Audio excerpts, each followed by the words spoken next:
Late in the summer of 2033, a torrential night rain lashed the streets of Jinan City as gales howled through the alleys. Inside a cramped downtown bedsit, Mu Chen stood before a mottled mirror, studying a young yet lifeless face. He was only 20, handsome and tall, but his eyes were as dull as stagnant water, far too bleak for someone his age. After a long pause, the corner of Mu Chen's mouth lifted in a cryptic smile. His voice was low, certain. I'm back. Rebirth, a notion fit only for novels and films, had become his reality. He remembered clearly that tomorrow, September 1st, 2033, the virtual MMORPG Dawn would launch worldwide. Billed as an utterly authentic second world, it allowed players to step into a realm indistinguishable from reality. Thanks to a one-tune and gammatorial world currency exchange and full backing from governments, Dawn would explode overnight. Within 2 weeks, 3 billion players would log in simultaneously, spawning legends of fortune and power. No one foresaw what came next. 3 years later, the game bled into reality.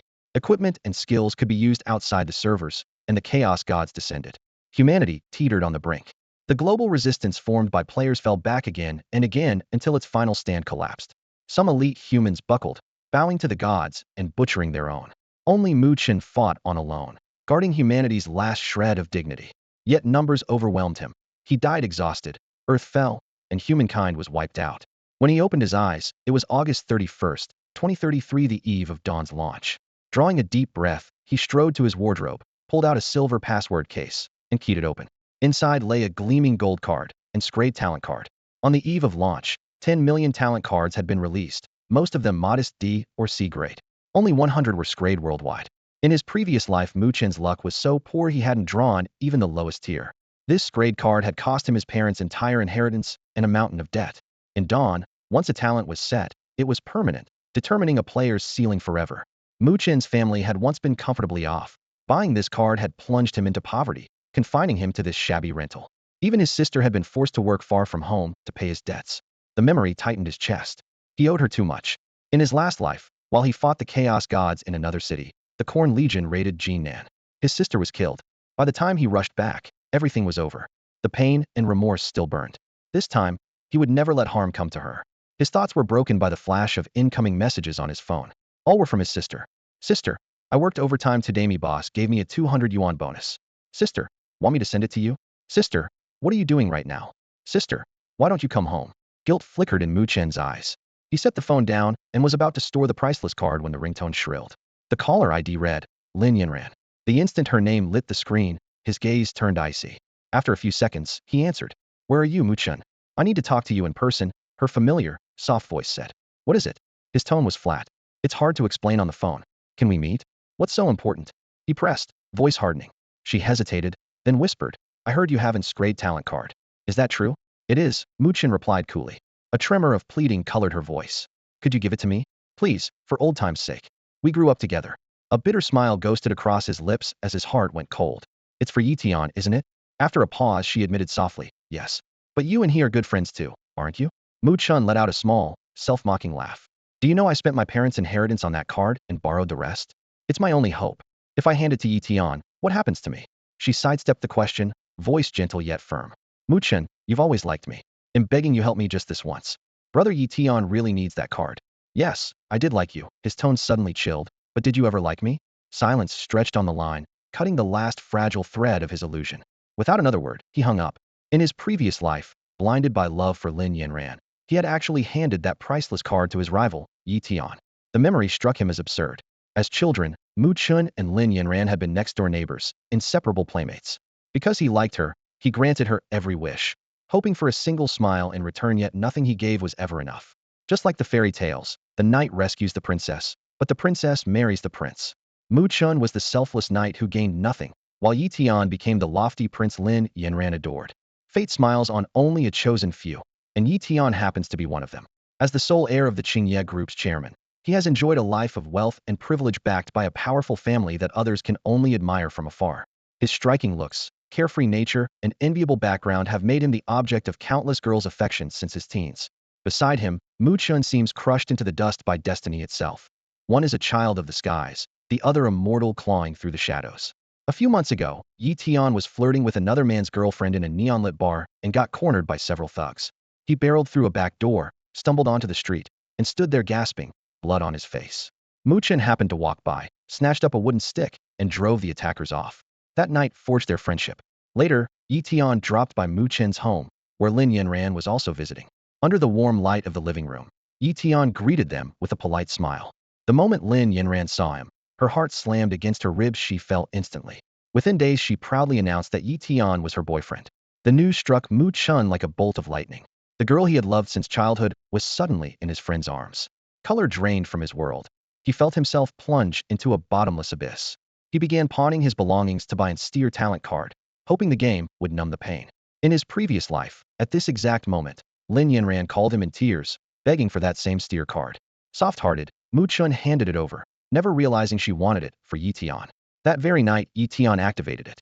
Without the steer card, Mu Chen entered Dawn World and drew a lowly fire talent, falling far behind from the start. Yi Tian, empowered by the steer card, stormed into the top ranks of the Huaxiao region. Fate's favor didn't end there. In the game, Yi Tian was chosen as a divine favored player and granted the blessing child of destiny. From then on, luck poured over him. Artifacts, rare encounters, even beautiful companions came flooding in. In Dawn World, the deities select worthy players for their blessings. Those chosen become divine favored and can easily overwhelm ordinary players, a glory every gamer dreams of. In his former life, despite clawing his way into the world's elite, Mu Chen had never once received a god's blessing. Yi Tian lived like the hero of a power fantasy, while Mu Chen became the tragic side character. Some are born with silver spoons, already at the finish line. Others start in the gutter and spend their lives looking up. Mu Chen had drawn the worst script, yet he still clenched his fists and swore, "I was born to be strong. I refuse to bow. Someday I'll reach the divine realm, slay the god of fate, seize a throne, and save humanity." Mu Chen's gaze hardened as he made a silent vow. Outside, the rain grew heavier, drumming against the window panes like the prelude to a storm. Mu Chen sat at his desk, opened a brown notebook, and tightened his grip on his fountain pen. As a reborn player, he knew every critical milestone between Dawn's closed beta and its official launch, enough to leave every other player in the dust. One by one, he wrote down the timeline and resource points lodged in his mind, drafting a meticulous plan he would follow to the letter the moment the servers went live tomorrow. The thought of launch day reminded him of a crucial piece of hardware. He still didn't own a gaming helmet. The basic model cost 10,000 yuan, and the balance on his card was only a little more than that. He could buy the helmet, but he'd be flat broke afterward. Even so, Mu Chen wasn't worried. Dawn's currency exchange was solid gold in the game, could be traded for real money at a 110 rate. As long as he made the first move, he could start earning cash the very next day. With that in mind, he picked up his phone, pre-ordered a basic helmet from an online store, selected same-city delivery, and added a note, "Deliver at 8 a.m. tomorrow." After paying, he set the phone down and glanced at the photo frame on his desk. Inside were two pictures, a family portrait, and, beside it, a snapshot from 7 or 8 years ago. 12-year-old Lin Yanran clinging affectionately to his stiff-faced Mu Chen. That photo had stayed with him for years. Now it was nothing but cold paper. He slid the picture out, flicked a lighter, and watched the edges curl into ash. As the flames consumed the last trace of tenderness, he whispered, "Love is all, or nothing forever, or total strangers." Elsewhere, in the penthouse suite of the Muin Dream Hotel, under the soft wall lights, Lin Yanran lay on the king-size bed in a violet sheer night dress, at once innocent and alluring. Beside her, Yi Tian lounged in a white bathrobe, looking utterly relaxed. After the call was cut off, Lin Yanran frowned in confusion. Mu Chen had always indulged her, so why was he a different person tonight? Sensing her mood, Yi Tian asked softly, "Yanran, did Mu Chen agree?"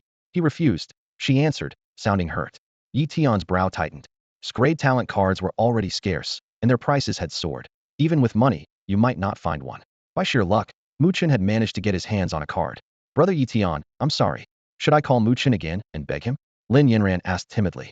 "No need," Yi Tian said with a dismissive wave. "My woman doesn't have to tolerate Mu Chen's contempt." His assertive tone hit Lin Yanran's soft spot. She gazed up at him, eyes hazy. "Brother Yi Tian, you're wonderful." Yi Tian chuckled, pulled her into his arms, and let one hand trace her curves. A blush rose on her cheeks. "Brother Yi Tian, you're so bad again? You won't even let me rest. This is your punishment for trying to plead with Mu Chen." "But you told me to," she murmured, still daring to talk back. Yi Tian flipped her over, as arrogant as a knight returning in triumph. The next morning arrived quietly. At exactly 8 o'clock, a courier knocked on Mu Chen's door and handed him a tightly wrapped gaming helmet. In less than half a minute, he had stripped the plastic, cut the tape, and cradled the black device in his palms. He locked the door behind him, plugged in the power cord, slid the bonus talent card into its slot, stretched out on the bed, pulled on the helmet, and hit start. His consciousness was yanked into a radiant golden temple. "Welcome, adventurer." Drawing talent. Congratulations, you've obtained in strength talent. Cooldown reduction. Before the system finished, another prompt flashed. Anomaly detected. Unknown divine residue found. Talent mutating. Congratulations, you've obtained an SS strength talent. Apostle of Chaos. Apostle of Chaos. All skills have no cooldown and no resource cost. SS strength. In his previous life had only heard rumors of strength and never seen anything higher. And what was this unknown divine residue? Had never dealt with any deity of order. Could it be tied to the four sinister gods of chaos from legend? Questions swirled, yet talents were locked in the moment they appeared, and this one was absurdly strong. Limitless mana, 0 cooldowns, a walking artillery platform. The idea of casting without restraint made his heart race. Pushing the puzzle aside, he began creating his character. Enter your ID. Dust. Select your class. Apprentice. Dawn Online offers 3 starter classes: Warrior, Apprentice, and Ranger. At level 10, players can advance in town, with hundreds of advanced, hidden, and heroic classes beyond. In his last life, had been a mage. Coupled with Apostle of Chaos, that path would now be unstoppable. Character creation complete. ID Dust. Level 1. Class, Apprentice. Talent, Apostle of Chaos. Base attributes. Health 20, Energy 30, Attack 2, Spell Power 6, Defense 2, Strength 1, Vitality 2, Agility 1, Spirit 3, Intelligence 3. Attribute rules. 1 Strength 2 Attack. 1 Vitality, 10 Health 1 Defense. 1 Agility, 1 Accuracy, 1 Evasion. 1 Spirit, 10 Energy. 1 Intelligence, 2 Spell Power. Dawn Online copies your real-world appearance. No edits allowed. Once his talent and class were confirmed, a beam of golden light engulfed him. When he opened his eyes, he stood in the peaceful village of Duskfall. System prompt. You were born in Duskfall Village. Please speak with the village chief to receive quests. Beams of gold kept depositing new players, and the square grew crowded fast. Before the crush hit, he slipped away from the spawn point and down an empty alley. A quick glance at his panel showed only one skill, Scout. In his backpack, 2 pieces of starter gear waited. Tattered robe, Greystone, Cloth. Health 20, Energy 10, Durability 50-50. Tattered wooden staff, Greystone, Short Staff. Spell Power 2, Durability 50-50. After equipping both items, Mu Chen tightened his grip on the staff and headed straight for the outskirts of Duskfall Village. The system prompted him to find the village chief and accept a quest. But having been through this before, Mu Chen knew that the chief's doorstep was already packed solid with players. The line would take at least 2 or 3 hours, and you wouldn't even catch a glimpse of the NPC. He decided to wait out the rush before approaching the chief. In his previous life, he had also spawned in Dusk Village, so he knew the place like the back of his hand. Besides the obvious quest givers, plenty of hidden ones were scattered around. Seeing the main storyline temporarily blocked, Mu Chen simply left Dusk Village and headed into the wild for other opportunities. Monsters outside the village were ranked in 4 tiers: normal, elite, boss, and lord. Around the starter village, most were normal, elites were scarce, and bosses rarer still. After orienting himself, Mu Chen plunged into a forest southwest of Dusk Village. Gray wolves, common in these woods, slipped through the underbrush and bared their fangs from time to time. Mu Chen had no interest in provoking them and circled around until he reached the forest's depths. A giant tree towered above, its roots twisted together. Where they met, a pitch-black opening yawned just wide enough for someone to stoop and squeeze through. A damp stench of carrion drifted out, yet Mu Chen crawled inside without hesitation. Moments later he emerged, a white rune stone in his palm. Grade skill stone, Fireball. Skill info.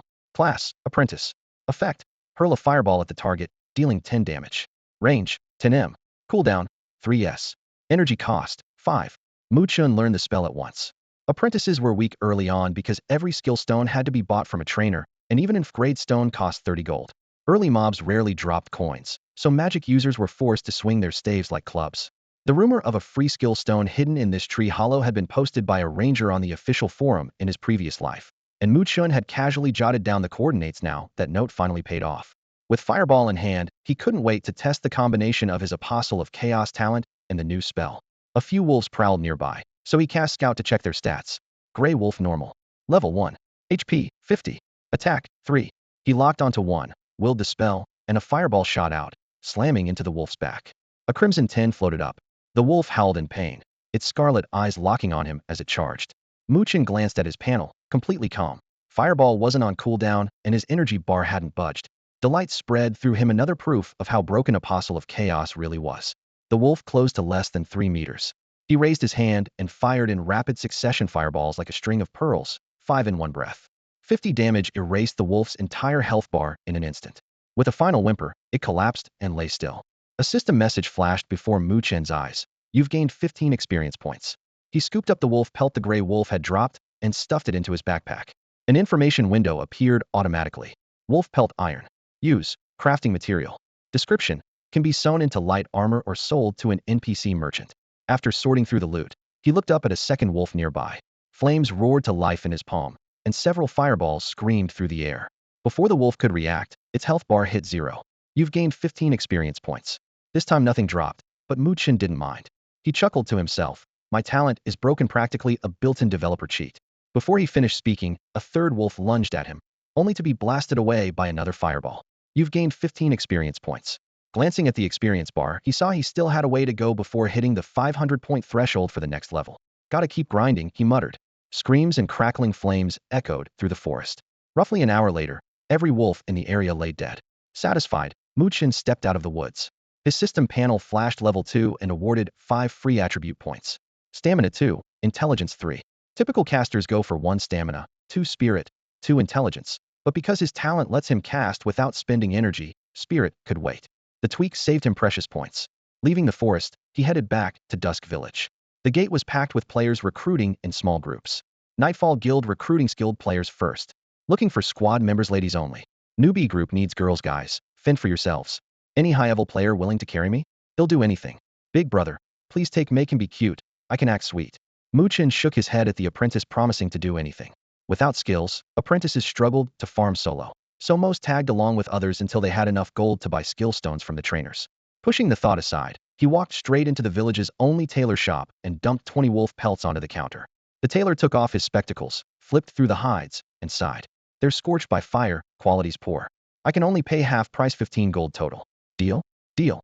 Mu Chen nodded. The offer was fair enough. A system window confirmed the deposit of 15 gold. The tailor then lowered his voice. Fire lizards live in the underground cavern. Their scales are perfect for light armor, and I'm paying top coin. System, accept the quest, the tailor's request? He'll bring back those scales as soon as I can. Mu Chen agreed without hesitation. Quest accepted. Fire lizards are level 3, the tailor warned. You'd better find a party. Mu Chen thanked him and stepped outside. An image of the cavern surfaced in his mind. Dim, damp, and cold. He would need torches and rope before heading in. With that in mind, he walked next door to the general store. He spent a few gold coins on several torches and 2 ropes, each 20 meters long. After leaving the general store, Mu Chen didn't rush to the underground cave. He intended to pick up a hidden quest first. Since it had to be completed in the cave, he could handle everything in one trip. Twilight Village looked straight out of a fantasy tale. Cobblestone streets crisscrossed the settlement. Stony and timber houses rose at different heights, and the air mingled the scents of fresh bread and malt ale. The entire village felt like a living medieval painting. The open beta for Dawn launched at 8:30 this morning, and it was the weekend, so more than 1 billion players had flooded in worldwide. Every starter village was bursting at the seams, and Twilight Village was no exception. Players packed the streets, eager to explore their new world. Focused on his goal, Mu Chen squeezed through the crowd, cut down alleys, and stopped at a small red-roofed house on the village's northern edge. He knocked on the door. After a while, a stubbled, exhausted middle-aged man opened it. Who are you? What do you want? Mu Chen delivered his prepared line. Good day, Mr. Ao Jean. I'm an adventurer. I've heard your child is gravely ill and needs a special herb to survive, and I know where that herb grows. Really? Ao Jean's voice shook, his face alight with hope. Absolutely, Mu Chen said. Ao Jean blurted out. If you save my child, you can have anything you want. Mu Chen's tone turned serious. I've heard your family has an heirloom weapon. Is that true? Ao Jean hesitated. The boy's information was disturbingly accurate. The weapon was a secret known only within the family. Suspicion flashed in his eyes, but desperation quickly won out. Yes, he said through clenched teeth.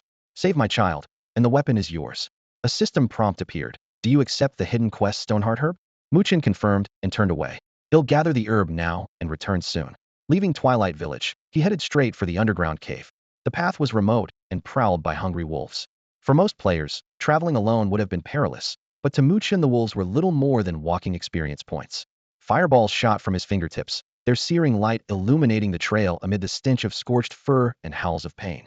By the time the cave entrance came into view, the ground behind him was carpeted with wolf corpses and charred earth. The underground cave was cold, damp, and deep. A weather-worn sign at the entrance warned that elite monsters lurked within and that players and villagers were forbidden to enter. Mu Chen glanced at the notice, then stepped into the darkness without hesitation. Inside, the gloom was so thick he couldn't see his own hand. He pulled a torch from his pack and lit it. The orange flame leapt to life, pushing back the icy shadows and revealing the path ahead. Mu Chen had barely taken a few steps into the cave when monsters lunged at him. Two kinds of creatures roamed the tunnels. The fire lizard he had already met outside, and a bat-like species called night bats. Night bats hang upside down from the ceiling. The moment a player walks past, they dive for a surprise attack. They are only level 2, slightly stronger than a wild wolf, so killing them is easy enough. What makes them troublesome is their angle of attack, dropping straight from above where a torch's light can't reach, leaving almost no warning. Mu Chen had prepared for this. His fireball spell had no cooldown and no mana cost, so he could fling them as if they were free. The blaze from each explosion lit up the walls and flushed the night bats out of the darkness, accomplishing both offense and illumination at once. Swarms of enemies rushed him, but Mu Chen didn't care. No matter how many monsters came, he always had more fireballs. Charred bat corpses rained down, scattering coins and crafting mats across the floor. Mu Chen stooped to scoop up the loot, then pressed deeper into the cave. Farther in, fire lizards began to appear alongside the night bats. These fire element creatures could breathe flames, and their red scales gave them solid fire resistance. After his recent level up, Mu Chen's fireball dealt in 100% plus 4 flat points, 16 fire damage in total. The lizard's resistance shaved off 4 points, leaving only 12 effective damage. Quantity, however, made up for quality. A hail of fireballs still overwhelmed them. Each fallen lizard dropped 1 fire lizard scale and 2 gold coins. Mu Chen nodded in approval. High-level mobs definitely paid better, pocketed the spoils, and hurried on. According to the intel, an elite fire lizard guarded stoneheart grass at the cave's end. The herb was the key ingredient for the quest Cure the Augene Child, so the elite had to fall before the grass could be picked. Soon Mu Chen reached the innermost chamber. The area opened into a broad vault, its walls veiled in faint green light from clusters of glowing moss. The elite fire lizard, entirely crimson and nearly 2 meters long, twice the size of an ordinary one, waited in the center. The moment Mu Chen stepped into view, the beast sensed him and spewed a searing tongue of flame. He slid sideways along the wall. The fireline hissed past and scorched a black streak into the rock. He answered with a quick cast of appraise, and the lizard's stats floated before his eyes. Elite fire lizard. Level 3. HP 300. Energy 50. Attack 18. Fire resist 5. Skill Flame Burst F. Exactly what he expected. In his previous life, he had toppled max-level bosses. 30 fireballs would be plenty here. Dodging the next flame jet, he unleashed a steady barrage of fireballs. Explosions bloomed across the cavern walls, echoing like thunder. Before long, the elite's energy bar hit 0. Without mana to fuel flame burst, it could only claw and snap in vain. Mu Chen didn't need to kite. He simply planted his feet and cast. One blistering fireball after another slammed into the fire lizard elite, the air warping with heat, while crimson damage numbers 37, 38 popped above its head. In under 30 seconds, its health hit 0, and it crashed onto the charred rock. He raised a hand and pulled the loot toward him. More than 100 gleaming coins clinked into his pouch, and a Greystone quality fire lizard staff lay among them. Type, short staff. Stats, spell power 3, fire damage 2. Durability, 30-30. A system prompt flashed, you gain 90 XP. Level up to 3. Mu Chen tossed his starter staff into his pack and equipped the new one. After dousing the last flame, he dug the quest item Stoneheart Grass out of the scorched earth, then stepped onto the teleport pad and returned to Dusk Village. First stop, the tailor. 18 fire lizard scales sold for 5 gold each, netting him 90 gold. He turned in the main quest next and earned another 120. Then he headed straight to Aogene's house. Mu Chen handed over the Stoneheart Grass. Aogene bolted to the alchemist, and a healing potion was brewed on the spot.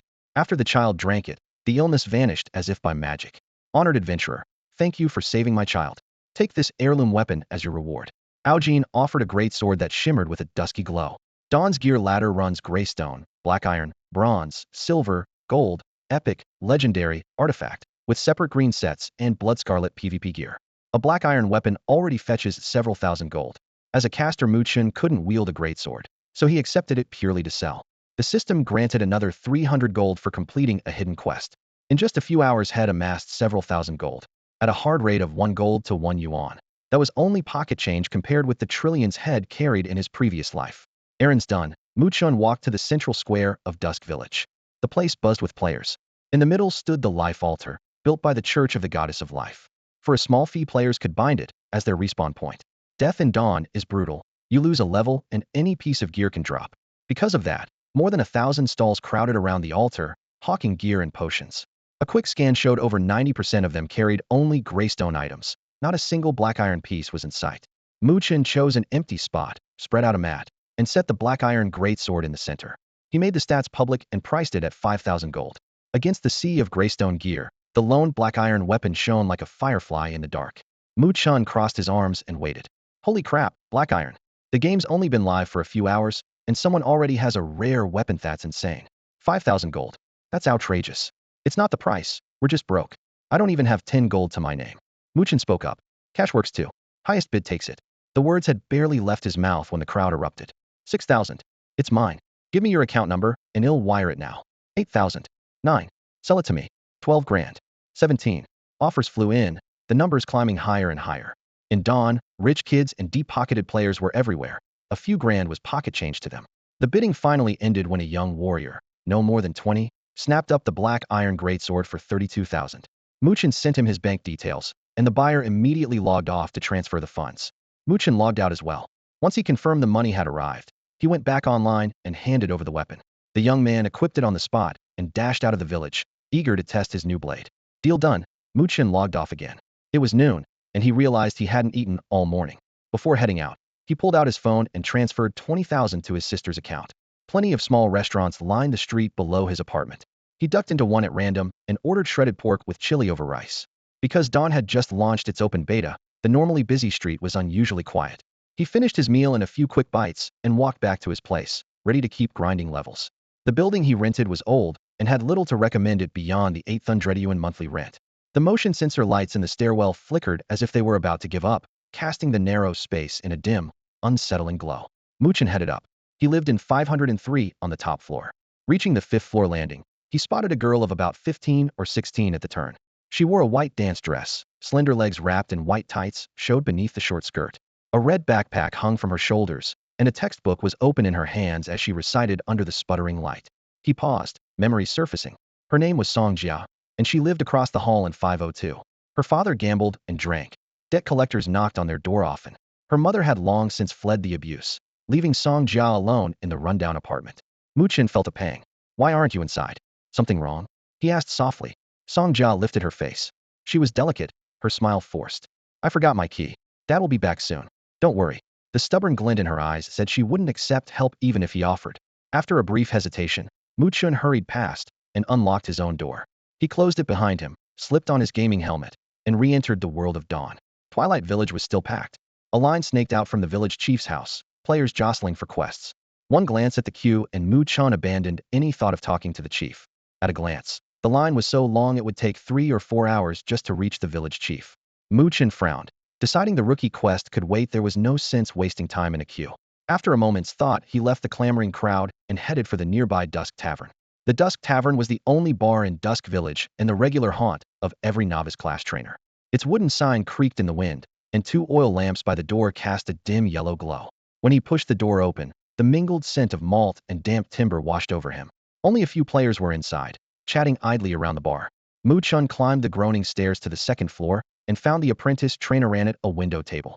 Anna's long hair was water blue, and under a pointed wizard hat her loose sapphire robe shimmered softly in the candlelight. She held a thick spellbook, and a staff as tall as a man rested beside her chair. Hearing footsteps, she set the book aside and looked Mu Chen over. Adventurer, are you here to buy skill stones? Her voice was clear and gentle. Mu Chen nodded. With a casual wave of her hand, the tabletop sparkled, and 4 fist-sized stones, each swirling with elemental runes, appeared out of thin air. 1. Fireball F. Effect. Hurls a fireball that deals 100 spell power 4 fire damage. Cast range, 10. Cooldown 3. Energy cost, 5. Price, 30 gold. 2. Ice Spike F.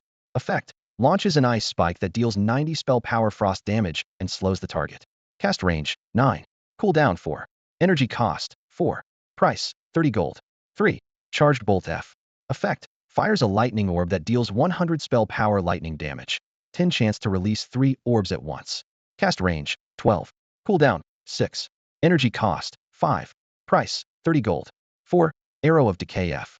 Effect. Shoots a magic arrow that deals 100 spell power 7 dark damage. Cast range, 15. Cooldown, 10. Energy cost, 6. Price, 30 gold. Mu Chen produced a heavy leather pouch and poured a heap of gleaming coins onto the table. He bought every stone except Fireball, spending a total of 90 gold. Anna raised her eyebrows at the display. Few players could lay down 30 gold at once, let alone 90. In all of Dusk Village, this might be the only one who could. She closed her spellbook and spoke more seriously. Adventurer, I can sense your strength. I have a task that's dangerous, but well paid. Interested? Am listening, Mu Chen said. There's a corrupted wolf deep in Dusk Forest, she explained. I need its fangs for a magic experiment. Bring them to me, and a rare skill stone I've saved for years will be yours. System prompt. Accept quest corrupted fangs? They'll take it, Mu Chen replied without hesitation. The experiment must be done within 3 days, so return quickly, Anna added. I understand. Pocketing the skill stones, he exchanged a nod with her, descended the stairs, and left the Dusk Tavern. Buying 2 or more skill stones from the apprentice trainer at once has a chance to trigger this quest. This quest can only be triggered once, and the first to claim it will earn a generous reward and gain favor with apprentice trainer Anna. It is one of the few high-level tasks available in Twilight Village. After leaving the tavern, Mu Chen shut the heavy wooden door behind him and opened his backpack interface. The 3 white skill stones he had just bought sat in a neat row, their shells glowing with a faint milky halo that looked as smooth as jade. He had no intention of learning these newly acquired stones. The 4th grade stones Anna sold were all known as starter spells. Their damage and side effects were nearly identical, so mastering one was more than enough. Mu Chen already possessed Fireball. Learning the other 3 would only waste experience and energy. Technically, Dawnlight World imposes no limit on how many skills a player can learn, but once you change class at level 10, the system automatically deletes any skills that don't match the new class. If you switch to Flame Mage, every ice-based spell is erased without compensation. Many players had spent great effort to obtain high-tier skill stones, only to watch them vanish after class change. The way to avoid that waste is to plan ahead. Mu Chen bought the 3 stones solely to trigger on his hidden quest. The extras would be sold later at his stall, and if he set the price in Huaxia coins, they would be snapped up instantly. With that settled, he closed his backpack and headed for Twilight Forest.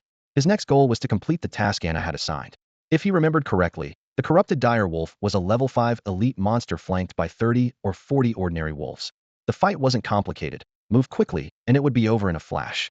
He opened the local map to confirm the forest location and the wolf's rough patrol area. In his previous life, he had run into the elite while grinding here, so he had a vague idea of its range. He no longer recalled the exact coordinates, and would have to search on site. Map closed. He stepped onto the dirt road toward the forest. Twilight Forest is a level 5 zone, and most players were still only level 3 or 4, so he was the only player in the entire woodland. Every creature under the canopy was level 5 high attack, rich experience, generous drops, and so dense that something lurked behind nearly every tree. With the knowledge from his rebirth, Mu Chen could have slipped past the mobs with clever footwork, but he couldn't be bothered. Since he had to kill the corrupted wolf anyway, he might as well push straight through the fastest way to get things done. Under the shifting shadows, he advanced while fending off packs of level 5 beasts. He took a step forward, pivoted to dodge a razor-sharp claw, and cast Fireball. The blazing sphere streaked through the air and exploded among the wolves. Dark red damage numbers floated above their heads. Fireballs rained down, dew hissed off the grass, and the air filled with the mingled scent of charred fur and blood. One wolf after another collapsed, and his experience bar climbed visibly until the level-up chime announced level 4. He immediately spent the 5 free attribute points due into stamina, 3 into intelligence, balance, survivability, and damage. The stats panel refreshed, his spell power jumped slightly, and Mu Chen's fireball became a little stronger. He had been making his way through the Twilight Forest for quite some time, and still had no idea how far he was from his target, the corrupted dire wolf. Mu Chen stopped, summoned a holographic map, and traced rapid gestures in midair, confirming he was still near the mission coordinates. It should be right here. So why haven't I seen even a single wolf hair? He muttered. The grass rustled. A violet-black glint cut across his visiona, a pair of slitted eyes filled with malice, darker than night, and far more vicious than the dull yellow of ordinary wolves. One look was enough. Corrupted dire wolf. Almost simultaneously, he noticed branches shaking on every side. 2 or 3 dozen common wolves were silently forming a ring around him. Luckily, plenty of space remained, and breaking out wouldn't be hard as long as they didn't seal the gap. These sneaky bastards are pretty good at ambushes, Mu Chen sneered, showing no sign of panic. In Dawnworld, monsters and NPCs weren't cold lines of code, but living beings granted souls by the gods of order. The higher the level, the closer their intelligence came to a human's. The wolf before him was already an elite at level 5, with the wits of a 5 or 6-year-old child enough to direct the pack in a pincer attack. Mu Chen raised a hand and sent a pale blue beam from his fingertips straight into those slitted eye scout spell. Corrupted dire wolf elite LV 5. HP 1000. Energy 50. Attack 60. Skill grade F, rending claw. The probing spell enraged the creature. The corrupted dire wolf threw back its head and howled. On cue, the wolves surged toward Mu Chen like a tide. He held his ground. Lifting his fire salamander staff, he charged it until crimson runes flared. A fireball streaked toward the nearest wolf, trailing a fiery tail. His current spell power was 27. Each fireball dealt 33 points of fire damage. Ordinary wolves had just 250 HP, so 8 shots would roast one to cinders. His innate talent roared, turning the staff into a rapid-fire cannon. Fireballs rained through the scorching air. Any wolf that closed in was instantly reduced to a charred corpse, scattering gear, materials, and coins across the grass. In less than a minute, the 2 or 3 dozen wolves lay dead, their bodies still smoking. Seeing its packmates fall, the corrupted dire wolf charged instead of retreating, bloodlust fully ignited.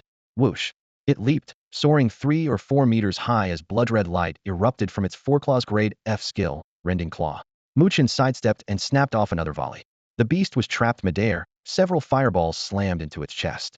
When it landed, its skill missed completely, and crimson damage numbers floated above its head. 33, 32, 31, 32. With precise footwork, Mu Chen dodged and blasted. Minutes later, the wolf's health bar hit 0, and it crashed to the ground. System, you gained 300 EXP. System, congratulations, you reached LV 5. System, you received 5 free attribute points.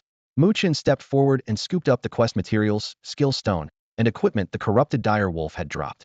Demonic Wolf Fong, a quest item. Turn it in to apprentice trainer Anna to complete the mission. Will to slaughter. Rank F. Class requirement, none. Type, passive skill. Effect, emits killing intent, with a chance to terrify nearby enemies. Description, this skill can evolve. Slay 10,000 enemies to reach the next rank. Kill progress, 010, 000. Dire Wolf Robe. Grade, Bronze. Type, Cloth Armor.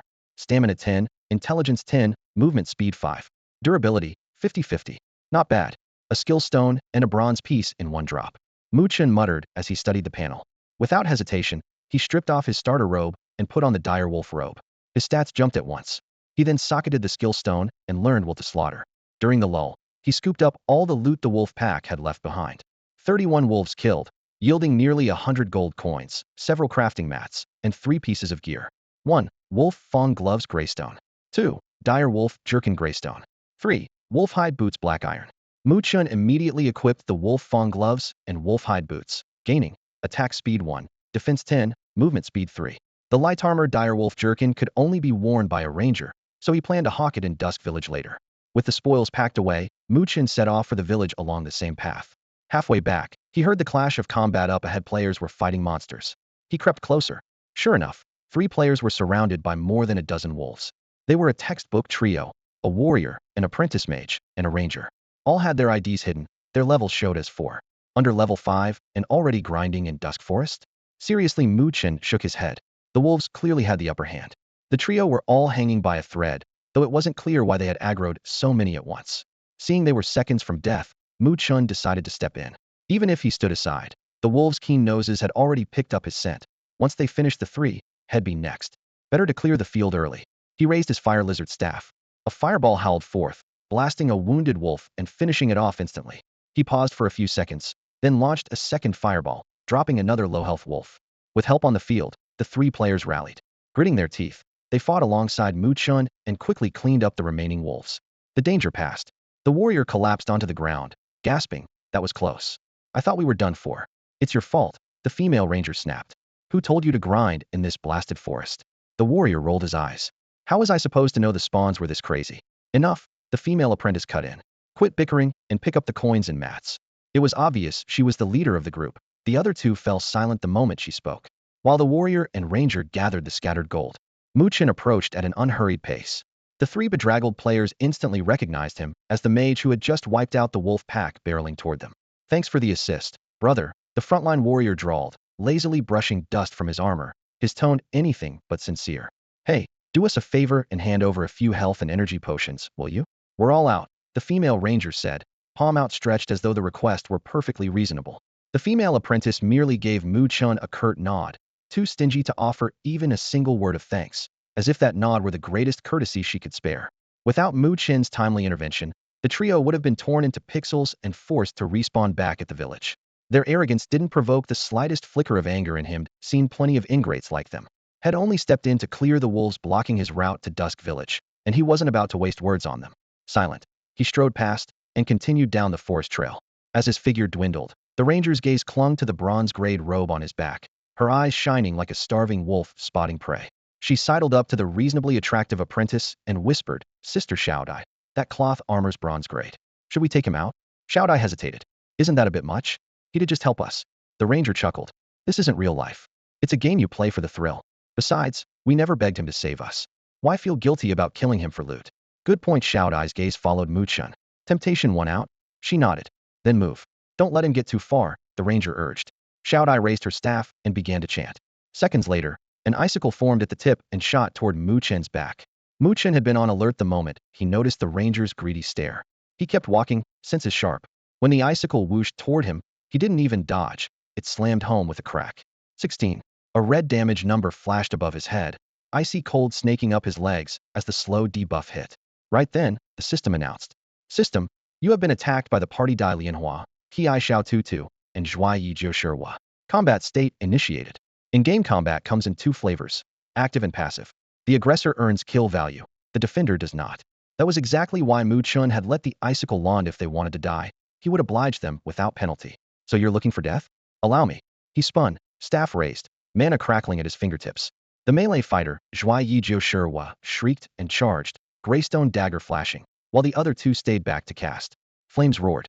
Multiple fireballs streaked out and slammed into the charging warrior. For Zhuai Yi Jiu Shihua, everything went black. A heartbeat later he was standing at the Dusk Village resurrection altar, clad only in default starter gear. Mu Chen didn't spare a glance at the dropped coins and items. His gaze, icy and sharp, locked on the ranger ID Ki Xiao Tutu. "Cute ID," he muttered. Shame about the personality. More fireballs streaked through the air. Blazing trails of flame crisscrossed the forest, stirring up a scorching wave of heat. The ranger class is famed for agility, and lovely little rabbit barely dodged several bolts, but Mu Chen anticipated her movements perfectly. One fireball slammed into her chest and dropped her on the spot. In an instant, only one combatant was left standing. "Looks like it's just you and me now."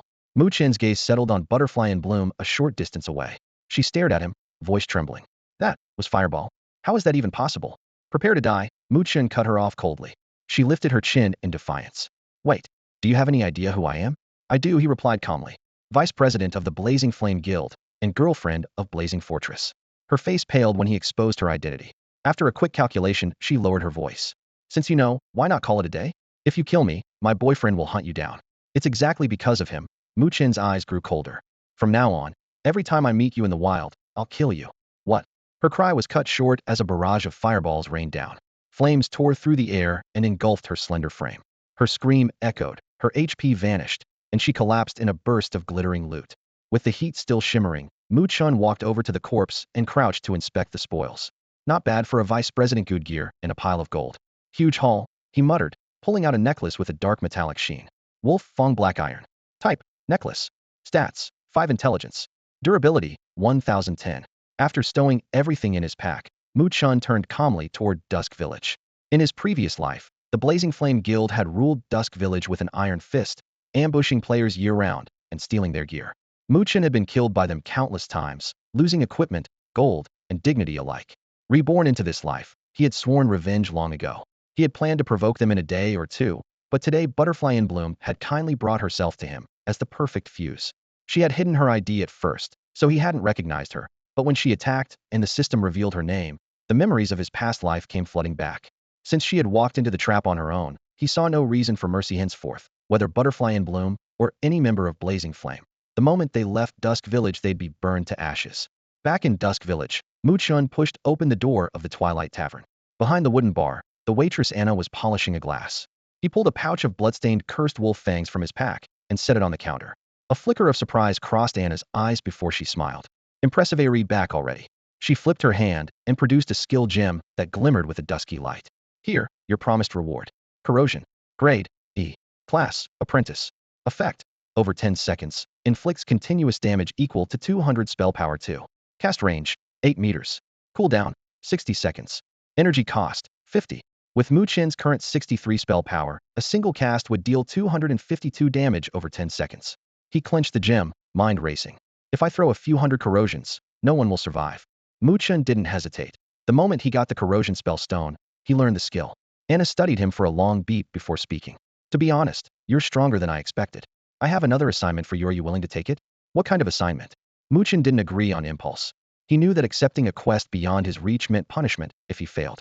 Although he was sure he could handle anything in the starter village, caution was a habit from his previous life, so he would hear the details first. There's an ogre tribe deep inside Duskwood Forest, Anna said in a low voice. Wipe them out, and bring me the energy heart of the ogre shaman. What's the reward? Mu Chen asked bluntly. How about a great skill stone? Anna answered with a gentle smile.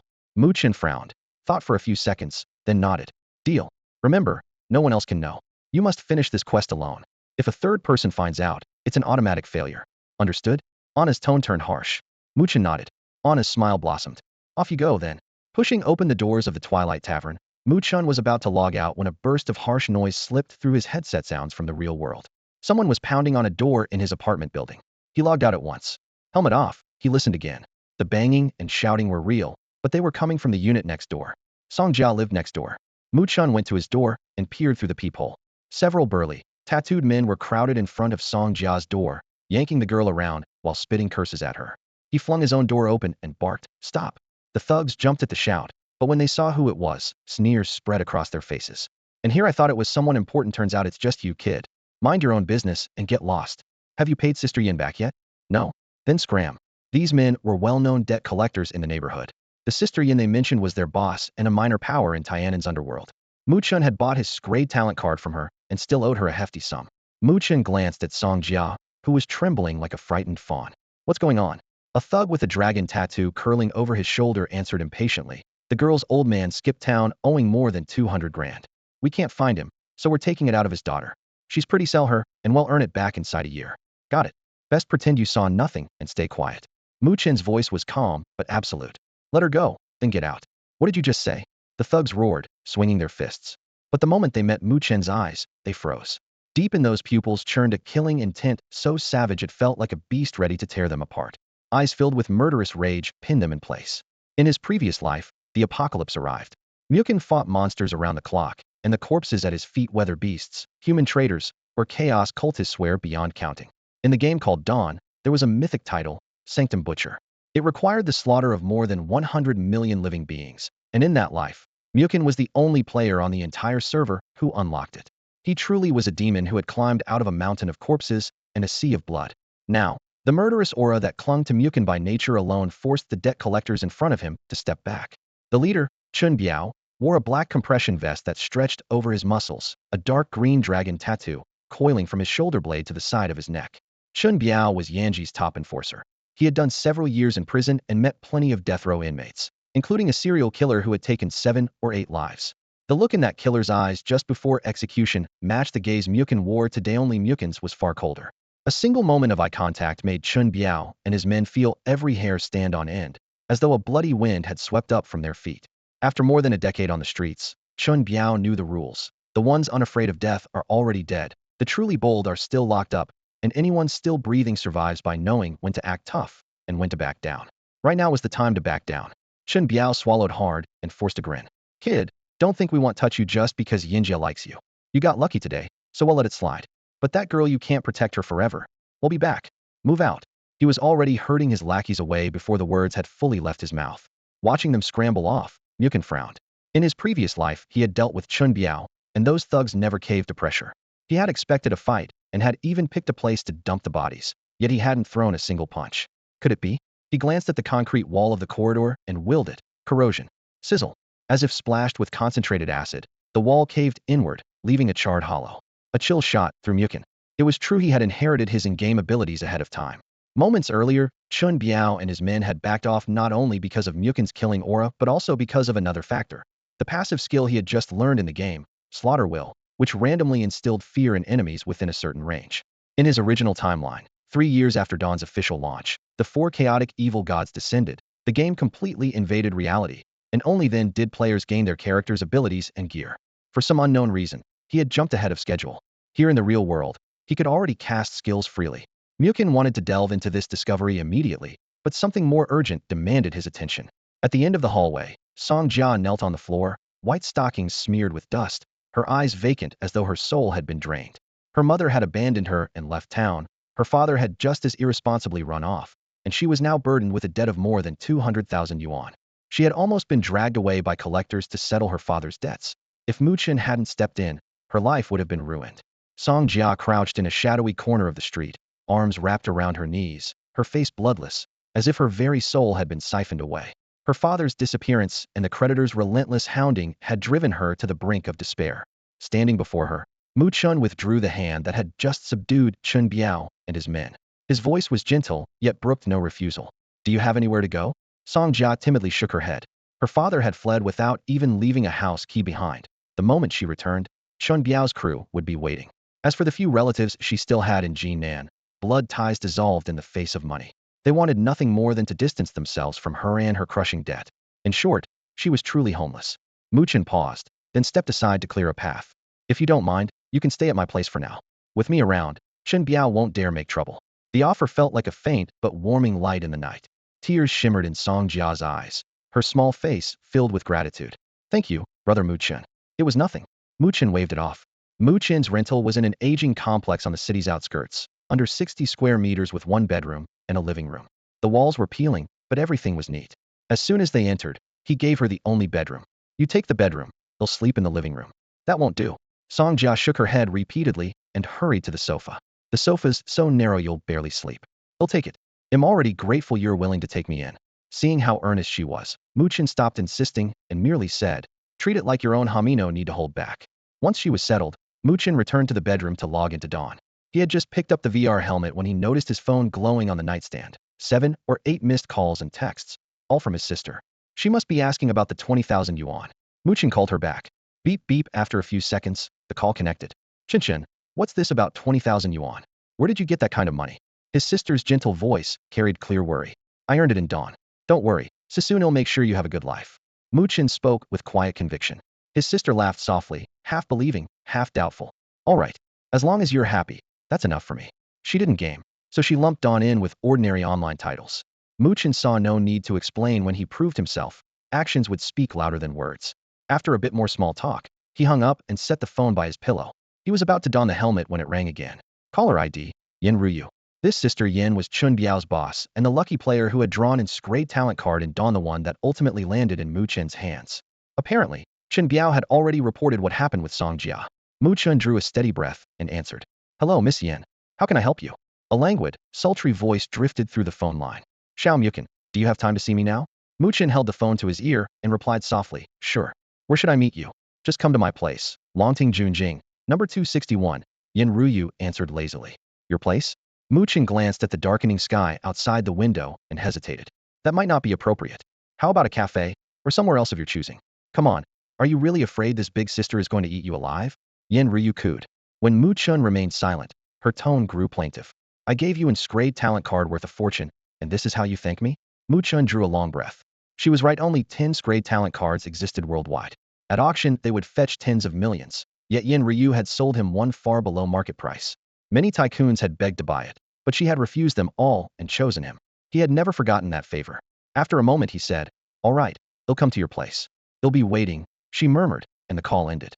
Mu Chen put away his phone, exhaled, and stepped out of the bedroom. Under the warm, dim light of the living room, a pair of dusty white stockings lay on the sofa's armrest beside a recently discarded white dance dress. Water splashed in the bathroom, and through the frosted glass he could faintly see a tall, slender silhouette. Song Jia was showering. He instinctively averted his eyes and called through the door, "Song Jia, I'm going out for a bit. He'll be back soon." A flustered, shy voice answered, "Okay." The water kept running, pausing only for a heartbeat. Without lingering, Mu Chen left the rented apartment, flagged down a taxi, and headed straight for Longting Junjing.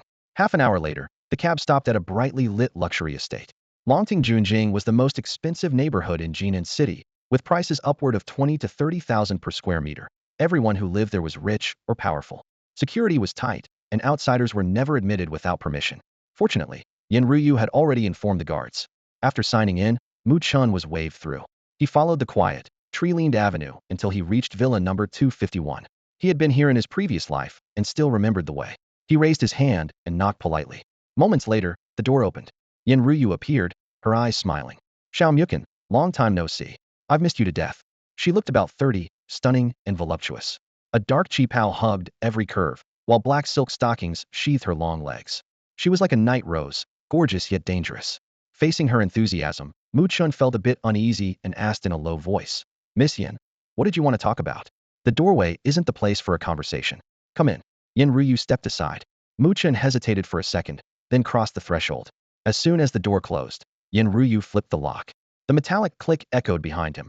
Mu Chen glanced back and couldn't suppress a slight twitch at the corner of his mouth. My sister heard you were coming and cooked 2 of her signature dishes for you. Come and try them. The restaurant lighting was soft and warm.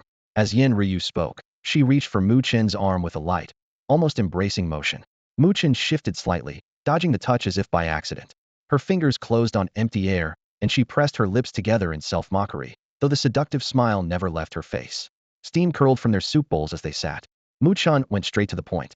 Miss Yin, why did you ask me here? Yin Ruyu tapped the table lazily. Nothing big.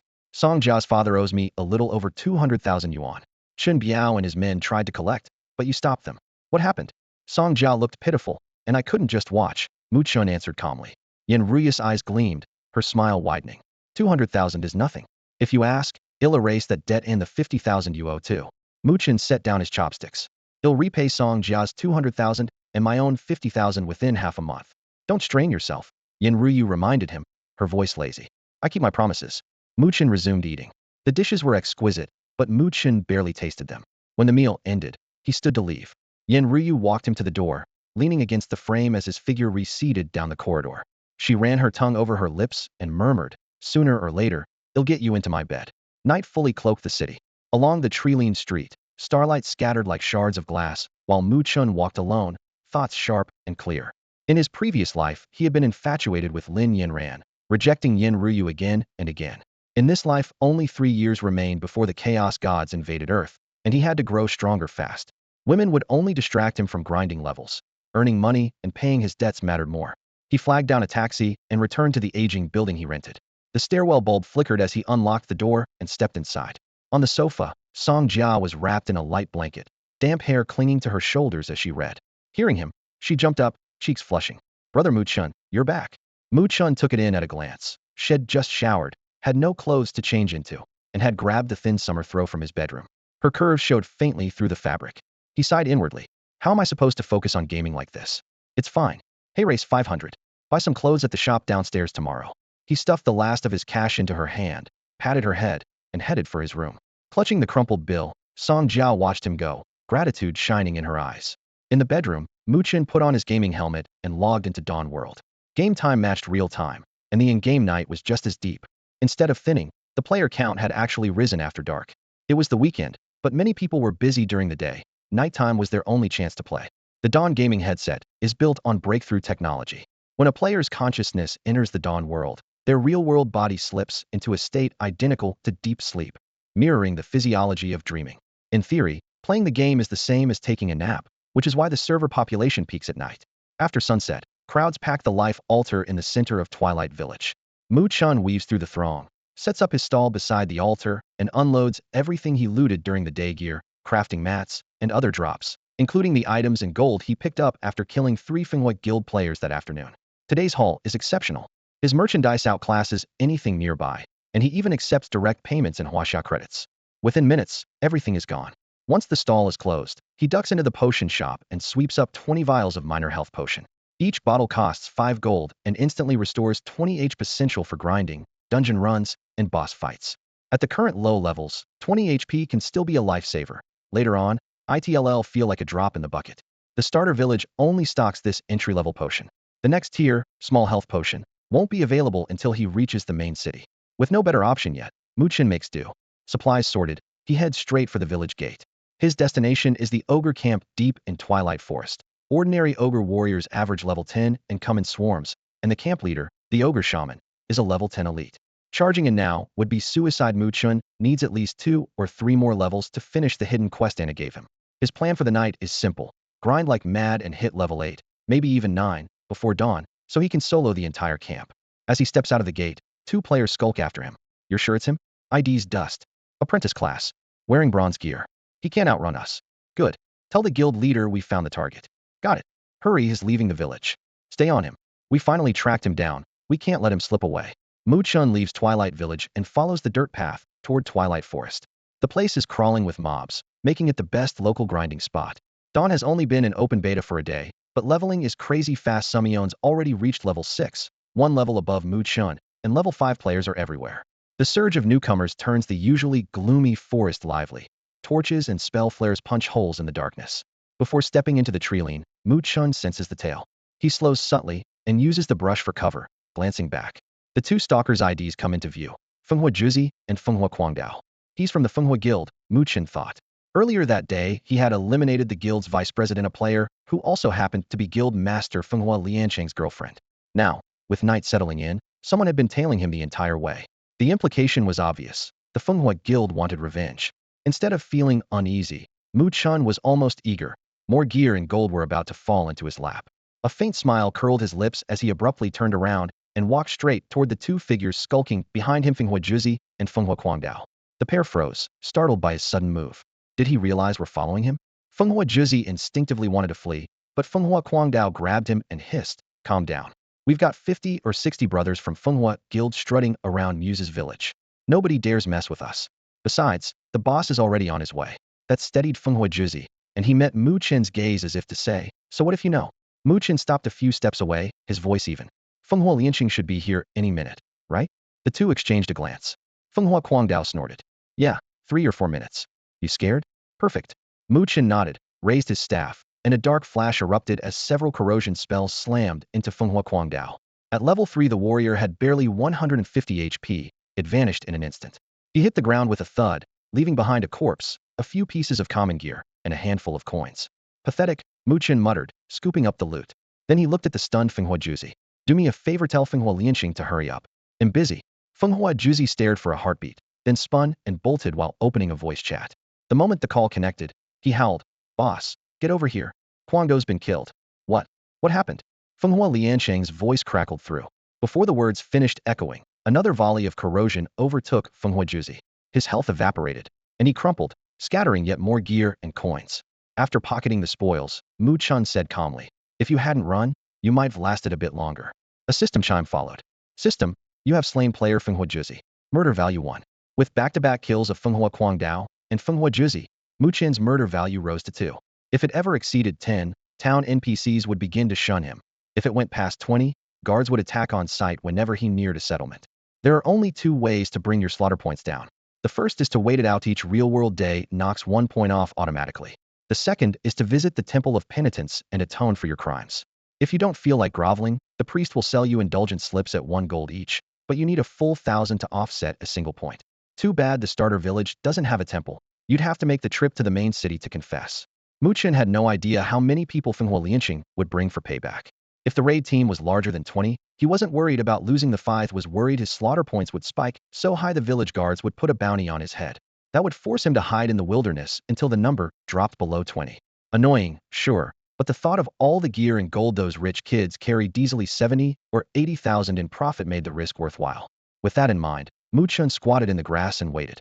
Roughly 15 minutes later, a party of players emerged from the direction of Dusk Village. The name floating over the leader's head read Fenghua Liancheng, and 7 or 8 followers trailed behind him at a jog. Mu Chen clicked his tongue. "Took you long enough." Had already grown impatient, and the head count was a letdown. 7 or 8 bodies couldn't even fill his 20-point cap, so hiding afterward would be a non-issue. The group stopped 10 meters away. Fenghua Liancheng didn't attack right away. He narrowed his eyes and gave Mu Chen a slow once-over. The teenager was lean, fair-skinned, and dressed like someone who'd never known hardship, a trust fund kid through and through. That was accurate enough. His family owned a chain of luxury hotels, and money was never a problem. Fenghua Liancheng had founded the Fenghua Guild, a club made up entirely of rich heirs and their hanger's son. Dawn didn't have official microtransactions, but gold on the black market could be bought with real cash, and Fenghua Liancheng had spent over 1,000,000 yuan in Mu Chen's previous life to push his guild to the top of Dusk Village's rankings. After that, they ran wild. Nearly every member had a red name, and their favorite line was, "We play for the thrill." Their thrill was a nightmare for regular players. Fenghua Guild treated passers-by like NPC mobs, ganking and humiliating them in the open world for fun. Dawn's sandbox rules offered almost no system interference, so victims either killed their own characters to respawn or rage quit entirely. In the last timeline, Fenghua Guild had made Mu Chen's life miserable. This time around, he intended to repay them 100-fold. Fenghua Liancheng looked Mu Chen over for a moment, then sneered. "So you're the one who wiped out my girlfriend in the wild? You knew she was mine and still dared to kill her? Pretty gutsy." Standing with him were Dai Lianhua, Qi Xiao Tutu, and Zhuai Yi Jiushirhua. Dai Lianhua lifted her chin, eyes cold as if she were staring at a Suntadi corpse. Zhuai Yi Jiushirhua grinned, his tone like steel scraping on a whetstone. "Dust, There's no running today. If you don't want the Fenghua Guild hunting you everywhere, get on your knees and kowtow. Yenio, and knock your head on the ground. Do it, or we'll camp you back to level 1. Several Fenghua players shouted. The Ranger Ki Xiao Tatuda added viciously, don't let him off that easy. After he begs, make him hand over every piece of equipment and every coin he's got. Not a ripple showed in Mu Chen's eyes. He raised his staff, black light flashed, and several corrosion spells slammed into Ki Xiao Tatuda. The Ranger's health bar evaporated before she could even scream instantly dead. What kind of skill is that? The damage is insane. The onlooking Fenghua players gasped. Fenghua Lianqing barked, quit staring attack. Warriors, charge. Apprentices and rangers hit him from range. A few warriors roared and rushed in, but their formation was looser than sand. Instead of retreating, Mu Chen advanced. Black light burst from his fire lizard staff. Corrosion rained down like a volley of dark pearls. In seconds, 3 warriors' health bars hit 0, their bodies dropping one after another. In under a minute, half of Fenghua Lianqing's team was dead. Spectators sucked in a breath.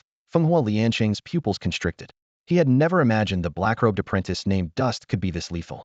Gear-wise, the level 5 warrior wore 2 bronze pieces and several iron ones, clearly better than Mu Chen. Had thought victory a sure thing. Now he realized good equipment didn't guarantee a win. Mu Chen kept walking, step steady. 8 meters the limit of corrosion's range. Anyone who stepped inside it got hit with another tide of black light. Besides Fenghua Lianqing and Dai Lianhua, the rest were down in an instant. Dust, Fenghua Lianqing growled, forcing himself to stay calm. Let this go. Spare me and my girlfriend, and he'll act like none of this happened. Hurt her, and I swear I'll spend the rest of my life hunting you. Dai Lianhua's eyes trembled, touched by her boyfriend's vow. Mu Chen's face didn't change. A fireball traced a crimson arc and slammed into Dai Lianhua's chest. The number 70 burst above her head. Fenghua Lianqing roared, fine, you've got guts. But if you kill my girlfriend, I'll use every bit of power and every connection I have to crush you. Mu Chen answered by hurling 2 more corrosion spells at Dai Lianhua. Fenghua Lianqing watched helplessly as his girlfriend's HP hit 0 and her gear scattered across the ground. His voice quivered, yet he tried to bluff. I know I raised my voice, but if you let me go, I swear I'll never bother you again. Mukin's gaze was icy. From now on, if I meet anyone from the Fenghua Guild in the wild, I'll kill them on sight. Understand? He wasted no more time. Several purple-black corrosion spells streaked from his palm and struck Fenghua Lianqing. A system message flashed. Fenghua Lianqing has died, dropping a pile of gear and coins. Gold coins blanketed the grass, gleaming blindingly in the sun. Players rushed over and formed a wide semicircle, their eyes glinting with greed. But the moment they met Mukin's cold stare, desire turned to dread, and no one dared step forward. Mukin crouched and calmly took inventory. 17 iron-grade items, 2 bronze-grade items, and 28,000 coins. Most came from Fenghua Lianqing himself, nearly 20,000 coins that had clearly just bought at a premium on the black market. The so-called black market wasn't a shadowy alley from a movie. It was a newly launched third-party website for trading Dawn coins, equipment, skill stones, and consumables. With no official oversight, deals hinged on trust, so players simply called it the black market. After pocketing his spoils, Mukin strode toward Dusk Forest. The crowd parted instinctively, whispering but not daring to block him. Among the onlookers, a man and a woman watched him leave and began to comment. The male player, ID Qingfeng Tianxiao, was a level 5 apprentice. The female, ID Qingshui Miao Miao, was a level 5 ranger. Their refined air made them stand out from the rest. Qingfeng Tianxiao lowered his voice. Miao Miao, what do you think of that player called Dust? Qingshui Miao Miao shrugged. Nothing special. Qingfeng Tianxiao pressed, intrigued. Why? Qingshui Miao Miao tucked a strand of hair behind her ear and replied coolly. He's strong, probably tire talent or higher, but he has a fatal flaw. No social savvy. In his place, ID have given Fenghua Lianqing some face and settled things peacefully. Better to make friends than enemies. Instead, he chose a moment of thrill and burned every bridge, turning the Fenghua Guild into a mortal foe. They'll definitely hunt him in the wild. He's just a kid, no subtlety, and with that attitude he'll never amount to much. With that verdict, she dismissed Mukin as worthless. Qingfeng Tianxiao nodded thoughtfully. You're right, but if I can make him work for me, he'll be a fine blade in my hand. Qingshui Miao Miao turned to him in surprise. You want to recruit him? Exactly, Qingfeng Tianxiao replied gravely. He seems gifted. With proper training, he could become a true force. Should we go after him now? No, let's wait. There are plenty of guilds in Dusk Village, Qingshui Miao Miao asked curiously. Aren't you afraid someone else will take him? There's no rush, Qingfeng Tianxiao said with a smile. That fellow Chenai is oozing pride. We need to knock him down a peg first, then he'll be easier to win over. How will you do that? By letting the Fenghua Guild handle it for us, Qingfeng Tianxiao said, utterly confident. Once Mukin has been humiliated by them, we'll step in and invite him. He'll accept for sure. Hearing the plan, Qingshui Miao Miao suddenly understood and looked at him with admiration. Meanwhile, Muin had entered the dusk forest and was heading deeper inside. The farther he went, the stronger the monsters became. The forest covered an area roughly the size of a county and was home to countless creatures, most of them wolves. After walking for more than half an hour, Muin had fought only level 5 wild wolves when a new creature appeared. Dusk Dire Wolf, normal grade, level 7, HP 350, attack 21. Dusk Dire Wolf, elite grade, level 7, HP 700, energy 20, attack 42, skill, Night Claw F. The Dusk Dire Wolf came in 3 varieties: normal, elite, and boss. Normal and elite wolves were common, whereas a boss-level wolf was extremely rare. On that very night, as soon as Muin stepped into their territory, he ran into a boss-level Dusk Dire Wolf. Whether that meant good luck for Muin or bad luck for the wolf was debatable. For any other level 5 player, encountering a boss the moment they entered its habitat would have been disastrous. For Muin, it was a stroke of fortune. The first thing he did was cast Identify on the beast. Boss Dusk Dire Wolf, level 8, HP 1600, energy 30, attack 96, boss trait, Pack Howl F, skill, Night Claw F. Identify revealed the stats, but had a chance to enrage the target. For Muin, it enraged the target every single time. He used to think the goddess of fortune ignored him. Now he suspected the god of misfortune favored him instead. As the furious wolf charged, Muin kited while hurling corrosion. With a spell power of 63, corrosion dealt 252 damage over 10 seconds. After stacking more than a dozen corrosion debuffs, the boss wolf's health melted away every 10 seconds, and it soon collapsed. Muin walked over to the corpse and gathered the loot. His luck held. The wolf had dropped an grade skill stone. Howl of the Pack, grade F, class requirement, none. Effect, forces nearby enemies to flee in fear. Range, for meters. Cooldown, 10 seconds. Energy cost, 8. In Shuguang, skill stones are far rarer than equipment. Most players can only get them from trainers. Monster skill stones are even better because any class can learn them, making them highly coveted. Mu Chen already had the passive Will of Slaughter, so learning Wolf Howl would be redundant and a waste. He decided to set up a stall and sell it. Monster skill stones always bring in a hefty sum. Besides the skill stone from the Dusk Alpha Wolf, the ground also glittered with a few alchemy and tailoring materials. Secondary professions don't unlock until level 10 in the main city, so players who don't plan on a crafting path usually toss these mats to an NPC vendor or list them for quick cash. Backpack space during the newbie phase is painfully tight. The kill awarded Mu Chen 480 experience points, instantly filling his bar and pushing him to level 6, along with 5 free stat points. He shoved the loot into his bag, opened his character sheet, spent the points, and set off again, determined to hit level 8 before sunrise. The night felt endless, yet combat made the hours vanish. When the sky finally lightened, Mu Chen strode into Twilight Village at level 8. A glance at the server clock 7:00 a.m. sharp, then he ducked into a safe zone and logged out. Sliding off his helmet, he felt the sting of a scalp clenched tight all night. Rubbing his head, he muttered, "When I've got the cash, I'm upgrading to a full immersion pod. My skull deserves better." Outside, a clear blue sky and a few lazy clouds let the morning light fill the room. After a quick stretch, he washed up and headed for the door to buy breakfast. Opening the bedroom door, he stopped short. Sanja sat on the sofa in a cream t-shirt and black shorts that barely reached mid-thigh, her long legs impossible to miss. She was quietly paging through a book. "Hey, where'd those clothes come from?" Mu Chen asked. "I called a classmate and had her bring me a few," she replied softly. Mu Chen scratched his head. Realizing he had overlooked something apart from last night's dance outfit and white stockings, she had nothing to wear, and sending her out dressed like that would have been absurd. The whole apartment was spotless, not a speck of dust in the corners. Clearly Sanja had been cleaning during the night or at dawn. "Brother Mu Chen, I made you breakfast." "It's on the table," she said shyly. "Oh, thanks." A steaming bowl of instant noodles, 2 fried eggs, and 2 slices of pan-seared ham. A last of the fridge's contents waited on the table. So the girl could cook as well as clean. Bringing her back hadn't been a bad deal at all. He slurped noodles in big mouthfuls while scrolling through news and forums on his phone. Day 1 of Shuguang's open beta was explosive. Nearly everyone who'd tried it was raving, and several top spots on the trending list were already claimed by the game. A wave of corporations, entertainment agencies, celebrities, high-profile streamers, and pro gamers has poured into the world of Dawn. Nowhere is the influx clearer than on streaming platforms. Open any app, click on the gaming tab, and almost every channel is showcasing Dawn. At daybreak, after finishing breakfast, Mu Chen greeted Sanja in passing, returned to his bedroom, slipped on his Neuralink helmet, and logged back in. The moment he spawned, he strode to the life altar in the center of Twilight Village and set up his stall. After wiping out Beacon Guild's squad last night, had walked away with a mountain of gear and gold. Now it was time to turn that haul into cash. Player traffic in the village was lighter than it had been at midnight, but rare gear was still in hot demand. Early in Dawn's open beta, monsters mostly dropped greystone items. Black iron pieces were scarce, while bronze gear was practically mythical. In just over an hour, every item on his table was gone. Black iron equipment averaged 8 to 9,000 huasha credits apiece, and bronze pieces went for tens of thousands. He remembered that on launch day had sold the village's first black iron greatsword here for a staggering 30,000 credits. Rarity drives price, and although black iron was still desirable, it was no longer unique. Even so, clearing black iron for nearly 10,000 and bronze for several times that left him more than satisfied. Once black iron became common drops later in the game, a single piece would be lucky to fetch a couple thousand. When he tallied his take, had banked almost 300,000 credits. Dawn had been live for only 24 hours, and he doubted anyone else on the planet had earned that kind of money from the game. Mu Chen silently thanked the members of Beacon Guild for their generous sponsorship. Today he had no intention of grinding outside the village. Instead, Head focused on Twilight Village's hidden quests. Over breakfast, Head browsed the forums and seen that players had already completed 2 of them.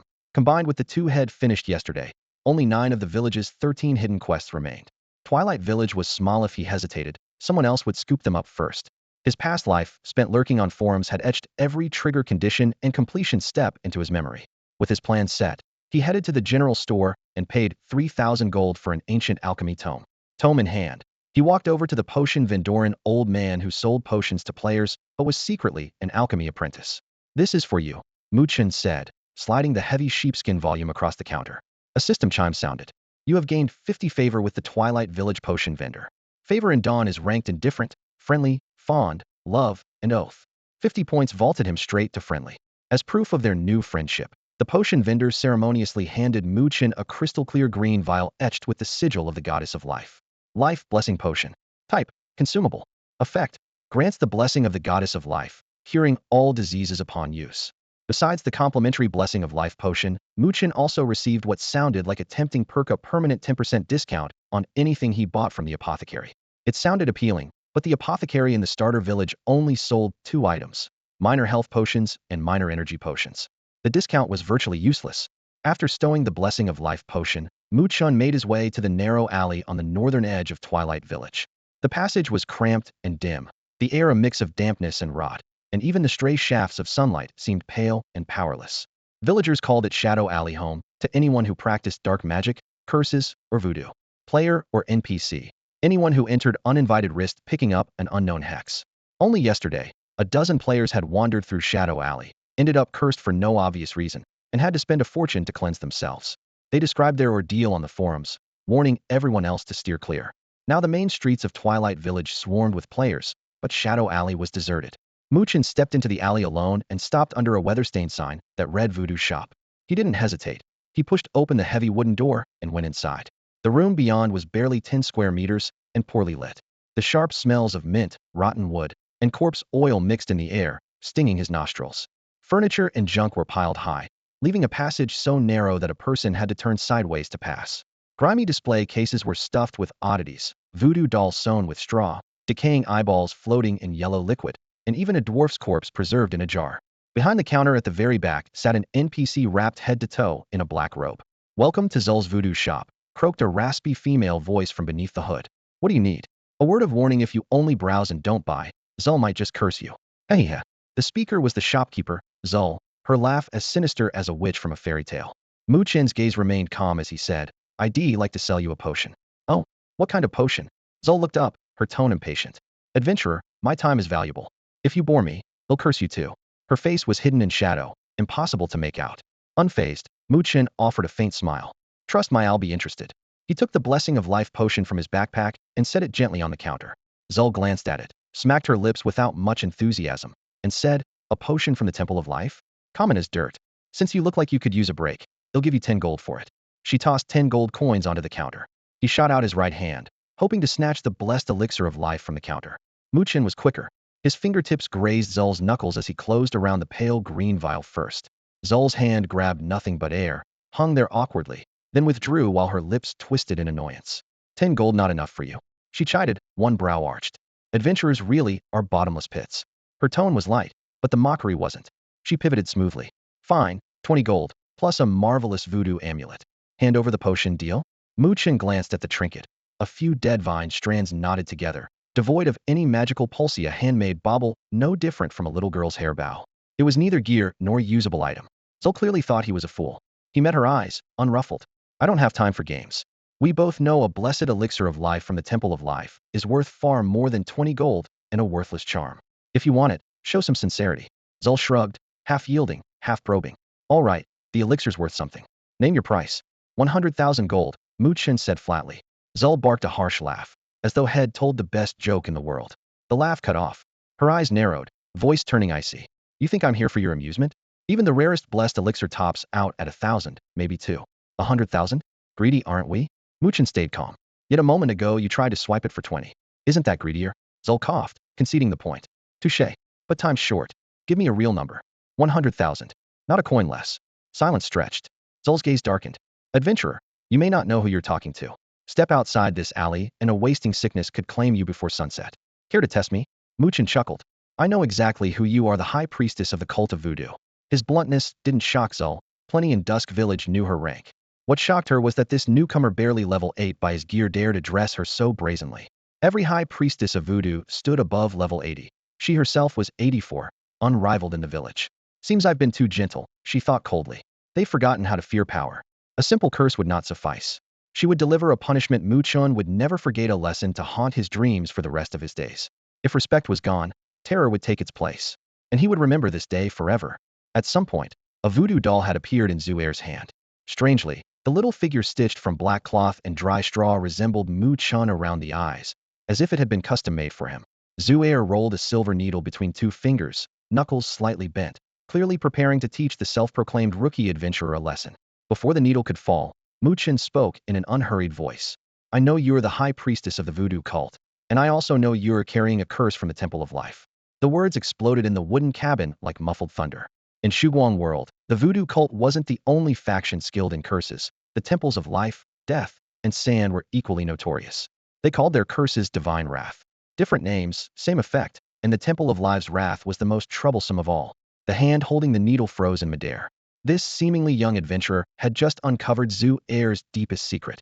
No one but her had ever known she was cursed by the Temple of Life. Because of it, the level 84 voodoo high priestess had withdrawn from the world's conflicts, hiding in the remote Twilight Village and running an almost deserted voodoo shop. The curse's cost was brutal. Every time she cast a spell, her body aged rapidly, illness following close behind. So she avoided fighting whenever possible, unless driven to desperation. Zuair withdrew the needle and lowered her voice.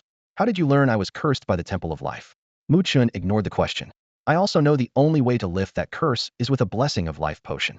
The Temple of Life had long decreed that no one may sell the potion to its enemies. Each vial bore divine runes that allowed it to be tracked in real time. As one of Shuguang world's greatest powers, the temple had built the life altars where players resurrected, and every alchemist was its follower. Becoming an alchemist meant worshipping the Temple of Life. No one dared provoke them, let alone aid their foes. Because of that decree, Zuair hadn't laid hands on even a single vial in all these years, condemned to wait for death in Twilight Village. Mu Chen's arrival, potion in hand, was a narrow shaft of light in her dark fate. On the open market, a blessing of life potion cost only a few thousand gold, but to Zuair it meant salvation, in her life was worth far more than that. She sighed softly. She had hoped to swindle the potion from Mu Chen, but he clearly knew her inside out. There was no chance he would be fooled. All right, she said, lowering her posture, what's your price? Mu Chen lazily raised one finger. 100,000 gold or goods of equal value. Zuair's face darkened. You realize that selling me the potion means offending the Temple of Life. No one dares offend the Temple of Life. Of course, Mu Chen said with a shrug. Stop stalling. Do you want to stay alive or not? Zuair closed her mouth at once. She paused and said, I can't come up with 100,000 gold coins right now, but I do have several items worth just as much. With that, she bent down and dragged out a black pigskin trunk blanketed in dust. The heavy latch snapped open, and when the lid lifted, it revealed a heap of bizarre objects: an ossified collar bristling with iron spikes, a crystal vial wafting a sickly sweet scent, a faintly glowing cocoon. One look was enough to make most adventurers' scalps tingle. Zul looked up with a strained smile. Take a look, see anything you like? Mu Chen crouched and rummaged through the pile, but the item he sought was nowhere in sight. His brows twitched, yet he kept silent. Sensing his disappointment, Zul pushed the trunk toward him. These are rare trinkets I've hoarded for years. Surely one of them strikes your fancy? Mu Chen remained silent. After a beat, he looked up, voice low and even. I've heard you have a totem pole from the shaman temple. Zul froze. Had Mu Chen not reminded her, she would have forgotten receiving that relic years ago. By now it was buried Waknoshir. She cursed inwardly. How does this kid know everything? But forced a smile. So that's what you want. No problem, they'll find it. She shuffled from behind the counter, her thin frame hunched like an octogenarian's, the stench of rotting flesh clinging to her and making people instinctively recoil. The Temple of Life could grant life and just as easily strip it away. Killing Zul would be effortless for them, but they preferred slow torment.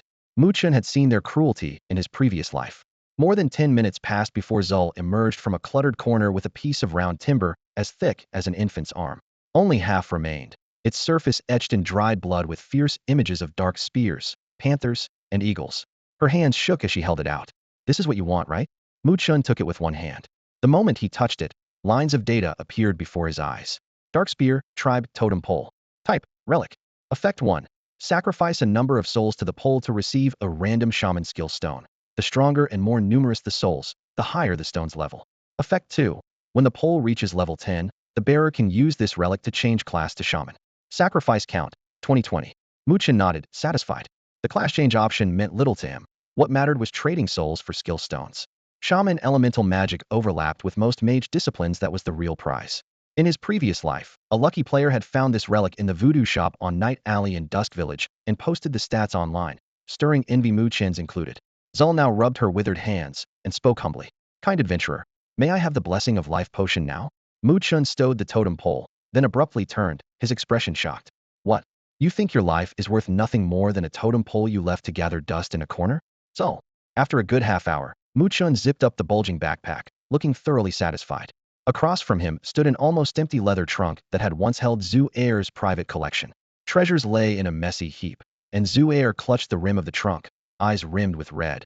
As if she could hear her own heart bleeding, those were the rare artifacts she had spent years amassing, now vanishing into someone else's pack. A deal was a deal.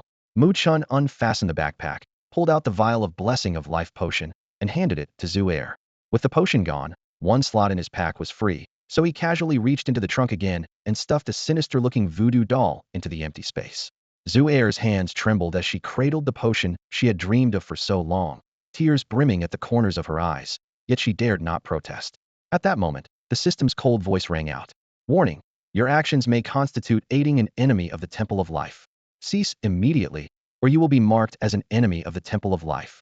Mu Chen didn't even twitch. In his previous life, the gods of order had disliked him for no reason, and his standing with their temples was already terrible. One more hostile temple meant nothing to a player. The temples couldn't really touch him. The potion traded hands, the deal registered, and 2 messages popped up in quick succession. Congratulations. Hidden quest completed. The Cursed Voodoo High Priestess. Congratulations. You have earned the silver title, Friend of Voodoo. With this title equipped, any first encounter with a voodoo cult NPC would automatically start at friendly. It was Mu Chen's first title, and he knew its worth from his past life. So he opened his panel and equipped it at once. The system chimed again. Reputation with the Temple of Life has decreased by 100, from neutral to unfriendly. Future resurrections at a life altar will be delayed by 12 hours. Such penalties barely mattered to Mu Chen. He didn't even bother with a second glance. After a brief farewell to Zhu Air, he pushed open the shop door and left the damp, gloomy shadow alley. One hidden quest was done, but 8 more waited for him in Dusk Village. Before moving on, he headed to the resurrection point at the village's central life altar. Stalls crowded the square, and most players displayed their most marketable goods here. Mu Chen wove through the booths for another half hour before stopping at an inconspicuous stand. Lying there was a scroll veined with gold level 1 backpack expansion scroll. Effect: increases backpack capacity by 30 slots when used. Players started with only 30 slots. This scroll would double that outright. Town merchants never carried it. It dropped only from rare mobs or dungeons at exceedingly low rates. Scarcity drove the price, and the tag glared in bright numbers, 11,000 gold. Such a staggering price. The steep price was enough to scare most players away. Backpack expansion scrolls weren't essential, and the system's default 30 slots were more than enough in the early game. No one wanted to spend over 10,000 gold on a mere level 1 scroll. Most people simply picked one up out of curiosity, glanced at it, and put it back without spending a cent. Mu Chen, who had just left the voodoo shop, couldn't afford to be so relaxed. His pack was already stuffed with potions and materials, and an expansion scroll had become an urgent necessity. Spotting a level 1 backpack expansion scroll on a corner stall, he raised his hand to pay without a second thought. The vendor was just as delighted. After half a day without a sale, a real buyer had finally appeared. Both men moved so quickly it seemed they feared someone might snatch the scroll away. Just as they were about to seal the deal, an obnoxious voice cut in. Hold it. They'll pay 20,000 gold for that level 1 backpack expansion scroll. It's mine. The vendor's hand shook, and he immediately stopped the transaction, flashing Mu Chen an apologetic grin. Sorry, brother highest bidder wins. He turned and hurried toward the newcomer. Mu Chen glanced over and saw a familiar face. Feng Huoliansheng stood there with his arms crossed, a smug grin tugging at his lips. Mu Chen, don't pout. I'm doing this just to tick you off. What are you going to do about it? Feng Huoliansheng slapped 20,000 gold onto the counter, bought the scroll, and waved it in front of Mu Chen's face with a wicked smile. Listen up, pauper. From now on, you're Fenghua, guild's #1 enemy. They'll have someone watching you around the clock. The moment you leave the safe zone, the whole guild will hunt you down. Let's see if you even dare step outside Dusk Village. Threat delivered. Feng Huoliansheng flashed a predatory grin. Mu Chen didn't reply. He simply logged out of the game. Inside his gaming pod, Feng Huoliansheng watched the logout prompt fade and let out a mocking laugh. Coward. Think logging off makes you safe?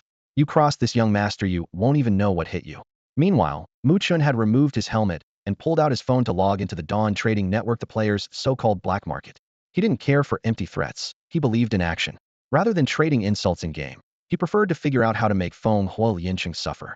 The site offered everything imaginable: gold, gear, items, skill stones, you name it. Mu Chen typed backpack expansion into the search bar. The page refreshed instantly, filling with level 1 backpack expansion scrolls priced between 9 and 15,000 gold. He chose the seller with the highest reputation and placed an order for 12,000 gold. Players below level 10 couldn't use the main city auction house, so delivery was the only option. Every major city and starter village in Dawn World was linked by teleportation arrays. Mailed items traveled through these arrays. The service was quick, but expensive. Shipping cost anywhere from 1 to 10,000 gold, with longer distances costing more. In this case, the scroll itself cost 9,000 gold, and the extra 3,000 covered the teleportation fee. Transaction complete.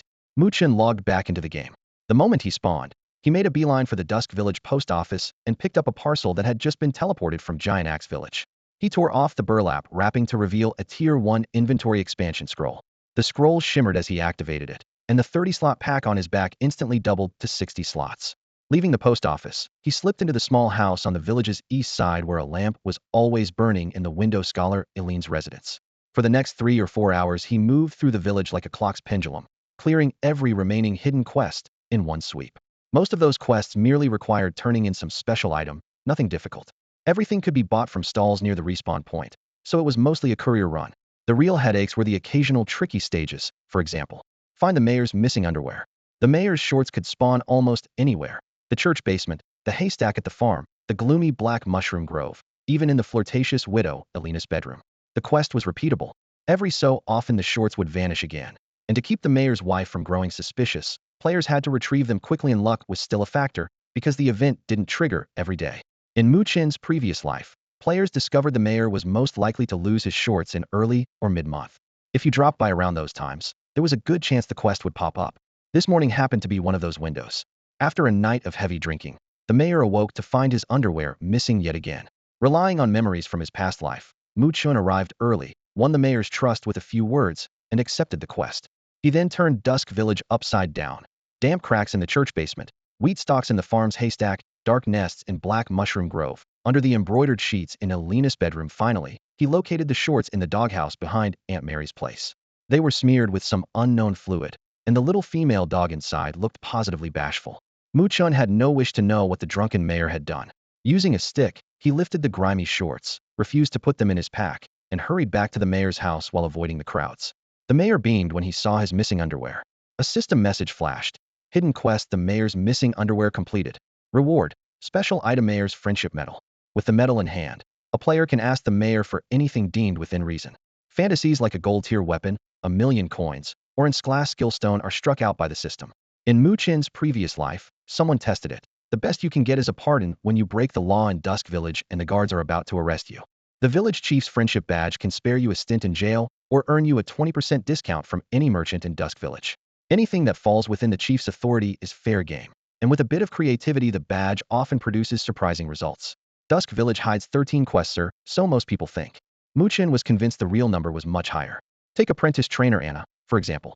After he triggered a hidden quest to collect corrupted wolf fangs and finished it with lightning speed, she immediately handed him a second hidden quest. In the previous timeline, no player had ever reported receiving 2 hidden quest chains in a row from Anna. Whatever the true total, Mu Chen had already cleared every hidden task available at this stage. He had no time to dig deeper in the village. Instead, he planned to head into the heart of Dusk Forest, finish on his new quest, and push his character to level 10. The first player in the world to reach level 10 would receive a special reward, and Mu Chen was determined to claim it. After tidying his pack, he sold the extra junk at a stall and to NPC merchants, then stopped by the general store for a complete map of Dusk Forest. The system-supplied atlas only covered the starter village and surrounding areas. Anything beyond required blank maps for manual charting or a ready-made regional map. His old map showed barely half the forest, the rest a black void. Now he finally had the full picture. Preparations done, he strode past the village gate toward the edge of the safe zone. 2 Beacon Guild scouts, tasked with tailing him, immediately reported his departure to Fenghua Lianqing. Just as Mu Chen was about to leave Dusk Village, a man and a woman blocked the road. When he saw their IDs, he raised an eyebrow and let a meaningful smile. Slife hadn't expected to meet such familiar faces so soon. The man, Qingfeng Tianxia, was the Breeze Guild's master. The woman, Qingshui Miao Miao, was both his girlfriend and the guild's vice master. In the previous timeline, the 2 most active guilds in Dusk Village were Beacon and Breeze, and their rivalry was constant. To counter Beacon, Mu Chen had cooperated with Breeze several times, so he and Qingfeng Tianxia were acquainted. Now, at the village exit, Qingfeng Tianxia fixed his gaze on Mu Chen, clearly having waited for him. Mu Chen understood at once, but kept walking until they met in the middle of the road. "Hold on, brother," Qingfeng Tianxia called out with a friendly smile. Mu Chen stopped. "What is it?" Qingfeng Tianxia nodded slightly and introduced himself. "I'm the master of Breeze Guild, and this is our vice master." His expression turned earnest, his eyes steady and sincere. "I'd like to invite you to join Breeze Guild." Mu Chen's face flickered with surprise. Moments ago he had been guessing why Qingfeng Tianxia and Qingshui Miao Miao had come, but he never expected their reason to be an invitation to join the Breeze Guild. His thoughts jumped to last night in Dusklight Forest, where he had crushed Fenghua Lianqing's party with overwhelming force. Qingfeng Tianxia had probably witnessed the fight from the shadows or learned every detail from someone who had. Whatever the source, today's offer was clearly linked to last night's slaughter. Mu Chen refused without a second thought. The Breeze Guild was one of only 2 guilds in Dusklight Village, and most players treated admittance as a badge of honor. Yet in his eyes, Dusklight was just one of tens of thousands of rookie villages worldwide. No matter how flashy a novice guild looked here, it was insignificant in the long run. Once everyone reached the main city, the Breeze Guild would be lucky to break into the top 500. Things had played out the same in his previous life. The Breeze Guild was renowned in Dusklight Village, but in the main city it vanished like a drop in the ocean. Fenghua Guild fared no better. Worse, Fenghua Lianqing and his followers cared only for bullying newcomers. When they found they couldn't act with impunity in the city, they slunk back to Dusklight and resumed their petty tyranny. Later, a player whom Fenghua had once humiliated spent a year grinding in the city, bent on revenge. He emptied his coffers to buy nearly 1,000,000 absolution scrolls, then camped at the respawn point and butchered Fenghua Lianqing's group at will. With each kill he erased his murder count, repeating the cycle until they were driven from level 20 all the way back to level 1. Fenghua Guild crumbled, and the tumor-blighting Dusklight Village was finally excised. The carnage even trended on Weibo that day. Back in the present, Mu Chen's refusal drew no anger. Qingfeng Tianxia kept a faint smile on his lips. He exchanged a glance with Qingshui Miao Miao, as if they'd anticipated this outcome all along. Qingfeng Tianxia chuckled. "Lord Dust, if you ever run into trouble or change your mind, come find me. The doors of the Breeze Guild will always be open for you. One more thing, it would be wise not to leave Dusklight Village today." "Understood." Mu Chen asked again, "If there's nothing else, I'll be on my way." With that, he brushed past Qingfeng Tianxia and Qingshui Miao Miao and headed straight for the western gate of Dusk Village. King Feng's well-meant warning might as well have been a passing breeze. Mu Chen didn't even lift an eyelid. Seeing that he was determined to leave, Qingshui Miao Miao finally couldn't hold back. "Hey, where are you going once you're out of the village?" "Hunting," Mu Chen answered without turning around. "Hunting? You mean grinding levels?" Qingshui blinked in confusion. Qingfeng Tianxia lifted a hand and spoke in a level but cautionary tone. "Call it grinding or hunting, either way, didn't you notice? The people from the Fenghua Guild are already tailing him." Following his gesture, Qingshui spotted 2 players whose IDs started with Fenghua skulking in the distance, shadowing Mu Chen. Qingfeng sighed. Young pride is the hardest thing to manage. Let him eat a little dirt before he learns to keep his head down. A stumble hurts more than any lecture. Qingshui nodded in agreement, then hesitated. "Guild leader, should we send someone after them? If we can pull dust out of Fenghuo's hands right away, wouldn't that be even better?" "Too much trouble," Qingfeng replied with a shake of his head. "Let him take a few lumps first." Elsewhere, out in the leveling zone, Fenghua Lianqing had just received word that Dust had left Dusk Village. He ordered every online member to rally at the gate. Last time Head rushed in without knowing Dust's strength and got crushed. This time Head brought over 30 people, determined to teach Dust a lesson. "Juzi, Kwangda stick to Dust like glue.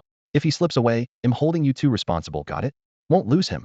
Fenghua Jizi and Fenghua Guangdao answered in unison over team chat. Good. Pull this off, and you each get 10 grand. With the bounty announced, Lianqing killed the voice channel. The channel fell quiet, but Jizi's nerves were shot. He whispered to Guangdao, if this goes south again, the boss is going to take it out on us. What do we do? Guangdao rolled his eyes. 30 people can't handle one guy. Quit whining. If you're that scared, hand me your 10 grand and scram.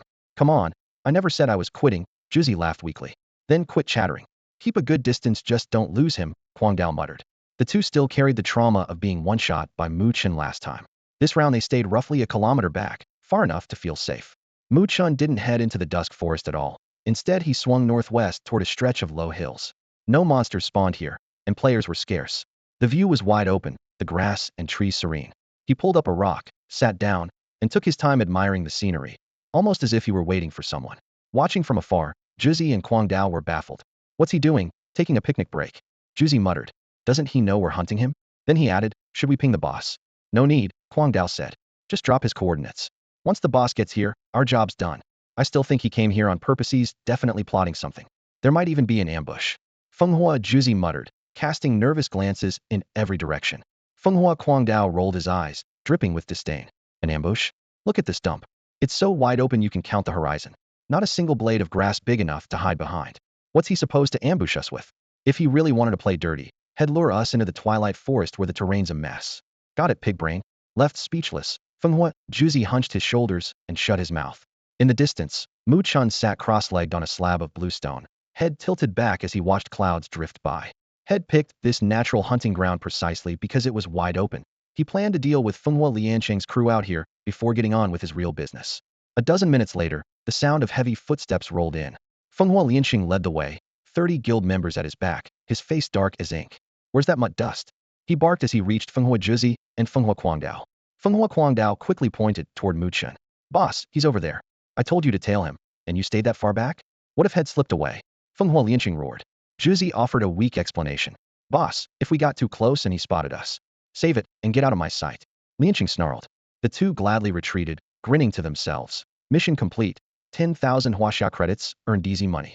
With his flunkies dismissed, Fenghua Lianqing eyed Mu Chen, then growled his orders. Spread out in 3 squads. Box him in.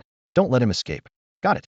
The 30 players fanned out in a wide arc. Mu Chen stayed seated on the stone, watching their slow encirclement with a faint smile. They think they can trap me? He mused. Even 30 squads wouldn't be enough. Too bad the newbie village doesn't have a temple of atonement. If I could buy pardon scrolls, I'd decamp their respawn point and be done with them. He sighed softly, still relaxed. Minutes later, the ring tightened. More than 30 people blocked every exit. Dust. Fenghua Lianqing's voice boomed. I meant what I said, leave town, and he'll kill you. Last time 7 or 8 of us couldn't drop you. This time I've got 30 plus. Let's see you act tough now. Make a move if you dare, and don't say I bullied you. Before the words finished echoing, Mu Chen raised his fire lizard staff. Streams of green light shot out corrosion. Fwoosh, fwoosh, fwoosh. Cute little bunny was vaporized into white light on the spot. Why is it always me? Her plaintive voice drifted from the death screen. Veins bulged on Fenghua Lianqing's forehead. You've got some nerve hitting first. Sick of living, are you? Charge, brothers, kill them all. Fenghua Lianqing roared. At his order, the ragtag members of Fenghua Guild surged forward, howling as they ran. A few apprentices and rangers were mixed in with the warriors and rogues, making the formation as chaotic as a pot of stew. Mu Chen stayed where he was, his expression calm while his hands moved at lightning speed. A spell fired off nearly every second. Corrosion, shadow bolt, plague grenade flung with no regard for mana. Eerie green flares burst in the air, lighting up the battlefield. The vanguard from Fenghua Guild averaged only level 5 or 6, wore mismatched gear, and had no more than 700 or 800 hit points. The moment corrosion's toxic mist clung to them, their health bars drained like sieves. Within seconds, the charge collapsed, bodies stacking into a small mound. When the few survivors finally staggered up to Mu Chen, only one player remained upright. Mu Chen raised a hand, launched another shadow bolt, and dropped him cleanly, then strode over the corpses toward Fenghua Lianqing, still lurking in the rear. Fenghua Lianqing, a warrior with the best gear and highest level, always hid behind his team. Mu Chen sneered at his cowardice.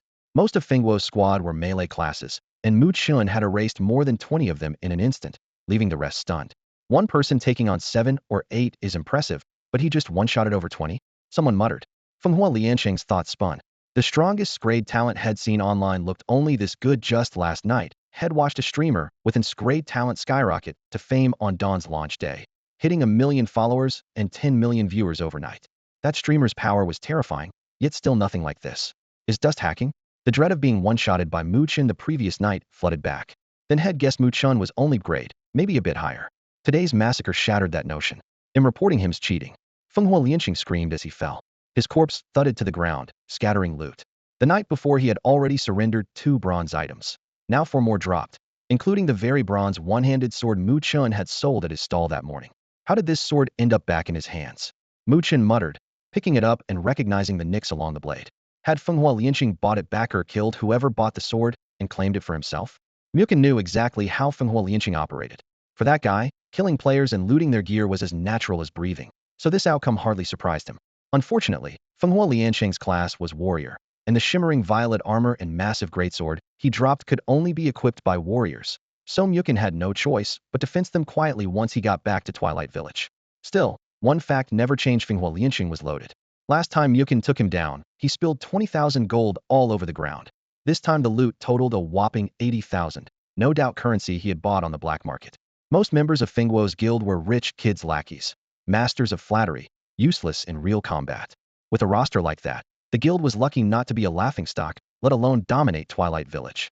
Skilled, talented players would never join a group that got its kicks from bullying rookies, so Fenghua Lianqing had to throw money at the problem cartloads of gold for gear and skill stones just to keep the guild's average power level respectable. But the starter zone had no banks, so the gold he exchanged had to sit in his bag, meaning he wandered around carrying a fortune and got cleaned out again and again. Muin chuckled to himself. The man never learned. After all, Fenghua had played walking vault for him last night. Yet today he still dared to haul 80,000 gold through the woods, practically delivering it to Muin's doorstep. Once he packed away the spoils, Muin dusted off his hands and hurried toward Twilight Village. He was hitting level 10 today. The outskirts of Duskwood Forest were as busy as an open-air market. A place that had been deserted last night now teemed with players farming level 1 critters for experience. Muin didn't linger. He slipped through the crowd and dove straight into the deep woods. The farther he pushed toward the center, the fewer players he saw, but the monsters grew thicker and their levels climbed steadily. He reached the Greifang Wolf Zone. The Greifang Alpha he had killed the night before had respawned and once again ran into its nemesis. With a snarl, the Alpha blurred forward, fangs aimed at his throat. Muin shifted a single step to the side, dodging the first bite with ease, then unleashed a flurry of skills. Several emerald corrosion spells cracked across the wolf's dark hide, scarlet damage numbers blooming in rapid succession. In under a minute the boss health bar plunged into the red, and a heartbeat later it crashed to the ground. Muin scooped up the pelt, fangs, and other materials the Alpha dropped, then pressed on, deeper into the forest. One hand cast corrosion on sight. Every monster he met fell, and his experience bar climbed in bright, satisfying bursts. All the while, the relic in his backpack, the Dark Spear, tribe totem, silently devoured each slain creature's soul. In-game lore said that souls offered to a totem could be exchanged for shaman skill stones. Normally, only soul warlocks and shaman priests could store souls, or players needed rare items like soul crystals, spirit caskets, or files. Muin was none of those classes and owned none of those tools. Fortunately, the totem itself could store souls automatically. The totem can store up to 100 souls. Once the reservoir is full, Mu Chen performs the sacrifice immediately, and the limit has now been reached. He wiped the crimson wolf blood from his robe and pulled the rune-carved segment of totem pole from his pack. Everything in Dawnworld felt uncannily real. The wolf's corpse was still warm, scalding blood hissed on the ground, and shredded organs and flesh lay scattered around him. Fortunately, in 10 minutes the system would refresh the remains and even remove the stains from his robe, sparing him any cleanup. Choosing a clearing free of wandering monsters, he dropped to one knee, raised the pole with both hands, and offered it to the ancestral spirits of the Darkspear tribe. A system window flashed before him. Do you wish to sacrifice 100 lesser souls to the ancestors of the Darkspear tribe? Yes. He hit confirm without hesitation. Pale gold light spilled from the totem, spreading a savage, blood-tinged aura. A chime exploded in his ears. Sacrifice complete. You have received the ancestors' gift shaman skill stone, grade D1. Lightning bolt, grade D, caster type. Deals 350 spell power as nature damage and has a 50 chance to paralyze the target for 1 second. While paralyzed, the target is completely immobilized. Cast range, 30. Cooldown, 60. Energy cost, 40. Mu Chen exhaled in relief. Thank goodness it wasn't a shaman-only totem or spirit spell, as warlock could never use those. Lightning bolt is pure elemental magic, learnable by any caster. Although its raw damage was slightly lower than his corrosion, the 50 stun chance could decide any close quarters fight. He activated the stone at once. A stream of data became blue light, sank into his mind, and the lightning bolt rune took hold. The totem dimmed after the rite, and he tucked it back into his pack sacrifices used, 1920. His next destination lay deeper in the Dusklight forest, at an ogre stronghold. He only needed to push past the territory of the Dusklight direwolves and continue a little farther. Ogres are naturally brutal, bloodthirsty, and fearless, endowed with monstrous strength. Each tribe spawns one of three leaders: a chieftain, a mage, or a shaman. According to the clues Anna had provided, the Dusklight ogres were led by a mage. If so, the kill might drop a mage skill stone, a prospect that made Mu Chen quietly eager. Staying alert, he unfolded the fine parchment map he had bought from an NPC trader. It clearly marked monster camps, herb patches, and/or veins. All he had to do was follow the trail. Before long, Mu Chen located the ogre encampment and slipped into position nearby. Mu Chen didn't act rashly. In his previous life, he had never ventured deep into the Twilight Forest, choosing instead to level up elsewhere, so he knew nothing about the ogre tribe before him. Based on experience, a camp of this size usually housed around 50 ogres. To confirm the number, he climbed the tallest birch nearby and scouted under the cover of thick leaves. Ogres were notoriously dim-witted. No one expected them to build anything decent on their own. What he saw below was an abandoned human war fortress. The stone outer walls were mostly intact, but most watchtowers had crumbled with time and fire. Even if the towers still stood, ogres 3 to 4 meters tall would never manage to scale them. By 2 in the afternoon, the sun blazed on the bluish-gray stones outside the fortress. Stuffed from lunch, the ogres sprawled on their greasy bellies, napping in the wall's shade or dozing atop messy piles of bones and scraps. Mu Chen counted 42 of them close to his estimate. He then searched for his quest target, the ogre magus. Inside the wall stood a stone hut barely large enough for 2 or 3 ogres, its exterior etched with crude magical runes. Unless he was mistaken, the magus was inside. After locking onto his target, he slid down the trunk and slipped through the grass toward the main gate. The 3 ogre warriors posted there were supposed to be on guard, yet they were snoring loudly in the shade. Even when Mu Chen was less than 5 steps away, none of them noticed. He first cast Identify on the nearest warrior. Ogre warrior. Level, common 10. Health, 500. Attack, 30. Racial trait, brute strength F. The faint glow of the spell woke the creature. Before its massive body could rise, Mu Chen flicked his wrist and unleashed several corrosion spells. Acidic mist wrapped around the warrior's bluish-green skin, hissing as it ate away flesh and health. The ogre's eyes bulged. It grabbed for a log-like club, but collapsed before it could even sit up. The heavy thud didn't wake the second guard. Mu Chen repeated the process, and another blast of corrosion dropped the next warrior, who still clutched the heavy weapon head never had the chance to swing. This time, however, his luck ran out. The metallic tang of blood and the fetid aura of corrosive magic seeped from the ogre warrior's corpse, rousing 2 more of the keen-nosed brutes from their slumber. The moment they saw their fallen companion and the intruder who had breached the gate, they reacted at once. One roared and charged, swinging a massive wooden spiked club, while the other snatched the bone horn hanging from his chest to sound the alarm. Before the horn could blare, Mu Chen lifted a hand and loosed a string of lightning arrows. Bolts of white-blue light linked into a crackling chain and struck the horn bearer in the blink of an eye.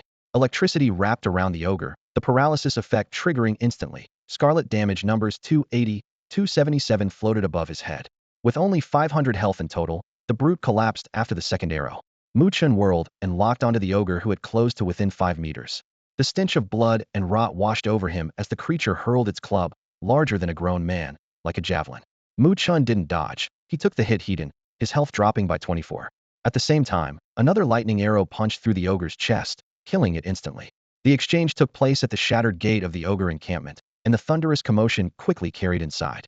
Mu Chen could hear dozens of ogres thundering toward him, their heavy footsteps making the ground tremble as if an army were charging. He stood alone at the breach, ready to cut down every foe that approached. Besides the common warriors, the camp held elite ogre hurlers and their chieftain, the ogre chef. In the world of Dawnlight, only ogres would put a cook in charge.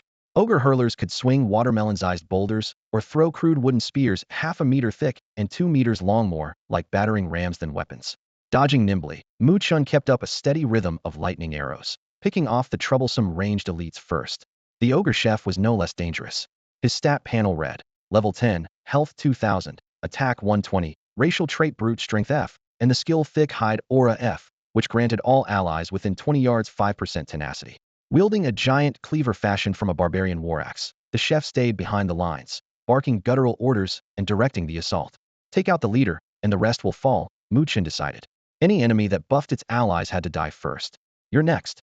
Silver serpents of lightning danced at his fingertips. Like a god of thunder, Mu Chen unleashed volley after volley, dropping ogres in rapid succession. Even the ogre chef was left clinging to the last sliver of his health. Mu Chen raised his staff, loosing a lightning arrow that was about to finish off the ogre chef when, in a flash, a black membrane snapped around the target and absorbed the lethal bolt. Mu Chen's gaze hardened. The ruler of the Twilight tribe, the hidden goal of his side quest, had finally appeared, an ogre mage. Ogre spellcasters fall into two branches: shadow and fire. Skin tone is the quickest tell. Shadow mages are deep violet, fire mages burn crimson. The dark shield just cast confirmed the newcomer was a shadow mage. Shouts echoed as a 5-ma turtle, two-headed shadow mage strode from the gloom. Such mutants are vanishingly rare. Blessed with far keener minds, they often rise as mages or shamans. Both single eyes swept the field. The left head bore a horn, the right was bald. A loose lavender robe hung from its shoulders, and its staff looked more like a spiked club, saved from that mistake only by the gemstones set along its length. Mu Chen raised a hand and cast Identify. A translucent panel snapped into view. Dark Hammer, Lord of Dusk. Roll, Ogre Mage of the Twilight Tribe. Level, 10. Health, 4000. Mana, 200. Attack, 240. Racial traits, Brute Strength F, Shadow Mastery E. Abilities, Dark Blast E, Dark Shield E. This would be the first Lord rank monster Mu Chen slew after his rebirth, and the thought set his blood aflame. In his past life, a lone wanderer like him couldn't contest the Lord bosses around Dusk Village. Big guilds claimed them all. Now, the battlefield was his. He drew a deep breath, tightened his grip on the fire lizard staff, and kept the wheezing ogre chef in his periphery. In the next heartbeat, several lightning arrows streaked down like blue-white meteors. The shadow mage lifted its staff again, layering a second dark shield on the chef. The first arrow glanced off, but the rest punched through, shredded the shield, and cored the chef's bloated chest. The monster crashed to the ground, dead at Mu Chen's feet. At the sight, the shadow mage roared, and 21 ogre warriors charged as if shot from cannons. Mu Chen didn't move. At 2 arrows per target, 42 shots would wipe them out, and he could loose one every second, less than a minute to silence. Everything unfolded as he predicted. His SS steer talent, Chaos Apostle, ignited, turning him into a spell Gatling gun. Blue-white bolts poured down in sheets. Lightning wove a shimmering curtain. Every rushing ogre was pierced, charred, and dead before it could even scream. In seconds, only the shadow mage remained. Faced with that terrifying barrage, both of its single eyes flickered with stark fear. It didn't last. Rage quickly drowned it out. Their entire tribe lay slaughtered, and only the enemy's blood could quell its fury. Although the two-headed ogre was far smarter than most of its kin, it was still an ogre. No human could fathom its twisted mind. The ogre dark mage swung a pitch-black staff as thick as a spiked club and smashed it into the ground. Boom. The earth caved in, stones spraying as a wave of black energy roared toward Mu Chen. Mu Chen flicked off the ground, skimming sideways to evade the blast. In the same motion, lightning crackled from his hand as he hurled several casts of acid spray and lightning bolt. Green corrosive mist intertwined with blue-white arcs, forcing the dark mage to throw up a hasty shadow shield. The shield cracked under the spinning barrage and shredded in an instant. Acid mist spread across the shaman's rough hide, sending up pungent white smoke, while lightning bored into muscle, triggering violent spasms. The double hit left it locked in place. Seize the opening. Mu Chen snapped his wrist and unleashed another volley of lightning bolts. 280. 53. 283. 41. Crimson damage numbers leapt across the screen, emptying the dark mage's full 2,000 health in seconds. With a dull thud, the massive corpse hit the ground, a cloud of dust billowing up. System messages flooded Mu Chen's ears. Congratulations on your first boss class kill. Title earned, Iron Tier Ogre Slayer. You gain 1,200 experience points. Congratulations, you have reached level 10. As the first player worldwide to reach level 10, you receive 1 mystery chest. The chime had barely faded when a global broadcast thundered. World announcement. Player Chen AI from the Huaxiao region, Twilight Village, is the first in the world to reach level 10. Give him a cheer. Not just in Game Dawn's official site. Every starter town notice board and tavern bards alike would proclaim Chen AI for a full week. Mu Chen stayed indifferent, unaware the notice had already set players everywhere ablaze. Twilight Village chat erupted. Wait, host Chen AI? Never heard of him. I'm only level 6, and he's 10? A god in the newbie zone. How did he grind that fast? At the same moment in a guild hall, Fenghua Lianqing stared at the broadcast, then his face darkened. Striding up to Qi Zimeo Meo, he slapped her hard. This is on you. You egged Xiao Dian and made the guild offend Chen AI. Qi Zimeo Meo cupped her reddening cheek as a system prompt popped up. Report the assault to Twilight Village security? She hastily hit no, not daring to anger Fenghua Lianqing further. Dawn's pain sensitivity sat at its lowest, so the slap barely hurt, yet the public humiliation made her tremble. She dared neither retort nor resist. Dai Lianhua stepped beside Fenghua Lianqing, jabbing a finger at Qi Zimomeo and shouting, "It's all your fault. Chen AI saved us, and you pushed me to kill him for his gear. Now we've got a powerhouse enemy, what are you going to do?" Fenghua Lianqing and Dai Lianhua were a perfect pair. In a few words, they dumped every bit of blame on Qi Zimomeo. To be fair, this whole fiasco really did start with Qi Xiao Mao Mao. Yesterday, when Dai Lianhua's three-person team was staring death in the face, Mu Chen suddenly showed up and yanked them back from the edge. The moment they were safe, Dai Lianhua noticed Mu Chen's high-end gear and a wicked idea popped into her head: kill him and take everything he was wearing. Worse still, Dai Lianhua nodded along to the plan. Now the two of them are dumping all the blame on Qi Xiao Mao Mao, which is pretty shameless, but she did bring it on herself. After all, she's a woman in her 20s running around with an elementary school-level ID like Qi Xiao Mao Mao. It just screams green tea poser. Out in the field, Qingfeng Tianxia and Qingshui Miao Miao froze when the global announcement popped up. Qingfeng Tianxia stared in disbelief. How? Didn't Fenghua Guild go after Chen AI? That makes no sense. How did he hit level 10 so fast? After a brief silence, he turned to the still-dazed Qingshui Miao Miao and barked, "Find out right now if Fenghua Guild has made a move on Chen AI." On it. Qingshui Miao Miao answered, immediately opening voice chat to contact their members stationed in Mu's village for details. Qingfeng Tianxia's expression grew darker. Everything had gone off script, and he hated that. In his plan, Chen AI would get hammered by Fenghua Guild, come crawling back for protection, and he could recruit a powerhouse without lifting a finger. Instead, Chen AI was unscathed and had just become the first player in all of Shuguang world to reach level 10. One worldwide announcement later, the guy had both fame and fortune. Signing him now would be exponentially harder. All across Shuguang world, players were memorizing the ID Chen AI. The forums and chat channels erupted, and it was a sure bet the name would trend on Weibo by nightfall. Back to the story. Deep inside Mu's forest, at the ogre encampment, Mu Chen happily sorted through his loot. As a lower-tier boss, Darkhammer Muse had coughed up some serious gear: a silver-grade weapon, a pair of bronze boots, and 2 mage skill stones. First up, Dark Staff. Grade, Silver, Magic Staff. Attack, 10. Spell Power, 80. Bonus Effect Ogre Might. 5 chance on hit to trigger a spell critical for triple damage. Durability, 6060. The stats were gloriously straightforward. Solid spell power with a splash of melee attack, classic ogre craftsmanship. The only downside was the name Dark Staff and its shrunken mace-like look, which reminded Mu Chen of something decidedly NSFW. Minor gripe aside, he was thrilled with his new silver weapon. The Ogre Shadow Mage had also dropped a pair of bronze boots. After examining the stats of Berserker's Stride, Mu Chen equipped the boots without hesitation. The instant the leather hugged his calves, a faint bronze halo traced the engraved runes, and both spell resistance and dark resistance on his stat panel jumped to 30. His movement speed climbed as well. Once the numbers settled, he turned his attention to the 2 skill stones dropped by Darkhammer Dusk. The first stone, Dark Shield. Grade, E. Class requirement. Apprentice, effect. Creates a 5-second shield on an ally or yourself, absorbing 80 damage. Cast range, 5M. Cooldown, 60s. Energy cost, 80. The second, Dark Affinity. Grade, E. Class requirement. None. Type, passive, effect. Increases the damage and effectiveness of dark spells by 10. 1 defensive, 1 passive. Nice. With a thought, he absorbed them both. 2 streaks of inky light vanished between his brows, and his skill list updated. Reaching level 10 granted 5 free attribute points. He allocated them as Plan 2 to Vitality, 3 to Intelligence, bringing his panel to Strength, 2. Vitality, 30. Agility, 4. Spirit, 5. Intelligence, 45. Spell Power, 179.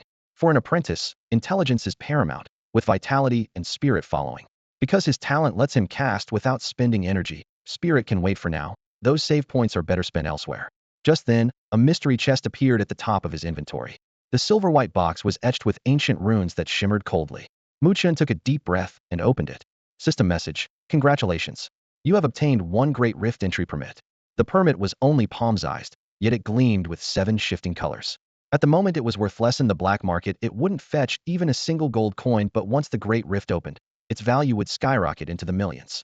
In his previous life, the Chosen One, Yi Tian, had used this very permit to enter the rift and loot a hero-class transfer stone, vaulting straight to the top.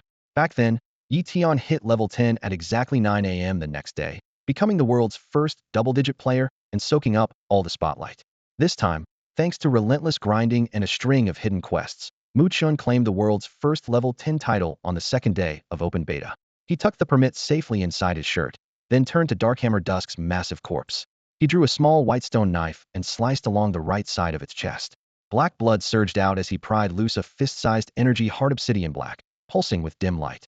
Such cores appear only in magic-type monsters and can be used in potions, gear crafting, spell formations, or even alchemical bombs, making them highly valuable. After confirming its quality, he sealed it away with care. Next, he entered the ogre encampment. Inside a rough stone hut sat a bronze chest. He crouched to open it, only to receive a prompt. The chest is locked. A key is required. In theory, the key should have dropped from the camp's boss, yet Darkhammer Dusk had yielded none. In that case, he would need another method. A magic key from the general store might do the trick, or a rogue's lockpicking skill could force it open instead. Mu Chen was a seasoned returnee, reborn with memories intact. Before setting out, he had dropped by the general store and swept every potentially useful gadget into his pack. The most striking purchase was a pair of miracle keys, each priced at a steep 500 gold. He didn't blink, knew they would save his skin sooner or later. That moment arrived quickly. He slid one key into the ancient chest in front of him. A crisp click sounded, the latch sprang free, and pale green light spilled into the gloomy cave. Loot. 1. Ogre Hide Greaves Bronze, legs 200 health, 150 defense, 20 magic resist, durability 50-50. 2. Minor Stamina Potion 1 consumable, raises stamina by 20 for 3 minutes. Mu Chen donned the dark green greaves on the spot and watched his stats spike upward. The potion went into the top of his pack for emergencies. Next, he squeezed into the Ogre Warlock's hut and ransacked every corner, pocketing several rare spell components while ignoring 5 or 6 bits of gear with 0 durability. Repairing those would cost more than buying no thanks. With the whole ogre camp looted, Mu Chen headed home in high spirits. As he moved through Dusklight Forest, sunset flickered through the branches. His footsteps outpaced the shifting lithe, had to reach Dusklight Village and turn in the quest. Trouble met him at the gate. Earlier, he had wiped out more than 30 Beacon Guild players in the nearby hills, and another handful yesterday, raising his murder count to 40. The system was blunt. Exceed 30 and town guards issue an immediate warrant. Sure enough, a squad of spear-wielding guards in iron mail blocked his path, ready to haul him to jail. The cells were damp and gloomy, and murder points fell by only 1 per day. Worse, logging out was forbidden behind bars. 40 points meant 40 straight days online pure misery. Luckily, the village chief's friendship medal that hung on his chest glimmered softly. Armed with that special item, Mu Chen strode past the guards, his blood-red ID blazing, and stepped into Dusklight Village. He didn't turn in the quest right away. Instead, he logged out. It was a little past 3 in the afternoon in the real world, and Head had only instant noodles for breakfast. Hunger left him lightheaded, ready to devour an entire steer. As he reached for his phone to order takeout, a gentle knock sounded at the bedroom door, followed by Sanja's cheerful voice. "Brother Mu Chen, are you awake?" Mu Chen was scrolling through a food delivery app when he asked, "Yeah? What's up?" The door opened quietly. Sanja stood in the doorway, her cheeks tinged pink. "Brother Mu Chen, I made you lunch. You've been gaming all afternoon, so I didn't want to disturb you. Do you want to eat now?" "Oh, really?" Mu Chen set his phone aside and looked up with a smile. "Sure, let me taste your cooking." At his answer, Sangja's eyes curved like crescents, and she bounded away like a happy fawn. Mu Chen swung his legs off the bed, slipped on his slippers, and walked to the living room. Soon Sanja returned with 3 steaming dishes, 1 meat, 1 vegetable, and a soup, each brightly colored and fragrant. Mu Chen sampled the stir-fried pork with green chilies first. The heat and flavor burst across his tongue. "This is great," he said sincerely. "You're really good at this." "I cook a lot at home," Sanja replied, lowering her head with a shy smile. A few years earlier, her mother had left, and she had been living with a father who gambled and drank. Forced to grow up quickly, she learned to take care of herself and honed her skills in the kitchen. "By the way, shouldn't you be in school today?" Mu Chen paused mid-bite. "It's Sunday," she answered, her voice soft but clear. After the meal, Mu Chen leaned back and burped contentedly. "Stay here for the next few days. Don't worry about the debt collectors." Sanja bowed deeply. "Thank you, Brother Mu Chen. It's nothing." With that, he went back to his bedroom and logged in. In the game, he headed straight to the 2nd floor of the Twilight Tavern and found the apprentice trainer, Anna. When she saw him, she froze for a moment, realization flashing in her eyes. "You already obtained the Ogre Mage's Heart of Power?" Mu Chen nodded and placed the pulsating, dark glowing heart on the table. Anna nodded in satisfaction and waved her hand. 2 rune stones materialized in midair. "Excellent work. I'm impressed. Hey, raise your payment, plus an extra class change stone as a bonus." Mu Chen accepted the reward calmly as a system prompt sounded in his ears. Quest completed. Gained 1,500 experience. Received Grade Skill Stone 1 and Class Change Stone 1. He inspected the items. 1. Summon Imp. Grade, D. Class, Demon Warlock. Effect, summons an imp that obeys the caster. Cooldown, 180 seconds. Mana cost, 90. 2. Demon Warlock, Class Change Stone. Class requirement, Apprentice. Required level, 10. Description, used to change your class to Demon Warlock. Closing his inventory, Mu Chen looked at Anna, who was watching him with a smile. I never would have guessed you were a demon warlock, he said. That's a surprise. It truly was. In his previous life, not a single player had discovered that the apprentice trainer in Twilight Village was actually a demon warlock. The realm of Dawn is ruled by the gods of order. Their mortal enemies are the gods of chaos, and the devotees of evil deities, demons included, are treated no differently. In this world, a demon warlock is the very definition of heresy. The moment the Temple of Reprisal catches their scent, its paladins and battle mages mobilize as one. They will level Dusk Village if they must, just to haul the warlock back, lash him to a cross, and burn him before the crowd. Sunset poured through the branches, streaking Anna's enchanting face with fiery red. She laughed, her voice as light as a feather. Tell Mato you hunger for power? Mu Chen's lips curved. Power was indeed what he sought, but not the tainted scraps demons bestowed.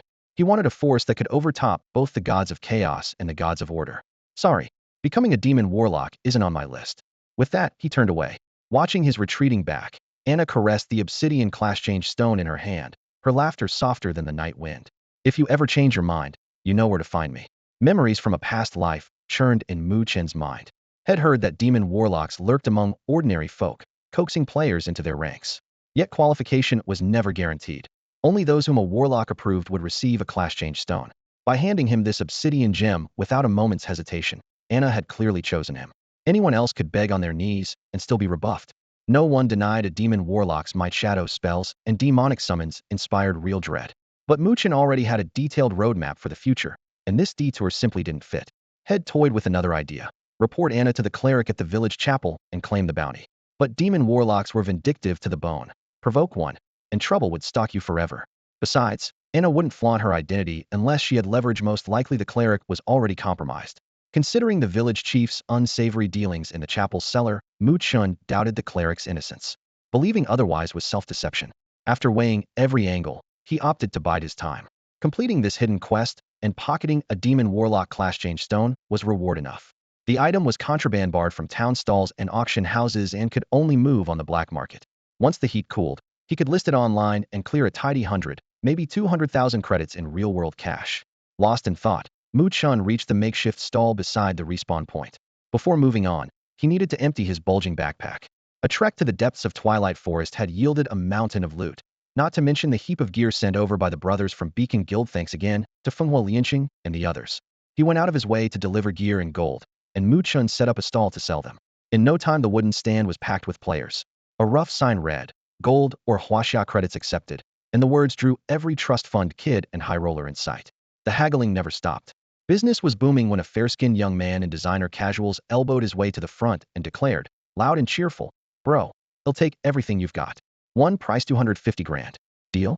Mu Chen did the math. The lot was worth roughly 220,000. The extra 30,000 plus a single clean sale made it a bargain he couldn't refuse. He nodded without hesitation. "What's your bank number? They'll transfer it now." The young man whipped out his phone, as if afraid Mu Chen might change his mind, and pulled up the payment window right inside the game. Advanced gaming pods sync with real-world phones, so every player also carries a virtual phone in their inventory. Identical look and feel, full call, text, and web functions. The buyer keyed in the amount and hit confirm. A few minutes later, Mu Chen logged out to check his physical phone. His balance had jumped by 250,000. Satisfied, he logged back in and transferred every item on the stall to the young man. As Mu Chen turned to leave, the buyer blocked his path, smiling broadly. "Add me, yeah? Whenever you've got gear, think of me first. They'll make it worth your while." Mu Chen agreed. A system prompt popped up. "Yi Chun wants to add you as a friend. Accept?" Seeing the ID, Mu Chen smiled and tapped yes. The list refreshed, and Yi Chun's eyes went wide. "You're Chennai?" Mu Chen nodded. Before entering Twilight Village, he had hidden his ID to avoid unnecessary trouble. "No wonder you can dump so much gear at once." Yi Chun gave him an admiring once-over, eyes shining. "If that's all, it'll be on my way," Mu Chen said calmly. Sure later. And call me when you've got more stuff." Yi Chun waved enthusiastically. "Will do." Mu Chen headed toward the village chief's house. By the second day of open beta, the crowd around the chief's door had dispersed.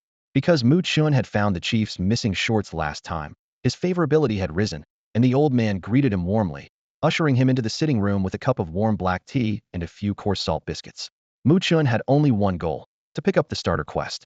Objective: kill 10 wild wolves and collect 10 wolf fangs, then return them to the village chief. Completing it would unlock the follow-up chain and open the road to the main city. A mandatory quest, but a straightforward one. Mu Chen fished 10 wolf fangs from his backpack and handed them to the village elder. The sharp fangs glinted coldly in the sunlight as the elder's wrinkled hands took them, trembling ever so slightly. The next instant, a system notification rang in Mu Chen's ears. System, congratulations on completing the novice quest, the elder's request. System, reward received 10 gold coins. 10 coins materialized out of thin air and clinked into Mu Chen's palm, their golden sheen lifting his spirits. After stowing the fangs, the elder seemed to remember something. His expression hardened. Adventurer, a steel tusk boar has taken over the black mushroom mill to the south.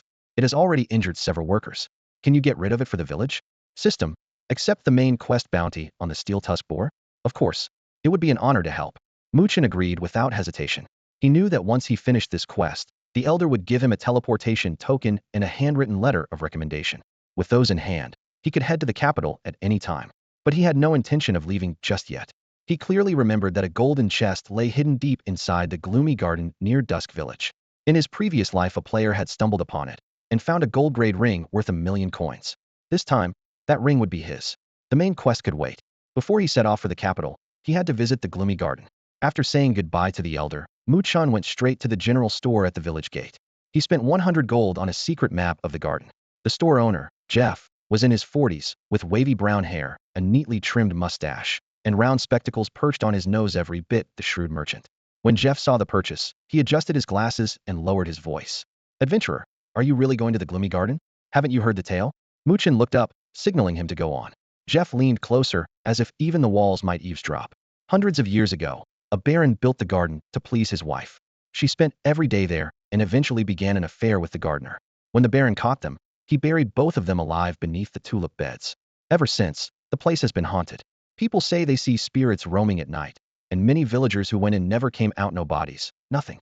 Finishing the story, he sighed, then switched to a salesman's grin and produced a string of silvery charms from under the counter. This is a dawn amulet I got from a priest at the Temple of Dawn. Wear it and no ghost or spirit will dare come near. Limited time, deal 2,000 gold, buy one get one free. Patting his chest, he added, I wouldn't part with such a treasure for just anyone, but you and I are clearly fated. Don't tell a soul, all right? These amulets are in high demand, and I'm selling only to you. Mu Chen cast a glance at the dawn amulet in Jeff's hand. It looked about as convincing as the voodoo charm Zul used to fool tourists in his shop. Anyone who bought it was asking to be scammed. A real talisman from the Temple of Dawn would repel spirits and cleanse the undead, but the inscription on this one was crooked, and its divine glow was barely visible. As a reborn player, Mu Chen needed only a second to see the truth. Some trainee priest at the temple had slapped this knockoff together, and it might work at 1/10 of the real item's power. What truly angered him was that its item description matched the genuine article word for word. Players judged equipment by its stat panel and flavor text. Nobody expected counterfeits to exist. Unless you had lived through the last timeline, you couldn't tell a real amulet from a fake one. Jeff had seized on that loophole. His eldest son worked as an apprentice cleric at the Temple of Dawn, so Jeff routinely sold these cheap fakes to adventurers in Dusk Village. In the previous life, plenty of unfortunates had marched into Gloom Shade Garden with counterfeit talismans, only to be slaughtered by ghosts. Mu Chen despised cheats like this. He warned in a cold voice, if the Temple of Dawn learns you're ruining their reputation with knockoffs, your son will be expelled. Jeff jolted as if shocked, eyes wide and voice quivering. How do you know that? Nothing stays buried forever, Mu Chen said quietly. Jeff's face turned white, sweat beading on his forehead. The Temple of Dawn prized its honor above all else. If they discovered his scam, exile would be the least of his problems. He had thought the influx of new adventurers were naive country folk, easy to dupe. Even if someone noticed the amulet was faulty, no one would dare march to the temple and complain. Now he faced someone who pierced his scheme with a single line. After a tense pause, Jeff forced a smile, bent down, and retrieved another talisman from beneath the counter. Honored adventurer, my eyes failed me. I grabbed the wrong one. This is the genuine dawn amulet. He whisked away the fake and presented a talisman that shone with a pale platinum light, brimming with dawn energy, the authentic piece. Mu Chen didn't bother exposing him further. He simply nodded. You said 2,000 gold each, buy one get one free, right? Whatever you have in stock, they'll take them all. A genuine dawn amulet fetched 5,000 gold at the temple. Selling for 2,000 would bleed Jeff dry. There was no way he'd agree without a fight. Jeff's smile froze on his face. Jeff refused. Nothing comes that cheap in this world, and Mu Chen wasn't about to let him keep all the profit. Jeff was going to bleed today. Realizing sweet talk wouldn't work, Jeff cleared his throat and tried to sound composed. Kid, a word of warning, me second son serves in the Duskwatch village guard, and he's close friends with the captain.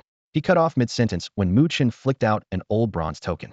The crescent-shaped badge glinted in the candlelight, and Jeff fell silent at one seat, was the village chief's friendship medal. Not long ago, when Mu Chen's kill count had drawn the guard's attention, that very medal had saved him. Once activated, it lost its power but remained as a permanent keepsake. As the village shopkeeper, Jeff recognized it immediately and understood the implication. Mu Chen had the chief's backing. If the chief learned he was selling inferior Dawn talismans, Jeff would be punished, maybe even hauled before the Temple of Dawn. Weighing the risks, he decided it was cheaper to pay up. He forced a smile. Honored adventurer, I run a modest business. Only 2 Dawn talismans left, 2,000 gold, and he'll throw in an extra one, all right? Mu Chen's smile held a hint of coldness. Is that so? When I reach the capital, I'll visit the Temple of Dawn myself and ask them to send you more talismans to sell.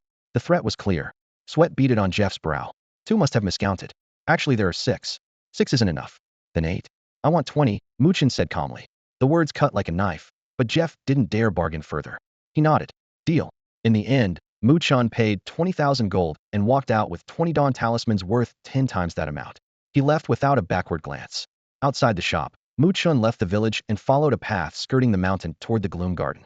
The garden lay on a plain behind Duskwatch's rear hills, not far at all. Wild monsters wandered in 2s and 3s. Players swung their swords for experience, and the occasional boom of magic echoed through the air.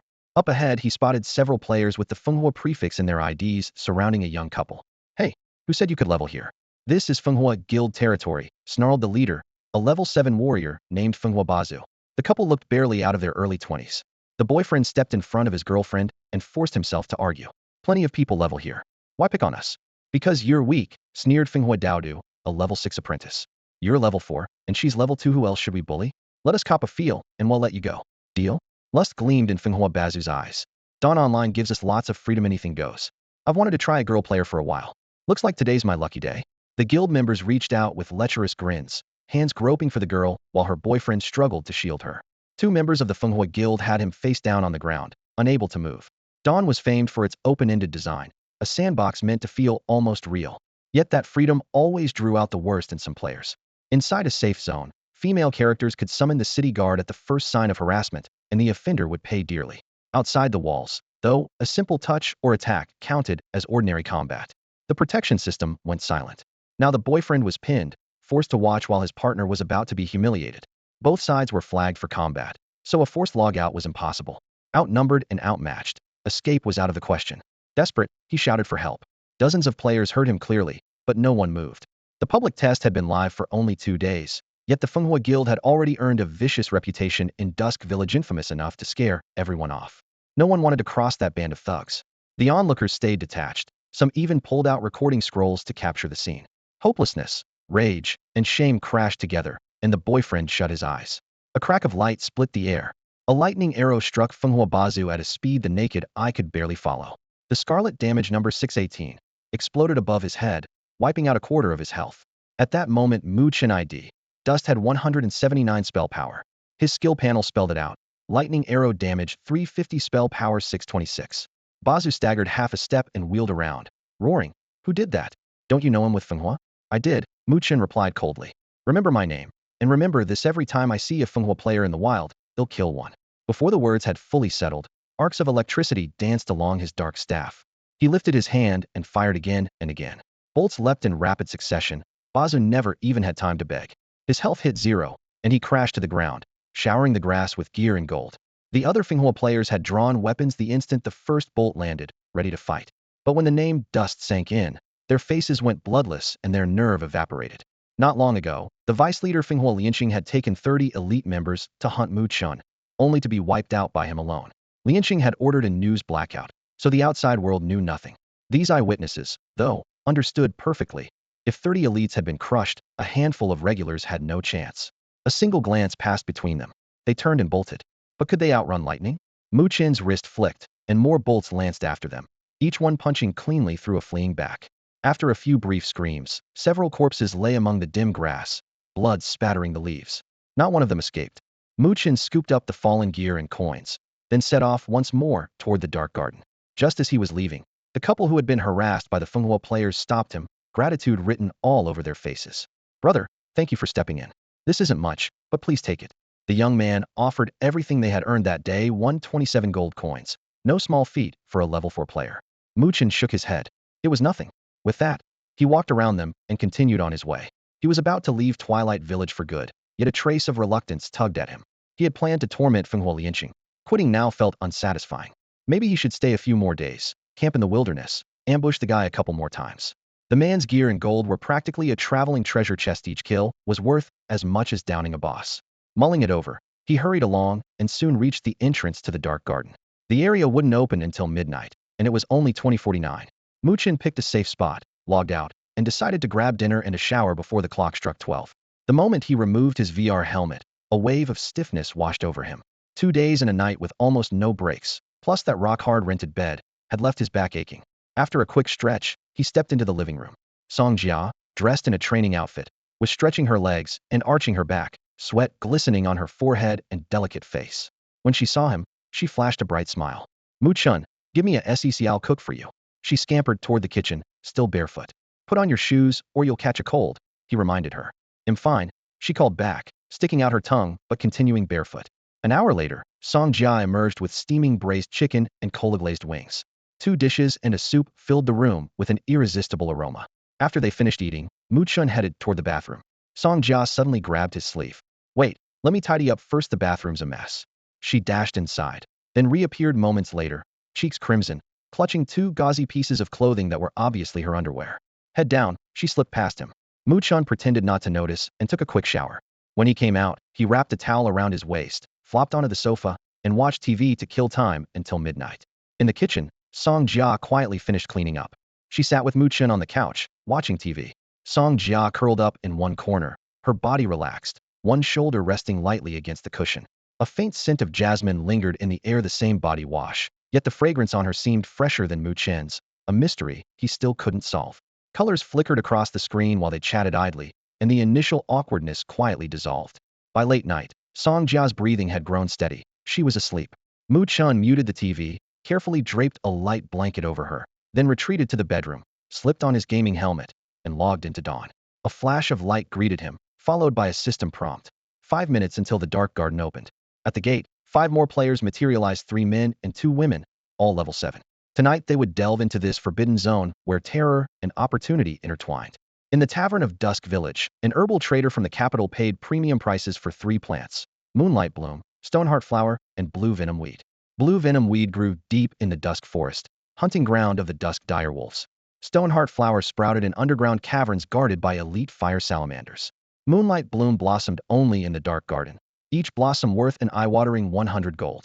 The fat rewards drew legions of players and kept the garden's unsettling legends alive. Rumor had it the Baroness, who was buried alive, along with her gardener, still roamed among the beds, ready to entomb any trespassers in the soil. Because villagers kept vanishing, the captain had posted the quest Missing in the Dark Garden, demanding the cause be found and the bones of the dead returned. The gripping storyline and lavish payouts turned the site into a playground for the brave. With Mu Chen included, there were 6 explorers that night. While the barrier around the garden still shimmered, he sized up his teammates. Among the 3 men and 2 women, one streamer caught every eye. Her ID was Chushi. With striking features and a tall frame, she wore a black, form-fitting hunter suit that outlined her lean silhouette, a ranger's bow slung across her back. She clearly embodied the cool, capable archetype. Hey, everyone, Chushi here, challenging the Dark Garden tonight. Don't forget to follow and cheer me on, she said softly to a hovering silver orb. No larger than a ping-pong ball, the orb floated in midair, projecting an interactive screen so she could chat with her audience in real time. Known as the Silver Sprite, it was an official Dawn streaming accessory, priced at 15,000 yuan in the online store. Streaming assistants come in 3 versions: standard, upgraded, and deluxe. Most small-time hosts can barely scrape together 15,000 yuan for the standard edition, yet the streamer in front of them, ID Chuzai, was running a deluxe model worth 200,000. Mu Chen gave the teardrop-shaped device a glance. Its virtual display showed more than 3 million viewers online, proof that she was no minor celebrity. Mu Chen normally read gaming news and strategy leaks, but rarely opened a live room, so he remembered only a handful of big-name streamers from his previous life. These days the world was even more wired, and live streaming had become part of everyday life. In the late stages of the game back then, plenty of top players had gone live. Why not make money while playing? Mu Chen had earned some fame through sheer effort, and platforms had offered him lucrative contracts, but had turned them down, convinced that streaming would hamper his performance. He had never heard of Chushi. Judging by her gear and level, he tagged her as a looks-based streamer, great at attracting fans with her face, average in skill. China had tens of thousands like her, nothing remarkable. After a quick glance, he shifted his focus elsewhere. The others, however, lit up at the mention of her name. A male player called Luo Hua Wuqing nearly bounced in place. Chu Shi, I'm your diehard fan. I tune in the moment you go live every day. I can't believe I'm meeting you in person. This is unreal. Beside him stood a girl with delicate features, ID Nai Hua Luo. She looked about his age and bore a family resemblance, probably his sister. Watching her brother lose all composure, she rolled her eyes in exasperation. Is that so? I'm happy to meet you, too. Chu Shi answered politely, though without much warmth. Besides these three, two other men in their 20s had come with her. Free Rider, a level 7 warrior. Betrayal Bei, a level 7 apprentice. Both were fans nursing crushes on her, but strangers to each other. The sparse conversation and faint sparks between them made their rivalry obvious. The Dark Garden was the most dangerous area near Dusk Village, and even the official Dawn website warned players to be at least level 7 and in a party of 15 or more before entering. Knowing her own limits, Chu Shi had asked Free Rider and Betrayal Bei for backup. The moment their goddess called, they agreed without hesitation. At midnight sharp, the Dark Garden opened. The rusty bronze gates creaked apart, and a gust of wind reeking of blood, decay, and wet earth swept over Mu Chen and the others. Countless crows circled above the garden. Their black wings blotted out the waning moon, and their low croaks dripped through the air like cold rain, weighing on everyone's lungs. A few birds alighted on the garden's tarnished bronze fence, their blood-red eyes surveying the crowd as if picking the next corpse. Everyone except Mu Chen looked uneasy. The younger sister of the sibling duo, Naiha Hualuo, swallowed hard, her lips pale. She whispered to her brother, "Bro, maybe we should wait until we're a higher level, or bring more people. I'm kinda scared." Her brother, Luo Hua Wuqing, tightened his grip on his weapon, hesitating. Both the official Dawn website and the NPCs in Twilight Village had warned that the Dark Garden was extremely dangerous and strictly off-limits to low-level players. Dawn's death penalty was brutal. One death meant losing a level, every piece of gear, and all your gold. No wonder most players stayed away. Even the streamer Chu, she felt the same dread. She had always feared eerie settings and knew her skills were only average.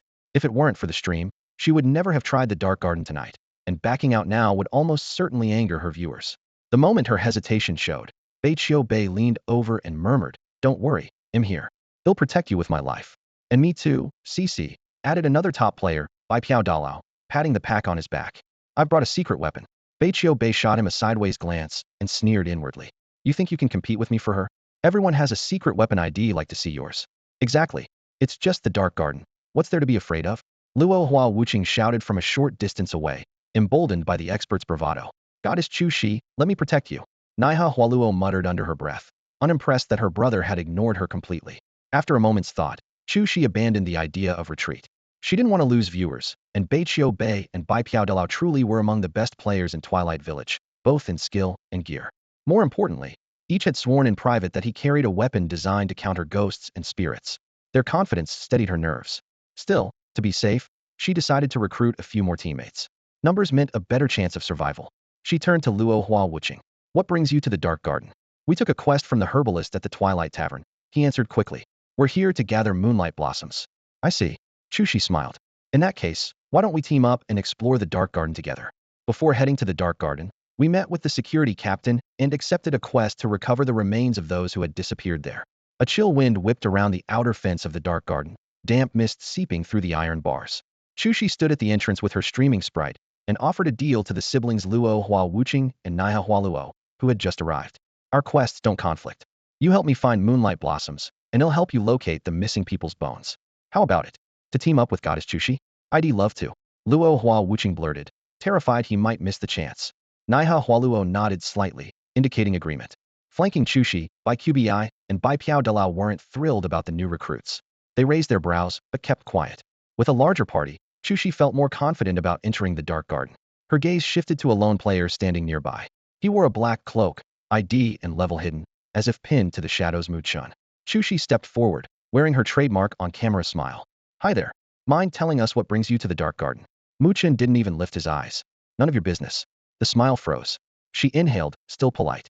"It's dangerous in there. Going alone can get you killed. Want to join us?" "No thanks. I work better solo. You'd only slow me down." With that, Mu Chen turned, pushed open the rusty gate, and vanished into the mist. Within seconds, darkness swallowed him. The streaming sprite captured the scene from every angle, and the chat exploded. "Who is that guy? So cocky. He talks to Goddess Chu Shi like that? ID break his legs. What are the bodyguards doing just standing there?" Bai Piao Dalao snapped out of it, half drawing his sword. Chushi, should I chase him down and gut him? No manners at all. By QBI added in a low voice. Once we're inside, he'll pay. Chushi forced a smile at the camera and shook her head. Forget it. Not worth getting angry. Though her voice stayed gentle, a flash of coldness crossed her eyes. Just wait till he messes up in the dark garden aisle stream every second. You're too kind, Chushi. Bai Piao Dalao sheathed his sword with a snort. If he hadn't run, he'd be begging for mercy. Yeah, don't let him off once we're inside, Bai QBI growled. Luo Hua Wuqing cracked his knuckles. It'll make him apologize to Goddess Chushi.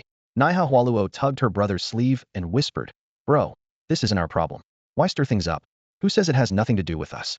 Anything concerning Goddess Chushi is my business, Luo Hua Wuqing declared.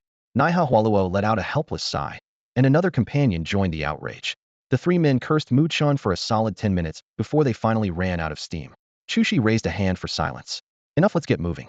The group fell in behind Mu Chen and stepped into the shadow garden. In his previous life, Mu Chen had come here at level 9 and knew the place was far more dangerous than it looked. Every monster inside belonged to the ghost clan, elusive, naturally immune to physical damage, and permanently invisible. Unless a player had a special class or carried a spectral sight potion, the ghosts were completely unseen. Unfortunately, the potion vendor in the starter village sold only minor health and minor energy potions. Spectral sight wasn't even on the menu. Years of battle had honed Mu Chen's senses razor sharp. He could pinpoint hostile intent with uncanny accuracy. Without warning, he whirled around, loosing an arc lightning arrow. Boom. A burst of electricity lit up a twisted, translucent humanoid. Mu Chen cast Identify. Wraith Common. Level 7. Health 350. Attack 21. Racial traits. Physical immunity. Permanent invisibility. A mere 350 HP lightning arrow was all it took.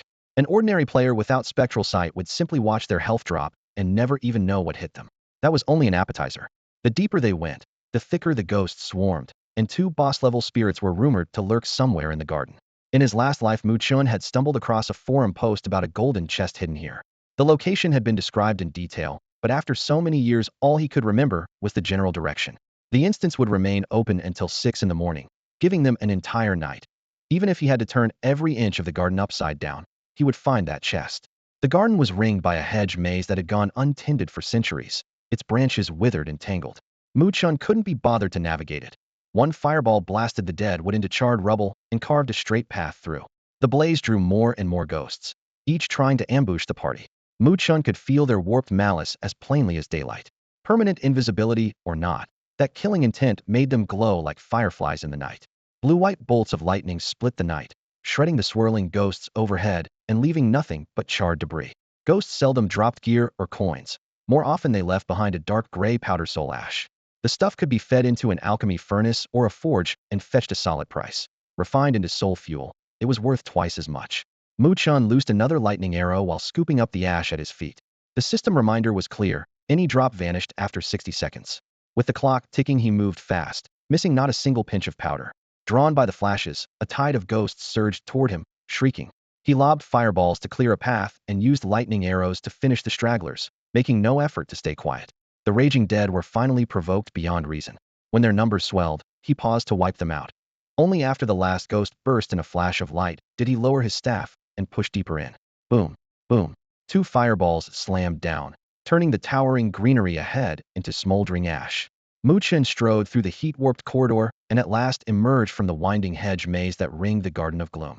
Beyond the maze, a vast sea of flowers exploded into view: tulips, red roses, wisteria, layer upon layer of colors so vivid it was almost dizzying.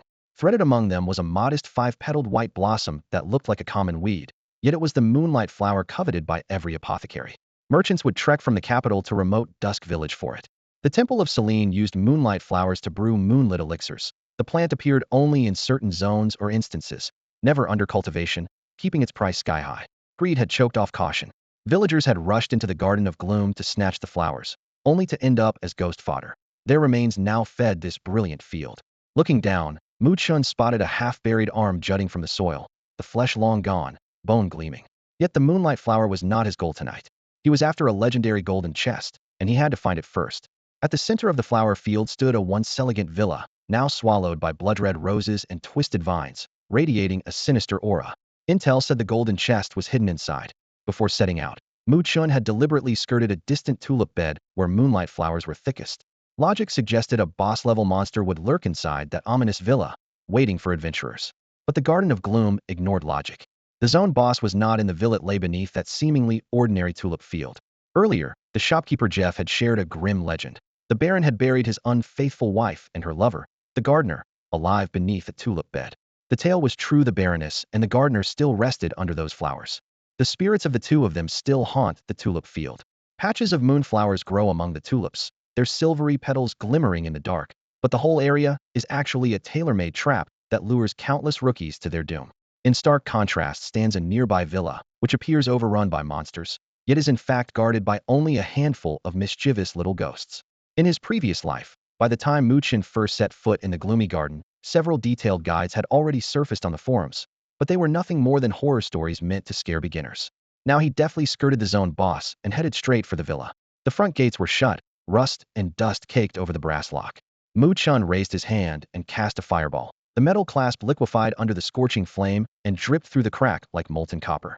The doors creaked open, revealing a mansion that had supposedly stood untouched for centuries. Inside it was dim, a clammy wind cutting to the bone. Mu Chen pulled a torch from his pack. The flickering flame cast a faint glow a few feet around him. Strangely, the floor was spotless and the furniture neatly arranged, as if someone had just polished everything with care. In truth, that was the daily housekeeping of those ghosts. For first-time visitors, the contrast was eerie enough to make their skin crawl. Mu Chen's expression remained calm as he strode toward the basement. He remembered that the golden chest was hidden in a secret room below, the entrance tucked beneath the grand staircase at the back of the first-floor hall. Behind the hall stood a dozen freestanding mirrors, each taller than a grown man, their surfaces shrouded in white cloth so that only a vague outline showed, exuding a chilling aura. As he moved through the array, he caught a fleeting shape in one of the mirrors, and at the same instant sensed a bone-deep malice swelling from a corner of the room. He lifted the dark staff, arcs of lightning coiled around it, and a thunderbolt shot forth. The arc struck true, a shrill scream ripped through the hall then cut off, leaving only a tuft of spectral ash drifting down.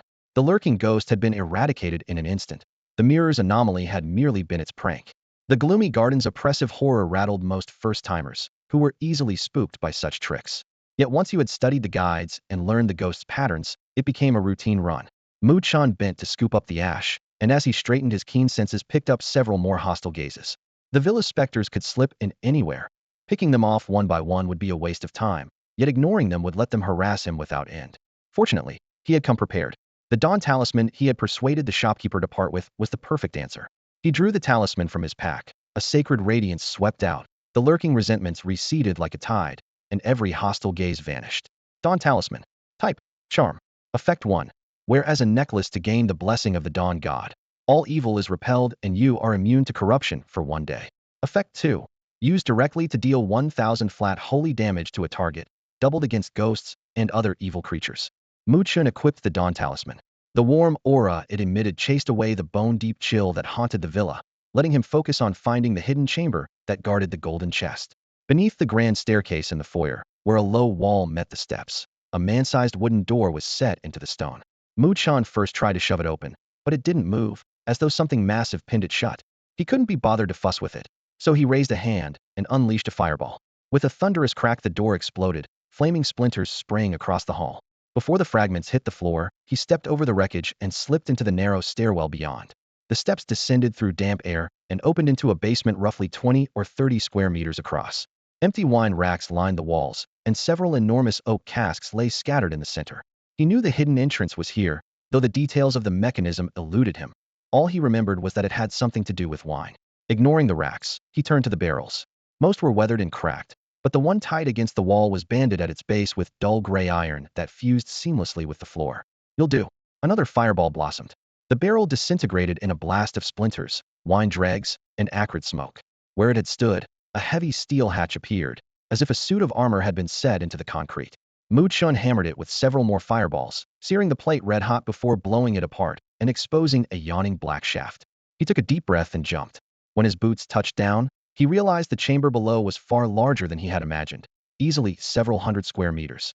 Pale green glowstones studded the walls, their light outlining rows of alchemical gear retorts, test tubes, beakers that sparkled with metal and glass. In one corner, dozens of iron cages stood cold and empty, their bars streaked with dried blood. The message was unmistakable. This was a clandestine laboratory. The cages had once confined living test subjects, and in the Dawn world, human and beast experiments were all too common. Some major cities still embraced slavery, and secret vivisections thrived in the shadows. The garden's true secret was finally exposed. The Baron had built this laboratory first and laid an ornate garden above it as a disguise. Every banquet and sightseeing tour had been part of the charade. Hundreds had died here, their restless spirits drifting through the grounds as the ghosts Mu Chen had battled on his way in. As for the Baroness, her tragedy began by chance. Late one night, she discovered the basement, and in shock hurried to the greenhouse to find the gardener, begging him to alert the village priest and the local watch. But before the gardener could escape the estate, the Baron caught him. He sent his men to seize the gardener and his wife, and, ignoring her desperate pleas, had them buried alive. Afterward, he deliberately spread rumors that the Baroness had been having an affair with the gardener, claiming he had killed the couple in a fit of rage. The Baron never remarried, left no heir, and after his death the domain collapsed within a few short years. The shadowed garden became ownerless, and decades of neglect turned the overgrown grounds into a playground for wandering spirits. In a previous timeline, a player stumbled into the depths of the garden and discovered a hidden underground laboratory. Using the Baron's abandoned journals, they pieced together the entire story of the shadowed garden and posted it on the forums, causing an uproar. Mu Chen shook off the memories, surveyed the ruin of weeds and broken walls around him, and fixed his eyes on a chest that gleamed with dark gold in the corner. He remembered that an elite ghost guarded it and would strike the moment anyone drew near. He touched the dawn amulet on his chest and stepped forward. One step from the chest, the shadow behind it swelled, and a pitch-black figure lunged at him. The amulet flared with soft white light, forcing the spirit back to the corner with a shrill scream. Mu Chen flicked a finger, casting Identify. A translucent panel spelled out its stats. Ghost Warden Elite. Level 7.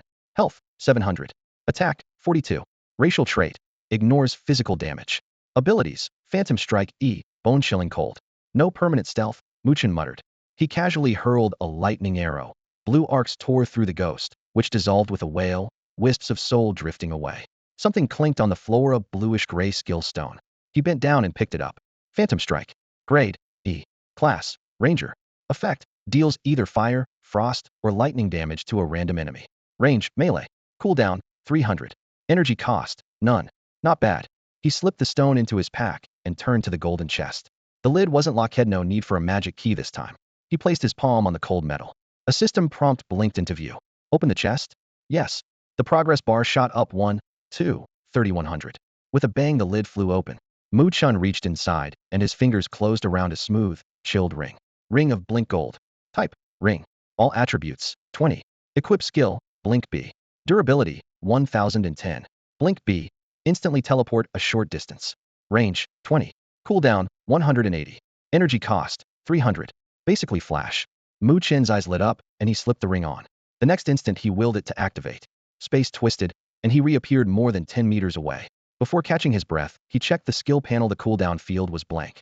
The Chaos Apostle trait works on gear skills, too. Mu Chen clenched his fist in excitement. Unlimited teleportation meant he no longer had to fear melee pursuers or troublesome terrain. A caster's biggest weaknesses are sluggish movement and flimsy defenses. With this ring, slow legs were a thing of the past. With the flicker ring in hand, his mission was complete. The weight on his mind lifted, and Mu Chen finally took the time to inspect the alchemy lab buried deep underground. Cold, damp air seeped through a half-collapsed dome, and a thick layer of dust coated the copper benches. He opened every cabinet and drawer within reach.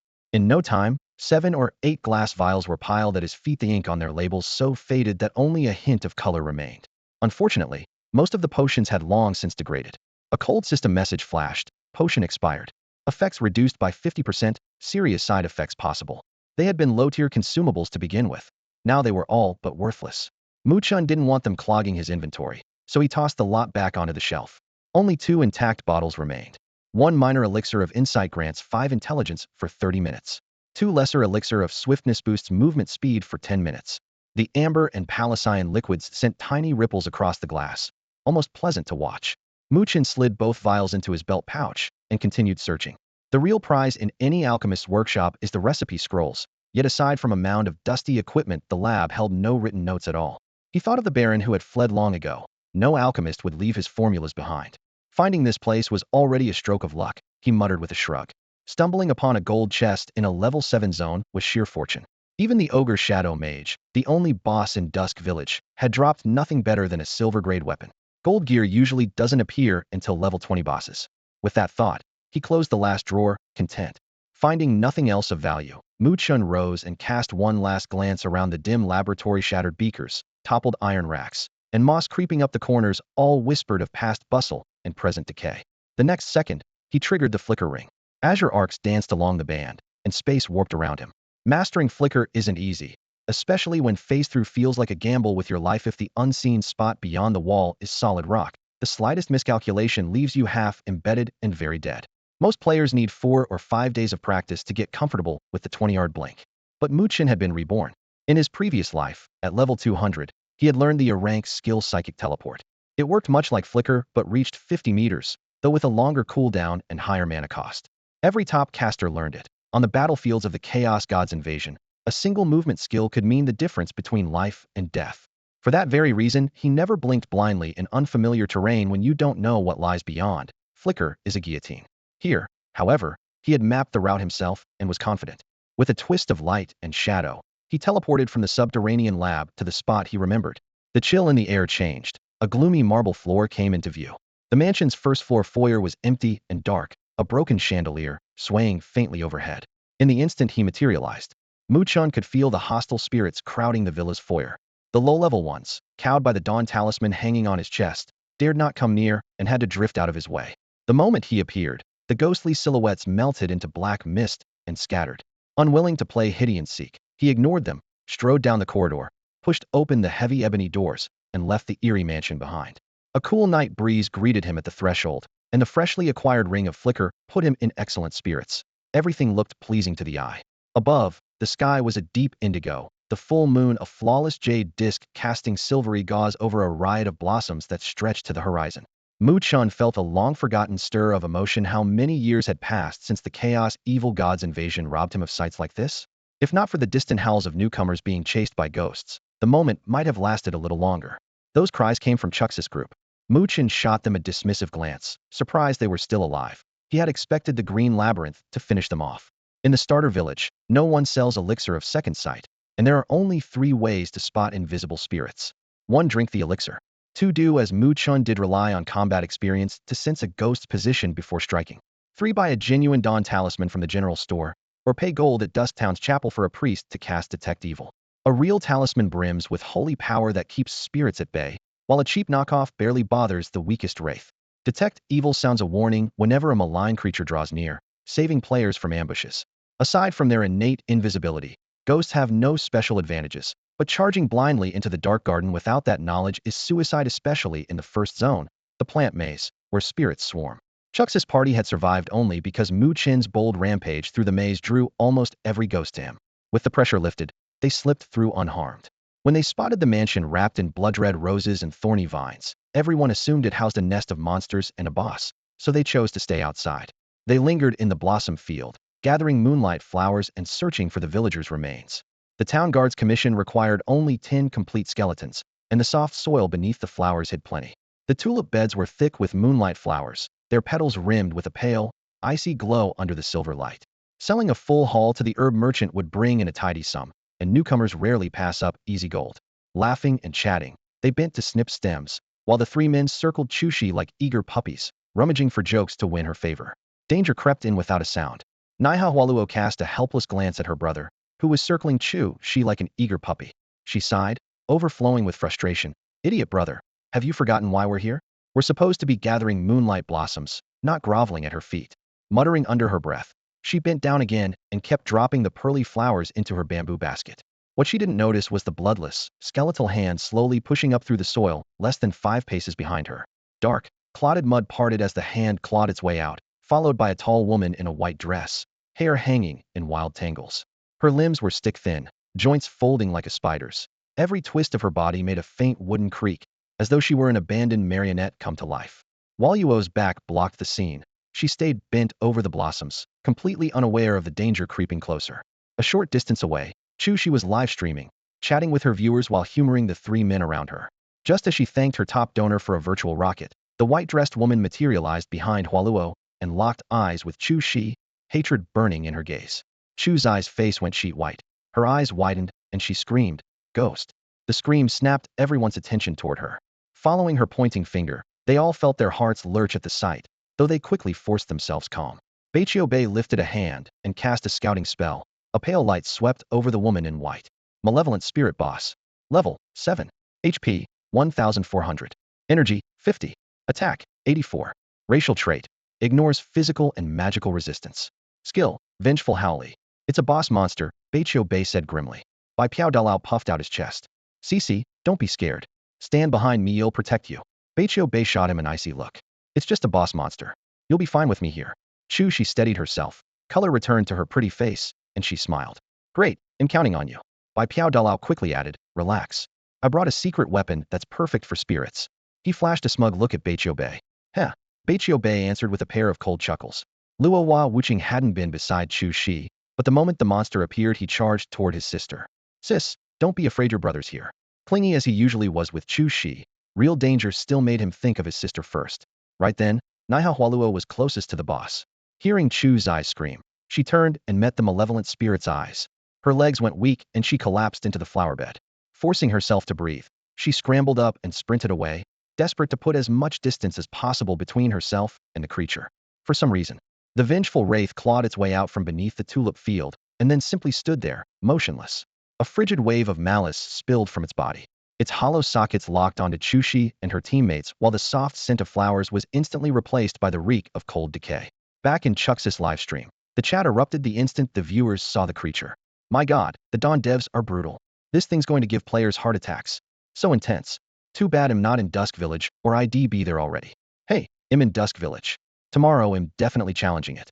Bro, take me with you. Let's party up. That place is creepy as hell. You couldn't pay me enough to go. The stream was buzzing, but Chushi had no time for distractions. She frowned and whispered, why isn't it moving? Should we strike first? Baiqiu Bei thought for a moment, then nodded. Better to hit first than get hit. He pulled a jade green staff from his pack, flicked his wrist, and a blazing fireball shot forward. It exploded against the wraith's chest, but only a few sparks flew. Its innate magic resistance made the damage negligible. The attack merely enraged it. The vengeful wraith threw back its head and emitted a shrill, serpentine howl. Moonlight spilled over the flower beds as if they were boiling. Dozens of phantoms clawed up from the roots, 40 or 50, at least. Staggering behind them came another wraith in a gardener's vest, clearly an elite. Striking the first wraith had been like kicking a hornet's nest. In an instant, the party was surrounded. They had no chance of holding the line. Chux's face paled to green. What now? She stammered. Baiqiu Bei still wore a gentlemanly smile. Don't worry, Chushi. I'm here. Bai Piao glanced at him and snorted. And what good is that supposed to do? Baiqiu's lips curled. Watch and learn. He produced a charm etched with glowing sigils. Bai Piao's brows lifted. You've got a Dawn talisman too? Where'd you get that? None of your business. Baiqiu Bei replied smugly. Just enjoy the show. He clenched the talisman and poured mana into it. A low hum filled the air, and blinding white light burst forth, flooding the night sky. Even the viewers squinted. Moments later the radiance vanished. The talisman crumbled into a sheet of charred scrap while every ghost around them remained completely unharmed. That can't be right, he muttered, rooted to the spot. The shopkeeper swore this thing would obliterate any evil. Did I activate it wrong? Bai Piao laughed coldly. A cheap knockoff? And you had the nerve to show off? Let me demonstrate a real Dawn talisman. He drew an identical charm, raised it with absolute confidence, and regarded Baiqiu Bei with disdain. Whatever Baiqiu Bei had bought was clearly a defective trinket scavenged from some dusty corner. What a pathetic idiot. Trash like you thinks you can steal CC from me? Please. Bai Piao Dalao swore as he lifted the Dawn talisman high above his head and triggered it. A blinding pillar of platinum white light burst out once again, forcing everyone to squint. But the radiance lasted barely a heartbeat. With a sharp crack, the talisman shattered, crumbling into a useless scrap of paper. Bai Piao Dalao froze. How is that possible? His stunned expression was identical to Baiqiu Bai's. Baiqiu Bai's face went rigid. Did you buy your talisman from that general store in Twilight Village too? Don't tell me you did as well. Bai Piao Dalao sucked in a cold breath. The owner swore had only sold one. The two men locked eyes and realized at the same time they'd been scammed by a crooked merchant. Damn that swindler. Baiqiu Bei growled through clenched teeth. Across the field, the siblings Luo Hua Wuqing and Nahe Hualuo were locked in a desperate fight and shouted for help. Guys, whatever trump card you're hiding, use it now. We can't hold out much longer. Luo Hua Wuqing darted around with agile footwork, but his iron dagger passed straight through the ghost's wraith-like body's physical attacks did nothing. Nahe Hualuo, still an apprentice spellcaster, could scrape out a bit of damage with her grade charged bolts, yet her single target output was limited, and the ghost kept drifting away before she could set up. 19, 21, 18. Red damage numbers popped above their heads, and their health bars visibly melted. While rolling aside from another swing, Luo Hua Wuqing waved frantically, at Bai Piao Dalao and Beiqiu Bei. If you don't step in, we're about to wipe. She stamped her foot in frustration. He's right. Whatever ace you've got, pull it out, or we'll all die here. Bai Piao Dalao and Beiqiu Bei exchanged looks, cheeks burning, and couldn't force out a single brave line. Seeing their faces, Chu's eyes heart sank. She asked hesitantly, wait, that flash just now was your trump card, wasn't it? Yeah. They nodded in unison, voices barely above a whisper. She pressed a hand to her forehead. Of course, never trust a man's mouth. If she'd known their boasts were empty, she would have skipped this dark garden run and streamed safely in Twilight Forest tonight. Now, if they wiped, their gear would drop and their gold would spill everywhere, and the expensive outfit she'd paid a fortune for would be gone. The thought made her chest ache. Meanwhile, her livestream chat was already roaring with laughter. I can't breathe, this is comedy gold. Haha, I thought the guests were pros. Turns out they're just clowns. Rip, the whole party's doomed tonight. The barrage of comments flew past as the audience enjoyed the spectacle. Inside Chu's Ai's party, only Nahe Hualuo and Beiqiu Bei were playing caster classes. The rest of the team played melee classes. Faced with a tidal wave of ghosts, all they could do was run and hope luck kept them alive. Just then, Mu Chen stepped out of the villa and happened to see the scene. Huh, those guys are still breathing? He muttered, shrugging. I was going to clear out the two spiteful souls anyway, so I might as well save them while I'm at it. Not far from the villa lay a field of tulips dotted with moonlight blossoms that shimmered under the starlight. One glance and Mu Chen was already plotting Yo Thief leaves empty-handed. Since he was here, every moonlight blossom was coming with him. If Chu's Ai's group turned on him later, all the better. Then he could rob them openly without worrying about his kill count. The female streamer, in particular, was wearing at least 3 pieces of bronze gear that would look lovely in his own inventory. Decision made, he strolled toward the players who were sprinting for their lives. Bai Piao Dalao, Beiqiu Bei, Chu Shi, Luo Hua Wuqing, and Nai Hua Luo kept glancing back as they ran. When they saw Mu Chen walking toward them, perfectly unharmed, they froze. Can't he see the ghosts? Is he trying to die? Bai Piao Dalao grumbled. Hey, run. Nai Hua Luo called out. Mu Chen ignored them and kept coming. Chu Shi frowned. A flicker of disdain crossing her pretty face. Was he really here just to mock them? When he was close enough, Mu Chen stopped, removed the dawn amulet from his neck, and closed it in his fist. Golden light spilled over everyone's faces. Chu Shi rolled her eyes, while Bai Piao Dalao and Beiqiu Bei smirked. In their minds, no little trinket could stop that many ghosts. A blinding shaft of dawnlight crashed down from the sky. Every ordinary wraith was caught in the radiance and melted like snowflakes under a midsummer sun, leaving no trace. Only the 2 boss-level spiteful souls remained, their health bars a sliver from empty. Mu Chen raised a hand, fired 2 lightning arrows, and the bosses exploded into ash. The fight was over. All that remained were drifting soul ash and 2 special items dropped by the spiteful souls. Chu Shi and the others stared, slack-jawed, as Mu Chen wandered over and casually scooped up the loot. Meanwhile, Chu's Ai's livestream chat erupted. Damn, now that's a real boss. He looks harmless. It's like thunder. Anyone know what item he used? I need a stack. Is he streaming? Drop the link. The scrolling comments flared like wildfire. Bai Piao Dalao and Beiqiu Bei felt their faces burn as if they'd been slapped. Chu Shi, Luo Hua Wuqing, and Nai Hua Luo composed themselves and stepped forward. Chu Shi offered a sweet smile. You're amazing. Can we add each other as friends? She had already set aside her earlier annoyance, leaving only a charming grin. Mu Chen gave her an indifferent glance, shook his head, and pointed at the ground. This loot is mine. Any objections? None at all, Chu Shi replied. Rules were simple. Since Mu Chen had killed the monster, every piece of gear and material it dropped was his by right. After confirming the spoils, he looked up and added, I'm taking all of these moonlight flowers as well. Chu Shi and the others exchanged glances, then nodded. Luo Hua Wuqing laughed heartily. Consider the flowers payment for saving our skins, brother. She knew that without Mu Chen they would have died in this flower field. Talking about harvesting anything would have been a joke. Mu Chen was mildly surprised. He never stooped to killing players for loot, and since they behaved sensibly, he was happy to let them go. He scooped up the drops, then headed for a nearby tulip bed, clearing out more than 100 moonlight flowers along the way. A flash of resentment crossed Bai Piao Dalao's and Beiqiu Bei's eyes, but the memory of their earlier disgrace kept them silent. Chu Shi tried to strike up a conversation, yet Mu Chen answered curtly, leaving her disappointed. With the moonlight flowers harvested, their run through the gloomy garden was finished. After leaving the instance, it was time to part ways. Luo Hua Wuqing and her brother gave Mu Chen a quick farewell and hurried off, but Chu Shi stayed close, step for step. Where to next, handsome? Want to party up? Mu Chen shook his head. Then can we at least add each other as friends? He hesitated for a moment, but still refused. He had met plenty of enthusiastic female players like her. Once they got friendly, they bombarded him with messages all day and ruined his grinding efficiency. He could not afford loose ends. Chu Shi waved sadly. All right then. See you around, handsome.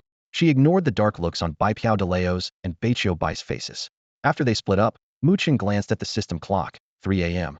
With several hours left until dawn, he decided to grind levels to pass the time. Conveniently, a level 10 map Black Knight castle was nearby. The castle had once been a baron's fief, but after the baron's death, it was overrun by the undead. The fortress lay hidden at the far end of a narrow canyon. Without a quest pointer, the entrance was nearly impossible for ordinary players to find, but Mu Chen had lived this life before and knew the route by heart. Ancient fortifications lined the canyon, and at its end stood a dilapidated black keep. Skeleton warriors, archers, and mages wandered the ravine, sometimes accompanied by elite or captain-class skeletons, all level 10. Deep inside awaited the level 10 boss, the Black Knight. Mu Chen cleared every undead that blocked his way, the clang of metal and the crack of splintering bones echoing through the canyon. Time slipped by. By the time he had wiped out the monsters around the fortress, 3 or 4 hours had passed. It was already past 7.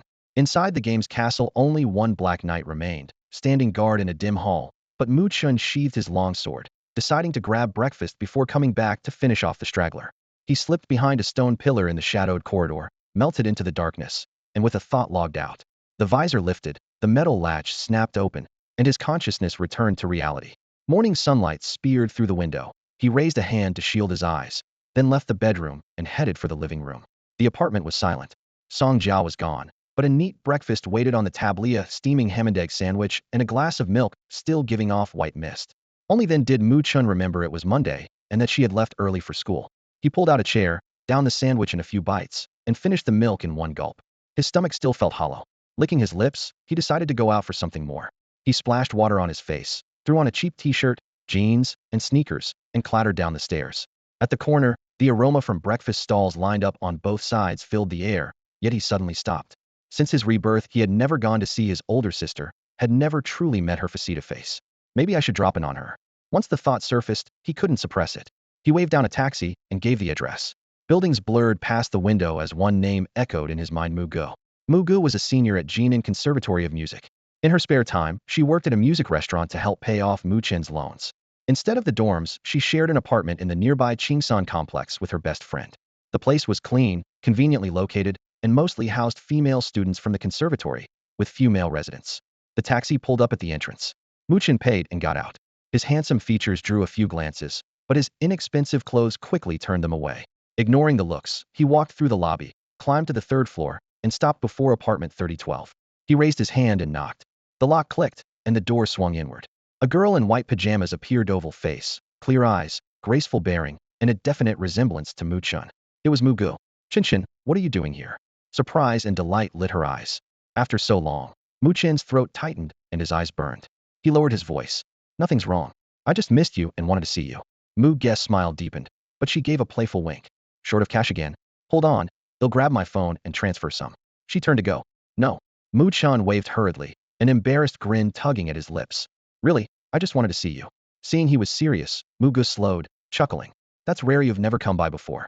But I don't remember giving you my address. How did you find me? You told me once, remember? Mu Chen answered without thinking. Mu Gu frowned, unable to recall, but she let it go and opened the door wider. Come in. Hungry? I'm making instant noodles. The living room was small, about 50 square meters, with a 2-bedroom layout. The wooden floor was spotless, a few music scores lay beside the simple sofa, and a pot of noodles bubbled on the induction cooker in the kitchen. Mu Chen changed into slippers and asked casually, where's your roommate? Not here. She's still in the bedroom, Mu Gu said. Like you. She's hooked on that game called Dawn. Mu Chen vaguely remembered his sister mentioning it in his previous life. She had said that her best friend, Lung Yashuang, was an ranked talent in the game and had even unlocked the rare hidden class Frost Knight. Lung had then gathered an all-female roster and founded Fenghua Studio. With high talent, solid skills, and savvy management, the studio quickly made a name for itself and built a sizable online following. In that life, Mu Chen left Jinan for another city. Right after he moved, the Kongnu Legion attacked Jinan, leveled the city, and left no survivors. His sister, Mu Gu, and Lung Yashuang were among the dead. The memory filled him with an icy, murderous rage. Come on, Chen, noodles are ready. Mu Gu walked over with 2 steaming bowls of instant ramen, the broth rich and fragrant. The chill in Mu Chen's eyes melted away, replaced by gentle warmth. Sis, why don't you eat at the breakfast shop downstairs? Aren't you sick of instant noodles every day? He was genuinely curious. Even when money hadn't been tight in his previous life, his sister had lived on ramen for breakfast. Because Yaya loves it, Mu Gu replied with a soft smile. Lung Yashuang Yaya and his sister's words had always favored instant noodles. So that was it. Mu Chen lowered his head and dug in. Fish balls, luncheon meat, cuttlefish balls, lettuce, and thin slices of beef turned the humble noodles into a colorful feast. He couldn't tell whether this spread was for his sake or simply their usual fare, but it tasted great, and he finished the bowl in no time. Still hungry? I can make another, Mugo asked. I'm good. I'm stuffed, Mu Chen said, patting his slightly rounded stomach. How about a yogurt? He hesitated, then nodded. Mugo took 2 bottles from the fridge and set out a plate of fruit.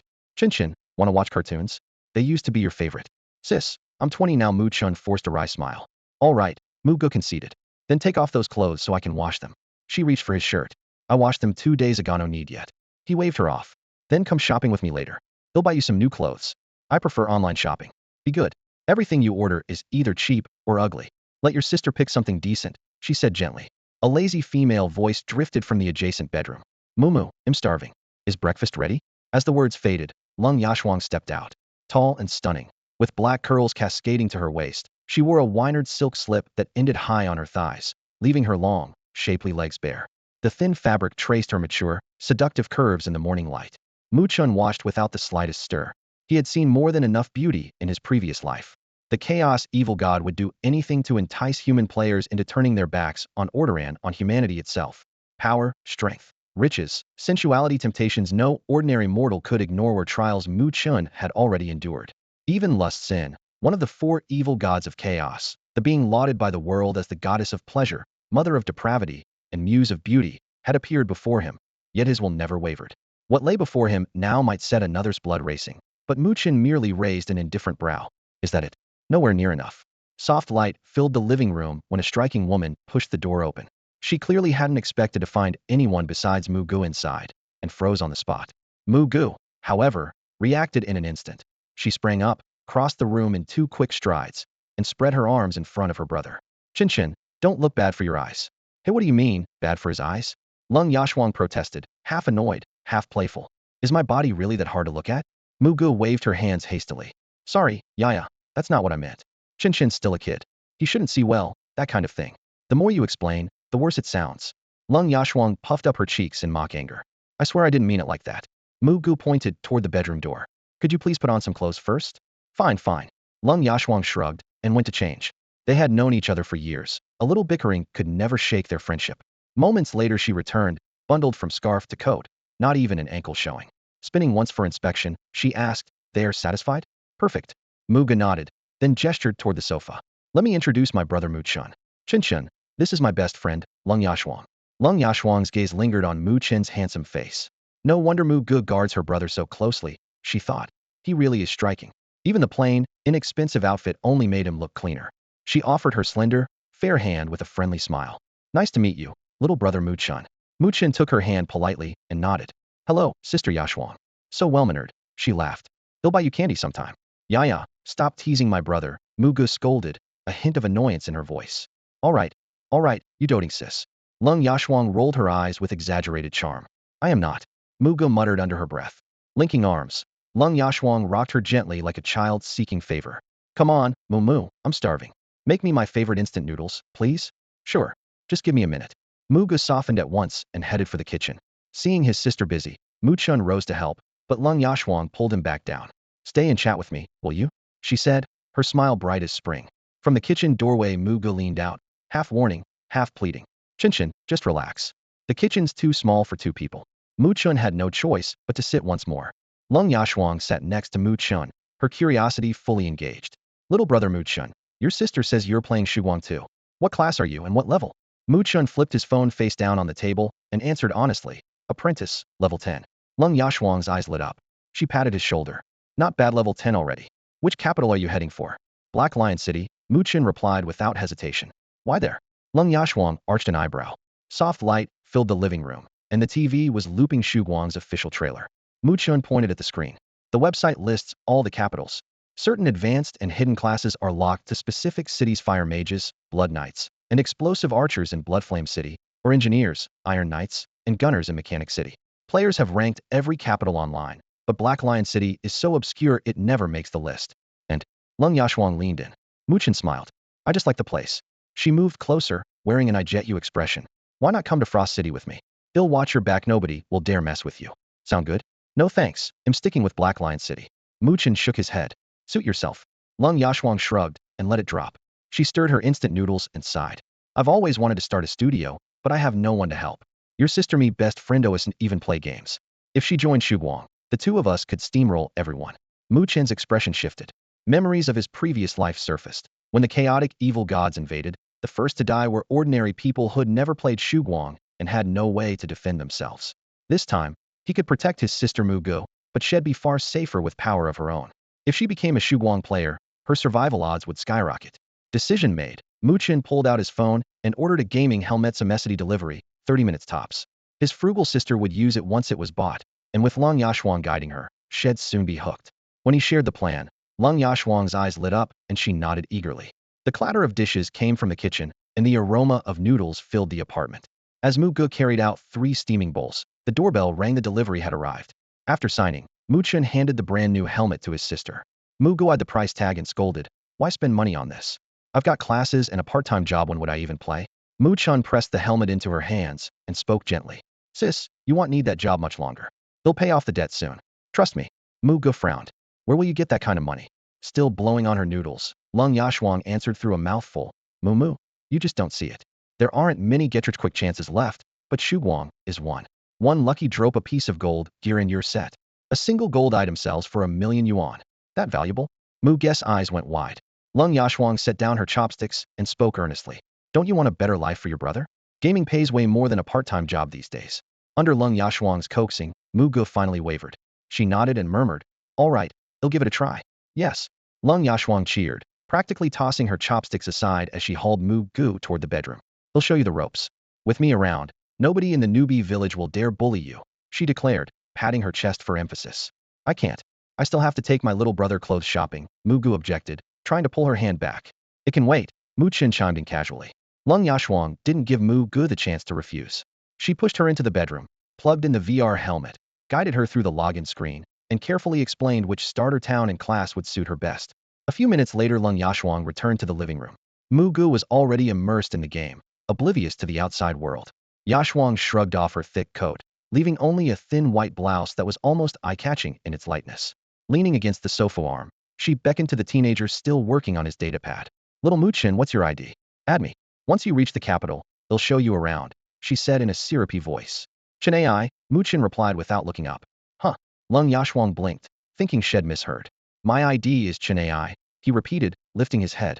Surprise flashed in her eyes. "You're the one from the world announcement, the first player to hit level 10, Chen AI?" Mu Chen nodded. "So it's you." Lung Yashuang's gaze softened into something mischievous. "You should come over more often. Your sister talks about you all the time, and I'd enjoy having you around too." She looked like a shady uncle coaxing a kid with candy. "Sure," Mu Chen agreed readily.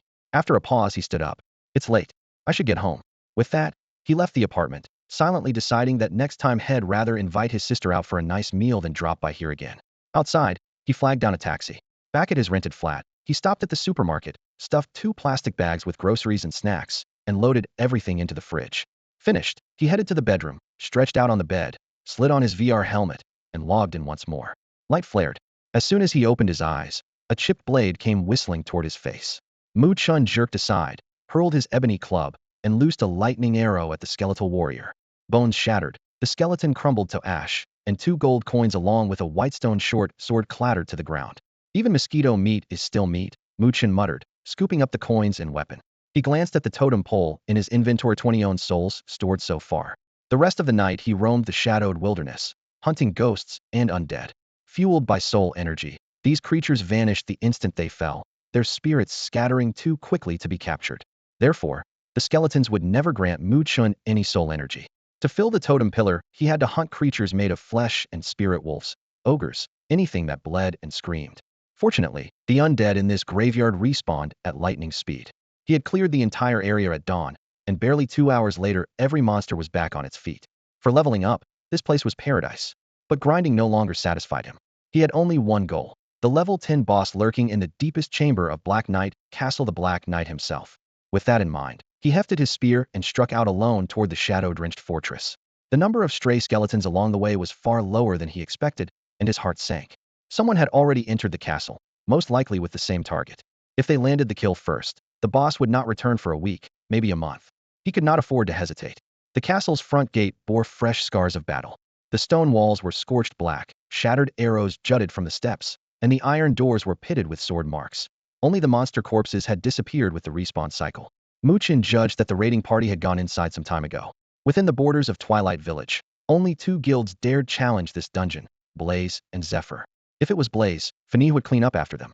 If it was Zephyr, he had no qualms about stealing the boss, but he could not wipe them out and pocket their gear the way he did with Blaze.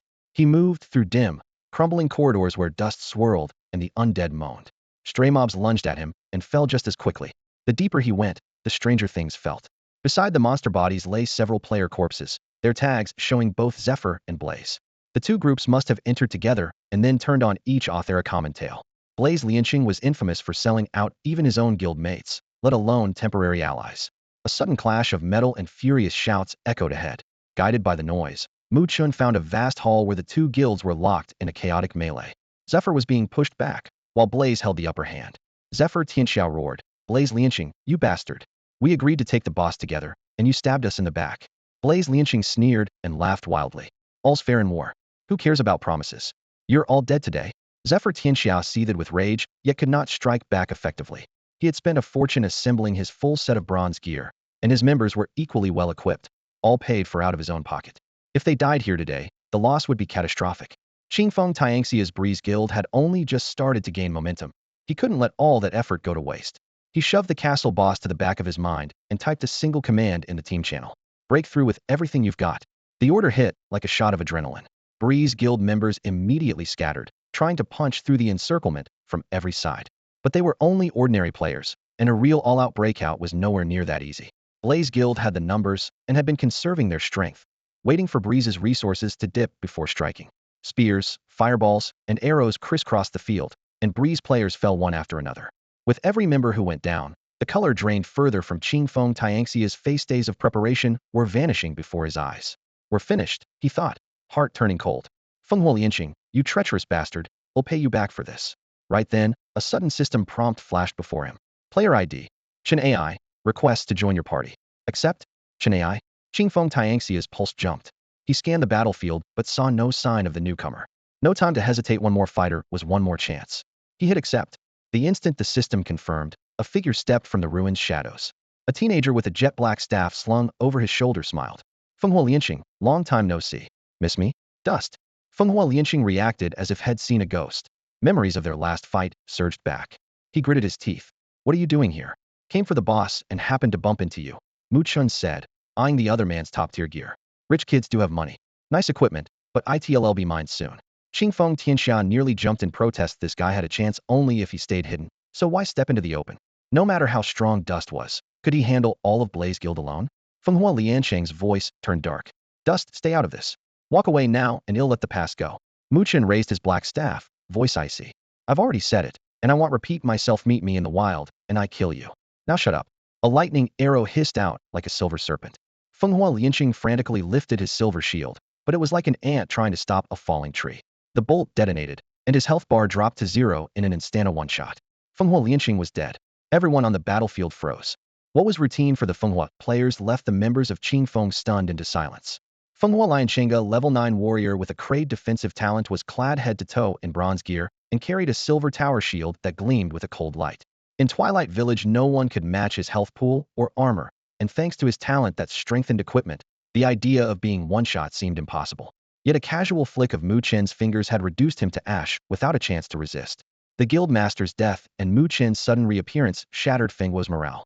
Players scattered like startled birds, leaving the ground littered with glittering gear, a testament to how much real money Fenghua Lianqing had poured into his build. Mu Chen had no intention of letting the loot slip away. Skill after skill flowed from his hands with no visible cooldown, slicing through the fleeing players' health bars. The battle turned in an instant. Qingfeng Tianxia caught on immediately and ordered his team to chase down the stragglers. Minutes later, no one from Fenghua was left alive. Coins and equipment lay everywhere, yet nobody stooped to pick them up. Everyone knew most of the kills were Mu Chen's, so the spoils were rightfully his. Mu Chen stood beside Fenghua Lianqing's corpse. Instead of grabbing items, he first lifted the silver shield to check its statistics. Wolfbone Iron Silver Heavy Shield. Defense, 100. Additional effect, Block E. Durability, 40-40. The attributes were straightforward and the quality decent. He tossed the shield into his pack, then looked up and met the gazes of Qingfeng Tianxia and Qingshui Miao Miao.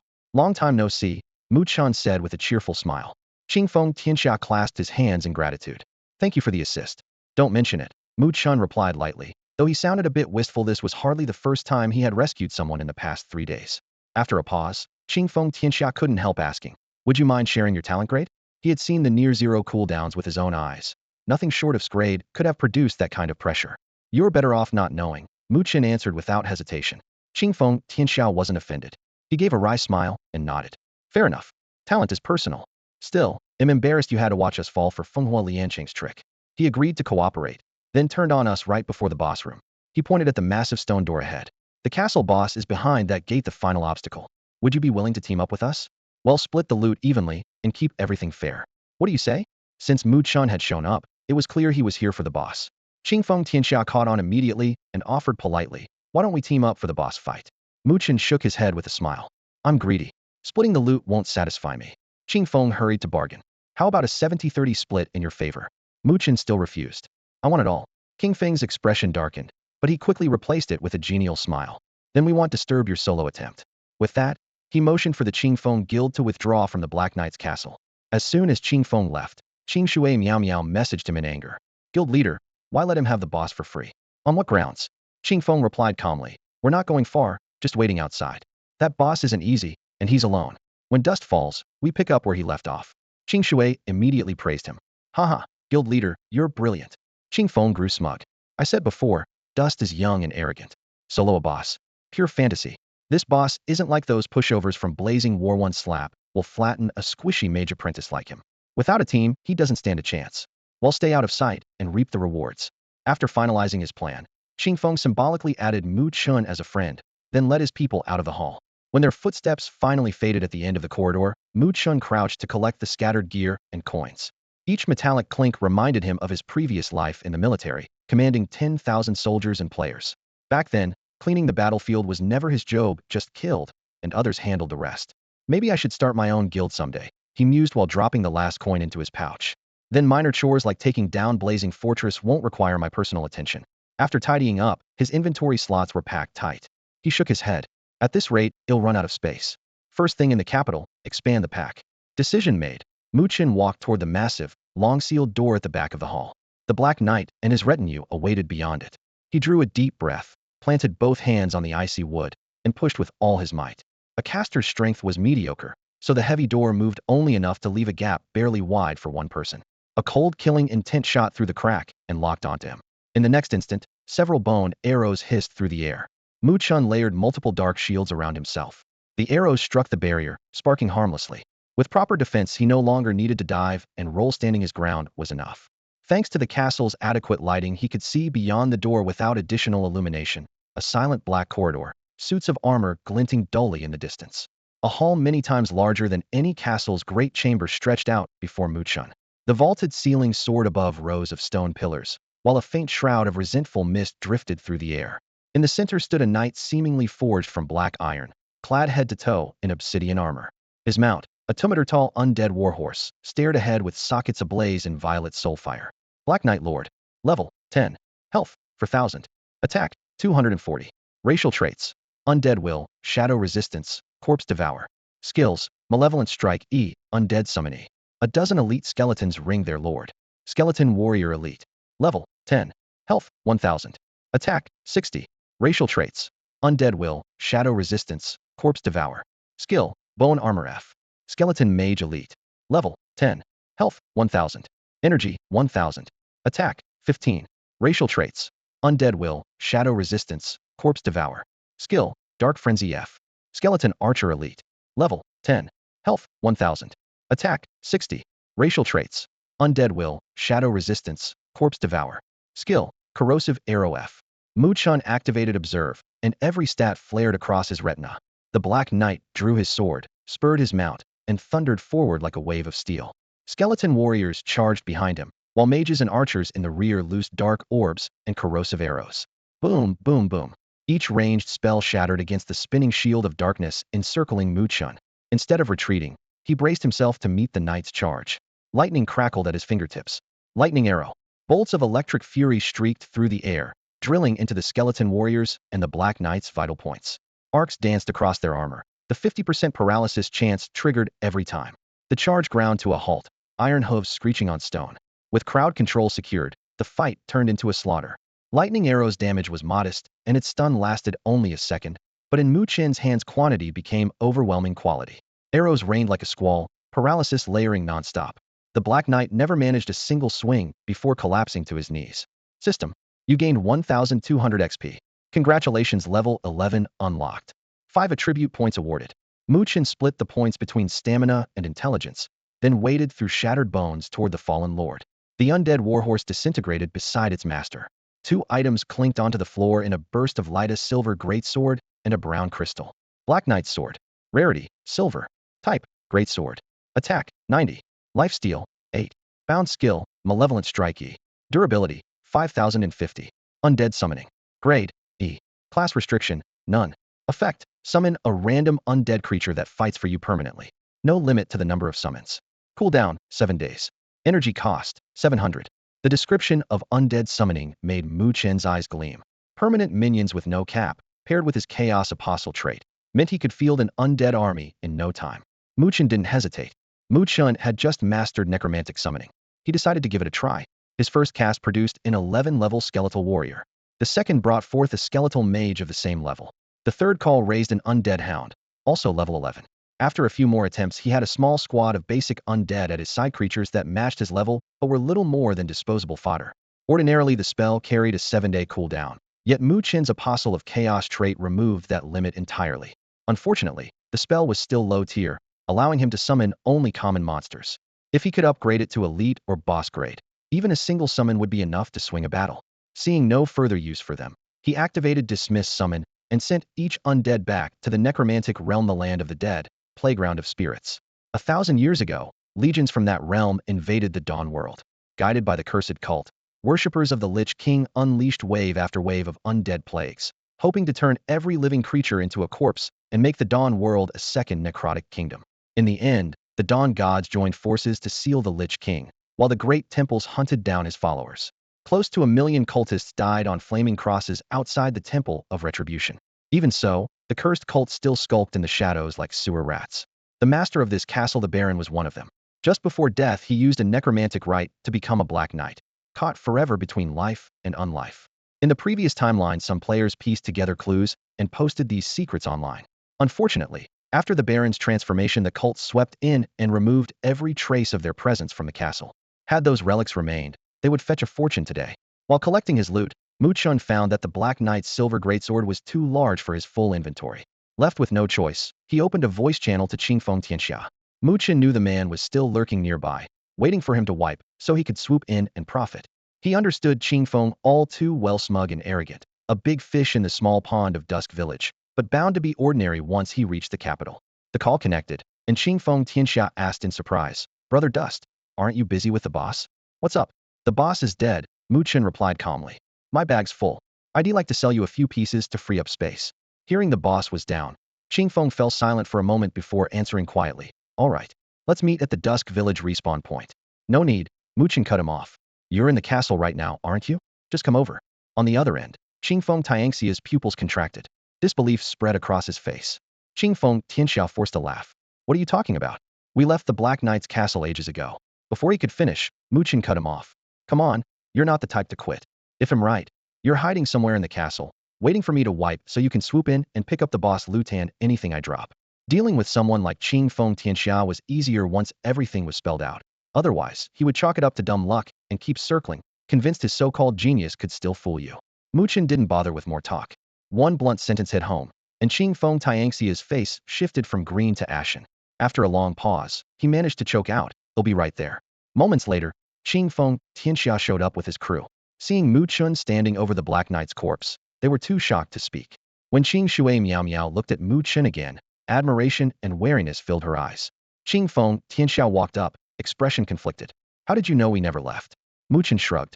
"A little common sense." Confronting Tianxia had no comeback. Mu Chen cut to the chase. "I'm selling all this gear. Make an offer." He switched his backpack to display mode, and every item's stats floated in front of them.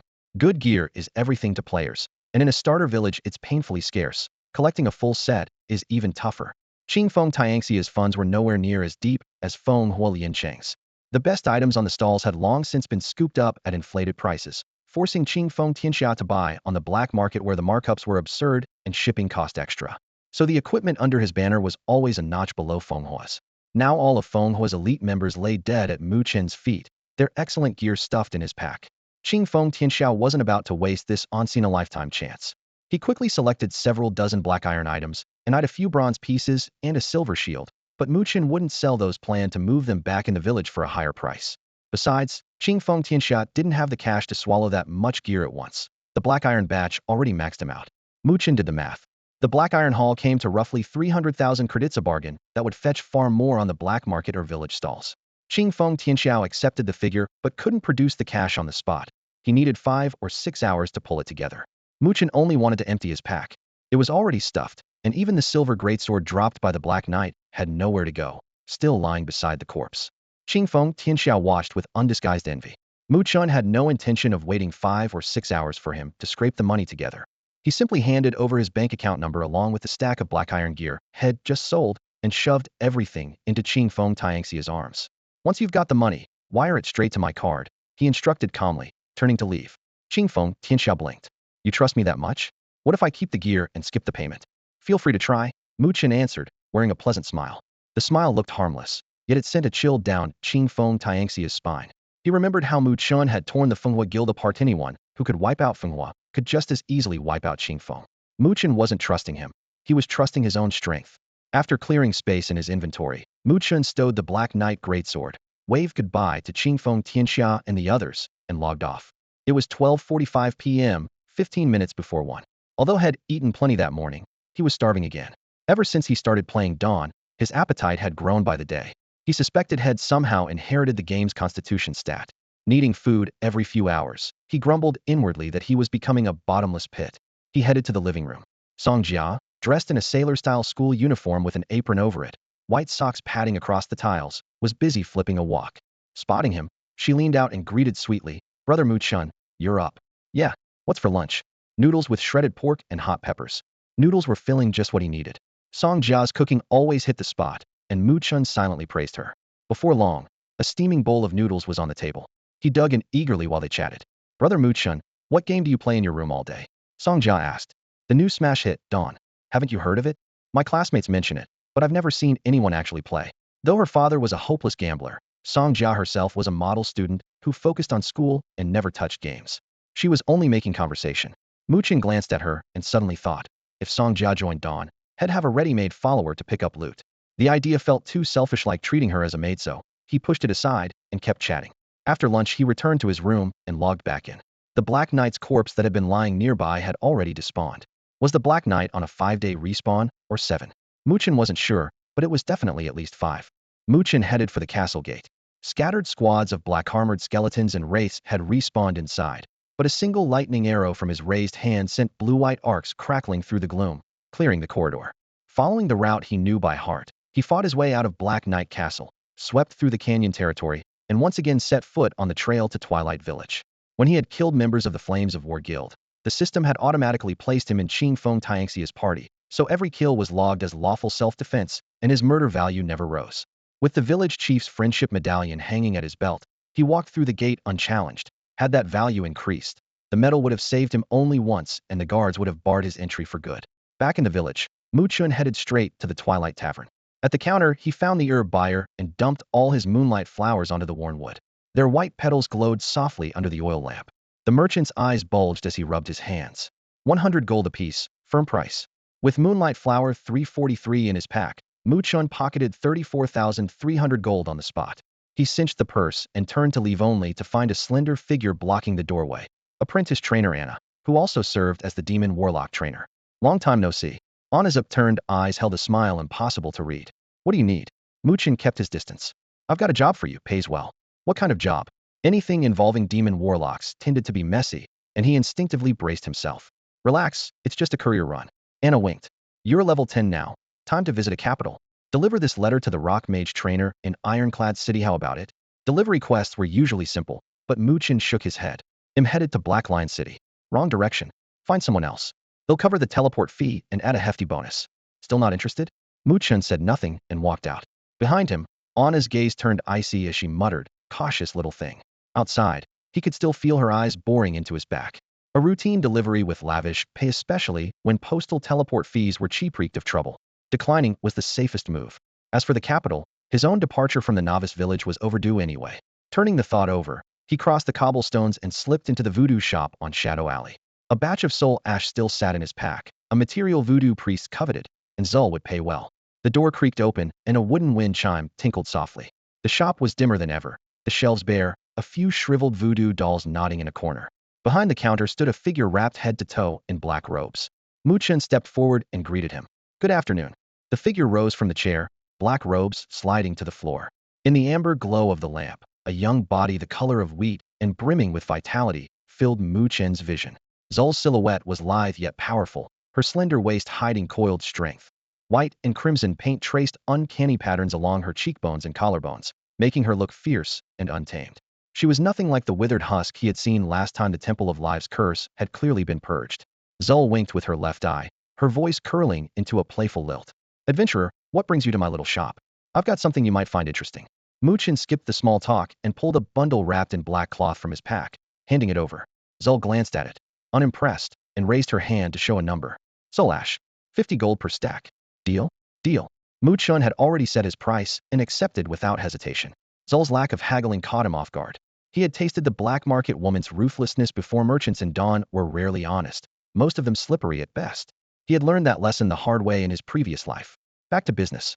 He had hunted 200 or 300 wraiths in the dusky garden, and selling all the soul ash to Zul netted him 16,050 gold.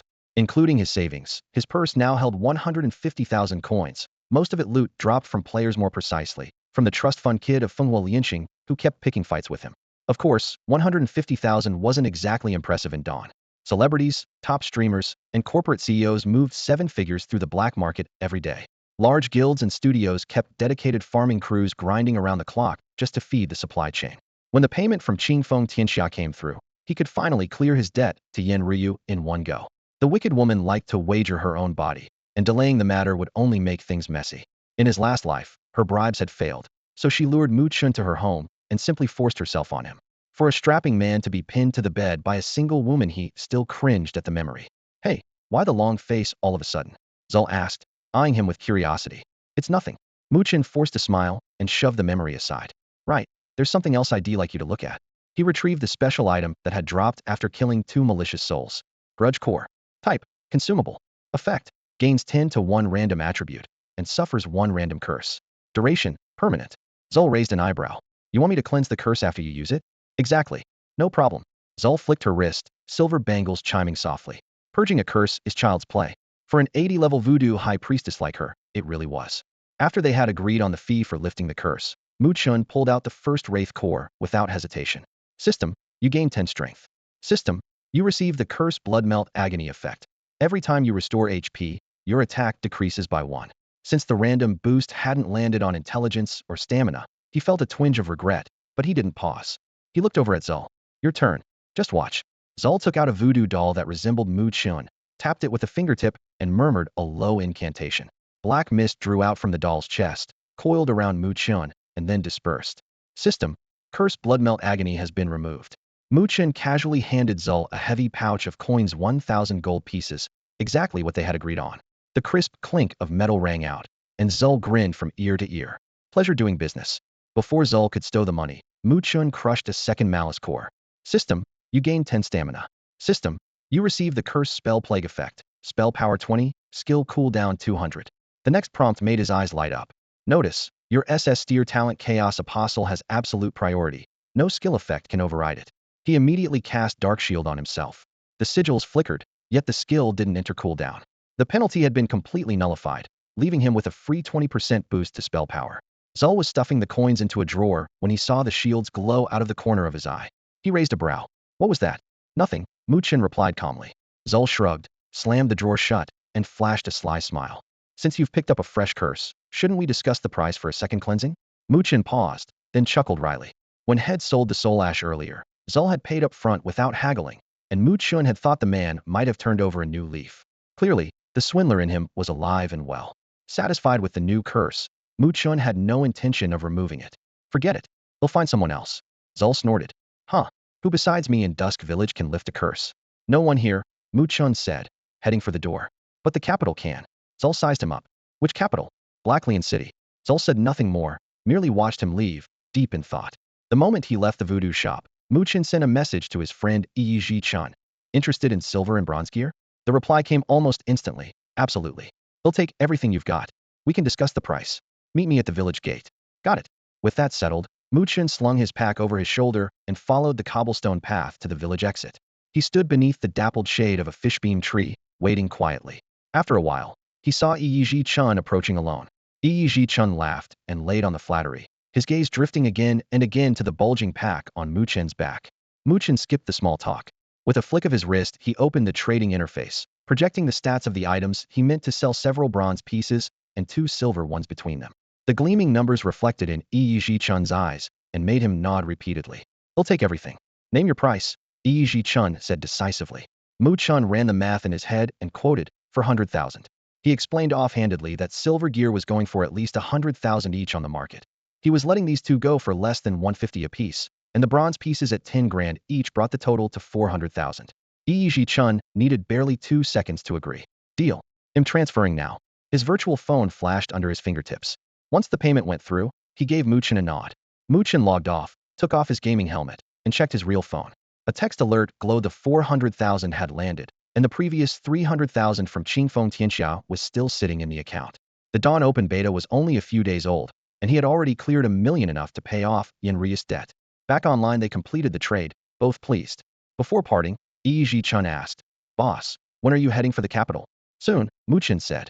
First, I'm taking down the Iron Tusk Boar Lord. Once it's dead, I'll head straight for Blacklion City. Yi Chun hurried to dissuade him. Better not right now. The Beacon Guild's vice leader just hit level 10 and is marching a party over to camp the Boar Lord. Those guys are rabid. You don't want to tangle with them. That only piqued Mu Chen's interest. Earlier, inside Black Knight Castle, Fenghua Liansheng's girlfriend Dai Lianhua had escaped harm only because she wasn't by his side. Fenghua Liansheng himself had been killed by Mu Chen, knocked from 9 to 8 and stripped of his gear. Dai Lianhua was probably going to reach the capital first. The Iron Tusk Boar Lord was a special main quest boss that respawned every 30 minutes, gave no experience, and dropped no loot. If Beacon hadn't stepped in, Mu Chen would have taken a hit. Now he could make them foot the bill. After saying goodbye to Yi Chun, he followed a gravel path straight to the Black Mushroom Mill, only 10 minutes from Dusk Village. Thin fog still clung to the ground. The mill's charred posts looked like toppled giant mushrooms, and thunderous boar grunts rumbled from the shadows. When he arrived, Dai Lianhua had already ringed the Iron Tusk Boar Lord with Beacon players. At her command, the frontline warriors raised shields to absorb charges, while rangers and mages poured in damage from the flanks. The Boar Lord bellowed and slammed into them, cleaver-like tusks flinging players through the air. Screams overlapped, white lights flashed, and corpses piled into a hill. Dai Lianhua stood leisurely in a safe spot, arms folded, chin lifted, watching the bloodbath with satisfaction. Once the Boar Lord fell, she could leave this tedious village and leave that irritating speck of dust even farther behind. A new life in the capital was just ahead, but her hopes were doomed. To keep intruders away, she had stationed several rangers on the perimeter. Any player who showed up was to be driven off on sight. The moment they noticed someone approaching, a Fenghua Guild player marched over, shouting, "This spot belongs to Fenghua Guild, get out of here." Before he could finish, he recognized the bold name Chen AI floating above the newcomer's head, and his threat became a shriek. It's Chen AI. Run. He triggered Gale's step without hesitation. Wind runes flared beneath his boots, and he vanished in a streak of afterimages. The rest of the Fenghua players, busy hammering the Steel Tusk Boar Lord, heard the warning, turned, and went pale at the sight of Mu Chen.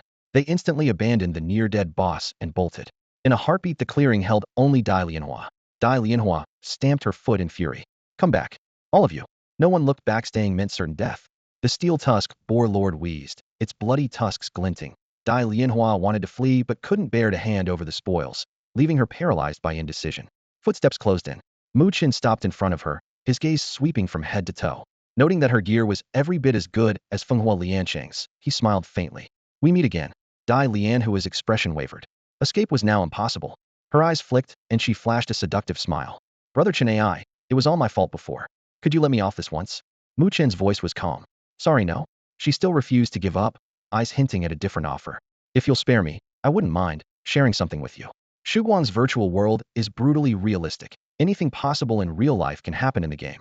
Such trades are common and unrestricted, and many players grew rich this way, turning inns and forest groves into crowded marketplaces of flesh. Dai Lianhua was attractive enough to become Fenghua Liansheng's girlfriend. An ordinary player might have succumbed. Mu Chen didn't. Apologies, you're not my type. With that, he raised his hand. Several lightning bolts tore through the air in blue-white arcs, and Dai Lianhua exploded into white light before she could utter another word. Her final thought held more pain than death itself. The face she was so proud of meant nothing to Mu Chen. When the light faded, equipment clattered to the ground along with a few hundred gold coins. Dai Lianhua had been a mage, and several drops suited Mu Chen perfectly. 1. Wolf Eye Pendant Bronze, Necklace, 50 spell power, 300 energy, 5 energy regen, durability, 1010. 2. Bloodred Wolf Bone Belt Bronze, Waist, 20 spell power, 20 spell crit, durability 2020. 3. Frostwolf Claws Bronze, Gloves, 60 spell power.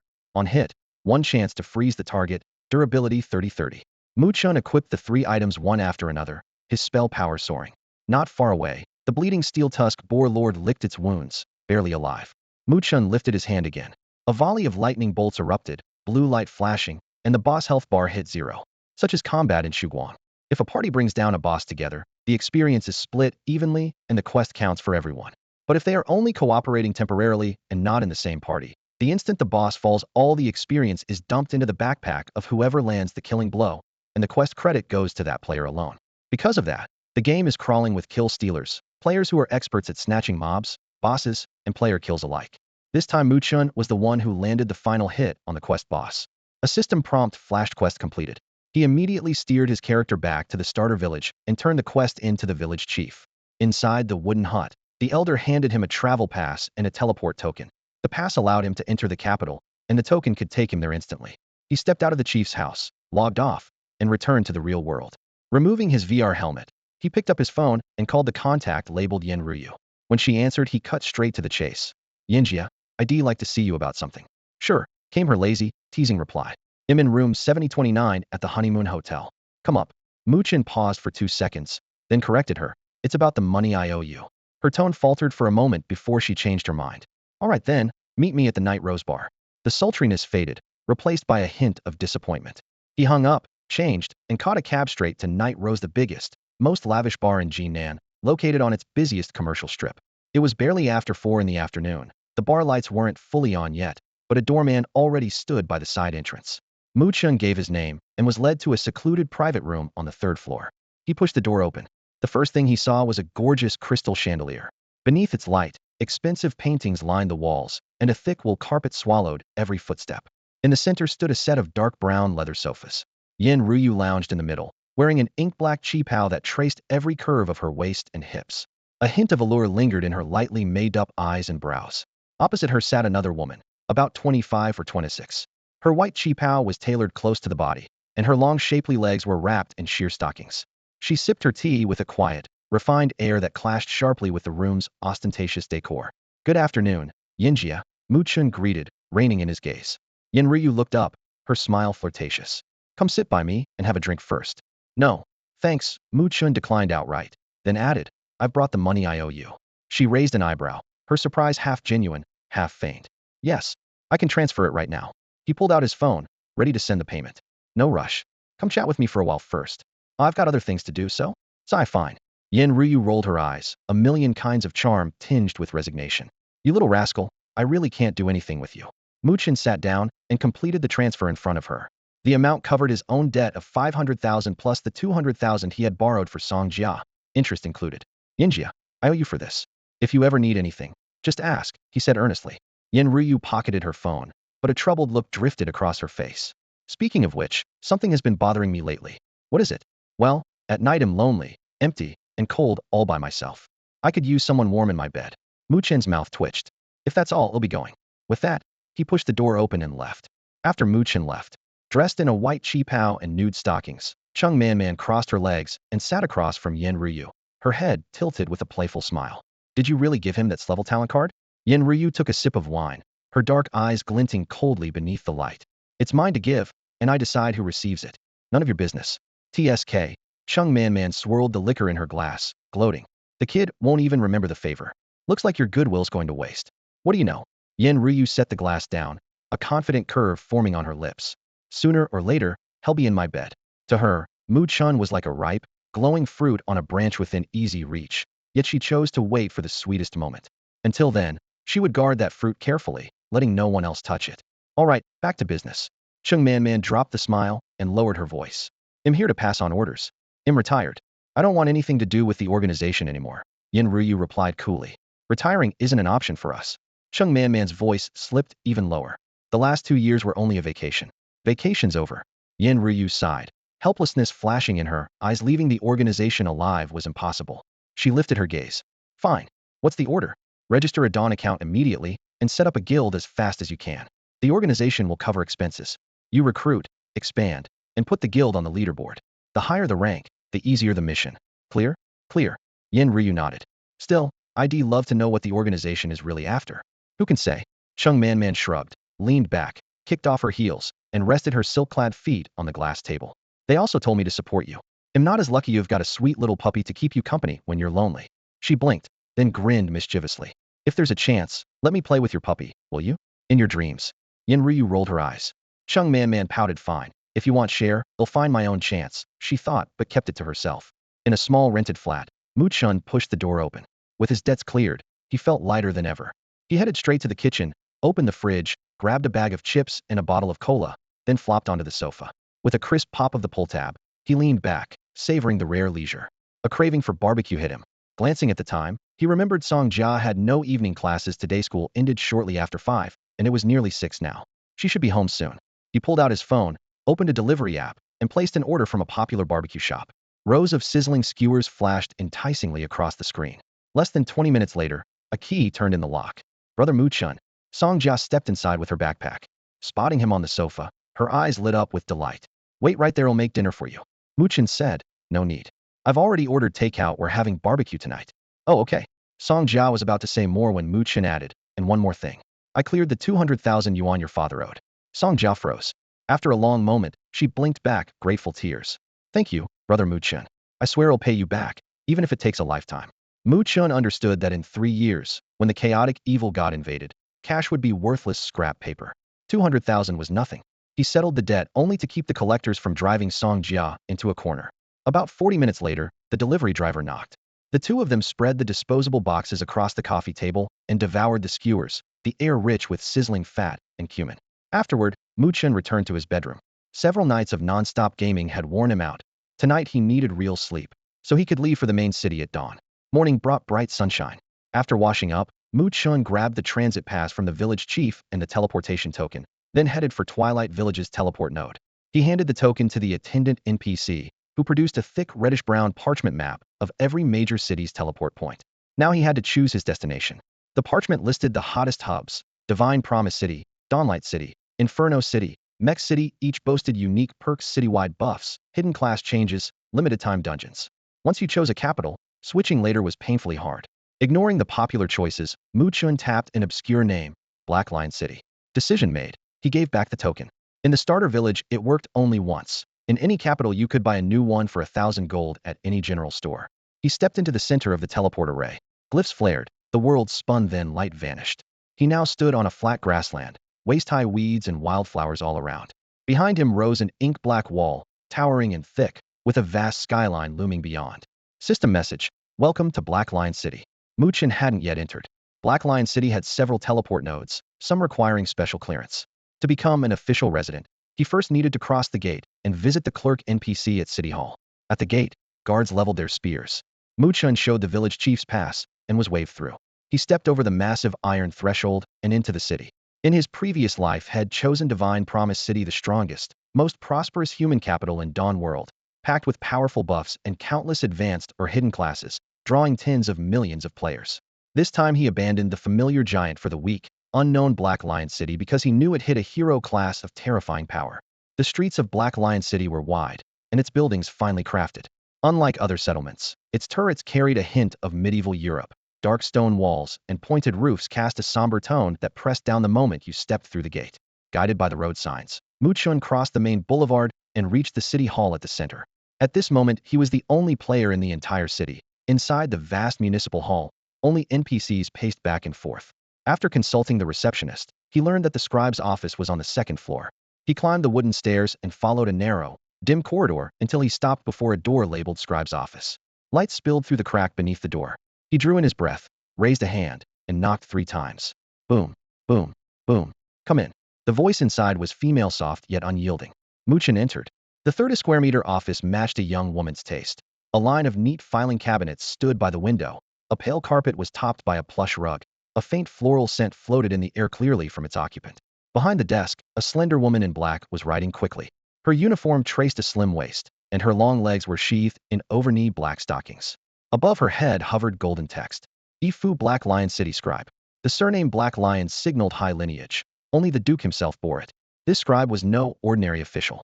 Mu Chen held his tongue, stopped before the desk, and waited.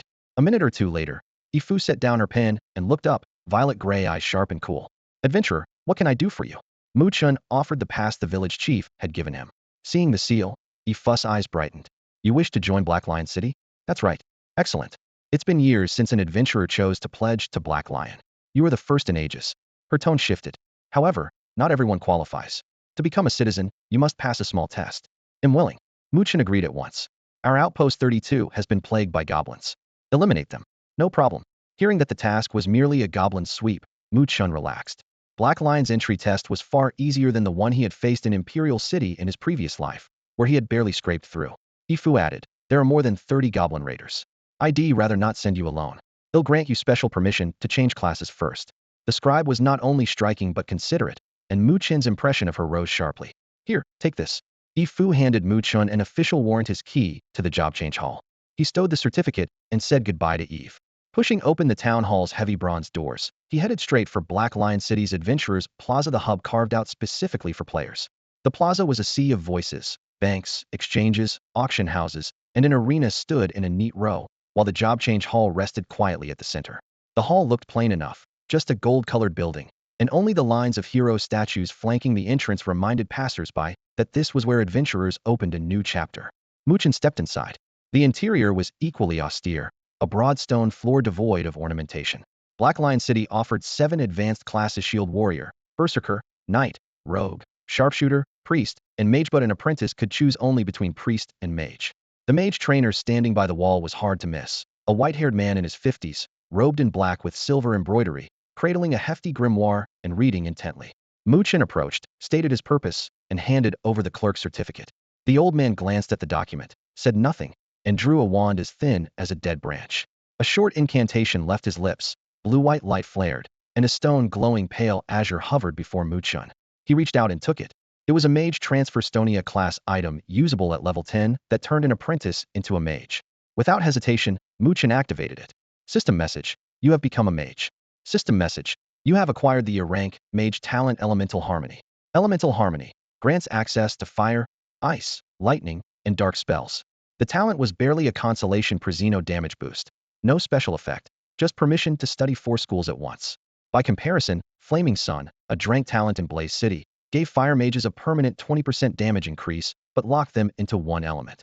Most players preferred mastery of a single branch over spreading themselves thin. For Mu Chen, however, Mage was only a stepping stone.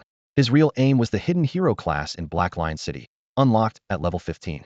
As the light faded, the old man closed his tome and said in a deep voice that echoed through the hall, Child, congratulations on becoming a mage. May the radiance of magic and knowledge guide you. Thanks. Mu Chen nodded and walked out. His next stop was Outpost 32 outside the city, where a band of goblin raiders had been harassing the trade routes. Before leaving, he spent 100 gold in a nearby general store for a map of the region.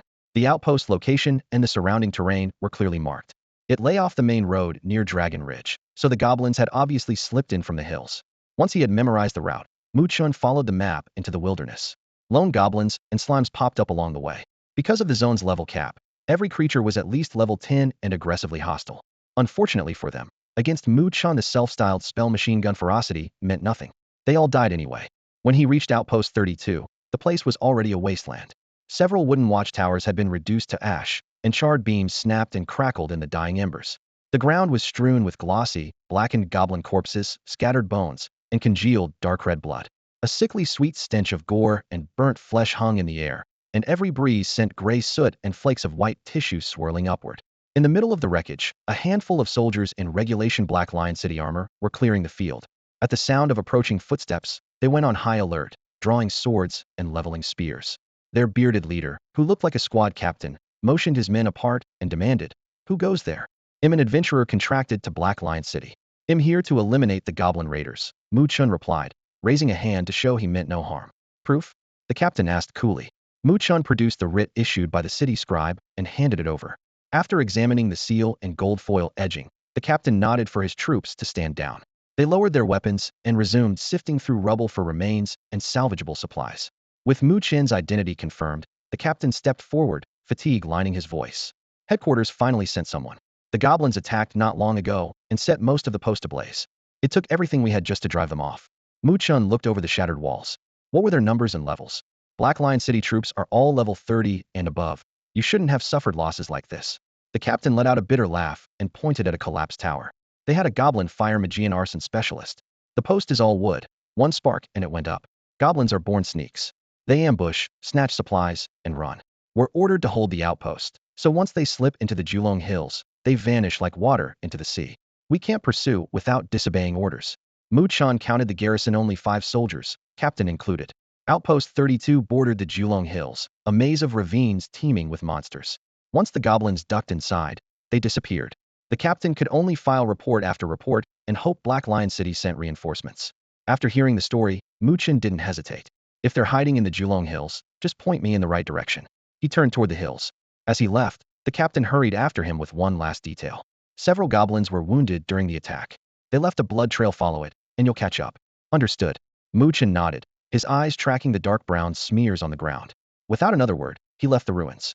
The Julong Hills stretched to the horizon, vast enough to cover half a Chinese province. Legend says true dragons once roamed its deepest valleys, giving the region its name. The area is rated for adventurers from levels 10 to 60 and is set to become the main leveling ground for Black Lion City's players. Common monsters include goblins, slimes, gnolls, ogres, and centaurs, each species guarding its own territory. High-level creatures never stray into low-level zones. There's no need to panic. At level 10 you'll be farming goblins for experience, when out of nowhere a level 50 monster might appear. Creatures like goblins usually prowl the outer rim of the Dragon Hills. Following the sergeant's directions, Mu Chen quickly spotted several drops of foul, blackish blood on the brown soil near the Dragon Hillsa, telltale sign of goblins. Tracking the scattered droplets, he found a long, thorn-covered crevice in the rock. This, unmistakably, was the bandits' den. The entrance was so narrow that only one person could slip inside, bent at the waist. Beyond it, nothing but darkness. Impossible to tell how many passages or ambushes waited within. Mu Chen did not rush in. Instead, he took out 2 bottles of dark green liquid he had bought at a general store in Black Lion City. Item: miniature gas vial. Type: thrown consumable. Effect: when the glass breaks, releases a toxic gas that deals 5 damage per second to anyone who inhales it. Price: 1,500 gold per bottle. Although the price was outrageous, money was not an issue for Mu Chen right now. He pulled the cork, flicked his wrist, and hurled one bottle toward the entrance. With a crisp crash, the glass shattered, and a billowing green vapor surged into the cave, crawling forward like a snake made of fog. After a brief silence, shuffling footsteps echoed from the darkness. One goblin after another burst out, clutching their noses and scrambling for fresh air only to meet Mu Chen's lightning arrows, already drawn and waiting. Blue arcs tore through the air with crackling pops, each arrow punching cleanly through a green skull. In a matter of seconds, the mouth of the cave was heaped with bodies, a nauseating mixture of blood and poison stinging the air. Soon a different goblin staggered into view. It gripped a scorched staff, wore a tattered robe, and a necklace strung with tiny skulls, clearly a goblin pyromancer. When a lightning arrow pierced its chest, the fire elemental energy inside went wild. The staff slipped from its hand, and with a metallic clink a stone glowing faint red rolled to Mu Chen's feet. Drop: Mage Skill Stone. Skill: Fireball. Grade: E. Effect: hurls a large fireball that deals 250 of spell power as fire damage and inflicts burn for 6 seconds. Range: 30 meters. Cooldown: 60 seconds. Energy cost: 120. Thanks to his elemental harmony talent, Mu Chen could learn the fire spell on the spot. After a moment's thought, however, he pocketed the stone lightning arrow was still enough for most fights, and fireball could wait. He waited another 5 minutes to make sure nothing stirred inside, then began collecting the spoils. One by one he pulled the fangs from every goblin corpse, counting them carefully, proof essential to completing the quest, and not a single one could be missed. Once the cleanup was done, Mu Chen hurried back to Outpost 32 and reported the good news to the squad captain. Then he made straight for the Black Line City Hall. In Clerk Eve's office, he appended a sack of still bloody goblin teeth onto her desk. Eve glanced down, counted them, and nodded with satisfaction. She processed his application for Black Line citizenship on the spot. From that moment on, Mu Chen was officially a third-class citizen of Black Line City. Black Line society is divided into two broad classes, citizens and nobles. Citizens are ranked, from low to high, as third class, second class, and first class. Noble titles, in ascending order, are Baron, Viscount, Count, Marquis, and Duke. Players can climb the citizen tiers by accumulating city contribution points, and with enough points, they can even purchase noble titles outright. A noble rank comes with a long list of privileges in the capital system. You are now a third-class citizen of Black Line City. Blue holographic panels flickered before Mu Chen's eyes.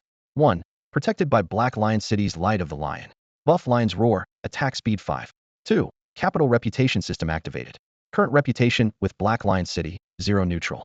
Mu Chen glanced at the notifications, then shifted his attention to the clerk Eve behind the city hall desk. His voice was calm. If that's all, they'll be leaving now. Eve set down her quill and returned a polite smile.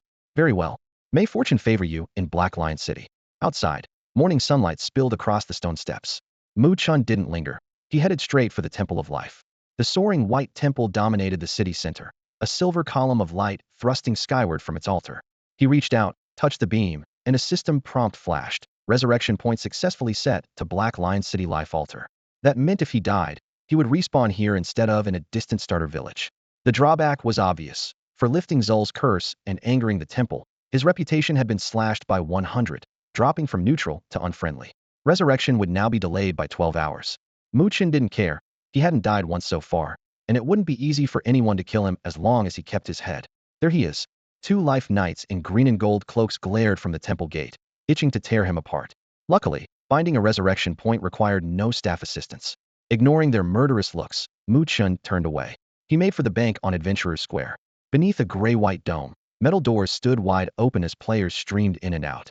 At the counter, Mu Chen deposited 156,842 gold in a single transaction, keeping only 30,000 for pocket change. He then stowed the Grand Rift Challenge permit along with spare potions and gems in a safe deposit box. The bank was system protected, so nothing could be lost, far safer than carrying valuables around. Only after finishing did he stroll back outside.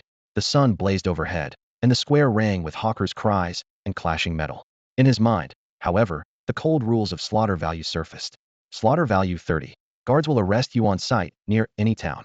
Slaughter value 50. You go on the wanted list. Any player who kills you earns rewards from both the system and the town, without penalties. Slaughter value 100. Bronze title butcher. Killing a player randomly steals 5 items from their inventory. Slaughter value 500. Silver title blood-soaked butcher. Killing a player lets you freely pick 20 items from their backpack. Slaughter value 1000. Gold title sinful butcher. Killing a player forces all their equipped gear and backpack contents to drop. In his previous life, this mechanic had spawned countless red-named killers and entire guilds devoted to hunting players. The higher the slaughter value, the deeper the crimson of one's dense red name. It was a double-edged sword. A sinful butcher could strip a victim clean, but if an ordinary player managed to strike back and win, the title's effect would turn on the butcher instead. In other words, when a red name player is killed, every piece of gear and every coin in their inventory drops to the ground. As a result, Dawn Online teams with red name killers who prey on ordinary players, along with bounty hunters who track them down. In his previous life, Mu Chen had played both roles, so he understood the murder value system inside out.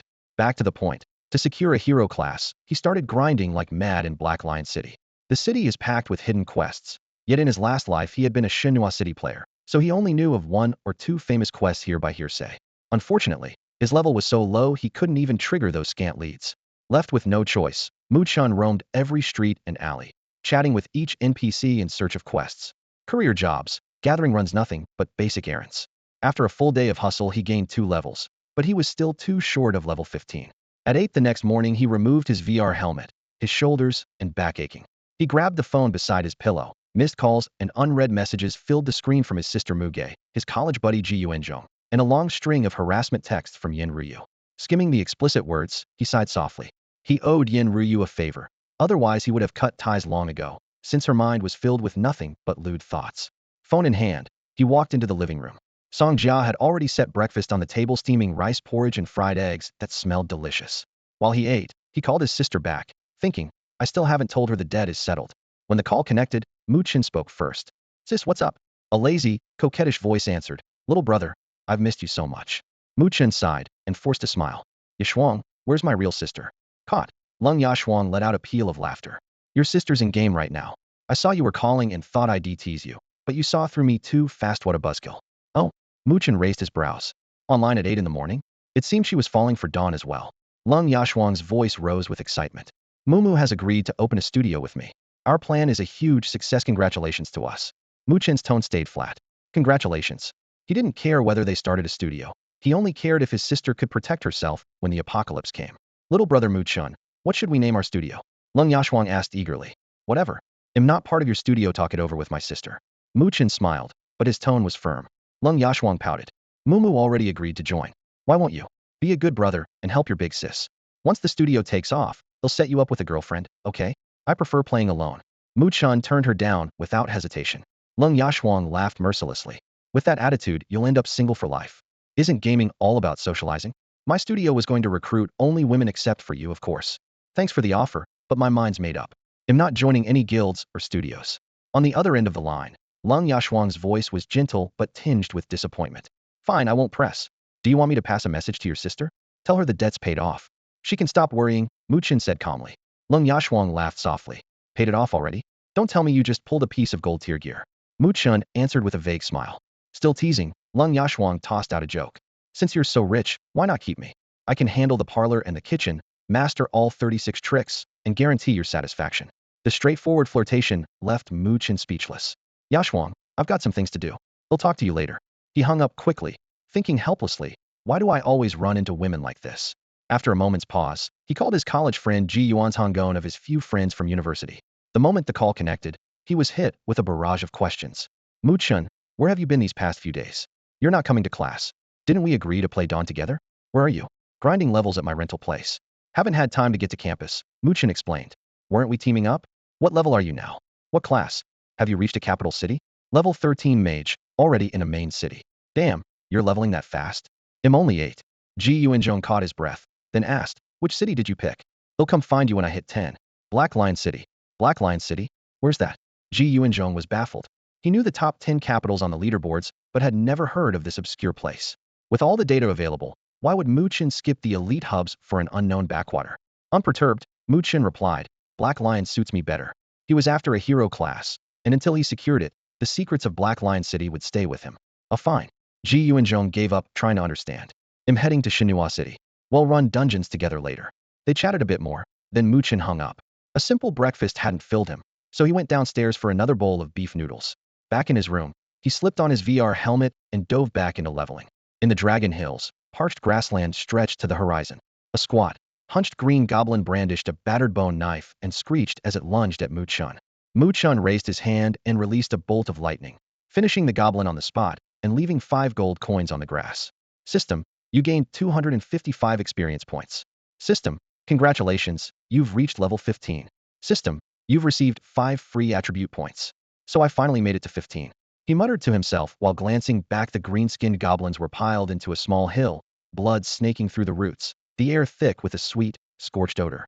Instead of triggering the hero class quest right away, he drew a half-mental, gray-black totem pole from his pack. The item description echoed in his mind. Offer up a soul to earn the shaman skill stone's blessing. He had sacrificed twice in the past 2 days. The first time he received a flame tongue totem stone. The second time, a totem mastery stone, both exclusive to shamans. On this third attempt, he hoped for an elemental skill stone. Any elemental branch works: fire, lightning, ice, or darkness. Mu Chen pressed his palms together and offered a token prayer, knowing full well he was just going through the motions. Perhaps because of that half-hearted attitude, a flash of blue delivered yet another shaman stone wind blade. Wind blade rank F. Class restriction, Shaman Tempest Mage. Effect, fires a blade of wind that deals wind damage. Range, 50. Cooldown, 12 seconds. Energy cost, 75. My mage build only handles fire, lightning, ice, and dark skills. Wind is still off limits. He shrugged without disappointment. The totem was meant for shamans, and forcing it to work for him was always a stretch. Soon had advanced to a hero class, and then had have more skills than he could possibly use. Sacrifices remaining on the totem, 16. He could always sell it later for a tidy profit. With his plans sorted, Mu Chen gathered the loot and headed back to Black Lion City. Next stop, the hero class trial. His determined expression drew attention along the way. Once inside the city walls, he went straight to the alchemist, buying up most of the healing and buff potions. Then he hit the general store for rope, rations, torches, and other essentials. By sundown, he reached a derelict house in the West District slums. The number on the door read, 13 Elm Street, target confirmed. Taking a deep breath, Mu Chen pushed the door open. Shattered window frames rattled, dust swirled, and overturned furniture lay scattered. The wooden stairs creaked as he climbed to the second floor and checked 3 rooms in turn. The 2 larger rooms were empty. The small one was packed with junk. The corners were damp and moldy, but a thick carpet hid the floor. When he rolled it back, a dark gold, 6-pointed teleportation array appeared, its lines dry and cracked. It hadn't been activated in ages. Mu Chen pulled several glass vials of beast blood from his pack, standard stock from hunter NPCs, since many advanced spells required it. He poured the blood onto the array. A standard teleportation array requires nothing more than a surge of energy. The one before him, however, was disturbingly different. It rejected spiritual power and craved fresh blood. Mu Chen emptied the beast blood he had purchased into the grooves. Crimson liquid snaked along the runes, and the altar flared with an ominous scarlet glow. Light flickered, space twisted, and Mu Chen was hurled into an eerie hall. Shattered stone columns lay strewn across the floor, blood on the carpet was still tacky, and murals on the walls portrayed war, slaughter, death, and madness. At the center stood a sinister throne, radiating suffocating menace. Alert! You have entered a danger zone. Leave immediately. Alert! You have entered a danger zone. Leave immediately. Alert! You have entered a danger zone. Leave immediately. Red warnings flashed before his eyes, yet Mu Chen ignored them and strode unflinchingly toward the throne. The electronic klaxon faded, replaced by an old, rasping voice. Welcome, adventurer. Welcome to the true world, the Nightmare Palace. Tell me, are you ready? Ready to face the challenge of the god of the abyss? Mu Chen halted before the throne, his gaze unwavering. Let's begin. The words had barely fallen when a monster oozed out of the shadows. It had a dragon's ridged spine and bony wings, 3 heads, a brutish orc, a graceful elf, and a cold mechanical visage, 6 arms from 6 different races, 4 colossal legs patched together from troll, ogre, and giant kin, and 6 pairs of wings that beat like a stitched-together nightmare. Interface data materialized before him. Nightmare Chimera Lord. Level, 15. Health, 24,000. Energy, 5,000. Attack, 1,440. Shield, 6,000. Racial traits, giant strength, bloodlust of war, bestial form, berserk, mechanical heart, druidic wrath. Skills, boulder throw A, war stomp B, black dragon breath A, energy overload A, moonlight arrow S. The hoarse voice sounded again. Defeat it, and my legacy is yours. But don't say I didn't warn you. No, gods protect this place. Their power cannot reach it. If you fall, even the life altar will not save you. Death here is final. Do you understand? Mu Chen drew a deep breath and let it out slowly, his eyes blazing. Then I'll carve my path over its corpse. The glory will be mine. Ha ha ha, intriguing. I hope you live long enough to claim it. An instant later, the nightmare chimera struck first. The 3 heads opened wide, corrosive fumes, frigid dragon fire, and pitch-black flames fused into a torrent of annihilation that surged toward Mu Chen. His expression never changed. He brushed a finger across his ring, and the flicker ring burst into silver light. His figure vanished and reappeared behind the beast. Lightning coiled around his arm. With a flick of his wrist, thunderbolts streamed like a machine gun barrage, each one slamming into the creature's massive frame. The chimera's 4 titanic feet crashed against the ground. War Stomp and Thunder Strike, 2 devastating grade skills detonated simultaneously. A shockwave laced with lightning erupted from the nightmare chimera, splitting the floor and spraying stone shards in every direction. The palace's obsidian pillars trembled violently. Mu Chen blinked 3 times in rapid succession, his figure a blur as he skimmed the very edge of the blast and dove into a corner, escaping the lethal aftershock by a hair. An grade skill is terrifying on its own. 2 stacked together turn any stray ripple into instant death. For Mu Chen, this battle was a tightrope walk over a bottomless abyss. One misstep, and he would be shattered. He drew a deep breath, blinked again, and reappeared behind the nightmare beast in a crackle of light. Raising his hand, he loosed a volley of lightning arrows. With a spell power of 408 and a 350% damage multiplier, each arrow dealt 1,428 points of pure lightning damage. A ghostly violet shield flared around the monster, 6,000 points strong. Mu Chen never slowed. Lightning arrows rained down in rapid-fire bursts, arcs crackling as they tore the barrier apart. Once the shield collapsed, every bolt bit straight into the creature's health. Immune to paralysis, the beast forced Mu Chen to weave non-stop between blinks and attacks, while bone-plated undead swarmed around it, muddying its aim and dragging its accuracy down. After several minutes of relentless maneuvering, The Nightmare Beast's 24,000 health plunged into the red. The drop triggered a chain of passives: Berserk, Bloodlust, Death's Reap, Veteran's Tenacity, Undying, and Near-Death Regeneration. Muscles ballooned, eyes burned crimson, and both attack and movement speed spiked. Its health surged back at a visible rate, climbing from a sliver to half in barely 3 seconds. Mu Chen's face stayed blank, his eyes cold as ice. It would simply take a little longer. Slipping into shadow, he streaked along the creature's flank and unleashed another storm of lightning arrows. Crimson numbers floated overhead. 1,280, 1,325, 1,444, 2139 critical. With the final flash of lightning, the Nightmare Chimera's health bar hit 0. The massive body crashed to the floor, cracking the cold stone tiles into a spiderweb of fissures and kicking up a cloud of dust. Before the dust settled, a hoarse, low voice echoed from the depths of the hall. Excellent, excellent, excellent. 3 words left no doubt about the speaker's approval. You are strong enough to inherit my class. Come, sit upon the throne that was once mine, and claim it. Guided by the voice, Mu Chen walked to the center of the palace. The throne stood unscathed, carved from a single block of dark stone. Its rough grain radiated a silent, oppressive power.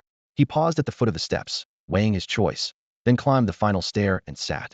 In that instant, scalding streams of information flooded his mind. In the savage ancient era, before the gods raised their divine realms, they walked the land alongside humans, dragons, elves, dwarves, and giants. The gods enslaved every race. Again and again mortals rebelled, and again they failed, crushed into submission. In terror and despair they built temples, offered up their souls, and passed the yoke to each generation. Yet some still refused to kneel. They rose from the abyss, wielding the power of nightmares and distortion. They became the gods' torment and the mortals' dread. They called themselves nightmare mages. Congratulations, adventurer. Your strength has earned my trust, so I shall grant you part of my legacy. If you want the complete inheritance, come back when you reach level 80. Now leave. Go, child, slaughter the gods and the humans who willingly serve them. Please me with their pain and blood, and I will give you power. When Mu Chen regained consciousness, he was standing at the center of a blood-soaked teleportation circle. The sigil beneath his feet was still oozing crimson, and the air reeked of iron. He slumped into a rickety wooden chair whose creaking legs threatened to give way at any moment. What he had just experienced felt like a dream, hazy and surreal, yet so vivid it made his heart pound. He shook his head, forcing himself fully awake, then summoned his character panel. ID Dust. Level 15. Class Nightmare Mage. Talent Apostle of Chaos SSS. Class Talent Nightmare Fusion SSS. Heroic Talent Abyssal Will SSS. HP 700. Energy 330. Attack 12. Defense 200. Spell Power 408. Strength 11. Stamina 50. Agility 11. Spirit 13. Intelligence 65. Hidden Stat Luck 0. Nightmare Mage. Mu Chen nearly leaped from the broken chair in excitement. Yes, it worked, he whispered. He had obtained only the Nightmare Legacy. To secure the Twisted Legacy, he would have to wait until level 80. Even so, his eyes gleamed with anticipation. He examined the 2 SS grade talents in detail. 1. Class Talent Nightmare Fusion. Effect 1. Creature Fusion. Forcefully merge different creatures to create a unique nightmare chimera that inherits every fused creature's attributes, talents, and skills. Effect 2. Skill Fusion. Learn any skill regardless of class restrictions and merge them to craft brand new spells unique to the user. 2. Heroic Talent Abyssal Will. Effect. Blessed by the ancient abyss. The soul becomes one with the abyss, eternally indestructible. No mental type skill can affect or shake the user's will. After rereading the descriptions, Mu Chen understood the heart of Nightmare Fusion. It could stack the traits of both creatures and skills just like the Nightmare Chimera he had defeated moments earlier, which had merged dozens of creatures to gain terrifying composite attributes and talents. Since Effect 2 allowed skill fusion, he decided to test it immediately. His skill list held 7 entries: Detection, Fireball, Corrosion, Lightning Arrow, Dark Shield, Necromancy, and Killing Intent. Detection was a staple and best left untouched, so he chose the rarely used Fireball and Corrosion instead. The moment his gaze settled on Fireball, a system prompt rang in his ears. Activate Class Talent Nightmare Fusion. Mu Chen selected yes and highlighted Corrosion at the same time. 2 or 3 minutes later, accompanied by a familiar chime, a new icon black and crimson swirling together slowly formed in his skill panel. A brand new spell had just been born before his eyes. Corrosive Fireball, rank E. Hurl a fireball imbued with caustic energy, dealing 200 of spell power 2 as fire damage and applying corrosion that inflicts 20 damage per second for 60 seconds. Range 120. Cooldown 70s. Energy cost 200.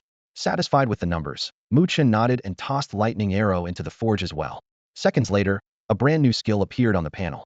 Thunderfire Corrosion Arrow, rank E. Launch a magical arrow that deals 400 of spell power 3 as lightning, fire, and corrosive damage, and applies Paralyzing Scorch.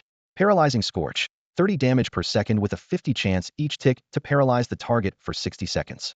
Range, 120. Cooldown, 120s. Energy cost, 250. The description put Mu Chen in an even better mood. He dumped the remaining skill stones from his Bagwind Blade, Flame Tongue Totem, Stone Skin Totem, and Greater Fireball onto the altar. Thanks to his class talent, he could learn abilities from any discipline: warrior, archer, even the exclusive arts of Tempest mages, shamans, and pyromancers were his to command. Once he had absorbed them all, he went back to work. 1. Fused Wind Blade into Thunderfire Corrosion Arrow, creating Storm Corrosion. 2. Combined Greater Fireball, Flame Tongue Totem, and Stone Skin Totem to craft Lava Viper. Lava Viper summons a stationary, serpent-headed totem that continuously spews lava, burning and knocking back nearby enemies. Mu Chen was glad he hadn't lumped Storm Corrosion in with the totems. Fusion boosted power, but a totem's pillar trait would stay, and turning everything into summons would make combat unbearably clunky. He preferred straight spell slinging where the tempo stayed entirely in his hands. One slot still held Dark Shield. He'd merge it with another defensive skill later. High-level play is all about simplicity. The more steps, the higher the chance of a misclick. Even God's fat finger buttons sometimes. Mortals are worse. When other players die, they just respawn. But one mistake could cost him his life. That thought made him glance at the blood-drawn teleport array underfoot. Lifting a corner of the rug, he covered the runes again. The mysterious voice had been clear. Return at level 80 to claim the rest of the inheritance. By then the array would demand not blood, but the far rarer power of nightmare, something only he, the lone nightmare mage, could provide. Anyone else who found this place would just stare at the circle in frustration. With everything settled, Mu Chen pushed open the door and left the ramshackle hut. He crossed the slums and stepped onto the wide flagstone streets of Black Lion City, where almost everyone was an NPC and players were few. With level 10 characters flooding out of the starter villages, the major capitals were overflowing. The top 10 golden cities were packed to bursting as everyone tried to squeeze in. Other cities were tempting too. Holy Sword City, for example. It housed the Sword Temple, where players could switch to the hidden class Sword Emperor and boasted the game's strongest swordsmith NPC. Mu Chen reined in his thoughts and kept moving through the vast expanse of Black Lion City. Every city has its own perks and attractions, and players always find a reason to linger, so the hubs never lack traffic. Black Lion City, however, is an exception. Beyond the citywide buff roar of the Black Lion, it has only one real selling point: its signature mount, the Black Flame Lion. Mu Chen still didn't own a mount and had been traveling everywhere on foot, so had long planned to buy one. The Black Flame Lion is a bronze-tier beast. Its rank isn't high, but its rarity keeps the price steep. Only a handful of main cities sell bronze mounts openly, and Black Lion City is one of them, so he headed straight for the stables on the edge of town. Flickering torches cast shifting light over the massive figure inside the iron cage. The stable master's eyes lit up, could tell the young player was here for the Black Flame Lion. After a short round of haggling, Mu Chen gritted his teeth and handed over 100,000 gold, draining his account in one go. The keeper passed him the nameplate, and the deal was done. Mount info: tier bronze. Speed bonus: 300. Hunger: 99,100. Condition: 100,100. Note: exceptional jumping and climbing ability. The Black Flame Lion looks like an oversized male lion. Its coat pitch black and veined with deep red, magma-like patterns that seem ready to erupt. Riding is allowed inside Black Lion City, so Mu Chen swung into the saddle. The lion's paws struck sparks from the cobblestones as they bolted toward the general store. With the 300 speed boost, he reached the shop in moments and bought 30 cans of mount feed and 5 teleport tokens. Unlike mechanical companions, mounts and pets suffer when their hunger meter hits 0. Once both hunger and condition drop to nothing, the mount dies, so ample supplies are essential. Leaving the store, he climbed back onto the Black Flame Lion and headed for the teleport node, planning to grind a dungeon and refill his empty purse. Instances come in 2 forms: city dungeons and public dungeons. Only a few cities host the former, and Black Lion City isn't one of them. Fortunately, Shining Dawn's teleport arrays span the entire world. If you have a token, you can go anywhere, though the convenience isn't cheap. With his gold reserves plummeting, the fastest way to recover was clearly a gold dungeon. By location, dungeons are either town-based or open world. By reward, they're divided into experience, gold, gear, gems, and more. Today he cared about only one thing: gold. Standing on the array, Mu Chen crushed a token. A flash of white light later, he and the Black Flame Lion materialized at the Tuck's Grand Gold Mine. The site is a vast open pit excavation, the ground gouged into craters and trenches. Empty caverns echoed in the distance, while broken pickaxes, tattered helmets, and rusted mine carts lay scattered everywhere, creating a scene that was both grand and desolate. Most public dungeon coordinates are listed on the game's official website, making them easy to find. The Tusk Mine hosts a level 10-20 gold dungeon and is currently the player's top choice. By the time Mu Chen reached the entrance to the gold dungeon, hundreds of players had already crowded in. Lone wolves, studio grinders, and guild members pressed together, shouting over one another. Most were only level 12. A few had made it to 13 or 14, and at level 15 Mu Chen seemed to stand alone. Running the dungeon. Need a priest, must have heal and stop bleeding. Foreman party, missing one, need a shield warrior. Black gold studio hiring gold farmers. Great pay, big bonus, don't miss out. Looking for a carry. We've got 2 single cuties in the team. Watch out for a player named Iron Armored Mad Dragon, promised to split the cash. Bolted the moment he left the instance. Aoki Studio recruiting mages preferred. The mix of hawking, arguing, and recruiting blended into a roar that seemed to make the very air tremble. Oddly enough, the din felt comforting to Mu Chen. In his previous life, he had stood in the same crush of bodies, farming gold for a studio, grinding day and night just to scrape by. The studio had taken 30% of everything he earned, leaving him only 70. Why not go solo? Public dungeons lay in the wilderness, far from city guards, and red-name killers roamed freely. A studio at least offered protection, plus power levelers and rental gear. For broke casuals, borrowing a full set of equipment was often the only option. Studios that treated their workers fairly were rare. Shaking off the memories, Mu Chen looked around. The gold dungeon required a 5-player party. He had never liked grouping with strangers, but rules were rules. He would have to compromise. While he was debating which group to join, a soft voice sounded beside him. Hey, need a party? The speaker was a 17 or 18-year-old girl in a spotless cleric robe. Her ID was Yin Ruyu, a level 12 priest. She spoke crisply. We're 4 short, 1 need a mage. You're a mage, right? Mu Chen nodded. Great. Once you're in, we're heading straight inside, she said. He hesitated only a moment before agreeing. No point wasting time. Party composition and level gaps didn't matter once they saw what he could do. All they'd have to say was pro gamer, you're amazing, and he alone could clear the run. Yin Ruyu led him over to 3 other female players. Okay, quit bickering. I found our last member, time to go. All 3 were easy on the eyes, and all of them were women. The archer, ID Qingwa Qingcheng, frowned. Tutu, why are you stirring things up? Isn't this place chaotic enough? Yin Ruyu rolled her eyes. How am I stirring things up? You've been dawdling here for half an hour. I'm saving us time. All right, sisters, no fighting, one of them said, stepping in to calm the group. The thief, named Meng Yi Qingqing, sneered. I'm not about to buddy up with someone who's all talk and no sincerity. Care to explain who you're calling fake?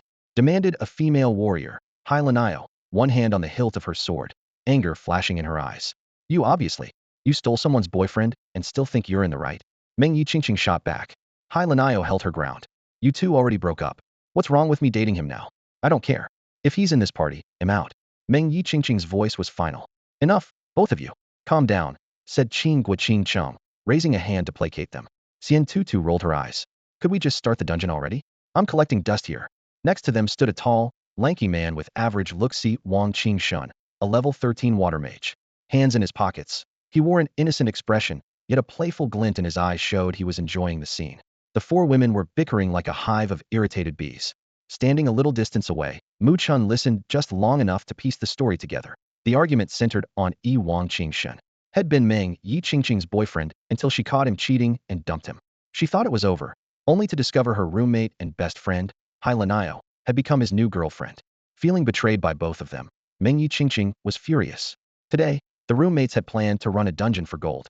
They were down 1 slot and intended to pick up a random player at the entrance.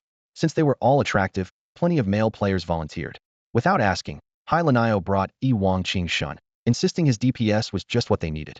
Meng Yi Qingqing exploded, and the 2 had been at it for half an hour. To break the stalemate, Yin Ruyu randomly invited Mu Chen to fill the last spot.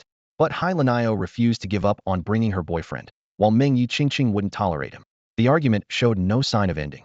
Mu Chen glanced at the system clock, 5 minutes wasted already, and he had no interest in being their audience. Can you save this drama for after the run? He asked, voice calm but laced with impatience. Hai Lanio frowned. You can leave. Our party's full. Meng Yi Qingqing instantly raised her voice. You're not going anywhere. You're already in our party, and you're running the dungeon with us. Qingqing, you know Yaowen plays well? Hai Lanio said more gently, pleading. Just let him join. Meng Yi Qingqing's heart softened at her tone, but the moment her gaze fell on Wang Qingshun's face-to-face, she now despised her resolve hardened again. Can you hurry up? "I'm on a schedule," Mu Chen said once more. Wang Qing Shun, who had been standing silently nearby, suddenly snapped at Mu Chen, his voice cold. "Get lost. You talk too much. This isn't your place to speak."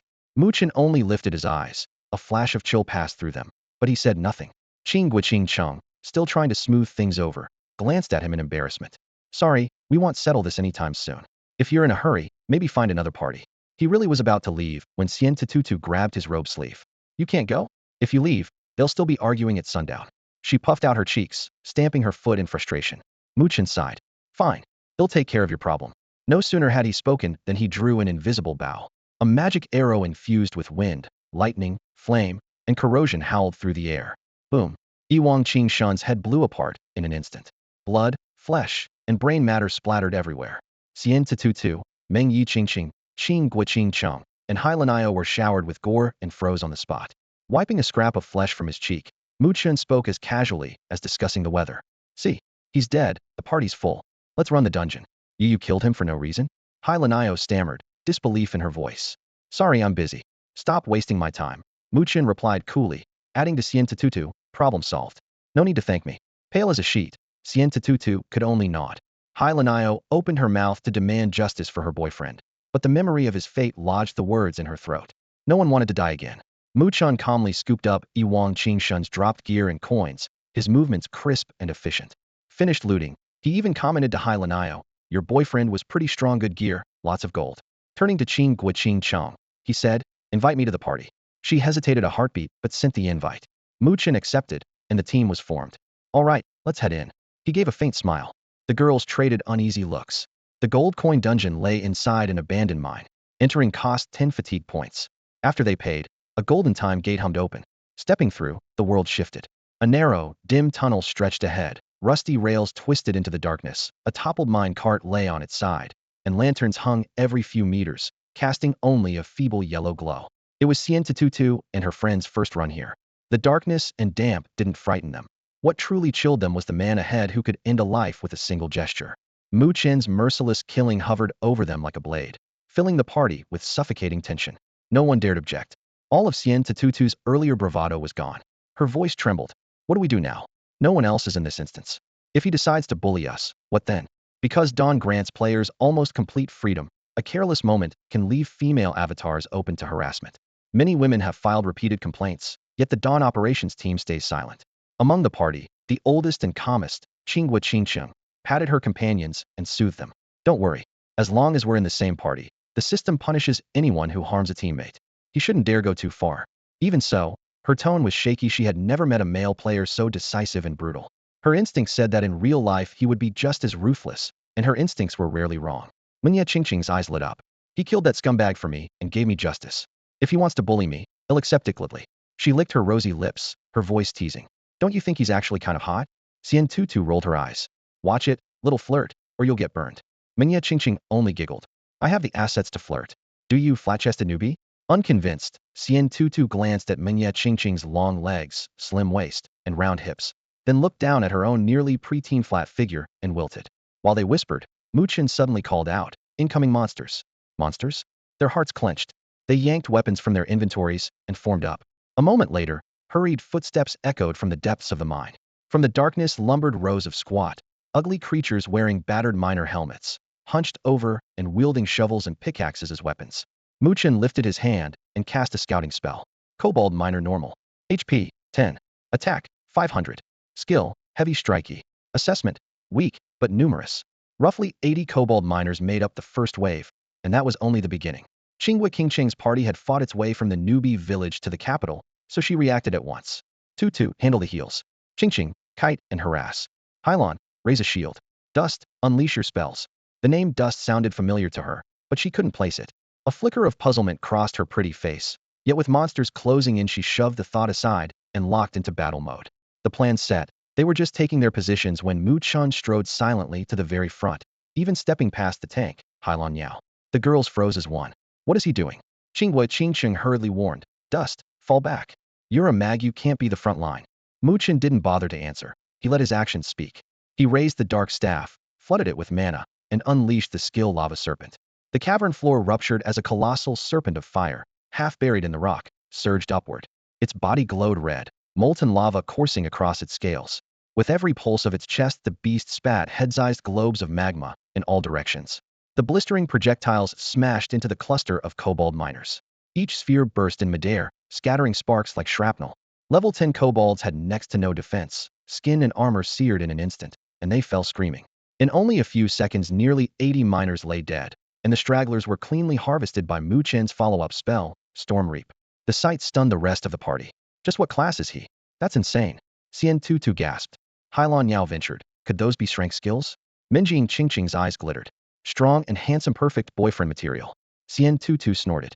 Watch out, he might be the abusive type.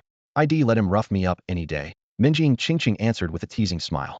Xian Tutu rolled her eyes. Lost cause. You're totally on fire. You don't get it, it's called chemistry. Please. He probably likes cute, well-behaved girls like me, Xian Tutu shot back. Give it a rest, little flat chest. Humph. You brazen flirt. Qingwu Qingqing flushed. Hey, keep it down. I'll hear you. Minjing Qingqing only shrugged. So what? Nothing to be shy about. She even tossed a coquettish glance at Mu Chen's back. Mu Chen ignored the chatter. To him, whether it was Qingwu Qingqing or Minjing Qingqing, they were just tools for farming a dungeon so long as they stayed out of his way and let him grind for gold. The second wave hit. Another mob of level 10 kobold miners, this time a staggering 160 of them. Mu Chen opened again with Lava Serpent and finished with Storm Reap, wiping them out in under 3 minutes. Then came the third wave, 240 common mobs, twice the size of the first surge, darkening the tunnel like a living tide. Unfazed, Mu Chen kept casting. Lava Serpent dealt massive area damage but lasted only 12 seconds, and with spectators around, he didn't want to show too much of his toolkit. The fight dragged on, yet after just over 7 minutes, every kobold lay dead. A cold mechanical voice echoed in everyone's ears. System, congratulations. Goldmine dungeon cleared. Rating, B. System, reward 3, 200 gold coins. System, exit the dungeon now.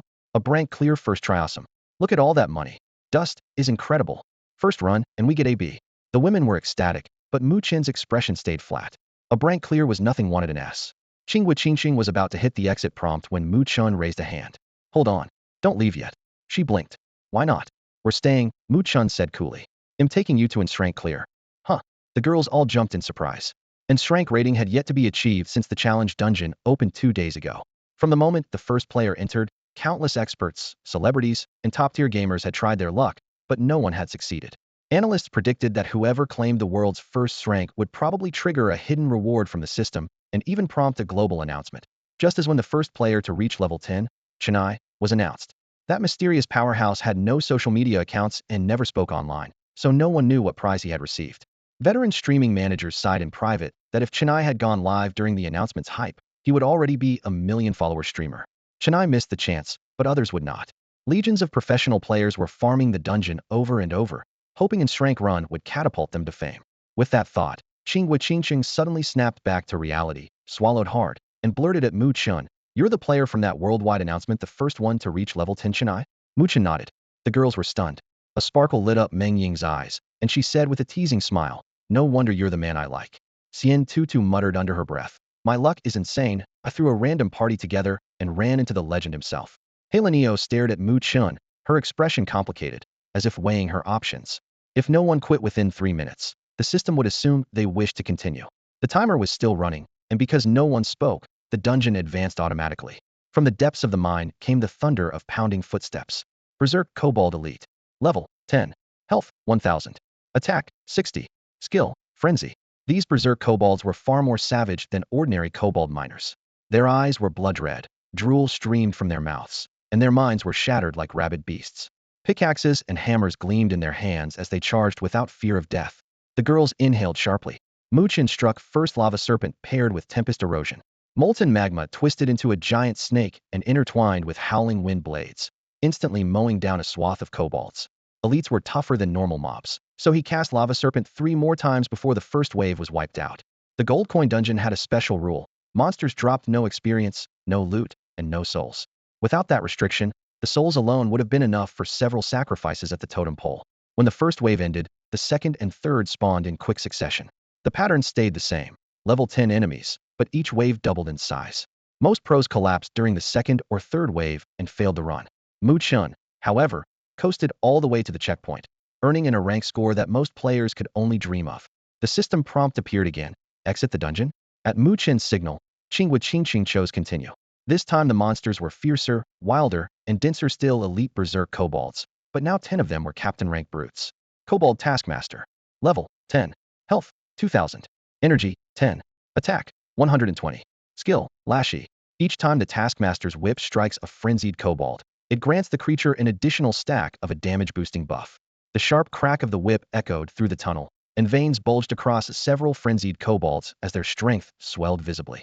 To Mu Chen's eyes, however, these so-called enhancements were nothing more than ants donning a harder shell still pitifully fragile. He lifted a hand, unleashing several lava fire serpents in rapid succession. Scorching magma exploded on contact with the ground, turning the passage ahead into a rolling sea of flame. The blaze leapt high, twisting the very air with heat. So strong, Qingwu Qingqing and the others gasped, stunned by the sudden inferno. Awe shone across their bright faces, and the sight of Mu Chen's overwhelming power only deepened their admiration. A natural attraction to strength filled every heart. Mu Chen's good looks and calm bearing, paired with this display of dominance, made him almost impossible to ignore. As the first, second, and third waves of monsters were wiped out, a distant rumble shook the mine corridor. A hulking boss pried aside fallen rock and strode forward. Kobold Mine Lord Boss. Level 10. Health 8000. Energy 200. Attack 480. Racial trait Child of the Mine. Skills Heavy Blow F, Resolute Aura D. The 3-meter titan filled the tunnel mouth, its black, scale-plated armor studded with gravel. An ugly canine snout twisted menacingly in the firelight. It swung a massive stone hammer, loose shards raining down as an oppressive weight flooded the passage. Qingwu Qingqing's heart shot to her throat. Chen Ai, do you need our help? She asked, gripping her weapon. Yes, just say the word. Xian Tatuta chimed in. Minjing Qingqing blew a playful kiss. Good luck, darling. Mu Chen glanced back at them, his voice cool. No need. He stepped forward as spell sigils flared. Bolts of corrosive tempest, gleaming like azure scythes, slashed into the mine lord's chest schlick. The boss health bar hit 0, and the giant crashed to the ground. Before its attendant kobolds could even cry out, balls of magma from another volley of lava fire serpents engulfed them, reducing them to charred husks. All monsters eliminated. System messages exploded in their ears. System, congratulations, dungeon cleared. Rating S. System, reward received 12,800 gold. System, your party is the first in the world to earn an S rating in a gold dungeon. The achievement will be announced globally. Global announcement. Players Qingwu Qingqing, Xian Tututu, Minjing Qingqing, Hailan Yao, and Chen Ai from the Huaxiao region have cleared the level 10 gold dungeon with an S rating. Congratulations to them. Global announcement. Players Qingwu Qingqing, Xian Tututu, Minjing Qingqing, Hailan Yao, and Chen Ai. Global announcement. The world is watching. The notices spread like detonations, setting off shockwaves across every channel. Damn it. They grabbed the S rating in the gold dungeon. We were so close. Who are these people? Never heard of those IDs. Chen Ai again. This is his second appearance on the world notice. Major corporations, guilds, top players, and pro teams lit up domestic and international forums. Find out everything about Chen Ai. If we can land him on our streaming platform, the traffic will skyrocket. Like a bolt from the blue, the announcement stirred the game world to its core. Countless factions scrambled for any contact information, each eager to recruit a player whose talent and power were impossible to ignore. Meanwhile, inside the Temple of Fate in Xinhua City, Yi Tian, freshly inducted and still basking in the God of Destiny's favor, was riding high when a worldwide announcement flashed above him, dousing his excitement like a bucket of ice water. Dust had just become the first player on the planet to reach level 10. Yi Tian's brows knitted, and he cursed aloud. Dust? Where did that guy come from? How dare he steal my spotlight? Yi Tian and Mu Chen had both created their accounts the moment the game launched, each landing in strength talent from the outset. The difference was that Mu Chen had emptied his savings to buy an strength talent card, while Yi Tian had pulled one for free the instant he registered. Huh. Mu Chen, even if you'd never sold me your card, fate still favors me. Head bragged at the time, vowing that if they ever met in real life, he would rub it in until Mu Chen exploded with envy. After all, what Mu Chen bought at ruinous cost had dropped into Yi Tian's lap for nothing proof. As Yi Tian saw it, that heaven itself was on his side.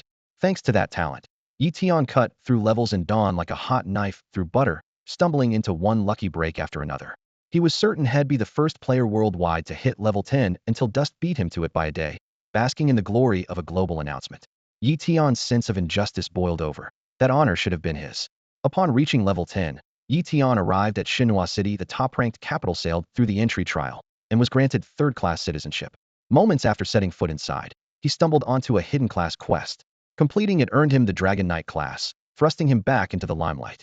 Next, he and his team spent days perfecting a strategy to score an S rating in the city's gold farm dungeon, eager to make a bigger splash. Early this morning, while strolling through town with Lin Yinran, Yi Tian ran into a priestess from the Temple of Fate. The moment she sensed the aura of destiny around him, she declared him the chosen one and escorted the pair to the temple. In a solemn ceremony, she communed with the god of destiny. Holy light poured down, and Yi Tian received the deity's blessing. Before he even grasped what had happened, his status had been elevated to fateless child of the god, as people called it. From that moment on, Yi Tian's standing in the Temple of Fate rivaled that of the high priest. Everyone understood what that meant. With the temple's vast power and resources behind him, Yi Tian's meteoric rise would only accelerate. In the world of Dawn, there was no better backer or bigger leg to cling to than a temple. Regular players had no right to cling to such a powerful patron. By sheer luck, Yi Tian had stumbled straight into this heaven-sent opportunity, and his grin stretched almost to his ears as he pictured a glorious future. The thrill lasted only seconds. A gold, server-wide announcement rolled across the screen like a club to the head. Dust had claimed fame once again. In an instant, Yi Tian's good mood curdled as though he had swallowed a fly, and his face darkened until it looked ready to rain. At his side, Lin Yinran, pure and sweet in her priest's gown, gently tugged his sleeve and whispered, "Brother Yi Tian, don't be angry. Who cares about dust? You're the best." Her soft voice felt like a spring breeze, yet it failed to untie the knot in Yi Tian's chest. He kept his face stony, eyes glued to the announcement board. Light footsteps approached.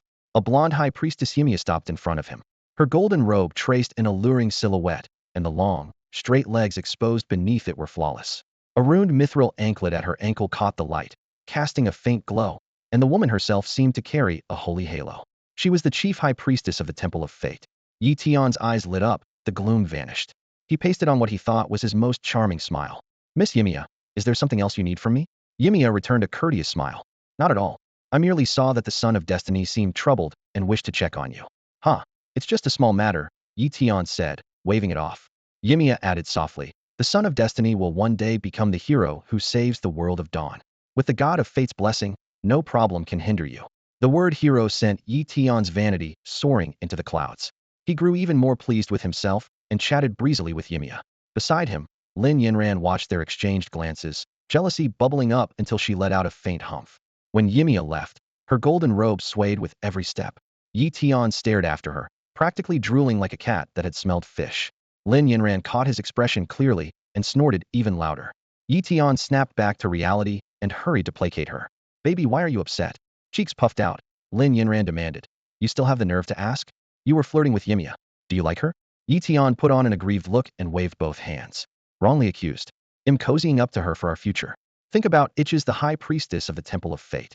If I win her over, the mythic gear, steer skill stones, rare materials in the temple vault, we can use them as we like. You are the only one in my heart. Yimmy is just an NPC. Teasing her a little is nothing, right?" His honeyed words rattled out like a machine gun, scattering most of Lin Yanran's anger, yet she still couldn't stomach her man entwining with someone else, even an NPC. She pouted and insisted, "No, you can't get that close to her." Her firmness sparked a flicker of impatience in Yi Tian. He rolled his eyes in secret. He was already bored of sharing a bed with Lin Yinran. He could ditch her when the chance arose. He would toss her back to Mu Chen, maybe even squeeze a few more benefits out of that kid.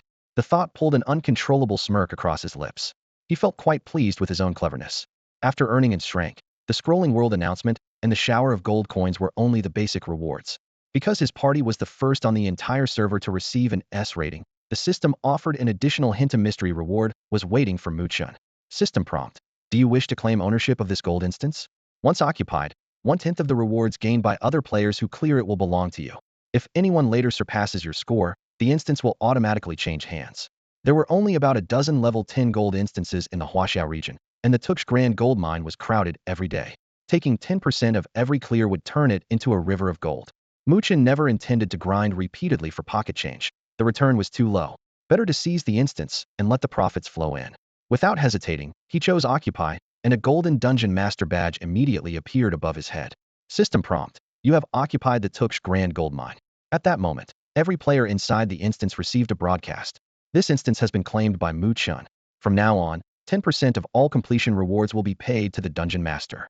The chat erupted in an instant, filled with complaints and protests. Players would flinch even at a 1% cut, let alone 10. Yet the rules were clear.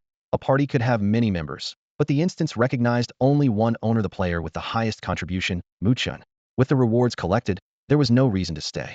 Mu Chen turned to Qingwu Qingcheng and said, "All right, we can leave now." She nodded quickly. Okay. Only the party leader could initiate entry or exit, and she was the leader. Once she confirmed the command, darkness flickered before everyone's eyes. When their vision cleared, they were standing on the plain outside the entrance. Running an instance costs stamina. Each player has a maximum of 100 points, and a level 10 gold run burns 10. Mu Chen had spent only 10 points so far, leaving him 90 more to use before the midnight reset. He needed money and had limited content to farm. 2 reasons he was spamming gold instances today. The level 20 gear dungeons and level 30 gem dungeons were not yet open. Right now, gold runs were the only option. Before attempting another run, he had to split the loot. All 12,800 gold coins were sitting in the leader's inventory. By rule, the leader handled distribution outside the instance. One reason so many ad hoc parties ended up getting robbed. In his previous life, Mu Chen had seen it happen too often. If you were lucky, you could recover the loss. If not, you just had to swallow it. In Dawn, teamwork mattered far more than individual strength. That hard-earned lesson was carved into his memory. A solo player can never match the convenience or advantages of a guild. The moment they cleared the dungeon, Qingwu Qingcheng exchanged a quick glance with her teammates, then stepped up to Mu Chen ID. Dust, and said sincerely, "Dust, we owe this rank entirely to you. All 12,800 gold should be yours." She held out the full pouch. Mu Chen raised a hand. "No need, let's split it evenly. They'll only take my share." Qingwu Qingcheng tried to insist, but Mu Chen wouldn't budge. In the end, she divided the coins into 5 equal portions and handed one to him. Only then did he accept. What he really valued was the bonus for becoming master of the instance.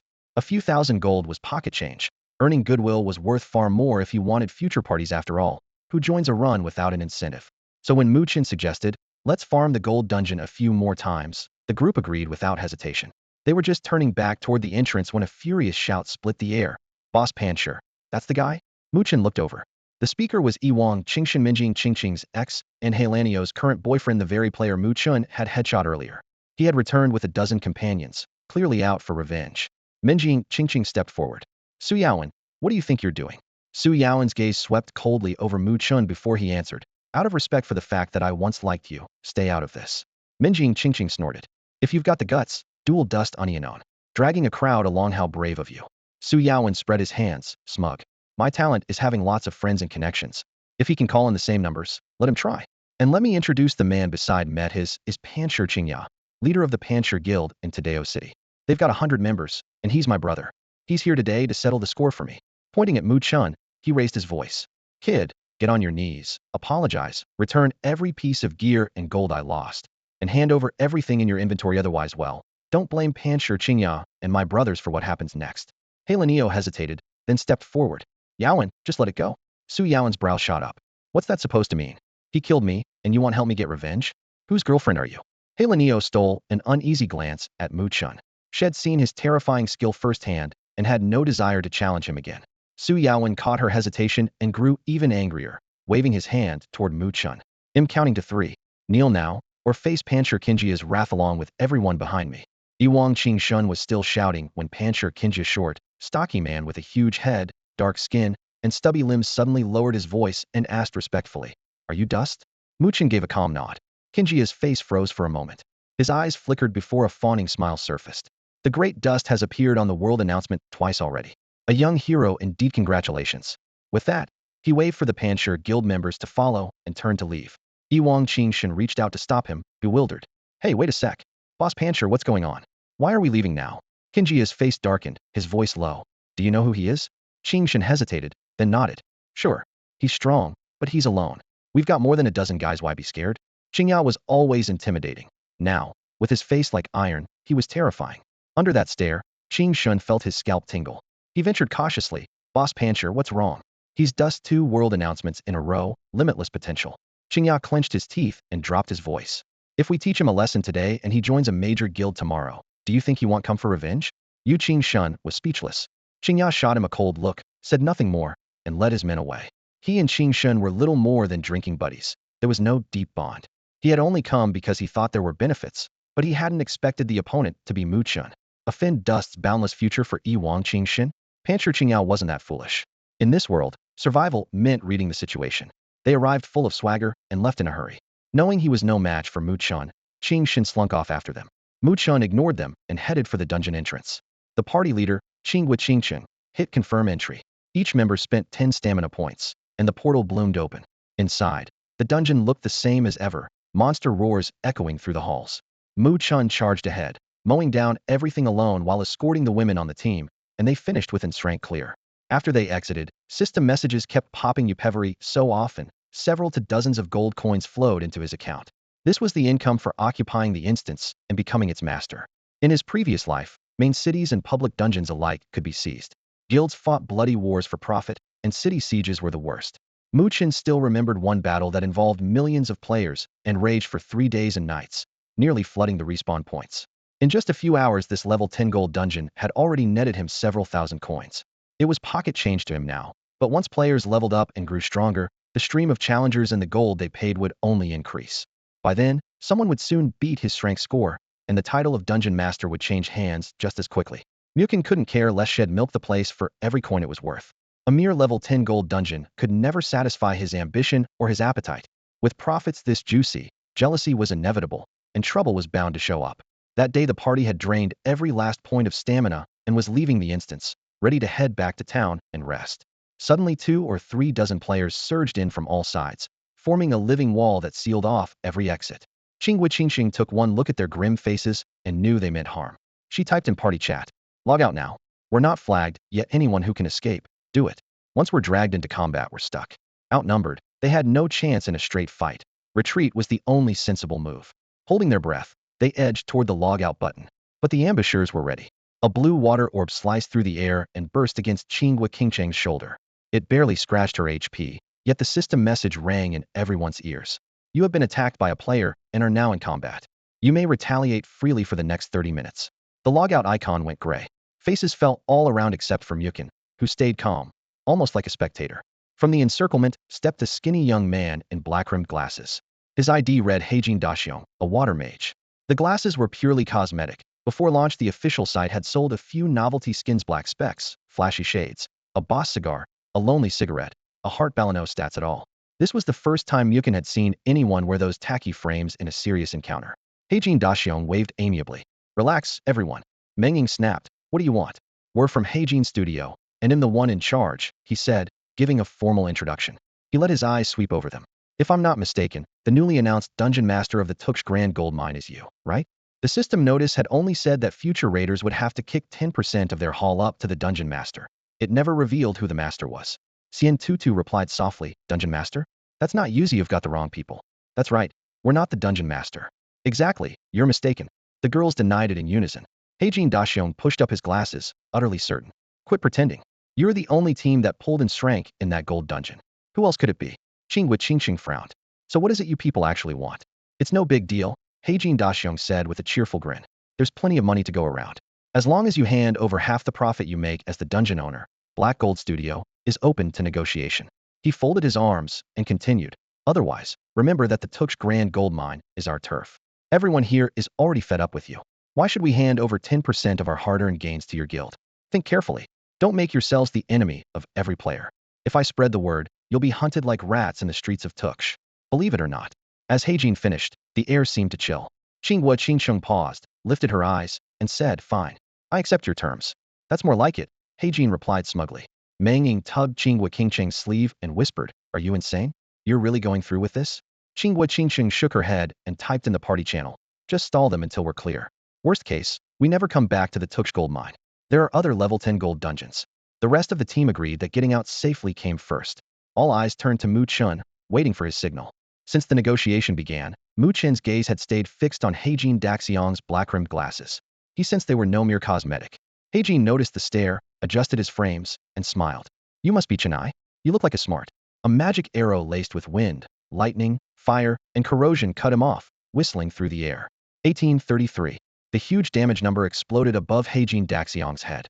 He crashed to the ground before he could react, scattering equipment and coins everywhere. "Boss!" Black Gold Studio members shouted, drawing their weapons. Mu Chen raised his staff. A molten fire serpent tore into their ranks, followed by several pinpoint casts of storm erosion. Flames, lightning, and corrosive wind intertwined, wiping out the black gold players in seconds. Their bodies piled against the mine wall. Qingxing and the others were stunned. Inside the instance, they had seen Mu Chen's damage against monsters, but real players fell just as easily under his spells. Freelance onlookers froze in a heavy silence, their expressions complex. Mu Chen ignored them, crouched beside Haijin's corpse, and rifled through the loot. Metal clinked as he lifted the seemingly ordinary black-rimmed glasses, smiling in satisfaction. Just as he had thought. All-seeing eye. Special type. Accessory. Class restriction. None. Effect 1. Reveals a player's class, ID, level, and hidden titles. Effect 2. Shows a monster's weak points. Effect 3. Grants true night vision, completely unaffected by darkness or obstructions. The cosmetic item All-Seeing Eye, disguised as a pair of plain black-rimmed glasses, carries a durability of 1010 and has long been registered on Dawn's official site as a piece of special gear. It once fetched several million yuan on the black market, so its value needs no further explanation. The All-Seeing Eye offers 3 primary abilities. 1. Player Scan. It reveals a target's ID, level, class, and any hidden identity, whether or not the target is in disguise. 2. Weakness Insight.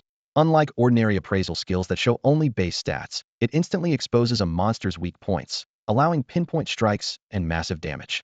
3. Unrestricted Night Vision. The wearer sees perfectly in darkness or whenever linear of sight is blocked. No one knows how He Jin Daxiong got hold of such a priceless artifact. Afraid the eye-catching gear would attract thieves, he spent extra money on the black market to transmog it into a tacky pair of thick frames. The cheap look masked lethal potential. Believing strength lay in numbers, and grasping supposed leverage over Mu Chen's party, he tried to extort them, never imagining that few players would willingly wear something so ugly. The glasses themselves exposed him, arousing Mu Chen's suspicion. With a casual strike, Mu Chen killed He Jin Daxiong on the spot, confirming his hunch. Even without proof, anyone bold enough to blackmail him was already doomed. Death was only a moment away, and the multi-million yuan All-Seeing Eye naturally slipped into Mu Chen's pocket. By contrast, the Rock Guild's leader, Pan Shiqingya, was far more seasoned. A veteran of society's underbelly, he knew it was wiser to make friends than foes, and, when trouble was unavoidable, to pick only the softest targets. Mu Chen was anything but soft, so Qingyao promptly backed off. He Jin Daxiong's arrogance spelled his ruin. His studio was wiped out, and his treasured All-Seeing Eye was taken. When Mu Chen equipped the black-rimmed glasses, a subtle gleam flickered deep within the lenses.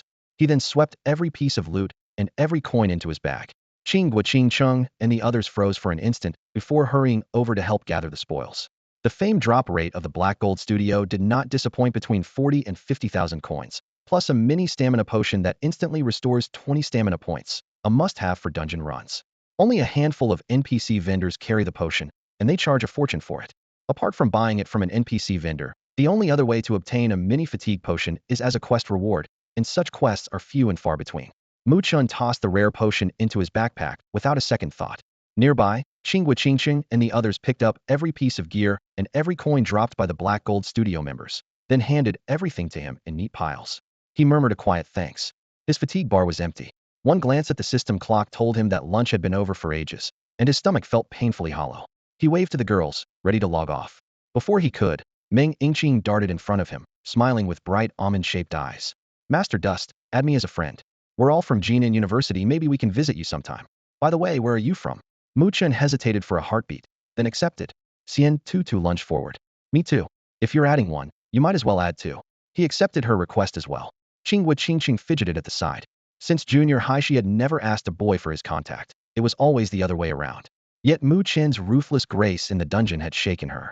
After wrestling with herself, she finally set aside her fragile pride and sent a friend request. Mu Chen clicked accept without blinking. Hailan Yao followed suit. As for Mu Chen having slain her boyfriend earlier, she had long tossed that grievance aside if her devoted lover ever found out. He would probably cry himself dizzy in the restroom. After today's turmoil, Hailan Yao and Meng Yingqing were best friends again, their sisterly bond seemingly untouched. Qinghua Qingqing and Xian Tutu had seen it all before. Watching the group of female players, Mu Chen muttered, "Women's friendships are truly unfathomable." With his guidance, they had cleared the dungeon and raked in a mountain of gold. Laughing, they said their goodbyes and scattered.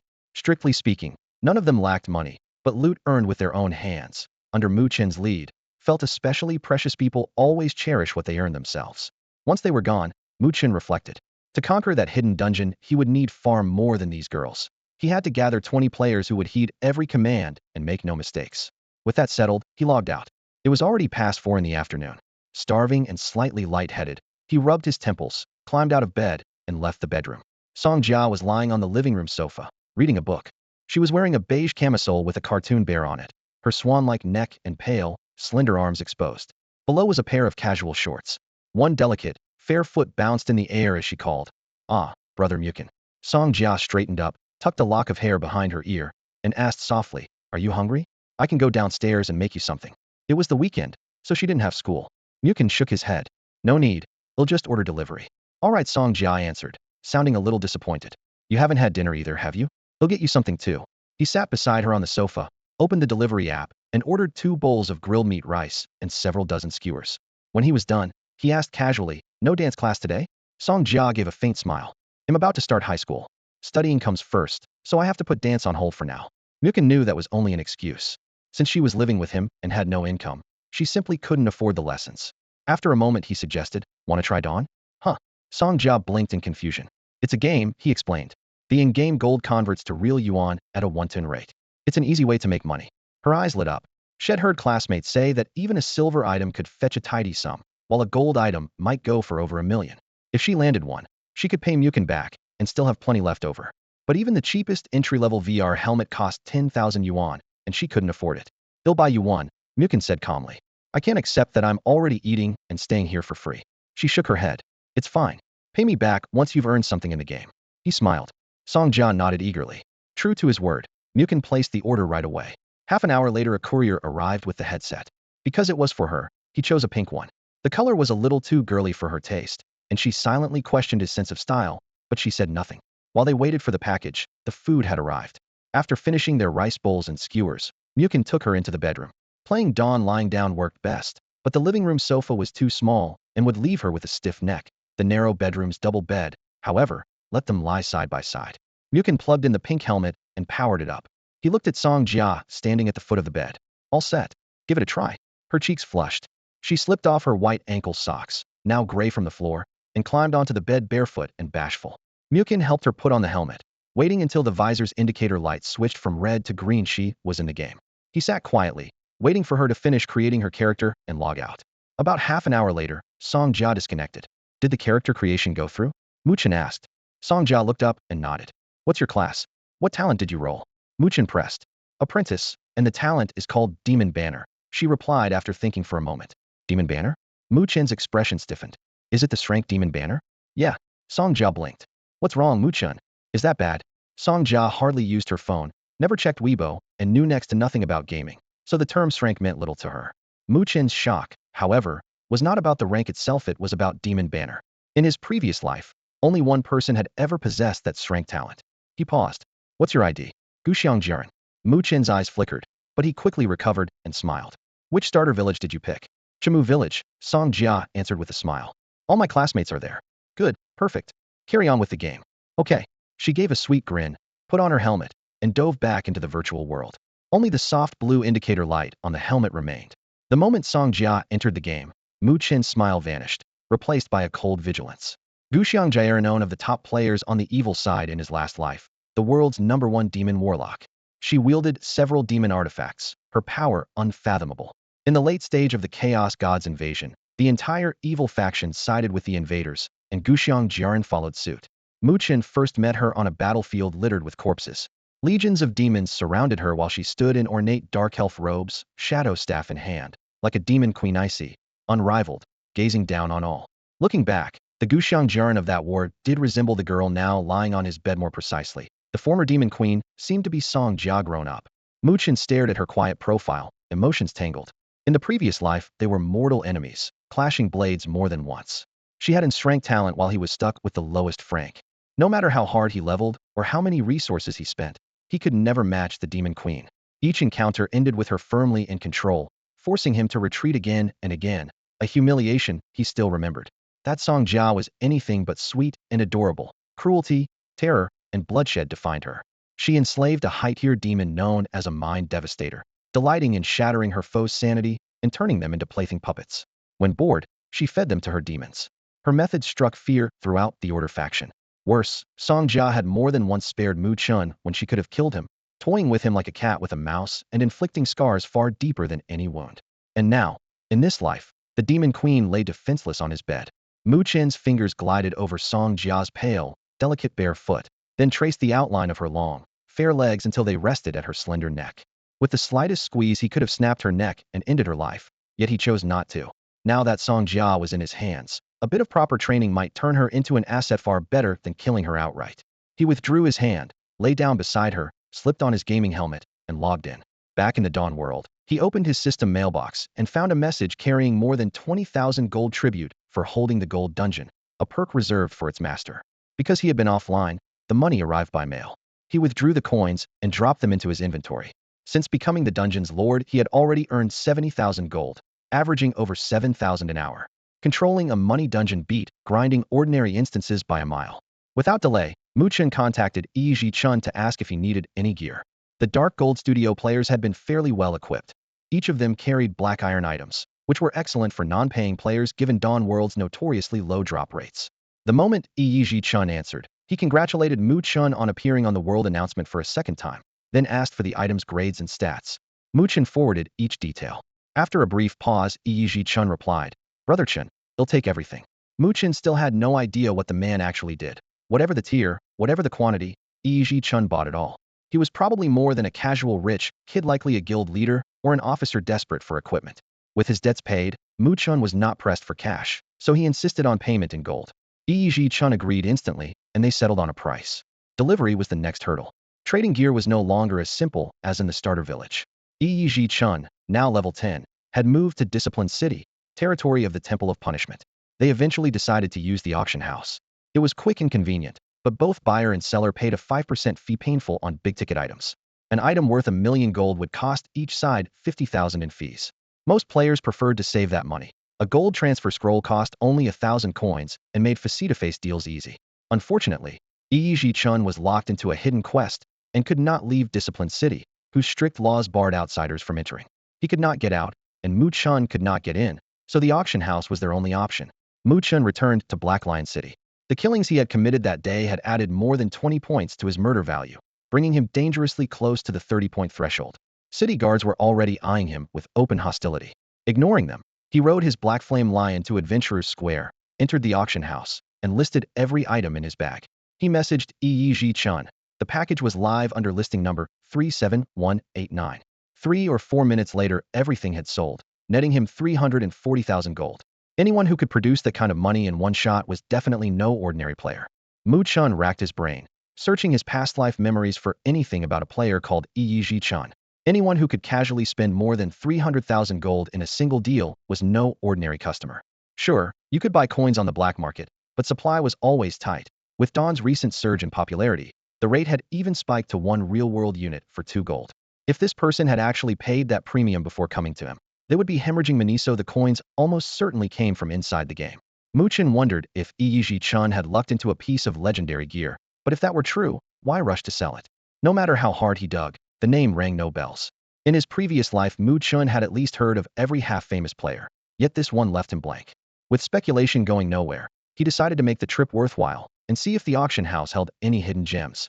The main hall was lined with 1,000 magic terminals arranged like a school computer lab, each separated by a comfortable gap. Every screen was a 30-centimeter square of gray-white crystal, edged in metal etched with pale silver runes, mounted on a small table beside a chair. Operating them felt no different from using a tablet. Mu Chen sat down and slid through page after page of listings. Slate-grade weapons, minor health potions, goblin blood, brown bear pelts, nothing but junk. Just as he was about to close the interface, a gold icon flashed before his eyes. Level 2 backpack expansion scroll, price 80,000 gold. Market value was around 50, so the seller was clearly gouging. Still, Mu Chen needed that scroll right now. After a moment's thought, he decided to haggle.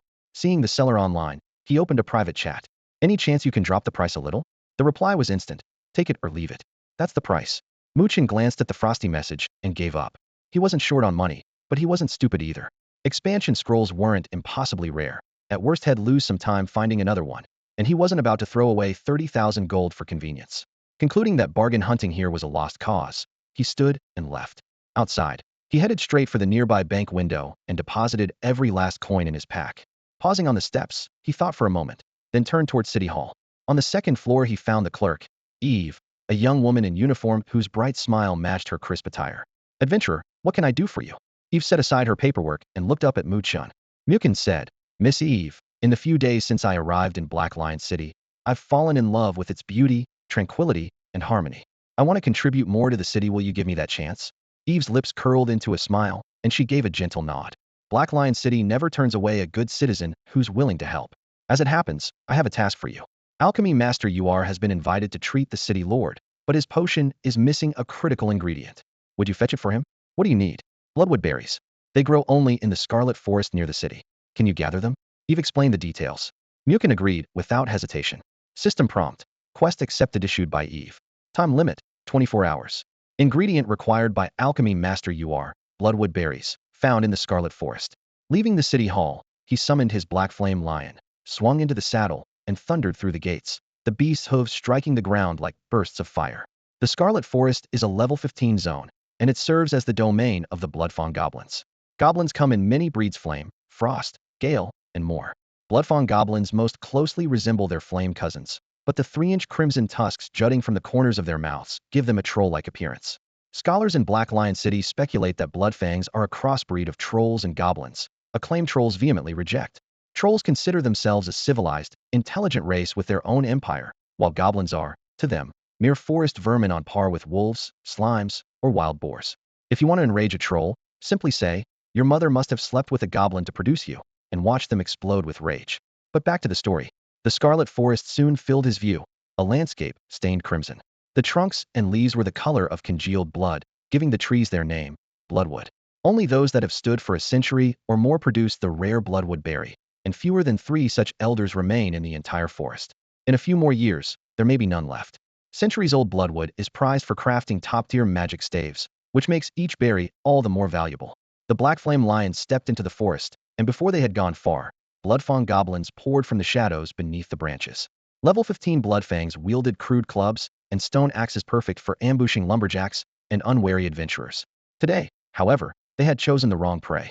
Muin drew the dark staff from his inventory. The obsidian shaft vibrated softly. With a flick of his wrist, the staff carved a sweeping arc, the ground split open, and molten lava erupted. A serpent of living magma burst from the earth, slashing through the surrounding goblins in a fiery frenzy. In under a minute, the 20 Bloodfawn goblins lying in ambush were burnt to a crisp by Mu Chen's lava serpent spell. System, you have gained 225 experience points. System, you have gained 225 experience points. System, you have gained 225 experience points. When the smoke cleared, several scraps of hide, a handful of fangs, and a few gleaming gold coins lay beside the charred goblin corpses. Mu Chen stooped, swept everything into his pack, then gave a light tap on the whistle at his waist. His silver-mane warwolf answered the call. He swung onto its back and charged deeper into the blood-red forest. The quest targeted a century-old bloodwood grew in the forest's heart. On the way, thick fog and crimson foliage blotted out the sun, leaving him with almost no visibility. 2 more groups of Bloodfawn goblins rushed him, but a single sweep of another lava serpent set the undergrowth crackling with flame. During the 3rd skirmish, a larger, leader-class goblin lunged with a bone scythe. Mu Chen blinked behind it, fired a magical arrow through its skull, and a crimson damage number burst forth. As the leader fell, it dropped a piece of gleaming black iron gear, which Mu Chen pocketed without breaking stride. The farther he went, the thicker the bloodwoods became, their bark threaded with dark red veins. At last, a tree a full circle thicker than its neighbors came into view, its foliage so dense it looked ink black. Hanging at the center of its crown was a fist-sized crimson fruit, gleaming, enticing lithe bloodwood fruit his quest required. After a cautious scan confirmed no monsters in hiding, Mu Chen stepped forward and kicked the trunk several times. The dull thuds echoed as the century-old bloodwood shook. The fruit snapped free, and he reached out to catch it. Whoosh! A black-fletched arrow cut the air, brushing cold wind across his fingers as it pinned the fruit back to the trunk, red juice running down the rough bark. Mu Chen looked up, eyes sharp as blades. 10 meters away, a young man in his early 20s held a longbow at full draw, a mocking smile on his lips. His name hovered overhead, Taisher Bebe. The blood-red forest is Iron Lion territory, the archer called out. Leave now, last warning. If you don't want to die, thwack. His answer was a magic-charged arrow. Light flashed, and Taisher Bebe's head exploded in a mist of blood. His body remained mid-sentence for a heartbeat before crashing to the ground, gear and coins clattering around him. Expressionless, Mu Chen walked over and stared down at the headless corpse.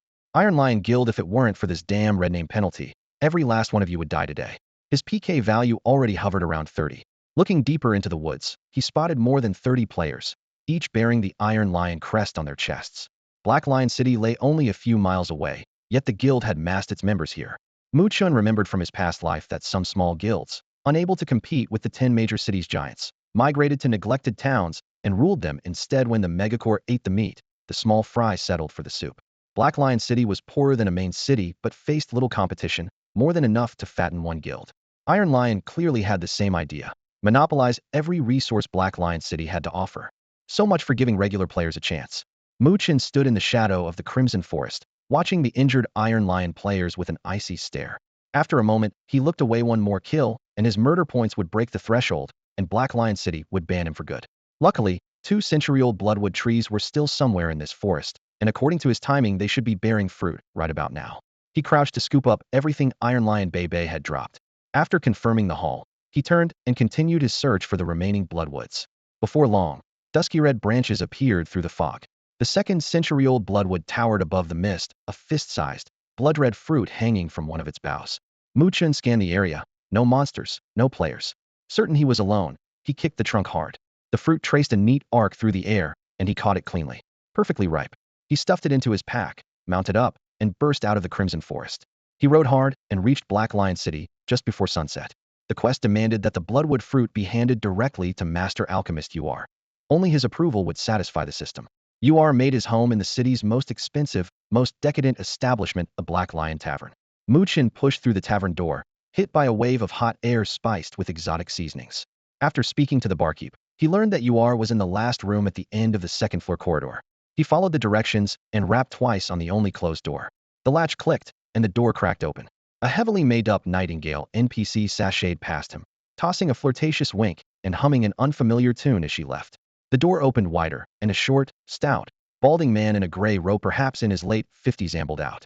A potent mix of alcohol and cheap perfume rolled off him, and the exhaustion etched into his face made him look completely spent. He gave Mu Chen a quick once-over and smiled amiably. "Adventurer, did you bring me the bloodwood fruit?" Mu Chen nodded. "Then come in. Am Master Alchemist UR." Mu Chen silently activated Eye of Omniscience. Stats scrolled across his retina. Profession: Master Alchemist. Alignment: Lawful. Position: Honorary Counselor, Alchemy Guild.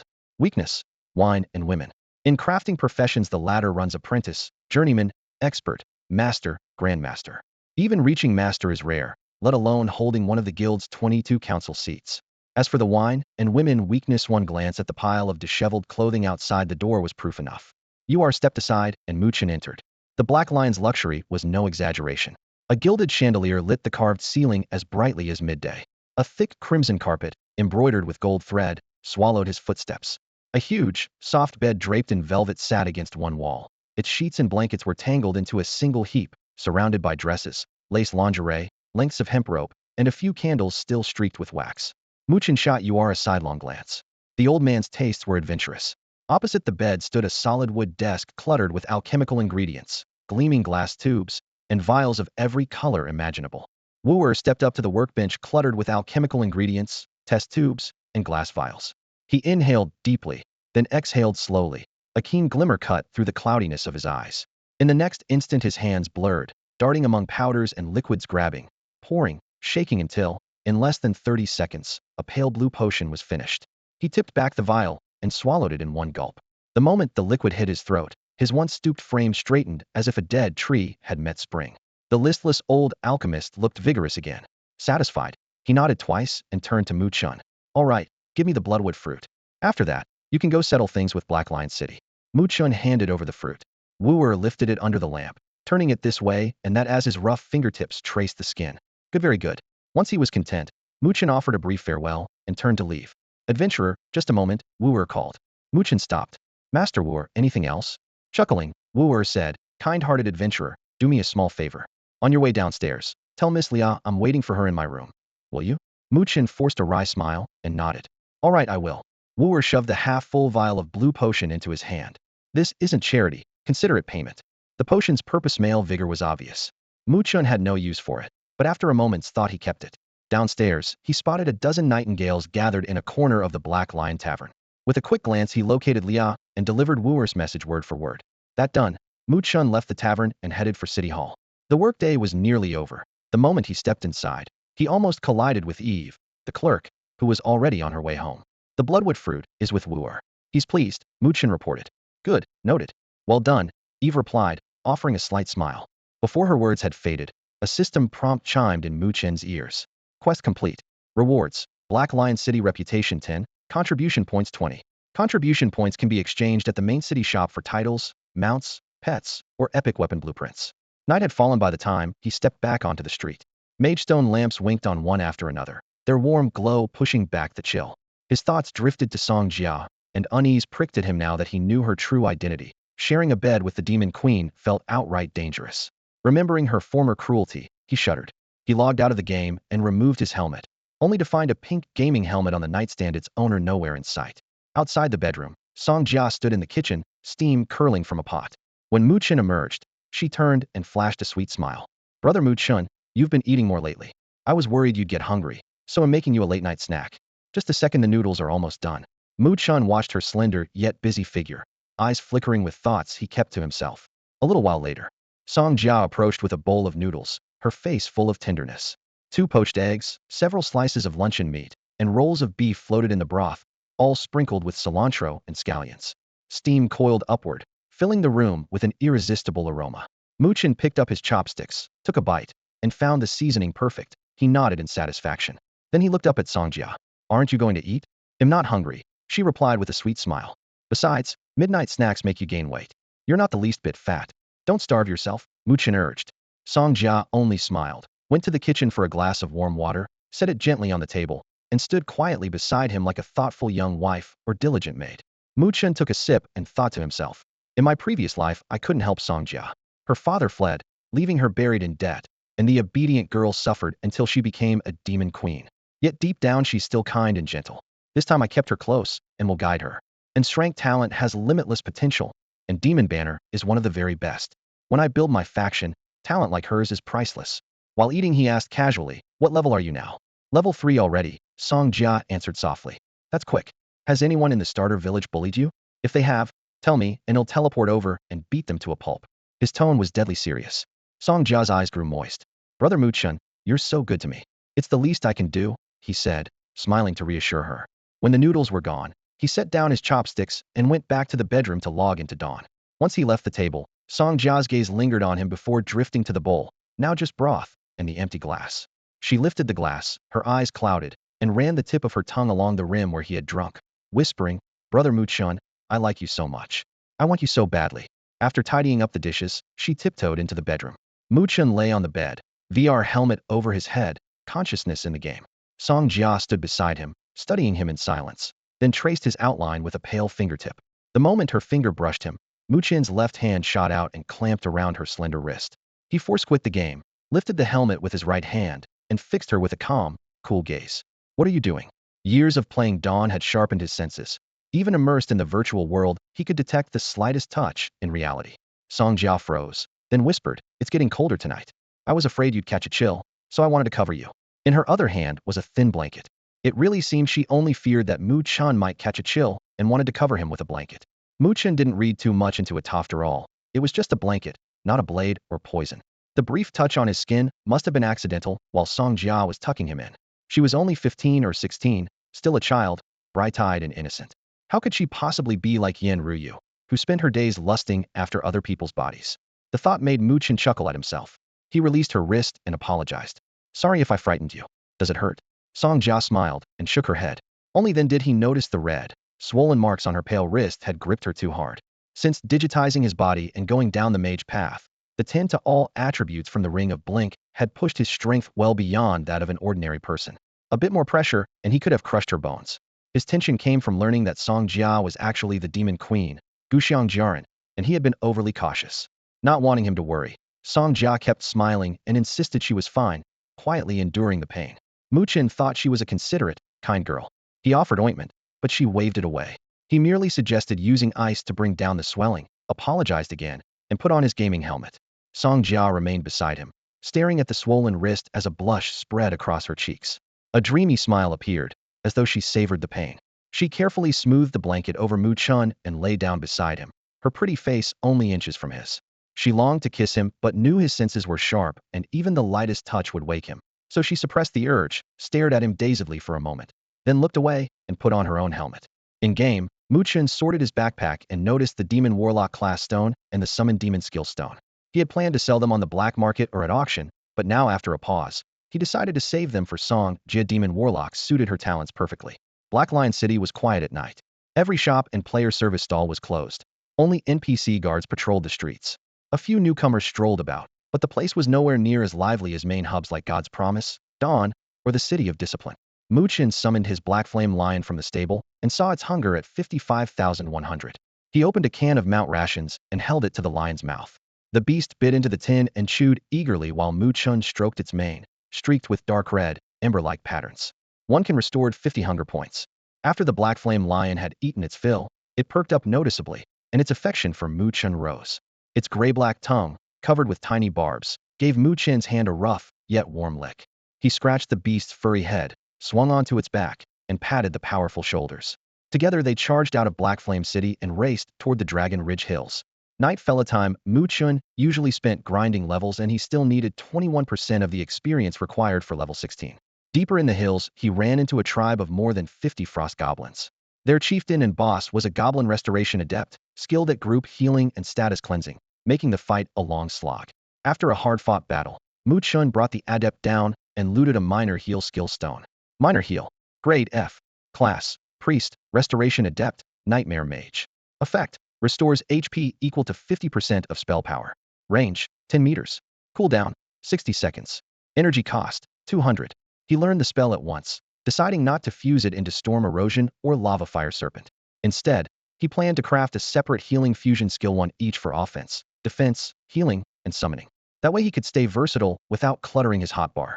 With the idea sorted out, he opened his pack and eyed the totem pole that already held 98 lesser souls, just too short of the offering threshold. Almost ready for another sacrifice, he muttered. Wandering through the hills, he hunted a few beasts and quickly gathered the 100 souls he needed. The sacrifice began, and the shade of a dark spear ancestor appeared in the void, granting him an A-rank nature skill Stone Chain Lightning. Chain Lightning. Grade F. Class. Shaman. Nightmare Mage. Effect. Releases a fierce bolt that jumps between nearby enemies, losing 10% damage with each jump. Range. 50 meters. Cooldown. 120 seconds. Energy cost. 300. Chain Lightning classic shaman move. Because it was an attack spell, Mu Chen happily fused it into Storm Erosion, creating a new skill, Devastation Chain. The new ability combined the corrosive, fireball, lightning arrow, and wind blade effects of its predecessors, plus the chaining property, trading damage for wider coverage with each jump. Not bad, he concluded, and went back to clearing mobs. After a night of non-stop combat, his experience bar finally overflowed, bumping him from level 15 to 16. A quick glance at the system clock showed a little after 7 in the morning, so he returned to Blackleon City and logged out. The pod's lid sprang open. Mu Chen set the helmet aside and stretched out on the mattress, only to notice that Song Jia's spot was empty. The bedroom door was half open, and cheerful humming drifted in from the kitchen. She was clearly making breakfast. He picked up the phone on the nightstand and saw 2 messages from his sister. Drop by the dorm when you get a chance. When he stepped into the living room, Song Jia was carrying a plate stacked with 5 or 6 sandwiches to the table. Perfect timing, Mu Chen. Breakfast is ready, she said with a bright smile. He smiled back, but his gaze fell on the faint bruise still circling her wrist, and a pang of guilt shot through him. Mu Chen suddenly remembered that he could use his in-game abilities in the real world. He still had a bottle of anti-inflammatory liniment at home. Bending over the drawer in the living room TV cabinet, he quickly found half a bottle of red liquid. Song Jia, come here. They'll put some medicine on that bruise, it'll heal faster, he called. Song Jia glanced at the purple mark on the back of her hand and shook her head. It's fine. The bruise will fade on its own. It won't take long. Come here. Mu Chen's voice was gentle but firm. The girl finally obeyed, sat down in front of him, and offered her injured hand. The liquid felt cool as his fingertips spread it across her skin. While he worked, Mu Chen silently invoked the skill lesser healing. Warm energy seeped into her skin, and the bruise faded before their eyes. Luckily, it was only the weakest healing spell, so there was no light effect. If it had been a higher tier spell, a bright white glow would have appeared, and he wouldn't have been able to explain that. Song Jia lifted her hand, astonished at the vanished bruise. Brother Mu Chen, what kind of medicine is this? It's amazing. Just a regular liniment for bumps and bruises, Mu Chen replied casually. You can get it at the supermarket. Song Jia nodded, satisfied. Breakfast was sandwiches stuffed with luncheon meat, fried eggs, honey mustard sauce, and lettuce. They finished quickly, and afterward Mu Chen told Song Jia he needed to head out. He went downstairs, flagged a cab, and drove straight to his sister's apartment. It was his second time there, so he knew the way. Inside the building, he followed the corridor to the familiar door and knocked. The lock clicked, and Lung Yashuang opened the door with a mischievous smile. She wore a short dress that barely reached mid-thigh, sheer black stockings tracing the shape of her long legs. Well, if it isn't little Mu Chen, she teased. Here to visit your big sister? "I'm looking for my sister," Mu Chen replied with a polite nod. "Come inches in the shower," Lung Yashuang said, stepping aside. As he entered the living room, water splashed in the bathroom, and his sister called out, "Chen, is that you?" "It's me," Mu Chen answered. "Hold on a second," she said over the running water. Lung Yashuang sat beside him, close enough for him to catch the faint scent of her perfume. "Relax. Chat with me for a bit, okay?" Mu Chen took a seat, and she asked casually, "What level are you now?" 16. "Wow, you level up fast." She chuckled, then leaned closer. "I heard you made the global announcement again twice in a row. No one else in the world has done that." The event had trended on Weibo that day, but Mu Chen simply nodded. "So, why did my sister ask me to come over?" He redirected. Propping her chin on her hand, Lung Yashuang replied, "She hit level 10 yesterday and wants to head to the main city today. She figured Shed asked for your opinion." "My opinion?" Mu Chen raised an eyebrow. "Yep." Lung Yashuang pouted. "She wants to follow you to the same capital so she can look after you. Because of you." Mumu ditched her besteem. "Boo-hoo. By the way, did you really go to Black Lion City?" Mu Chen didn't try to explain, he simply nodded. The girl tugged at her backpack straps in annoyance and kicked a pebble by her foot. "It's a pity your sister won't come with me to Frost City. The two of us together would totally wipe the floor with everyone. What's so great about Black Lion City anyway? Speaking of which, what class is your sister?" she asked, curious. "She's a ranger," Mu Chen answered. "She hasn't reached the capital to change class yet." Lung Yashuang pursed her lips, ready to comment, but fell silent when she saw the boy's thoughtful look. Choosing Black Lion City wasn't a whim for him. The city's strict security only let citizens move freely, and his real goal was the exceptionally rare hero class, Nightmare Mage. On top of that, a bloody coup would soon break out there, spelling disaster for outsiders. That was no place for his sister. With a splash, the bathroom door swung open and a cloud of steam rolled out. Wrapped in a white towel, Mugu padded over in soft slippers, beads of water still clinging to her hair. "Chen, I'm level 10. I can head to the capital today and I want to go to the same one as you, okay?" The girl's eyes sparkled at her brother. Mu Chen met her gaze, his voice gentle but firm. "Sis, I really think you should go to Frost City with Sister Yashuang." "Why?" Mugu tilted her head, puzzled. "There's a powerful hidden class in Frost City that should suit you perfectly," Mu Chen explained. "Hidden class?" Mugu clearly didn't grasp the significance, but Lung Yashuang's eyes shot wide open. "You know the hidden class in Frost City? Seriously? You've been there?" Not wanting to give himself away, Mu Chen nodded. "Yeah, I've been there once. I was just wandering around and happened to trigger 2 hidden class quests." 2. Lung Yashuang nearly jumped. Hidden class quests are practically impossible to find, and you ran into 2 at once? "Which classes?" "Cold-blooded hunter and frost knight," Mu Chen replied. Cold-blooded hunter belongs to the ranger branch, uses a rifle, and it's a grade talent. Cold-blooded strike greatly boosts critical rate. It's an excellent shooter class. His eyes shifted to his sister. Frost Knight is a warrior class. Yashuang, you're still a warrior, so it fits you perfectly. I can tell you the entire quest chain free of charge." "Free?" Lung Yashuang's eyes widened. Intel on a hidden class would fetch millions on the black market, and you're just giving it away? Mu Chen simply nodded.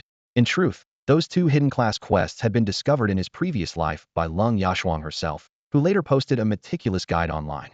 Mu Chen had stumbled upon the thread back then, and still remembered every step. All he was doing now was returning the flowers to their original owner ahead of time. Before either of them could refuse, Mu Chen laid out every detail: the trigger locations, timing, key items, and all the pitfalls to avoid. As Lung Yashuang listened, she mentally cross-checked the information with every guide she had ever read. Though she was still in the novice village power leveling with Mugu and had never set foot in Frost City, she watched Frost City streams every day and devoured every forum thread about the place, so her knowledge was more than passable. Throughout Mu Chen's account, every NPC and building he mentioned really belonged to Frost City, not some fantasy he made up. He could describe every street, every forge, even the weather-worn statue at the gate in perfect detail. No one could do that without having been there in person. Even Lung Yashuang, who had doubted him at first, had to admit he must have visited Frost City instead of bluffing. As soon as the words left his mouth, she dashed into the bedroom, eager to log in and check for herself. The living room was suddenly quiet, leaving only Mu Chen and his older sister facing each other. Unlike Lung Yashuang, his sister remained calm and asked gently, "Chen, are you sure you don't need me to go with you?" Mu Chen waved her off with a smile. "Of course not. I'm not a kid. I don't need you holding my hand. Black Lion City is brutal and bloody, totally unsuitable for someone as kind as you. Frost City is safer, richer in resources, and offers great benefits. Lung Yashuang can take care of you there, too." A faint sadness flickered in her eyes, but she nodded. "All right." Then she seemed to remember something, and her voice softened again. "I bought you 2 new outfits while I was out yesterday. Try them on and see if they fit." The last time Mu Chen visited, his clothes had been cheap and plain. She had wanted to buy him something nicer, but he turned her down. She kept that worry to herself, went out on purpose yesterday, and finally found 2 sets she thought were right. "Sis, I told you I can buy my own clothes," he began, but she had already slipped into the bedroom. 10 seconds later she returned and handed him 2 designer shopping bags. "Just see if they fit," she said, her tone gentle, yet leaving no room for refusal. Mu Chen chuckled helplessly, accepted the bags, and reminded her, "Please don't spend money on me next time. I really can handle it." "Sure, I know," she answered, though her eyes clearly promised there would be a next time. Mu Chen could only sigh in surrender. They chatted for a few more minutes before he said goodbye and left her apartment. The September sky was a brilliant blue. Sunlight filtered through rows of plane trees, scattering golden flecks across the sidewalk. Carrying the bags, Mu Chen strolled along, letting a breeze scented with leaves and grass brush his face. Since his rebirth, he had practically become a shootin', spending nearly all his time inside the Dawn world, rarely setting foot outside. No matter how real that game felt, the solid ground beneath his feet and the sun overhead still felt more tangible. Before long, he turned into a small neighborhood park. It was a lush weekend scene. Retirees played cards and chess in the shade. Children chased one another between the slide and the sandbox, and a few young couples cuddled on benches by the lake, soaking up the afternoon warmth. Mu Chen chose a bench at the edge of the lawn, set his bags beside him, and basked in the sun. While his body relaxed, his mind raced, planning his next move, the bone-burying grounds. In the early stages of the game, it was a critical dungeon. If he could hold it for the long haul, the profits would be staggering. The burial ground is a team dungeon that requires at least 20 players to enter. Mu Chen had already secured Qingqing and 3 others to fight at his side, but he still needed 15 more people, something he planned to deal with once he returned to Black Lion City. While he mulled over possible recruits, he strolled along the amusement park's shaded walkway. Suddenly a sharp scream erupted near the slide, followed by a heart-rending wail. Mu Chen's eyesight was keen. Even through the crowd he saw a girl of about 12 tumble from the top of the slide. When she hit the ground, her lower leg twisted into an unnatural angle, clearly a bad fracture. Standing beside her was a gray-haired man in his late 50s or early 60s, obviously her grandfather. The accident left the old man completely rattled. He hovered helplessly, unsure whether to lift her or leave her still, and even forgot to call for help. The onlookers grew in number until someone finally dialed emergency services and tried to reassure him. "Stay calm," they said. "The ambulance will be here soon." Just then, a senior from Jinan Medical University elbowed his way forward, pulling along his new girlfriend. With confident bravado he announced, "I'm a medical student. Let me immobilize her, it'll ease the pain." "Can you really help her?" the grandfather asked, clutching at the offer like a lifeline. The student's self-assurance won him over, and he nodded. The young man knelt and worked for several minutes, but his inexperience and clumsy technique only worsened the injury. The girl, who had been biting back tears, finally broke down and screamed. "Are you sure you know what you're doing? She's getting worse." The grandfather roared. Flushed with embarrassment, the student rose and muttered, "I followed the procedure we were taught." In theory it should have worked. His good intentions had backfired badly. Someone in the crowd warned, "The ambulance will be here in a few minutes. Don't touch her again, you'll cause more damage." "Grandpa, it hurts so much," the girl sobbed, her voice shaking. The old man knelt, wiping her tears with trembling hands and forcing a calm he didn't feel. "Don't be afraid. The ambulance is almost here. We'll get you to the hospital right away." "Grandpa, will my leg be okay?" He froze for a moment, then nodded vigorously. "Of course it will. The doctors will fix it, you'll be fine." But he knew the truth. Such a severe break rarely heals perfectly. If she ended up disabled, he would never forgive himself. The mood grew heavy. At that moment, Mu Chen pushed through the crowd, knelt beside the girl, and examined the injury. Her calf was already swollen, the bone jutting at a grotesque angle. Even with prompt hospital care, lasting damage seemed likely. He glanced at the grief-stricken grandfather, then at the chastened medical student. From their expressions alone, Mu Chen could tell the old man would never again trust the student with his granddaughter's care. Since that was the case, he wouldn't bother asking the old man's permission. Muin crouched, fingers splayed, and slapped his right palm against little Tantan's swollen ankle. A gentle, milky light bloomed in his hand, the secondary healing spell activated in an instant. "What are you doing?" People around him cried. The old man jerked his head around and saw a stranger gripping his granddaughter's injury. He roared like an enraged lion. "What do you think you're doing?" Charging forward, he tried to shove Muin away. Muin slipped aside, rose, and stepped back. The old man lunged at empty air and staggered. The young man who had introduced himself as a senior medical student seized the moment, pointing at Muin and barking, "Do you have any idea what you just did? Rough pressure can cause secondary damage. The girl could be crippled for life." His voice rang out, pouring every ounce of blame onto Muin while carefully ignoring his own earlier misdiagnosis that had nearly worsened the injury. Muin paid no attention and turned to leave. A glint of triumph flashed in the student's eyes as he stepped in front of him. "Trying to run? Stay right there." Whoosh. Muin lashed out with a kick without even looking back. The student flew dozens of meters, slammed into the grass, and rolled over and over before coming to a stop, bruised, battered, and utterly humiliated. The hot-blooded men had been ready to defend. The girl froze. That single kick doused all their fury. They exchanged looks and quietly melted away, parting to make a path. No one dared block him now. The old man, face dark as iron, clenched his phone and watched Mukin's retreating back, ready to summon his men. He would not let that kid slip away so easily. "Grandpa, I think I'm okay now." A soft, clear voice sounded behind him. "What?" The old man spun around. Tantan's leg, once badly fractured, was perfectly normal. Her skin was smooth. Even the bruises had vanished. She tested her weight, then trotted around her grandfather twice, smiling brightly. "Grandpa, I'm all healed. That big brother fixed me." The old man froze, anger melting into shock and shame. The young stranger had been saving her all along. He hurried off to thank him, but Mukin was already gone. "Find him whatever it takes," he ordered. "He'll apologize in person." Back home, Mukin acted as though nothing had happened. In the living room, Sanja, wearing her dance outfit and white tights, was stretching with one leg on the sofa, sweat gliding down her calf. When he walked in, she called casually, "Back already?" Mukin nodded and headed straight to his room. He hung the expensive clothes his sister had just bought in the closet, slipped on his gaming helmet, lay on the bed, and let his consciousness dive into the virtual world. Dawn World, north gate of the main city. Mukin paused beneath the ash-gray walls, then turned toward the towering skill tower in the center of Adventurer's Square. As its name suggests, the skill tower is where you learn new abilities. In Dawn World, there's an unwritten rule. The higher the floor, the higher the level of skills you can acquire. In Dawn, skills are divided into 7 ranks: F, E, D, C, B, A, and S. Above them sits the SSS tier, reserved for the gods. Black Lion City Skill Tower has only 3 floors, which means players there can learn at most F, E, and rank skills. By contrast, Shinhua City, hailed as the game's main capital and a sacred land for players, boasts a 7-story tower. From F all the way to S, any skill is available so long as you can afford it. The height of those 2 towers makes the gap between the cities painfully obvious. Besides the tower, players can learn from class trainers, but they teach only those who meet strict class requirements. Mu Chen is a nightmare mage, an ultra-rare class with no trainers even in Shinhua, let alone in Black Lion. With no other choice, he heads straight for the skill tower. The tower imposes no class restrictions. Anyone can buy skill stones, but the prices are steeper than a trainer's fee. Standing before the tower, Mu Chen looks up at the squat stone structure, then pushes the door open and steps inside. The interior is roughly 30 square meters, built of bluish-gray rock. 8 arcane machines, each like an oversized vending machine, form a line down the center. Runes pulse across their surfaces, thrumming with mana. He walks to one of the machines.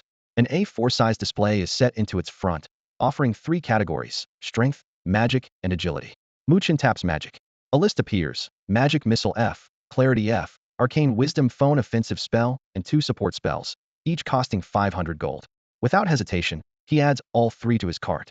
Returning to the main menu, he chooses Strength.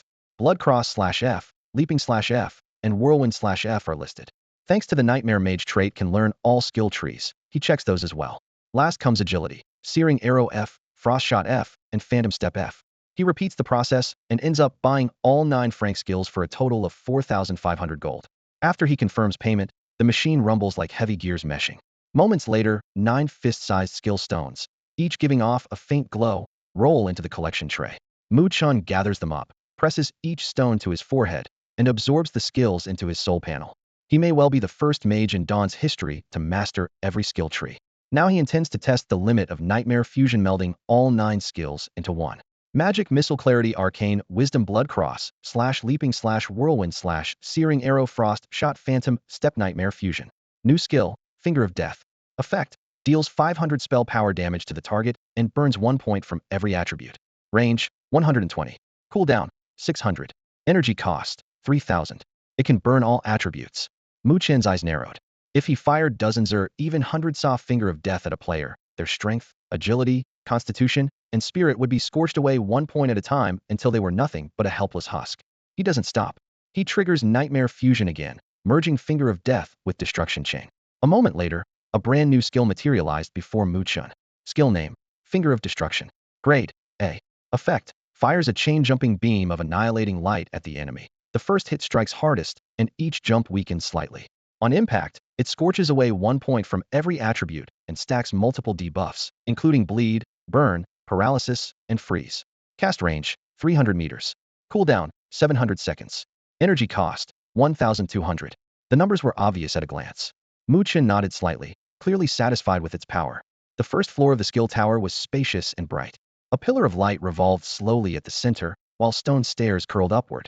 Mu Chen approached the steps, ready to climb to the second floor, but a system prompt stopped him the moment his foot left the ground. Notice: only first-class citizens may enter the second floor of the skill tower. Current status: third-class citizen. Access denied. He withdrew his foot and pushed open the door. A damp morning fog still hung outside, and the wet flagstones gleamed coldly. After only a few steps, a notification flashed in his friend's channel. Meng Ing Ching Ching. Dusk God, what are you up to? Want to run a dungeon together? Mu Chen, not going. Meng Ing Ching Ching. Okay, I'll ask again next time. Bye-bye. Mu Chen, MMCU. Closing the chat, Mu Chen tilted his head toward the east. The first shaft of sunlight pierced the clouds, pointing straight at Shenhua City. By now, Yi Tian is probably already a favorite of the Temple of Fate, he murmured. It's time to find that item. In his previous life, Yi Tian's talent was unmatched. He was hailed as the child of destiny, humanity's hero, the dragon knight of hope, the son of the gods, the savior. Every top honor rested on a single man. Mu Chen, then a low-tier player, could only look up at Yi Tian as one would at a blazing sun. Yi Tian reached the summit solely through the god of fate's favoritism. Ironically, he later yielded to the temptation of the chaos gods and betrayed the Order faction, slaughtering the comrades he had once sworn to protect. All the titles savior, last hope became hollow jokes. He was never a hero, just a selfish coward desperate to survive. Mu Chen regretted ever saving Yi Tian. Had he known, he would have watched the man beaten to death in the street. Now he possessed enough strength to erase Yi Tian without leaving a trace. Yet he held back for one reason. Somewhere in the world was a unique item that could strip Yi Tian of every shred of luck. He had never understood why the god of fate lost all discernment and granted divine favor to Yi Tian. The other geniuses praised by the gods either died in battle or fell to chaos. Only Mu Chen, ignored by every deity, carried humanity's banner to the bitter end, fighting the chaos gods until the final moment. In doing so, Mu Chen saw the gods for what they truly were, merely more powerful life forms, neither omniscient nor omnipotent, and certainly incapable of controlling fate. When the chaos gods began their wanton slaughter, the so-called deities, no different from mortals when death was upon them, completely fell apart. They shrieked, scattered, threw away their pride, and knelt and rose in their own blood, begging for mercy. The grotesque, laughable sight shattered Mu Chen's faith in an instant. Now all he wanted was to take the god of fate's blessing from Yi Tian. Killing Yi Tian could wait. Once the blessing was his, he could finish the job whenever he liked. He still remembered exactly where the mysterious item that could strip a god's favor was hidden. To reach it, he had to assemble 5 map fragments. Without the complete map, its very completeness served as the key. Knowing the entrance coordinates meant nothing. Mu Chen knew where every fragment was. One lay in Shenhua City. When he had the time, he would head there and claim it before anyone else could. The odds of someone beating him to it were low, but not zero, and he would only feel safe once it was in his own hands. With that in mind, the trip to Shenhua City could wait. As soon as his character hit level 20, he would buy a Shenhua City pass from the mysterious merchant and come and go at will. Most major cities barred outsiders without a pass. Without one, players could not even touch the gates. Fortunately, city passes were common stock and the mysterious merchant always had plenty. Before that, he needed to secure control of the Graveyard of Bones instance. The thought reminded him that he had been too busy these past 2 days to check the income from the gold farm instance he already held. Opening his mailbox, he found it stuffed with unread messages, mostly automatic payouts accrued while he was offline. The ever-rising gold total put him in a very good mood. Among the mails was a private message from Heijin Daxiong. Sending mail only required the recipient's ID, but adding someone as a friend had to be confirmed in person. Since Mu Chen had appeared twice on the World Bulletin and even trended on Weibo, he had become something of a minor celebrity and was bombarded daily with guild invites, interview requests, and streaming contracts, none of which he answered. Not long ago, Heijin Daxiong had tried to extort him, and Mu Chen responded by wiping out Heijin Studios' entire squad. So what was he up to now? Curious, Mu Chen opened the mail. It contained only a few lines.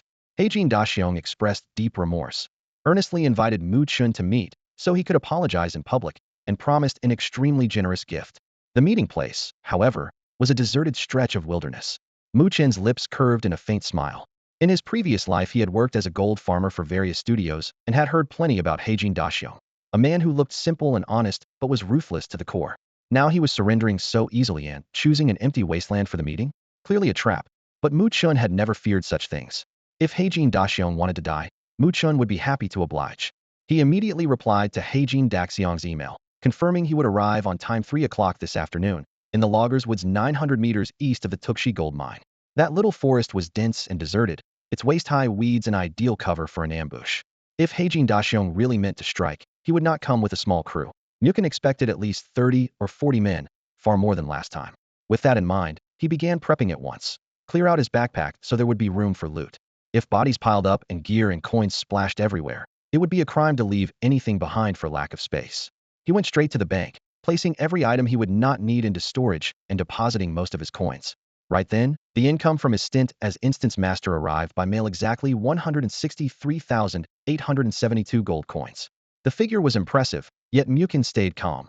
Grinding gold inside an instance was petty cash. Becoming the instance's owner was the real payday. Business done, he stepped outside, logged off, and lifted the helmet from his head. Out of the corner of his eye he noticed Sanja lying nearby, less than half an arm's length away. A white fitted t-shirt framed her slim waist, black athletic shorts showed off a pair of long legs, and short white socks hugged her ankles. The green status light on her helmet was steady. She was still in game. Mukin pulled his gaze back, took out his phone, and opened a black market site. He typed Tier 2 Backpack Expansion Scroll into the search bar. Dozens of pages appeared. Tier 1 scrolls occasionally dropped in the starter village, and after level 10 there were plenty of ways to snag a Tier 2 scroll in the wild or in dungeons, but anything placed on the auction house was bought out instantly. He had no time to camp the listings, so the black market was his only choice. The price was steep, but he had no alternative.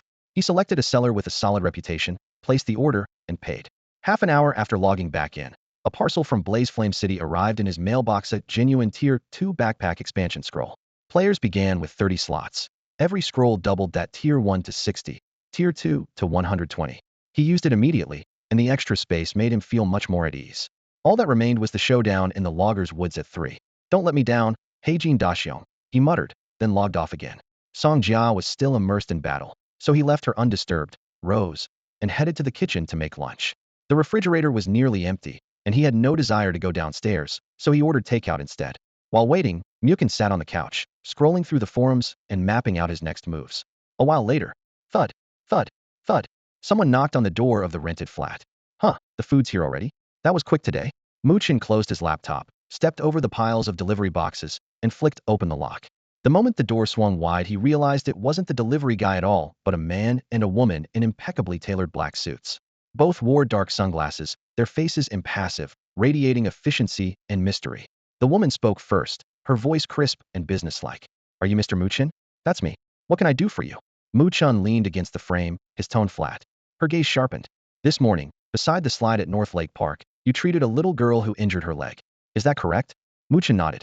The two strangers exchanged a relieved glance. They had found the right man. She continued. That child is the granddaughter of Chairman Chen of the Chen Group. Mr. Chen asked us to invite you to a banquet in your honor this evening. No need, Mu Chen replied evenly. Please thank the old gentleman for me, but I want to attend. Why not? The woman's voice rose. It's a banquet personally arranged by the chairman of the Chen Group. Very few people in Jinan receive such an honor. Mu Chen simply shook his head, offering no explanation. His hands settled on the knob, clearly ready to end the conversation. Wait. The man, silent until now, stepped forward. Mr. Mu, are you facing any difficulties? Whatever they are, the Chen Group can resolve them for you.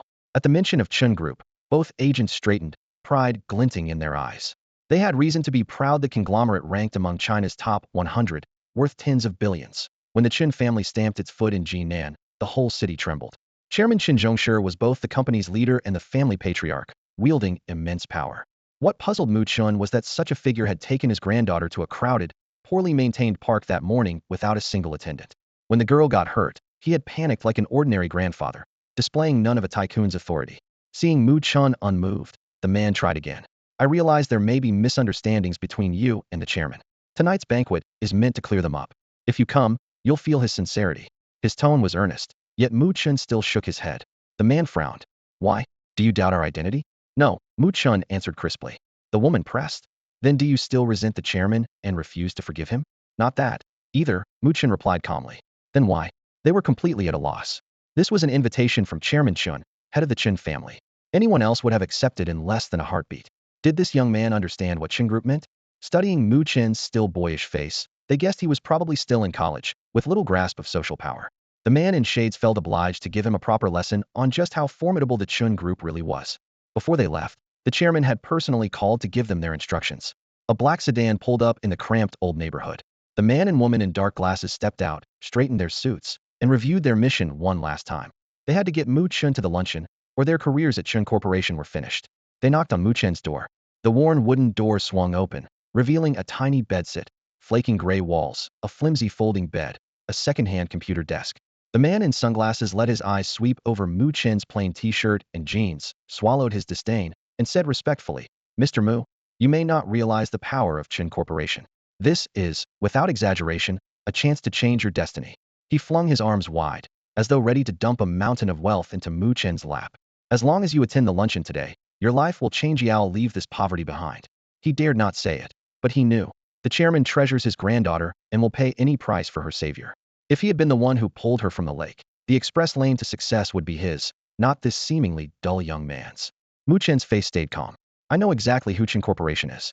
I also know the director of public security in Jinan City is Chun Zongxi's third son. The city hall's secretary general is his second, and a major in the Yunchuan garrison is his eldest." He paused, his gaze razor sharp. "I also know your company is recruiting professional gamers to form a guild and an esports team in Shuguang." That barrage of facts hit them like artillery shells. Even they had heard only scraps about the guild plan.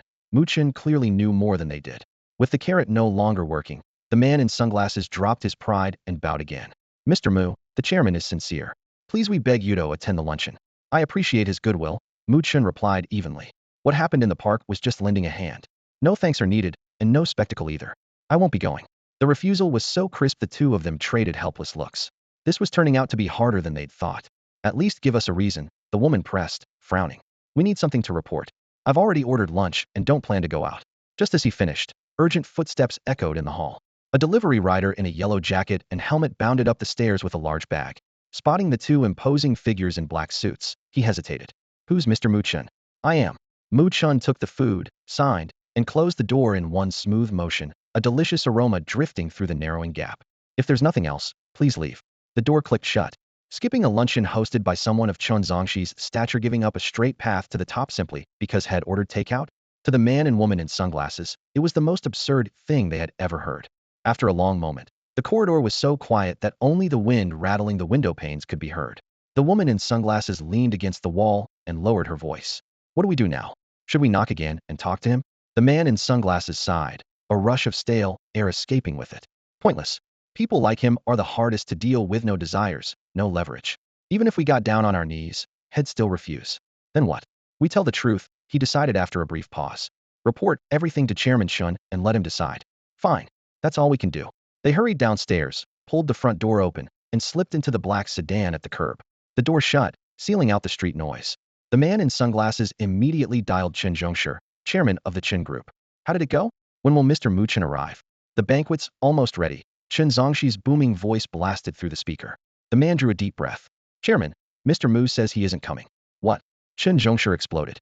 "Didn't I tell you to treat him with the utmost respect and bring him here? You can't handle a simple task? Why am I even paying you?" Sweat beaded on the man's forehead, and the woman beside him barely dared to breathe.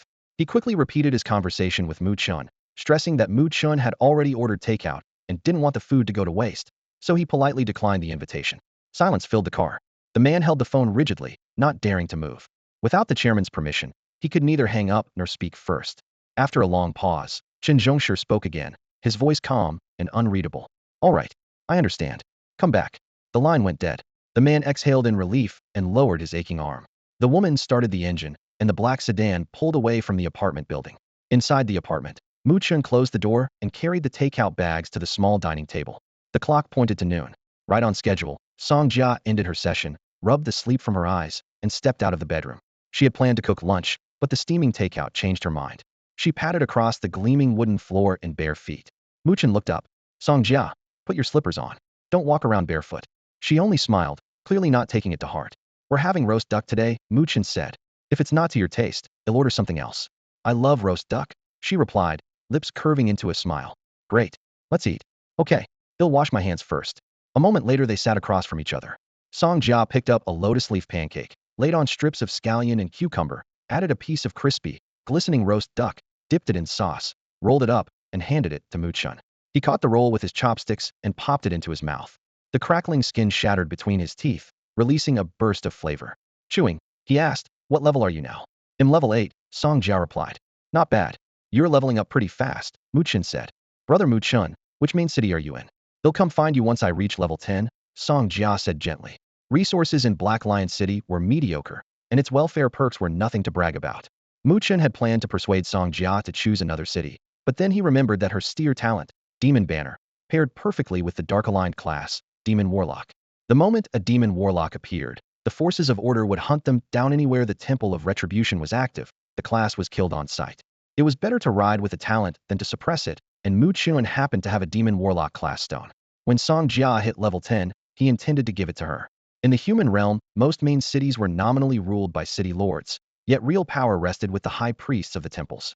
Only a handful of cities where temple influence had waned allowed the Lord's mansion to dominate, and Black Lion City was one of those rare exceptions. Because of that, it was one of the few places a demon warlock could survive, arguably the city's lone advantage. A demon warlock had long been in the Temple of Retribution's top 10 kill list. Discovery meant an immediate manhunt, and the deeper the temple's roots in a city, the higher the danger. After weighing the risks, Mu Chen decided not to stop Songjia. I'm in Black Lion City.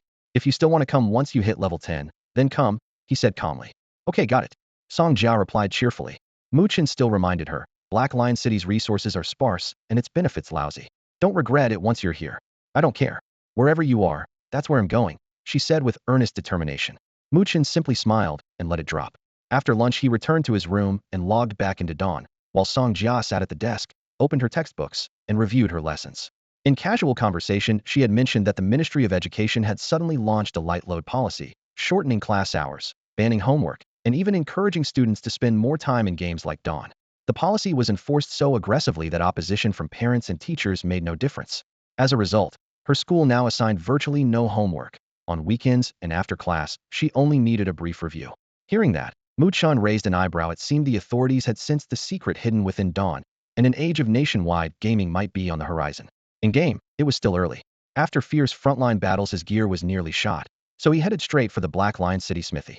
The forge crackled, the smith swung his heavy hammer, sparks flying with every strike, and the durability bars crawled upward with each crisp clang. Everyone knew the rule. When durability hit 0, the item was irretrievably destroyed. Once the repairs were finished, Mu Chen left the smithy. The flagstones were blistering under the noon sun. He took a few steps, paused, thought for a moment, and decided to contact Yi Chen. He decided to bring Yi Chen along to the miner's forest. After wiping out Black Gold Daxiong's crew, he could sell every drop to Chen on the spot, freeing up inventory space and turning loot into cash immediately. Pleased with the plan, Mu Chen opened a voice call. The moment the line connected, Zicken's hearty voice came through. Master Dust, moving another batch of gear? Exactly, Mu Chen replied. How much this time? A lot, no less than last time. Zicken's curiosity spiked. Hope you don't mind me asking, but where do you keep finding all this equipment? Flipping loot once or twice, sure there are plenty of resellers in Dawn, but you've pulled it off 3 or 4 times in a row. Do you have some special source? Had always been straightforward. If something puzzled him, he asked. Normally, people kept money-making secrets to themselves, so he didn't expect an answer. To his surprise, Mu Chen asked back, do you really want to know? Of course, Chen said after a short pause. Can you leave the City of Retribution right now? Mu Chen continued. Yeah, I just finished that special quest, so I can come and go freely, Chen answered. Good. Head to the miner's forest near the Tuksh Grand Gold Mine. Once you're here, you'll understand where the gear comes from. When? Right now, Mu Chen said crisply. I'm on my way. Chen sprang to his feet, keeping the call open as he sprinted toward the city's teleport node. A hidden dungeon? A special boss? A mysterious vendor? If he could crack the secret, he'd strike it rich. Just before hanging up, Mu Chen reminded him, empty your bag. You'll need plenty of slots. The drops could be massive. Got it. Chen was so excited he wished he could blink there instantly. After the call, Mu Chen checked the time, then headed for the teleport node in Black Lion City. 1 token later, he appeared at the Tuksh Grand Gold Mine. The entrance to the gold coin instance was even more crowded than usual. Mu Chen's 2 appearances on the world announcements had rocketed to the top of the trending list, followed closely by talk of the instance lord. Anyone entering the instance saw the same notice. 10% of their gains would be automatically handed over to the owner. For regular players, it was a hefty cut. For the owner, it was passive income. Countless eyes burned with envy, eager to dethrone Mu Chen, but with the current average power level, surpassing him before level 20 was pure fantasy. The more challengers came, the richer he grew. Turning away from the bustling entrance, he strode east toward the miner's forest. The meeting with Black Gold Daxiong was still a ways off, but he arrived early, certain the enemy would set an ambush. He wasn't worried. He just didn't want to waste time waiting. Inside the forest, he studied the terrain, ready for an attack at any moment. About 10 minutes later, footsteps and a familiar voice broke the hush. Roughly 10 minutes after Mu Chen entered the miner's forest, Yi Chen arrived alone, calling Mu Chen's name while scanning the trees for any sign of him. Mu Chen waved and called out, "I'm over here."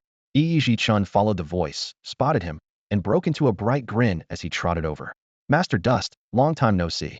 After a few pleasantries, he lowered his voice. "So shall we trade now?" Mu Chen glanced at the system clock and shook his head. "Give it a little longer." A brief silence passed before he added, "You wanted to know why I have so much gear to sell, right? You'll understand soon." His expression was dead serious, leaving no room for doubt. Yi Chun perked up and nodded. "All right." He moved to Mu Chen's side, eyes fixed on every tiny movement, afraid he might miss something important. The two waited in heavy silence. After a while, Yi Chun finally blurted, "Master Dust, how much longer?" Mu Chen checked the time again, exactly 1 hour until 3 o'clock.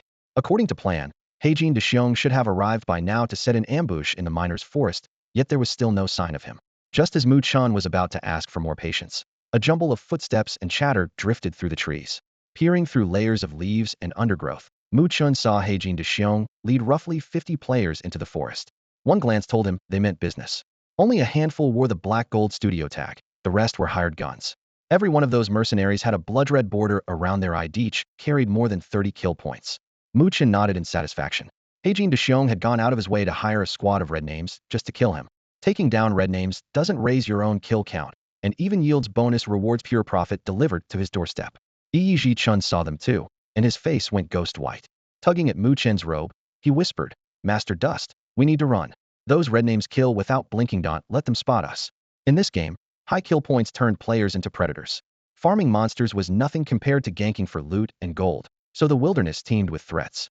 Yi Chun considered himself skilled enough to handle 1 or 2 red names, but against a swarm like this, retreat was the only choice. Just as he tried to pull Mu Chen away, Mu Chen patted his shoulder to steady him. "Stay here. I'm going to fetch your gear." With that, he pushed aside the thick foliage and walked straight toward Heijin Daxiong's group. "What? Fetch gear? Get back here." Yi Chun shouted when he saw Mu Chen striding off. "Master Dust, come back. There's no gear over there, you'll get yourself killed." He lifted a foot to follow but froze, afraid he'd give himself away. All he could do was stand there and watch Mu Chen head straight for the murderous crowd of red names. Sigh. Yi Chun's brow knitted tight. He had no idea what Chen Ai was up to. Mu Chen had stopped without warning at the edge of minor forest, as if planning something outrageous. If those red-named players caught up, Yi Chun would be collateral damage, so he quietly considered slipping away. The deal was probably dead anyway. But as he turned, Mu Chen's next move caught his eye, and Yi Chun froze, a wave of shock crashing over him. This guy, has he gone completely mad? At the same moment, Heijin Daxiong was in excellent spirits. Standing in the dense shadows, he wore a smug grin. A simple ruse had lured that greedy fool Mu Chen out into the open. He thought back to the fake apology and the lavish compensation he had dangled, and Mu Chen had accepted the invitation without a hint of suspicion. Heijin Daxiong almost laughed out loud. What an idiot. Last time, Mu Chen had wiped out Heijin's studio and casually walked off with the unique item worth millions of credits, the omniscient eye. Heijin Daxiong had been grinding his teeth ever since. Today he had brought the entire studio and hired more than 30 red-named veterans, all waiting to pin Mu Chen down and reclaim the omniscient eye. Inside the dust-filled minor forest, Heijin Daxiong raised a hand to halt the group. He scanned the towering dead trees around them and ordered coldly, "Spread out and ambush. He'll approach first and keep Chen Ai talking. When he relaxes, anyone with crowd control locks him down, and we delete him on the spot. Remember, his cooldowns are short and his burst is high. If he gets to move, we're in trouble." Among them, the blade wielder with the ID Shui Quangsha dug at his ear impatiently and snorted, "It's one guy. Do we really need this much chatter? Hurry up, I've got to take my girlfriend shopping this afternoon." Heijin Daxiong narrowed his eyes. "You took the money, so follow orders. If you're not in, leave now." Shui Quangsha rolled his eyes. 50-odd people ganging up on one, and you still brag? Only you would pull something this dirty. With that, he turned as if to go. A cold gleam flashed in Heijin Daxiong's eyes. "Anyone else who wants to leave, get lost right now." The other red names exchanged glances, but stayed put. Easy money was hard to refuse. When the crowd finally settled, Heijin Daxiong nodded. "The target's dangerous, stay sharp." A red-named player raised a hand. "We've talked long enough. Who exactly are we killing? We're already in position. It can't still be a secret." Heijin Daxiong spoke 2 crisp syllables. "Chen Ai. Chen Ai? The guy who's hit the world announcement twice?" The man gasped. Heijin Daxiong opened his mouth to confirm, but light footsteps sounded in the woods. "That's right, it's me." Everyone jolted as Mu Chen stepped from the shadows, calm as ever, and walked straight into their midst. Heijin Daxiong's eyes went wide, his mind blank. Mu Chen greeted him like an old friend. "Good afternoon." His gaze swept over Heijin Daxiong's gleaming new gear, and his smile widened. "Nice equipment." I like eat a lot. Now it's mine. With that, Mu Chen launched his attack. A single finger of annihilation crashed down. 3,237. A crimson damage number burst above Black Gold Daxiong's head, and the core member of Black Gold Studio was instantly erased, his equipment and coins clattering to the ground. After claiming the first kill, Mu Chen looked up, his gaze sweeping over the still frozen members of Black Gold Studio and the high-priced red-named mercenaries they had hired. Sorry, everyone, but you all have to die. His voice was calm, yet it pierced their hearts like an icy blade. Before the words had fully faded, several more fingers of annihilation tore through the air. Red damage numbers floated up in quick succession, and a handful of red-named players vanished into gray ash. The sight of their teammate being one-shot finally snapped the others out of their stupor. Panicked, they fumbled through their weapon slots, drawing axes, spears, and blades in a desperate attempt to fight back. The control class players wasted no time, unleashing their most practiced skills. Vine bind. Slow. Dark imprisonment. Green vines burst from the ground. A gray fog of slowing runes spread outward, and pitch-black chains coiled from the void, all converging on Mu Chen. Yet he neither dodged nor used his blink ring. He simply stood there, waiting for the spells to land. He wanted to test the Nightmare Mage's other SS steer talent Abyssal Will. In his previous life his mechanics had already been top tier, and years of fighting the chaotic gods had pushed his skill to an unrivaled peak. He could have sidestepped or blinked away easily, but today he chose to take the hits heated. The spells landed one after another, and the system messages rang in his ears. System, Vine Bind grade hit you. Your talent Abyssal will activated and negated the effect. System, Slow grade hit you. Your talent Abyssal will activated and negated the effect. System, Dark Imprisonment a grade hit you. Your talent Abyssal will activated and negated the effect. Not bad. Mu Chen nodded slightly, satisfied with Abyssal Will's performance. The enemy controllers thought they had succeeded. They assumed multiple crowd controls from Dawn would stack and lock him down indefinitely. Seeing Mu Chen rooted, several melee players roared and charged, axes, spears, and blades flashing cold light. A heartbeat later, more fingers of annihilation thundered down, wiping out over half of the front line. Blood splattered and equipment exploded everywhere. What's going on? Why didn't the control work? Does he have some kind of cleansing potion? Run. This guy's insane. Damn it. I'm reporting him for hacking the moment we get out. The battlefield dissolved into chaos. Some tried to hold their ground and were one-shotted for their trouble. Others saw the truth and bolted. Damn it, retreat. If we don't run, we're all dead. The shouts rose on every side. Archers, rogues, and bladesmen Anion with high agility took off, covering dozens of meters through the abandoned mine forest in the blink of an eye. Fortunately, Finger of Annihilation had more than enough range. Otherwise, a few might actually have escaped. A bolt as thick as a finger, blazing like red lightning, slammed into a sharpshooter and delivered a critical hit packed with debuffs, killing him instantly. The destructive finger didn't stop there. Crimson arcs hissed like poisonous snakes, snapping toward the next nearest target. In just a few breaths the attack kept chaining, erasing every would-be escapee the 58 players Heijin Daxiong had brought. Only one managed to flee. Mu Chen wiped out the remaining 57. The quiet miner's forest was suddenly choked with the stench of blood, the air so thick it felt ready to clot. Mangled corpses lay between roots and across leaves.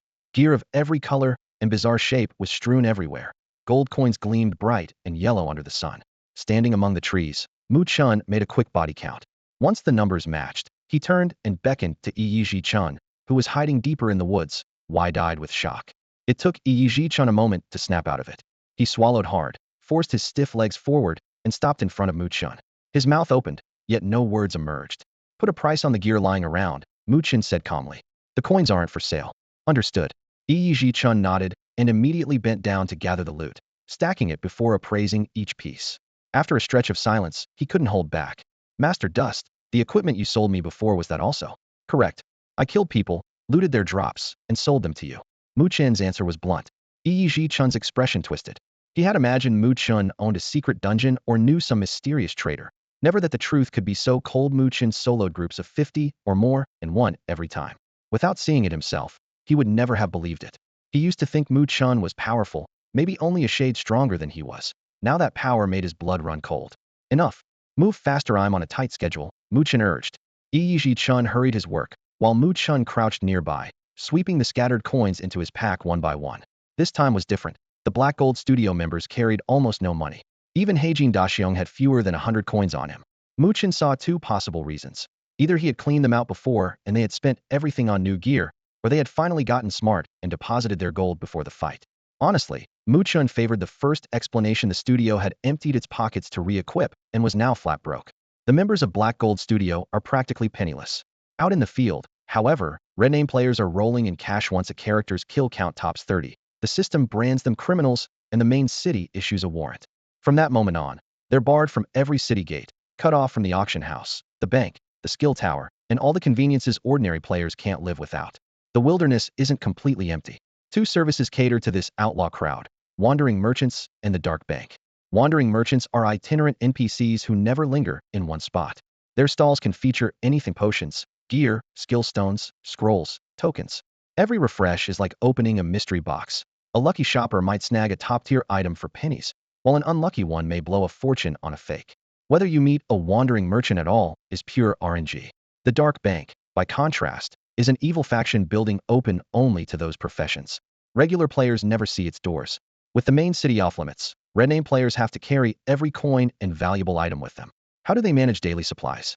Either they ask friends to shop in town, or they pay other players to run errands. If their gear breaks, it has to be ferried back to a city for repairs.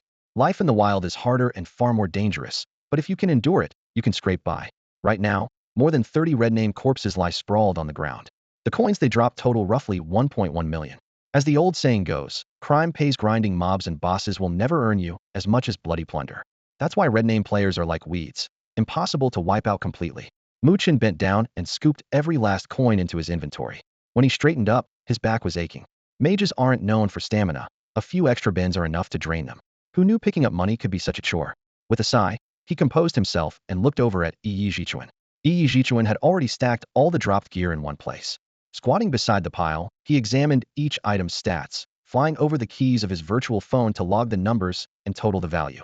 He took the job seriously, leaving no room for error. Mu Chen didn't interrupt. He simply browsed through his skill bar, refining his plans while he waited. About half an hour later, Yi Jichuan finally finished the math. He exhaled, stood up, and turned to Mu Chen. All done, boss. See if this figure works for you. He handed over the virtual phone, its screen flashing a bold number. Mu Chen gave it a quick look. The price was roughly what he had anticipated. All right, Mu Chen nodded. Yi Jichuan licked his lips and ventured in a low voice. I don't have that many gold coins right now. Could we settle in huaxia credits instead? Sure. Since becoming master of the instance, Mu Chen had no shortage of gold coins. Getting paid in huaxia credits would be even easier. He was already planning to save up for a better apartment and a deluxe gaming pod. Once Mu Chen agreed, Yi Jichuan immediately pulled up his virtual phone and initiated the transfer. The virtual phone was a built-in feature of the gaming pod. It handled bank transactions without logging out, with every standard function at hand, making it extremely convenient. About 3 or 4 minutes later, Yi Jichuan put the phone away, looked up, and asked cautiously, "Big bro, could you check whether the money's arrived?" Sure. Mu Chen logged out, removed his helmet, and grabbed the real phone beside his pillow. A bank notification read, "Transfer successful, 1.78 million huaxia credits." Satisfied, he logged back in and told Yi Jichuan, "The money's in. Take the gear, I'm heading off." Great. Yi Jichuan agreed readily, then found himself in a bind. Mu Chen had warned him to empty his inventory. The haul was massive. He had shrugged it off. With a level 2 bag offering 120 slots, he thought he was covered. But the sheer volume stunned him. Nowhere near enough space. And he couldn't carry everything, yet had paid real money and couldn't abandon a thing. While he frowned, Mu Chen said calmly, "You can call some friends. One person's bag won't fit at all. A few friends will do." That could work, except Yi Jichuan still hesitated. Mu Chen raised an eyebrow. "What's the issue?" Yi Jichuan looked uneasy. "Those people you killed have probably respawned by now. We're close to the teleport point for the Tushi Grand Gold Mine. I'm afraid they'll come for revenge, and my friends want to arrive right away. They're red name players who kill without a second thought. What if they rob me?" Red name players revive only in the prison district, and they can't leave until they clear their sins, Mu Chen explained coolly. As for the Black Gold Studio players without red names, if they concern you, I can stay and guard you until your friends move the gear. I couldn't trouble you like that, Yi Jichuan protested politely, though he was secretly delighted. He feared retaliation and also wanted time to probe Mu Chen's class and find out why he was so formidable. Watching Mu Chen, he smiled and tried to make conversation. "Mu Chen, you look pretty young, still in college?" "Yeah. What a coincidence, so am I. I'm at Haicheng University of Finance and Law, and will graduate next year. My family lives in Haicheng. When you have time, come visit. They'll show you around, and make sure you have a great trip." During their casual conversation, Yi Jichuan did most of the talking, while Mu Chen mostly listened. Time and again, Yi Jichuan steered the discussion toward Mu Chen's profession, his tone light, yet probing. Mu Chen saw through the intent, but never exposed it. Whenever pressed, he deflected the question with an easy, indifferent remark. Nightmare Magithes, 4 words were a genuine taboo in the Dawn world. Since ancient times their lineage had taken delight in slaughtering deities, mounting divine heads as ornaments, stitching robes from flayed god skin, brewing wine from god blood, and crafting staves from god bones. The gods of order, evil, and chaos loathed nightmare mages to the core and regarded them as their foremost enemy. Fortunately, the pantheon now slumbered, allowing Mu Chen to move in the shadows. If the gods of order discovered that another nightmare mage had emerged, they would stop at nothing to erase him. Neither the temples nor ordinary players grasped what a nightmare mage truly was. The arrogant gods never shared their fears with mortals, not even with their most devout followers. Thus, even if Mu Chen confessed his identity now, Yi Chen would have no way to alert the slumbering gods. Still, Mu Chen was far too cautious to reveal his trump card. After this bout of verbal sparring, Yi Chen remained completely in the dark about Mu Chen's mysteries, while Mu Chen had already pried open all of his. Yi Chen's real name was Yi Chen, born in Haicheng.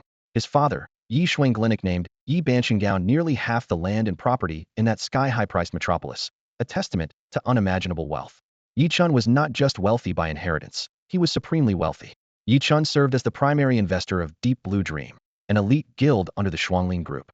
Its guild master was his younger sister, Yi Xia, known in game as Yoxia Meng.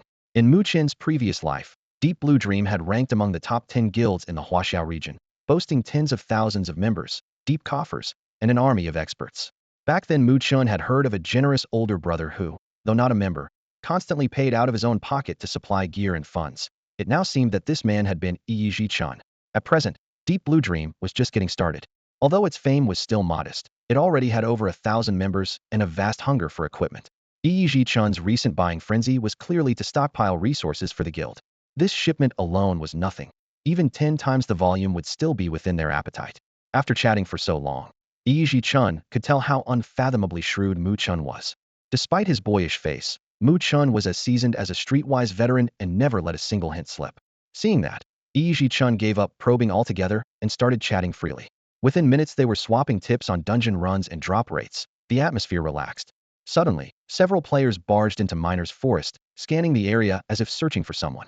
Yi Chen's heart skipped a beat. He looked more closely and finally relaxed. The newcomers weren't enemies, but friends of his. "Dust, my friends are here," he whispered. "Then I'll take my leave," Mu Chen replied with a nod. "Where are you headed, Dust?" Yi Chen pointed at the red glow around Mu Chen's ID. "Your name's already red. Your PK score must be past 30. You're a criminal now, right?" "Yeah, that's right," Mu Chen admitted calmly. Killing red name players didn't add to his PK score, but the Black Gold Studio members were regular players, so each of them had counted. With the points Head already had, the new kills pushed him past 30 again. Without the village chief's friendship medal Head used last time, city guards would arrest him the moment he got close to the main gate. "So what will you do? You can't even go back to the capital?" Yi Chen asked in concern. "No worries. Worst case, I stay in the wild for a few days until the score drops below 30. I'm done with city business anyway. I'm not going back till I hit level 20. All right. If you need anything, just say the word. I'm not as strong as you, but I know a lot of people." "Got it. See you around." After they parted, Mu Chen left Miner's Forest and headed for the teleport pad at the Tuksh Grand Gold Mine. The place was packed, players lining up for a portal. He was about to pay the fee when his expression changed. In the next second, he logged off. Back in reality, he pulled off the VR helmet and found Sanja standing beside him. "Something wrong?" he asked. In-game Head felt his body being gently shaken, so Head exited in a hurry. He knew Sanja wouldn't disturb him unless it was important. "Brother Mu Chen, an elderly gentleman named Chen Zhongshe, is outside. He says he has urgent business with you." Chen Zhongshe? Mu Chen remembered at once. That morning in North Lake Park, Head treated a little girl. Her grandfather was Chen Zhongshe. At noon the man had sent someone to invite him to a banquet as thanks, and Mu Chen had politely declined. He hadn't expected the old man to come in person that evening. He waved a hand. "Tell him I'm busy and can't see him. Ask him not to come again." Song Jiao pursed her lips. "I told him already, but the old gentleman insists he won't leave unless he sees you tonight. He's dead serious." Mukin's chest tightened. Earlier that morning had simply taken pity on a girl of 11 or 12 who had broken her leg and casually helped so she wouldn't be left disabled. He never imagined her grandfather would be so obstinate, still refusing to give up by nightfall. Chapter 79: The Merchant. After a brief pause, Mukin decided to see Chen Zhongshe. A man who had come knocking 3 times today clearly had more on his mind than gratitude. He swung out of bed, crossed the room, and opened the shabby wooden door of the rental flat. Beneath the dim hallway lights stood Chen Zhongshe, a man in his 60s, straight back like a pine that has braved many storms. Earlier had been frantic over his granddaughter, but now his eyes were sharp and his presence steady, more vigorous than most young men. This, Muin realized, was the real Chen Zhongshe, chairman of the Chen Group, patriarch of the Chen family, a major figure in Jinan City. He appeared to be alone, yet Muin sensed several cars parked downstairs and at least 20 bodyguards hidden in the dark. There's 10 million on this card. Chen Zhongshe wasted no time, pulling a bank card from his suit pocket and holding it out. A small token of thanks. Please don't refuse. Muin didn't reach for it. He gave the man a cool look. That's too much. I won't take it. How much would you consider enough? Chen Zhongshe's tone stayed polite. 3 or 400,000 is plenty. I fixed your granddaughter's leg and spared her a disability. That's a fair price. Chen Zhongshe smiled. Perhaps for ordinary people, but she's the only person I truly love. 10 million is worth it. Me granddaughter is worth it. In my eyes, Muin said evenly, she's no different from anyone else. A flicker crossed Chen Zhongshe's face, but he quickly recovered and shook his head admiringly. You really are extraordinary, sir. You treat money and fame like dirt. A true gentleman. Wrong. Muin lifted an eyebrow. I'm fond of money, and I appreciate beauty. Chen Zhongshe burst out laughing. A man after my own heart. The amusement faded from Mukin's voice. Enough small talk. You didn't come just to thank me. Chen Zhongshe raised a brow. Then why am I here?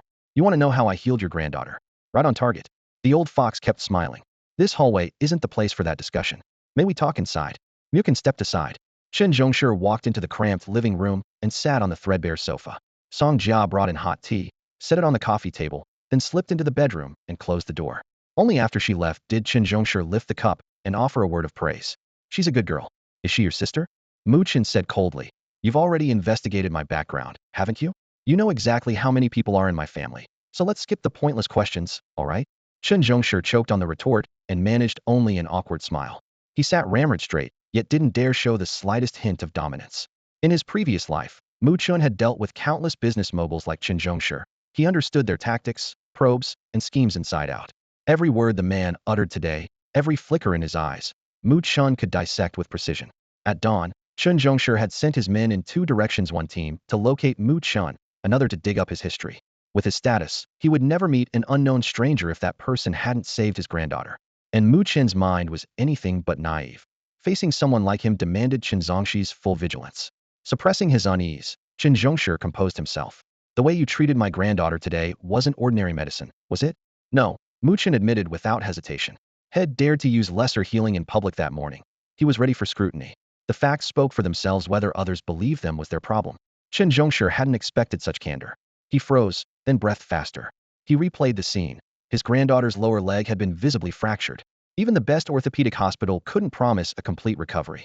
Yet Mu Chen had merely brushed the injury, and the bone reset on the spot. The wound closed before their eyes.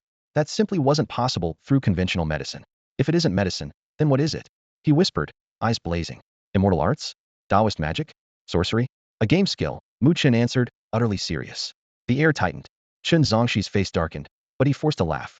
Mr. Mu, you really do joke. Mu Chen just smiled, offering no further explanation.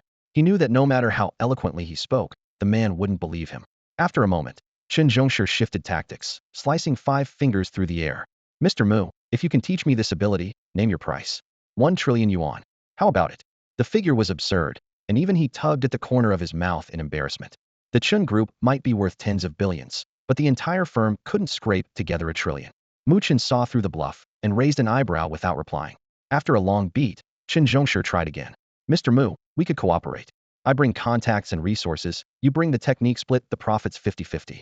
What do you think? Too much trouble, Mu Chen said, shaking his head and dismissing the offer in one breath.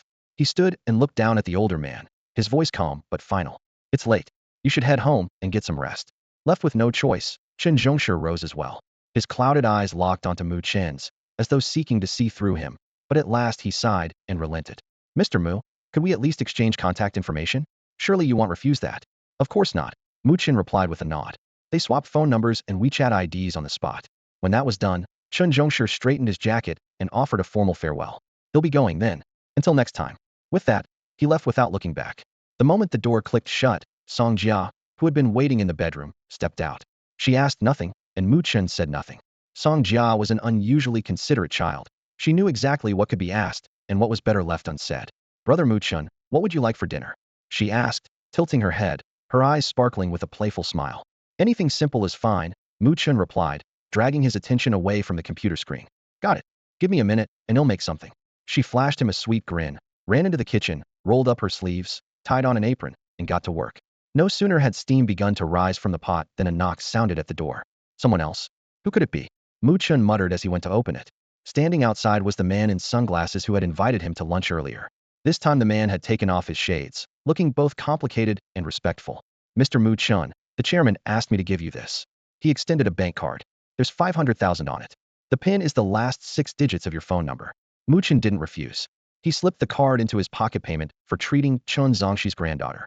If Chun hadn't wanted to pay, Mu Chen would not have forced him. Since the money had arrived of its own accord, there was no need to act coy.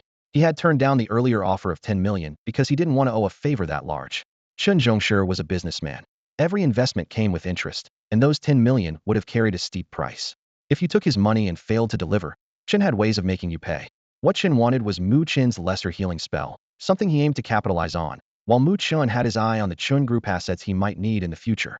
If Chun insisted on drawing closer, Mu Chen saw no reason not to take advantage.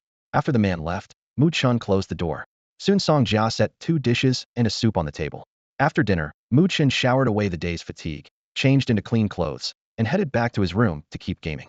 While he played, Sanja went into the bathroom and stayed for a good hour or two.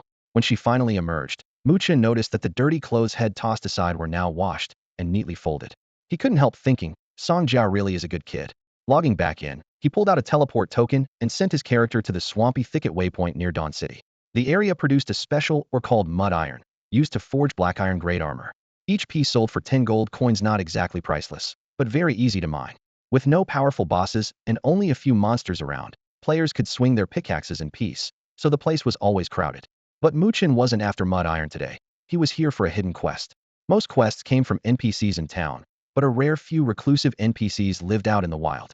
Finding one was pure luck, and Mu Chen intended to press that luck. The wilderness teems with danger. When an NPC abandons the safety of town to live alone beyond the walls, there is almost always a tragic tale behind the choice. In game terms, no one embraces such isolation unless driven to desperation. That is why reclusive NPCs so often hide generous side quests. They are walking treasure chests.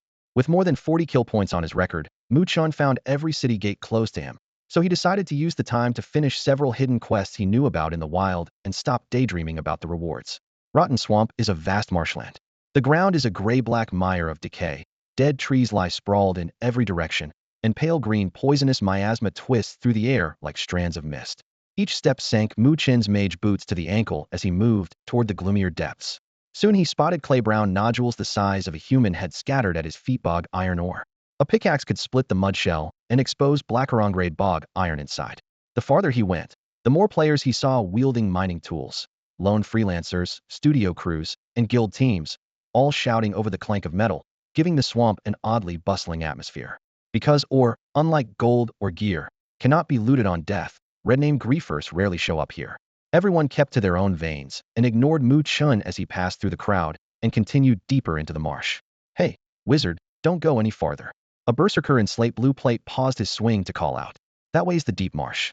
One wrong step and you'll sink. It's deadly. Mu Chen already knew the danger. The mire was bottomless, and without a helping hand a player would sink until the mud swallowed them whole. Still, he appreciated the warning.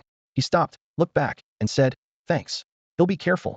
With a wave, he pressed on into the forested interior.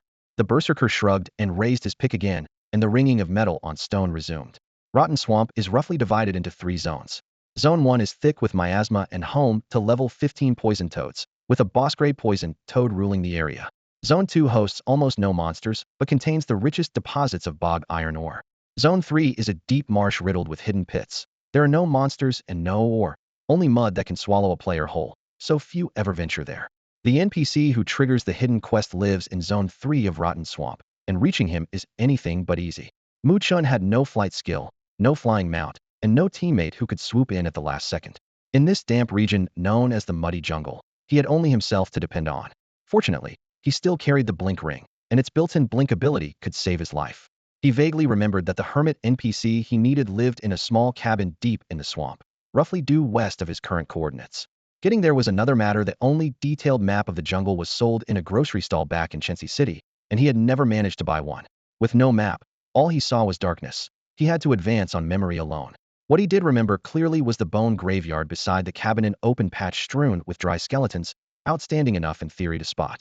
Once he had the general direction, Mu Chen slowed his pace and picked his way through the spongy mire. He had gone only a few dozen steps when his left leg suddenly dropped. Looking down, he saw his entire foot buried in sludge blanketed by decaying plants. Damn, already in a swamp trap? He had been in Zone 3 for less than 30 seconds and was already in trouble. For a moment, he wondered if the god of bad luck had his number. While he hesitated, the mud beneath him seemed to come alive, clamping onto him with a powerful pull that tried to drag him under. Snapping back, he fought to yank his leg free, but every struggle only made him sink faster. In a heartbeat, everything below his waist was submerged. At the critical moment, he activated the blink ring. Several rapid blinks flared above the quagmire, and he reappeared a few meters away on firmer ground. Phew, that was close. He wiped the cold sweat from his brow and glanced back at the pit that had nearly claimed him. At first glance, it looked identical to every other patch of swamp at least to Mu Chen's eyes. Zone 3 was infamous as the most dangerous part of the muddy jungle, and its hidden sinkholes were the chief reason.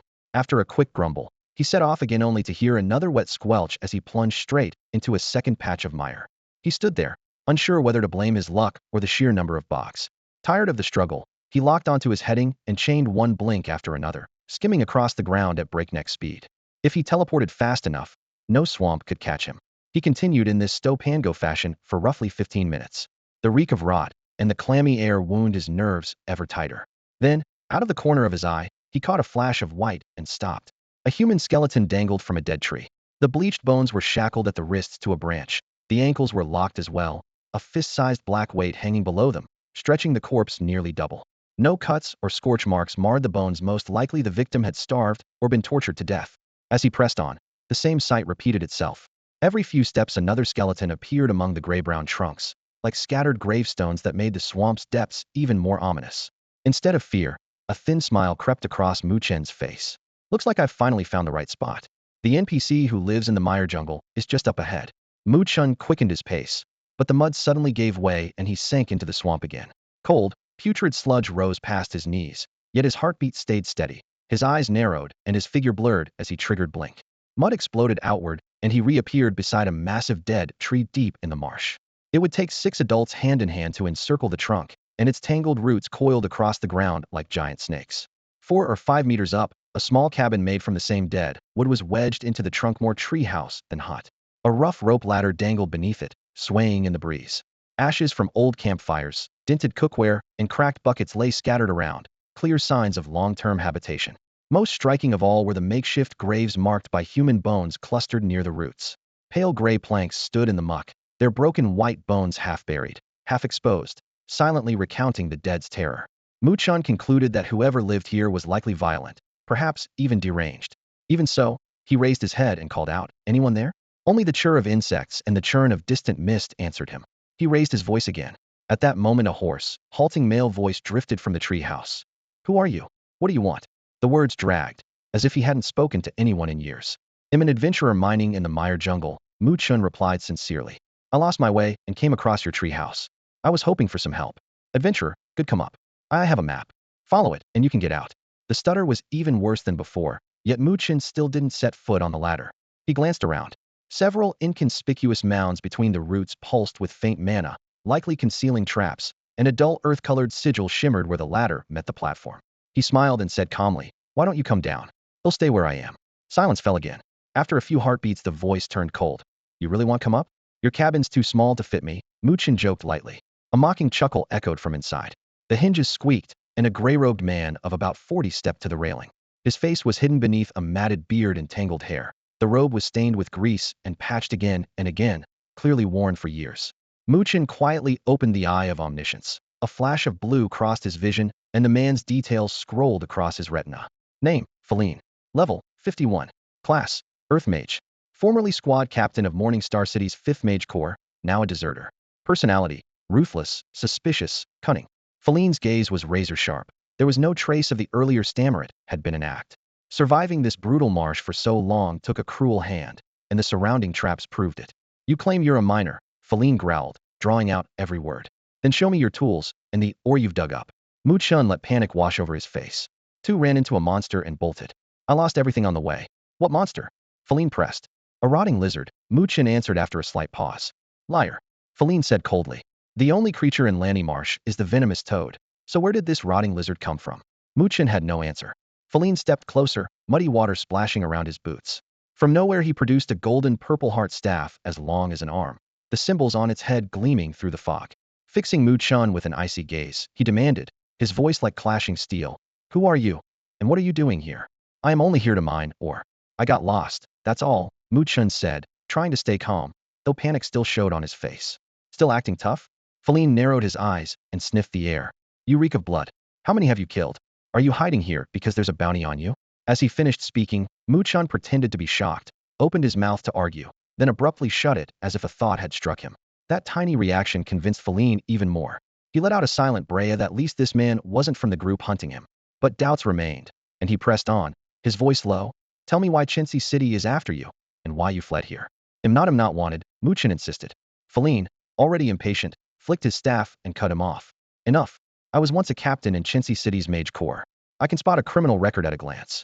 Under that chilling stare, Mu Chen stayed silent for a long time before speaking softly. "Chincy City isn't after me, but Qingjie City is." "Qingjie City?" Feline's brows shot up, and his look sharpened. Anyone on the Temple of Discipline's wanted list had to bear a heavy crime. He questioned further, "Jilu City is half a continent away from Chincy City. How could you possibly get here? Even with a flying mount you couldn't outrun their blood griffons. Those are gold rank mounts.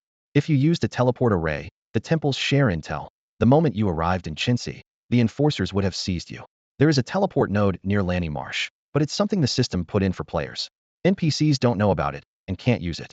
With that, Feline found the story even more doubtful.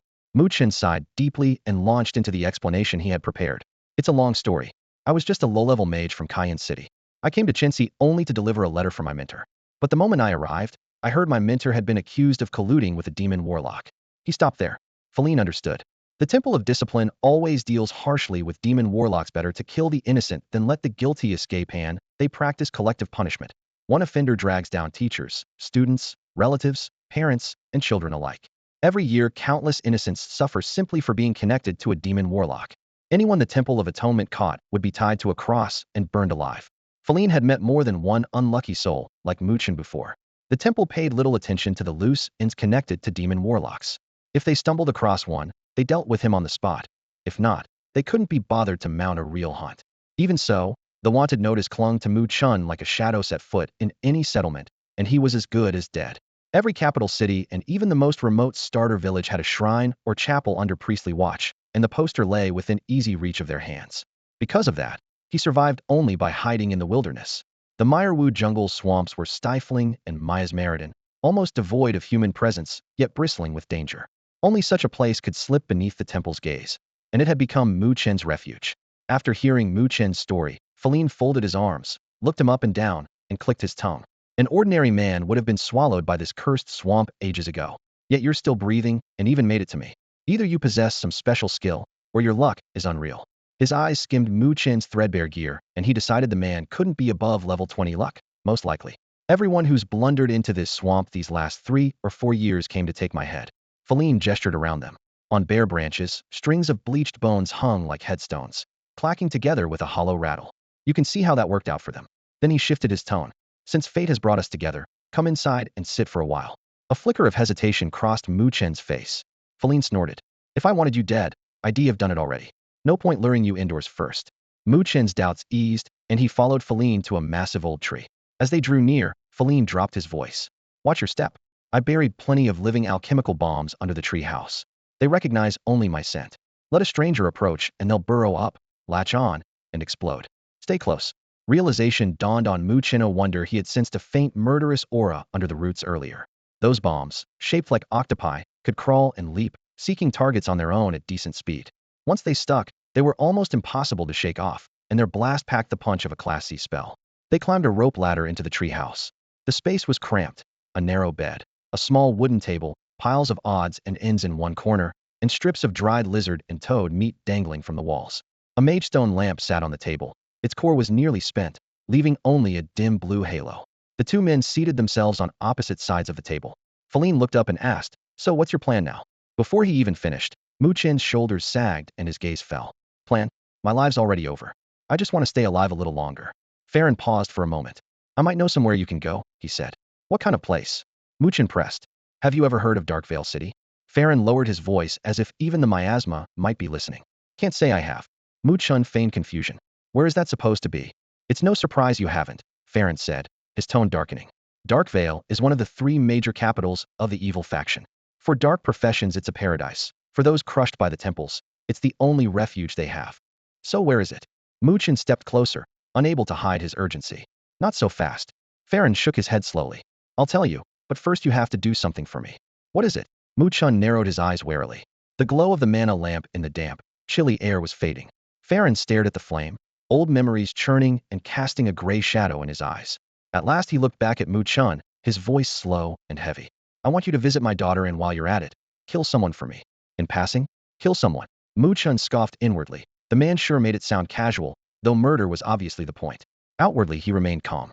Seeing your daughter is fine. As for the killing, who is it? Jacob, the son of the High Archbishop of the Temple of Dawn. Farron pronounced every syllable as though dipped in blood. Mu Chen shook his head at once. The High Archbishop of Dawn is one of the most powerful men alive. I'm just a level 16 mage. Going after his son is suicide and puts me at war with the entire temple. Besides, I'm already wanted by the tribunal. I can't even enter a main city, let alone kill someone there. When Mu Chen refused, Farron hurried to persuade him. I'm not asking you to strike now. Wait until the chance comes. There's no rush.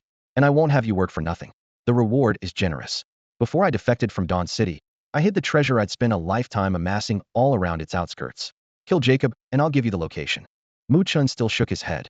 I can barely keep myself alive. How am I supposed to kill someone for you? Find someone else. Farron let out a wry laugh and pressed a hand to his chest. I don't have long. The Mirewood swamp is full of poison, and after years of breathing it, my body is finished. And the hunters waiting outside will kill me the moment I leave. You're my only hope. You, too, are wanted by the tribunal, which makes you the perfect candidate. Silence settled over the room. Suddenly Farron looked up, his gaze burning. Help me, and the staff is yours. With that, he produced the golden staff of purple sandalwood he had shown earlier. Warm gold light rippled along its surface, dazzling in the dim huda, clear sign of gold tier gear. The staff Mu Chen had coveted for so long was finally in view. He was secretly elated. All that careful acting had paid off, and Farron had brought out the weapon at last. Farron spoke again, his voice hoarse but resolute. Kill Jacob, and it's yours. Mu Chen let just the right hint of longing show on his face. Seeing Mu Chen's hesitation, Feline sweetened the deal at once. Besides this golden staff, I've got a pile of skill stones, rare scrolls, and potions. They're all yours. Mu Chen glanced around the dim hut in the swamp, then nodded. They'll kill Jacob for you, but it'll take some time. I understand that, Feline replied, but we still need a binding contract. Fine. Mu Chen agreed without argument. Feline bent carefully, dragged an old wooden box from under the bed, and lifted out a pristine blank scroll. From the clutter nearby, he found a quill and half a bottle of dark green ink. By flickering lamplight, he leaned over the rough table and wrote out the terms, stroke by stroke. When he finished, he offered the scroll with both hands. Look it over for loopholes. Mu Chen read it twice, maybe 3 times. The words of Dawnlight were nothing like any earth language, but the system translated as needed. The contract stated, 1. Mu Chen must personally kill Jacob, son of the High Priest of the Temple of Dawn, within 10 years. 2. If he fails to do so within 5, his soul will be erased. 3. If Jacob dies by accident or at another's hand within those 5 years, the contract is still fulfilled and Mu Chen suffers no penalty. Satisfied, Mu Chen signed his ID at the bottom, and Feline added his own name. A golden scale emblem flashed, symbol of the neutral god of commerce and keeper of contracts. System message. You have accepted the hidden quest avenger of the marshland. I'm counting on you, Feline said, tucking the scroll away and handing Mu Chen the golden staff with solemn care. Mu Chen took the short staff and immediately opened its stats panel. Fearmonger's staff. Rarity, gold. Type, short staff. Class requirement, mage. Intelligence 40. Spell lifesteal 10. Skill, fear rank D. Durability, 530. Barely 30 centimeters long, the staff was topped by a black gem carved into a skull that gleamed with a cold light. Years of fighting in the swamp had left Feline no time to repair it, and the weapon that once shone brilliantly was now battered. Next, Feline produced a hand-drawn parchment map. A red X marked a spot outside a small village near Dawn City. My life savings are buried there, every skill stone, potion, and scroll I promised. He lowered his voice. Emmy's daughter lives in that village under a new name. If you can, check on her. I will, Mu Chen said. With the deal done, Mu Chen shouldered his pack and headed for the door. How are you planning to get out of here? Feline asked. Same way I came in. All right then. Watch your back, don't die on the road. They'll manage. Mu Chen was halfway through the doorway when he paused and looked back. Almost forgot, where exactly is that Undercity you mentioned earlier? I only heard an evil class player mention it once. I know roughly where the Undercity lies, but any place that's dodged the temple's raids time after time won't be easy to find, Farron said gravely. Mu Chen frowned, disappointment flickering in his eyes, yet he still nodded. Fine. They'll figure out another way into the Undercity. He followed Farron out of the gloomy treehouse. Farron insisted on escorting him across the peril-ridden swamp, not out of hospitality, but because if Mu Chen slipped into the muck and died, the golden staff head given away would sink with him and be gone for good. An earth mage by trade, Farron had mastered mud to stone. With a wave of his hand, the reeking sludge solidified into gray-brown rock, and a narrow causeway rose from the swamp, leading straight towards Zone 2. Without the staff's support and eroded by years of toxic miasma, Farron was left shaky and sweating once the spell was cast. Go on, and don't forget to visit my daughter, he rasped. I want, Mu Chen replied earnestly. The stone path existed solely on Farron's mana. The longer it remained, the more it drained him. As Mu Chen stepped onto it, Farron braced himself and silently funneled power into keeping the passage intact. Mu Chen sprinted along the solid stone. Mud splashed to either side, but couldn't corrode the pathway. The moment he crossed into Zone 2, he glanced back. The causeway shattered and sank into the mire as if it had never been there. His heart skipped. He sensed Farron watching from the far shore. Turning away, he opened his pack and drew out the heavy golden Fearbringer's staff. It wasn't just the first gold-tier item had obtained since his rebirth, it was the first in the entire game. Without hesitation, he unequipped the respectable, yet crudely named Silver Wand Darkrod, letting the staff's golden glow wash over the swamp's dim sky. The muddy jungle run had been pure profit. As for the 10-year pact with Farron, its penalty sounded terrifying, yet Mu Chen was confident. Give him 2 years, and head break level 200. In 10, he might rival the Dawn God himself. Once that happened, would he really fear killing the High Priest's pampered son? Besides, in 3 years the Chaos Gods would descend upon both the real world and the world of Dawn, bent on destroying them alike. The thought weighed on him. They were like a tiger on his heels, driving him forward. The moment he relaxed, they would devour him without mercy. Next, it was time to dig up Feline's hidden treasure. Mu Chen unfolded the time-worn, hand-drawn map and compared its markings to the terrain. Once he had the direction, he tucked the map away and set off, boots squelching through mud and dead leaves. Zone 2 was renowned for its bog iron, and waves of players still flooded in. Pickaxes flashed, carts rattled, and the clash of metal echoed non-stop, just as it had when he first arrived. Mu Chen threaded through the crowd toward the swamp forest exit. This time, however, he was the center of attention, or rather, the golden staff at his waist was. Am I seeing things? Is that a gold-tier staff? It sure is. The first one on the Chinese server, maybe the first in the world. I'm jealous. I spend all day mining for a few hundred credits, and that thing's worth $1 million. How's that fair? He just came back from Zone 3 marshes. Can gold drop there? Could be. The chatter washed after him like a tide. Mu Chen kept a calm face and an unhurried stride. Player after player stopped him, eager to learn where the staff came from and whether it truly dropped in Zone 3. He answered honestly. Deep in Zone 3, an NPC unlocked a hidden quest, and completing it granted the golden staff. Apart from daily and reputation quests, everyone knew most missions could be taken only once. At the words hidden quest reward, many players looked disappointed.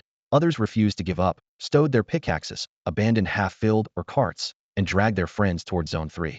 Meanwhile, a few gazes grew cold and greedy. Mu Chen understood perfectly that was exactly what he wanted. He loved the hunt, loved the fight, and loved funding one battle with the spoils of the last, and the golden staff was perfect bait. He never bullied the weak. His targets were the strong, or anyone who picked a fight. The lure was set, and the prey would come. After leaving the muddy forest, Mu Chen followed the path toward Feline's treasure. Behind him gathered a loose tail of a dozen, maybe 20, players. They moved in little clusters yet belonged to no single group, hanging back at a cautious distance. Each waited for an opening. No one wanted to be the mantis that struck first and got counterkilled. Everyone hoped to be the sparrow that stole the prize at the end. At last, an open stretch of knee-high grassland appeared ahead, empty and wide. Suddenly, horses squealed. A 5-man squad summoned brown warhorses in unison. Hooves thundered, dust flew, and in an instant they had encircled Mu Chen, blocking his path. The 5-member party consisted of 3 men and 2 women. Their leader, a teenage mage of about 15 or 16, used the handle Wangzhe Tianxia. Despite his youth, the name was brash and boastful. Like his teammates, he was still a student. For the moment, he sat astride a brown warhorse, the cheapest mount in Dawnbreak City's stables, a mere 1,000 gold. From his higher perch, Wangzhe Tianxia stared down at Mu Chen and opened with a taunt. Hey, that's gold gear you're wearing, isn't it? Mu Chen nodded evenly. It is. He was always patient with the Suntobe dead. Leave all your equipment, your gold, and anything valuable in your pack, and I might spare your life, Wangzhe Tianxia sneered. Otherwise, The 2 male teammates chimed in at once. Hurry up, or we'll take your life. Quit talking, just kill him. Though the 2 girls stayed silent, their bright smiles showed they approved. Such childish malice unfolded in front of Mu Chen, and he had no interest in further talk. He drew a golden staff from his weapon slot and raised his hand. Finger of destruction flared crimson. For players dropped instantly, leaving only Wangzhe Tianxia, thrown from his horse and clinging to a sliver of health. Shock froze on the teen's face. How can one skill one-shot all of us? Quite easily, Mu Chen replied, lifting his staff again. Bereft of backup, Wangzhe Tianxia panicked, his swagger gone. Bro, please, spare me. I'm just a student, please forgive me. I'm begging you. A second finger of destruction answered him. The beam swept past, and Wangzhe Tianxia hit the ground, dead. Mu Chen glanced at the loot. A few shoddy weapons, some scattered coins. Those brown horses were probably their priciest assets. Students, after all pitifully poor, had hoped to hook a big fish, but had netted only a handful of shrimp. He shook his head. In the distance, the players had been eyeing him still lingered, yet none dared approach. Dusk had fallen, and after watching Mu Chen erase 5 people in an instant, these miners scraping a living in the mud mire gave up thoughts of murder. Heads down, they shuffled back to their nodes. Truly capable players would never farm in a place like this. They had banked on numbers to rob a lone traveler. With the tail shaken, Mu Chen felt a twinge of boredom, but the quiet suited him. Farin's treasure site lay close to Dawnbreak City, where patrol guards and temple knights often roamed. From here on, he moved lightly, skirting every patrol, because his kill count had already topped 30. If he moved any closer to the city, the soldier NPCs would have every right to kill him. Fortunately, Mu Chen's kill score was still under 50. The moment it passed that threshold, the disciplined mages of Dawn City's Temple of Retribution would sense the bloodlust seeping from his skin. For that same reason, the fugitive Fa Lane had spent years in hiding, never daring to reclaim the treasure he had buried far too close to Dawn City's walls. One step inside the patrol zone, and he would have been exposed. Accepting this, Fa Lane fled deep into the muddy swamp and never left, abandoning both his horde and any chance of seeing his only daughter again. The red X on the treasure map led Mu Chen to an unremarkable hill. Nestled in the deepest shadow at its base stood a solitary apple tree, and the cache lay beneath it. The only sound was the whisper of wind through the grass. After confirming he wasn't being followed, Mu Chen pulled a shovel from his pack. A veteran of Dawn, he always carried torches, rope, a pickaxe, an herb knife, and a master key out in the wild. Missing a simple tool could be fatal. Being prepared was the hallmark of a competent player. He rolled up his sleeves and dug. Wet earth spattered his boots. A little over 2 meters down, the shovel struck something solid with a dull clang. It wasn't rock, but a rust-flecked iron chest. Holding his breath, he cleared the soil, hauled it out, and flipped the unlocked lid. The weight of the haul made his heart race. The chest itself was a rare storage item large enough for 10,000 gold and equipped with 30 slots. Every slot was packed. Over a dozen contained gems and antiques. Useless in combat, priceless to NPC merchants. A quick estimate put their value at no less than 500,000 gold. The remaining slots held skill stones, potions, and scrolls, resources he desperately needed. Eyes gleaming, Mu Chen swept everything into his backpack. This area sat squarely inside the patrol routes of Dawn City's guards and temple knights. Lingering would be asking for trouble. Better to leave now and sort the loot in a safe house. After stowing the chest, he recalled Fa Lane's dying wish. If possible, please look in on my daughter. She lived in a small village near Dawn City. The horizon was already paling. Once daylight fully broke, Mu Chen's kill score would make slipping into any settlement, no matter how tiny, nearly impossible. Even villages had chapel wardens and militia posts. Moving before the night faded was the safest choice. He checked the map again. Besides the treasure, it also marked the village's coordinates. It wasn't far. He sprinted along a forest path, and within minutes thin columns of cooking smoke appeared in the distance. Standing on a low hillside just outside the village, Mu Chen surveyed the night. Darkness pressed in, broken only by a few orange-yellow lanterns drifting between the houses, silent markers of the malicious patrol. He narrowed his eyes, burned the route into his memory, and muttered, "They're dedicated, still making rounds at this hour." Certain he wouldn't be spotted, he hunched low and slipped toward the settlement. This wasn't a starter town, merely an unremarkable hamlet occupied by NPCs. Outsiders were rare, and even then it was usually a player passing through for a quest. Fewer than 60 people lived here. Farin had told him his daughter stayed in the most secluded cottage on the northern edge, the one with a brass wind chime hanging over the doorframe. Hard to miss. Moving through silent alleys, Mu Chen reached the north end and found the lone house. The wind chime chimed softly in the night breeze. Sure he was at the right place, he knocked. Knock, knock, knock. No answer. He knocked again. After a moment, a wary female voice asked, "Who's there?" "Farin sent me," Mu Chen answered quietly. "I don't know anyone named Farin. Leave, or he'll call the guards." Suspicion dripped from every word. He needed proof. Mu Chen pulled out the contract head signed with Farin, stamped with the old man's soul seal impossible to forge. "Wait, look at this." He slid it through the gap beneath the door. A brief silence followed. Then the door creaked open a fraction and the woman whispered, "Get in, quick before anyone sees." Mu Chen slipped inside, and the door shut behind him. No lamp was lit. Moonlight filtered through a small window, casting a pale silver square on the floorboards. In the dim glow, he finally saw her. Pale gold hair spilled to her waist, an oval face with gentle lines, a figure traced by a simple linen nightdress. At that moment, the blue flash of the all-seeing eye flickered in Mu Chen's pupils, and her data scrolled before him. Mira NPC's true name, Norma. Profession, intermediate tailor. Role, tailor of Whiteberry Village. Hidden identity, daughter of a Dawn City defector, member of the Imperial Army. Personality, gentle, resilient. When Mu Chen first learned Farine was wanted by Dawn City, he had wondered why the old fox once thriving there was suddenly on the run. Now, reading Norma's hidden identity, everything snapped into focus. Thousands of years earlier, the world of Aurora had been ravaged by the War of the Gods. Countless lives were lost, many deities fell, and their divine realms lay in ruins. The surviving gods, grievously wounded, sank into slumber, and divine authority waned. In that chaos, a minor king rose like a comet, led his armies across the land, and forged the world's first unified realm, the Millennium Empire. Royal power reached its zenith, while the once glorious temples slipped into decline. But when the slumbering gods returned, they leveled false accusations and unleashed divine judgment. The mighty, seemingly eternal empire shattered overnight. For centuries, the temple has controlled most of the empire's principal cities, and its grip remains unbroken to this day. Meanwhile, the Imperial Army, a secret network formed by the surviving royal bloodlineers in the shadows, sworn to restore the empire's former glory. Its agents are scattered across the world of Dawn, embedded in every walk of life. Their influence runs deep, yet unlike practitioners of evil arts, they cannot be easily exposed by divine magic. Unless someone wields a relic like the Eye of Omniscience, their true identities are nearly impossible to uncover as long as they stay out of sight. Because of this, the Imperial Army ranks near the top of the Temple's index of heresy, and any member who is unmasked meets the same fate as a servant of darkness. Farron himself does not belong to the Imperial Army, but his daughter Norma does. Because of that tie, he was forced to flee Bright Dawn City and live in exile. Fortunately, aware of his daughter's secret, he buried a sizable trove of valuables near the muddy jungle as a contingency. While Mu Chen sized up Norma, she was scrutinizing him just as closely. After a few heartbeats, she spoke first. "How is my father? Where is he now? Is he all right?" Mu Chen did not soften the truth. "He's in bad shape. He's been hiding in a swamp deep inside the muddy jungle for years, breathing toxic miasma without medical care.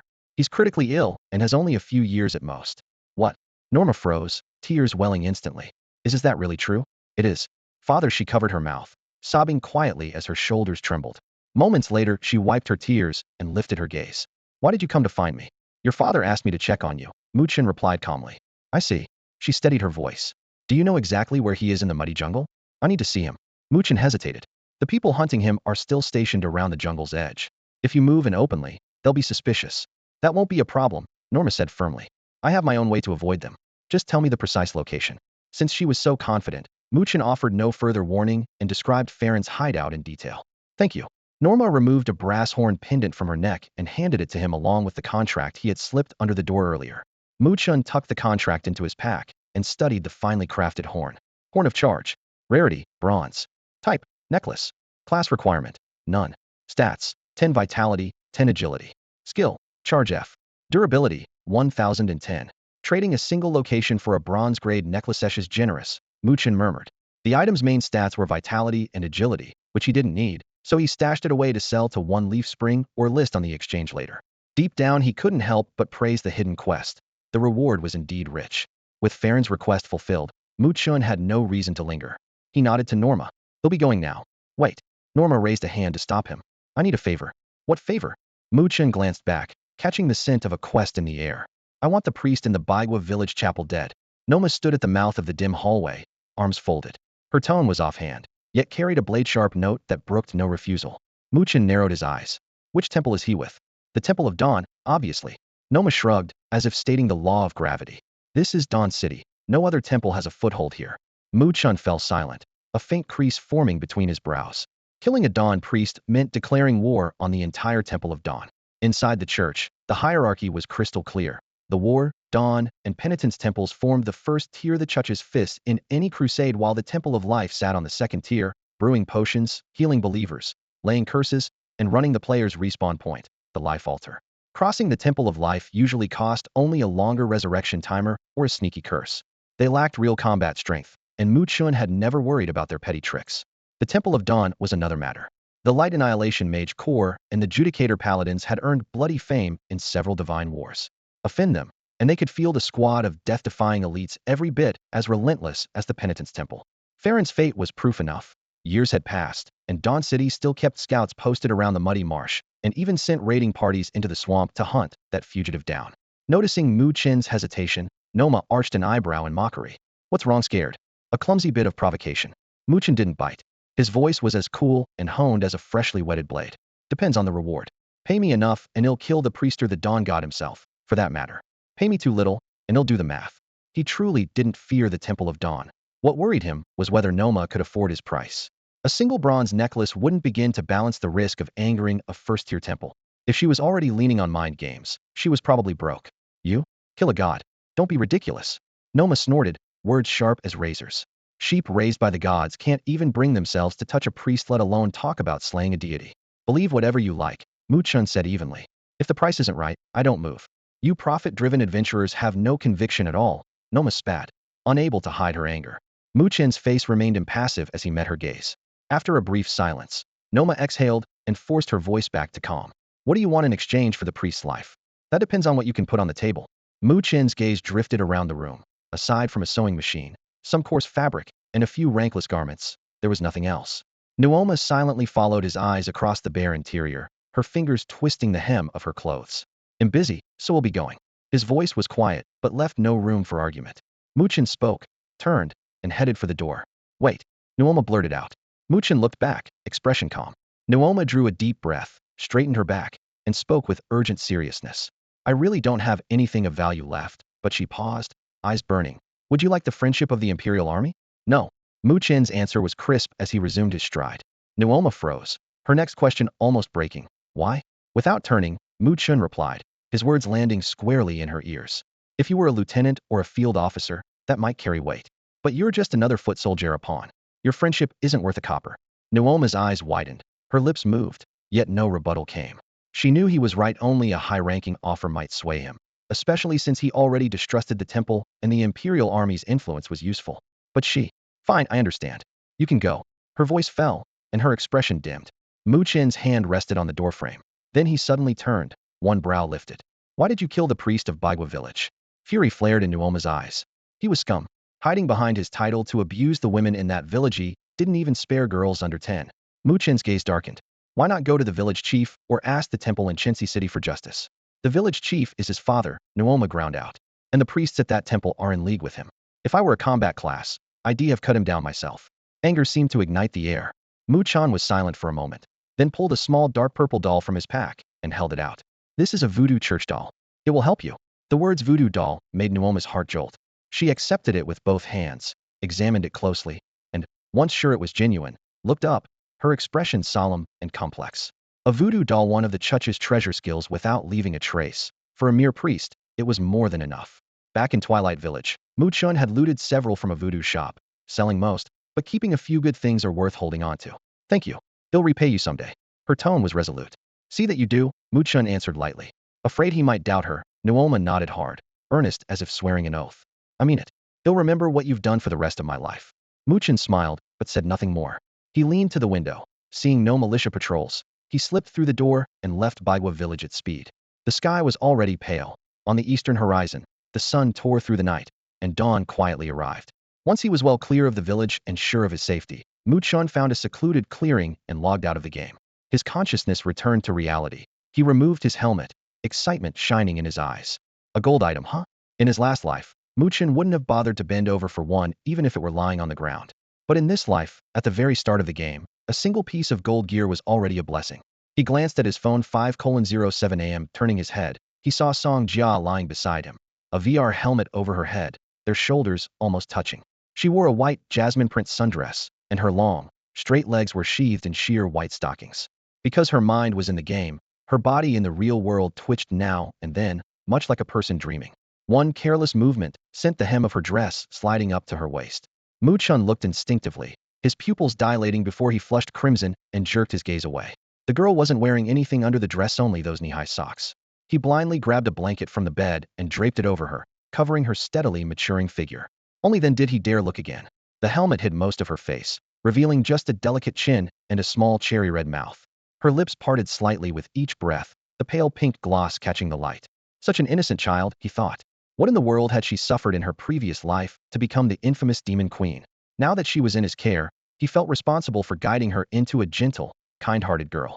With that silent vow, he rose and headed for the kitchen today. He would cook her a proper breakfast. At 5:30, Sanja logged out right on schedule. The first thing she did after removing the helmet was to check the spot beside her. Seeing that Mu Chen was already up, she noticed the blanket covering her. A thrilled smile spread across her face. Looks like my plan worked. She wondered whether he'd been excited or embarrassed when he saw her. A blush crept up her cheeks.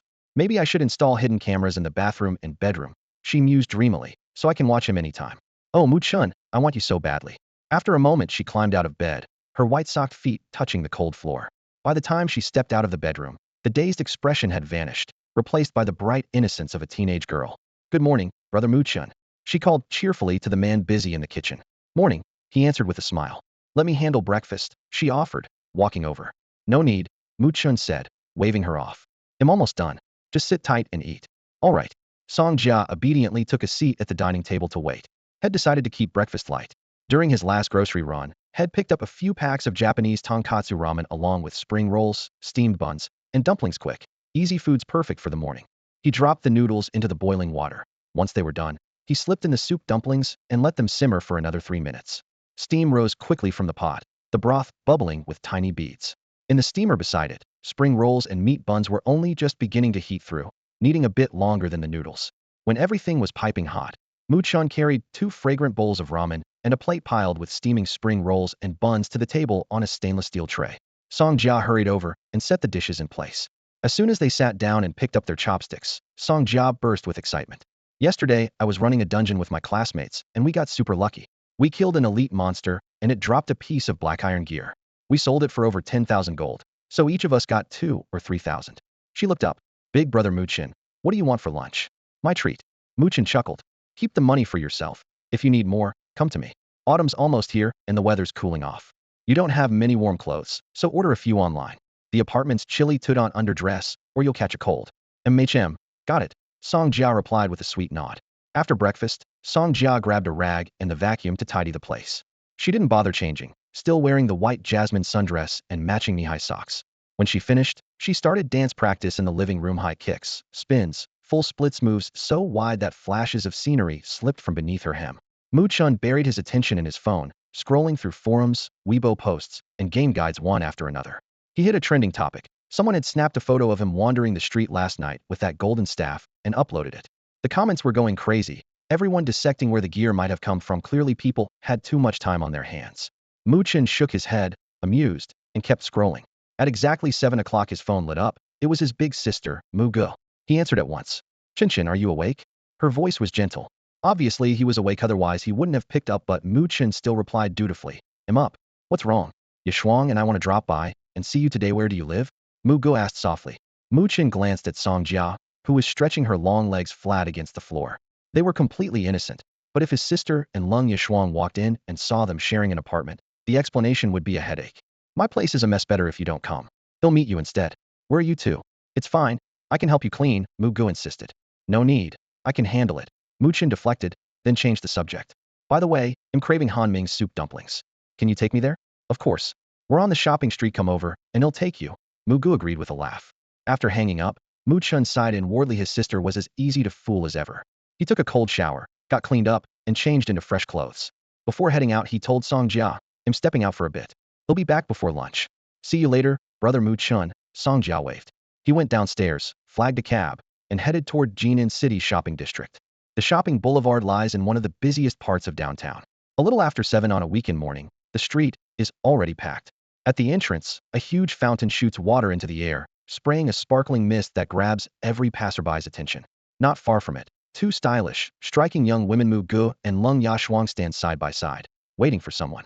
A taxi pulls up to the curb. Mu Chen pays the fare, spots his sister and Lung Yashuang, and heads toward the fountain. Catching sight of him, Mu Gu waves excitedly. Chen, over here. Mu Chen lifts a hand in response. Lung Yashuang curls her lips and mutters. Come on, you two have only been apart a few days. Do we need the full family reunion drama? Embarrassed, Mu Gu lowers her hand. I just miss my brother, that's all. Got a little carried away. Lung Yashuang runs her tongue over her lips, smiling slyly. If you miss him so much, talk him into moving into our apartment. Then you can watch over him every day. But we only have 2 bedrooms. Where would he sleep? Muga hesitates. That's easy, Lung Yashuang answers at once. I'll section off part of the living room and put a small bed there for myself. Your brother can have my room. That seems unfair. Making you sleep in the living room is too much. It's fine. We're best friends, right? For you. I'll rough it in the living room. She expects Mugu to be moved, but her friend suddenly looks suspicious. You're pushing awfully hard for my brother to move in. Are you up to something? Of course not. Lung Yashuang's eyes dart away, betraying a rare flicker of guilt. Muga frowns. Yaya, my brother's still a kid. Don't lead him astray. How would I corrupt him? What kind of person do you think I am? Lung Yashuang rolls her mascara-framed eyes. Do you really see me as some femme fatale who seduces innocent boys? Muga nods with solemn certainty. Lung Yashuang chokes on her words. For the sake of their studio, and to reassure her friend, she raises a hand in oath. Fine. I swear, once your brother moves in, I won't even flirt with him. If I break this oath, may I grow old alone. All right, I'll trust you this once. Muga nods, though not without reluctance. By now Mu Chen has reached them. Seeing the 2 women seeming to argue, Lung Yashuang, almost pleading, asks, what's going on? Nothing. Just small talk. Mugu replies softly. Lung Yashuang looks him up and down, then teases with a playful laugh. Kid, the way you keep us away from your place, are you hiding some cute girlfriend in there? Yakesha's not far off. Sanja isn't officially his girlfriend, but they share an apartment and sleep in the same bed almost every night. If his sister found out, the consequences just thinking about it makes his scalp tingle. Mu Chen feels a flash of panic. On the surface, he stayed perfectly calm. I spend all day holed up at home, he said with a shrug. When would I ever have the chance to stash a secret lover? Exactly. My brother is really well behaved, Muge immediately agreed. Lung Yashuang nudged Muge's shoulder and teased. All right, you doting big sister. Stop standing there, and let's grab breakfast. The morning air was cool, sunlight filtering through the roadside trees. Muge wore a beige knit sweater that looked soft and fresh, dark blue jeans that showed off her long legs, and white flats that added a youthful touch. Lung Yashuang sported light jeans, a black tank top, and a fitted outdoor jacket. The fabric hugged her long legs, round hips, narrow waist, and generous bust just enough. The 2 stunning women walked side by side down the shopping street with Mu Chen between them, drawing admiring glances from almost everyone they passed. Their destination was Hanming-ji on the corner. The soup dumpling buns were its signature dish, and Muge often brought her brother here. The place was bustling, steam rising from stacked bamboo baskets while a lively chatter filled the room. They squeezed into a small table by the wall and ordered 3 servings of the house special pork soup buns and 2 plates of pickles. While they waited, Muge lowered her voice, eager to share her news. I'm already level 10. I hit Bingshuang City yesterday and switched to the cold-blooded hunter class. That hidden class you told me about is incredible one shot, and a level 9 mob goes down. Lung Yashuang's eyes lit up. Come on, spill it. How did you figure out the triggers for 2 hidden classes? Mu Chen lifted his teacup, as calm as ever. I told you. I stumbled across them when I passed through Bingshuang City. I'm a mage, so I couldn't use them myself, but I took notes. Since you 2 were headed there, I figured I'd pass the info along. Muge trusted her brother implicitly and nodded. Lung Yashuang, though, rested her chin on her palm and studied Mu Chen, eyes flickering. 2 hidden classes uncovered on a casual walk. The story was too neat, and that only made her more suspicious. She chuckled inwardly. This kid is hiding plenty of secrets, and digging them up is my favorite sport. Her gaze settled on Mu Chen, hungry and intent, like a wolf sizing up a juicy steak. Suddenly Lung Yashuang tapped Muge's arm. Catching the cue, Muge turned and asked softly, Chen, isn't your lease about to run out? It is. Why? Mu Chen set down his teacup.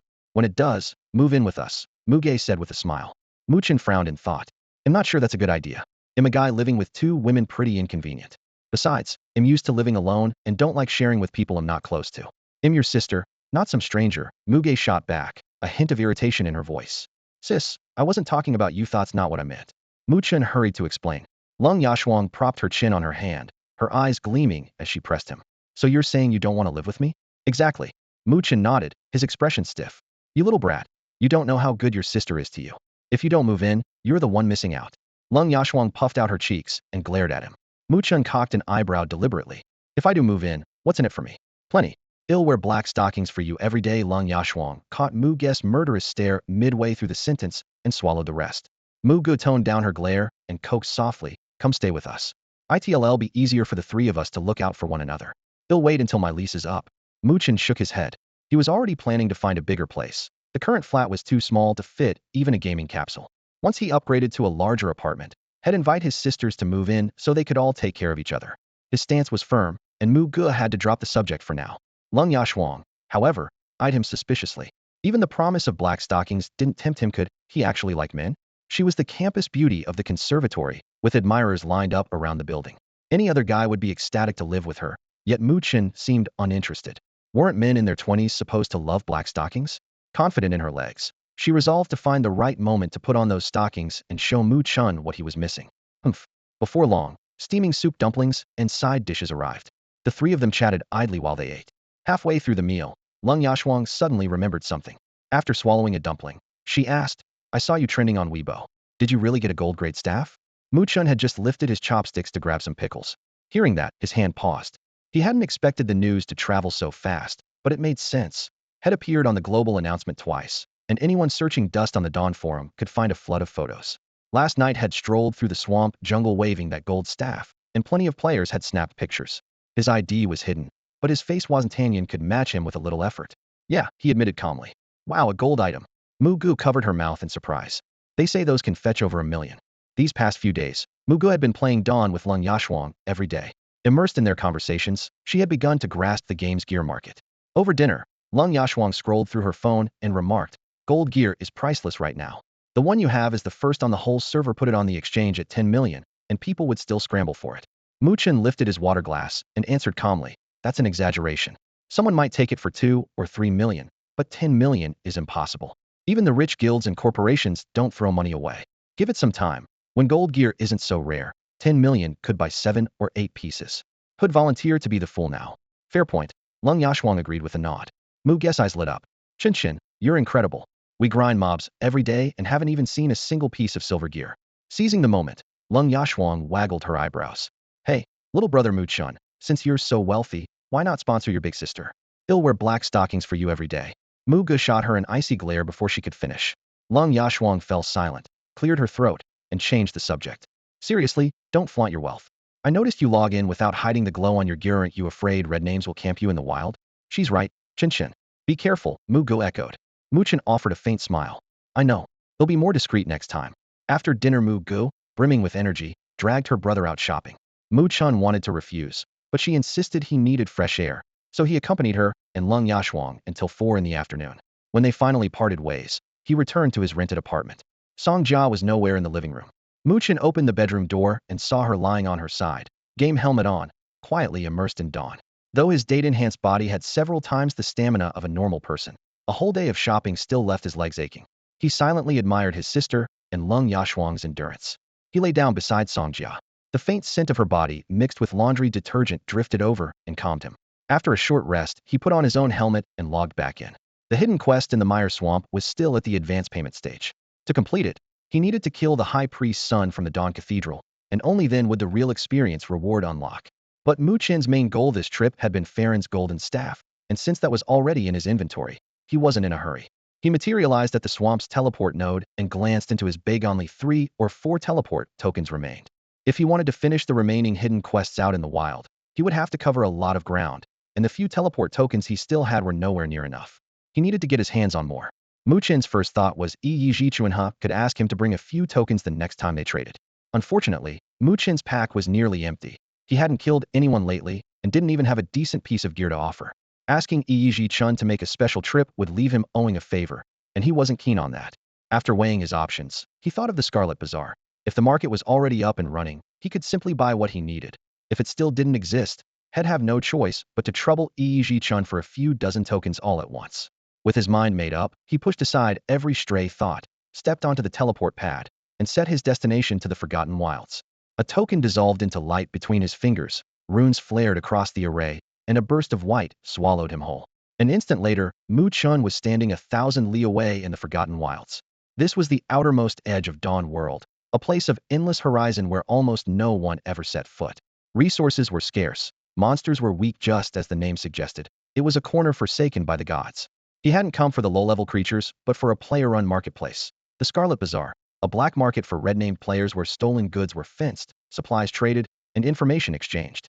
The wasteland's flat terrain was ideal. Any raiding force could be spotted from miles away, giving the lookouts time to warn everyone and scatter. In his previous life, Mu Chen hadn't even heard of the Scarlet Bazaar until the game was midway through its lifespan. Only then did he learn that the black market had quietly taken shape in the early days. Whether it existed yet in this timeline he couldn't be sure, so he had come to find out for himself. Leaving the teleport point, he narrowed his eyes and surveyed the area. About a kilometer to the southwest, the faint silhouettes of several dozen players flickered in and out of view. He summoned his black flame lion, swung onto its back, and charged toward them. The lone rider drew their attention, but when they saw he was by himself, they merely gave him a cursory glance and went back to their business. As he closed the distance, the outline of the bazaar gradually sharpened. In his last life, when he first set foot in the Scarlet Bazaar, the place had been thronged with thousands of red-named players, an ocean of people, stalls overflowing with high-level gear, rare items, and dazzling gems.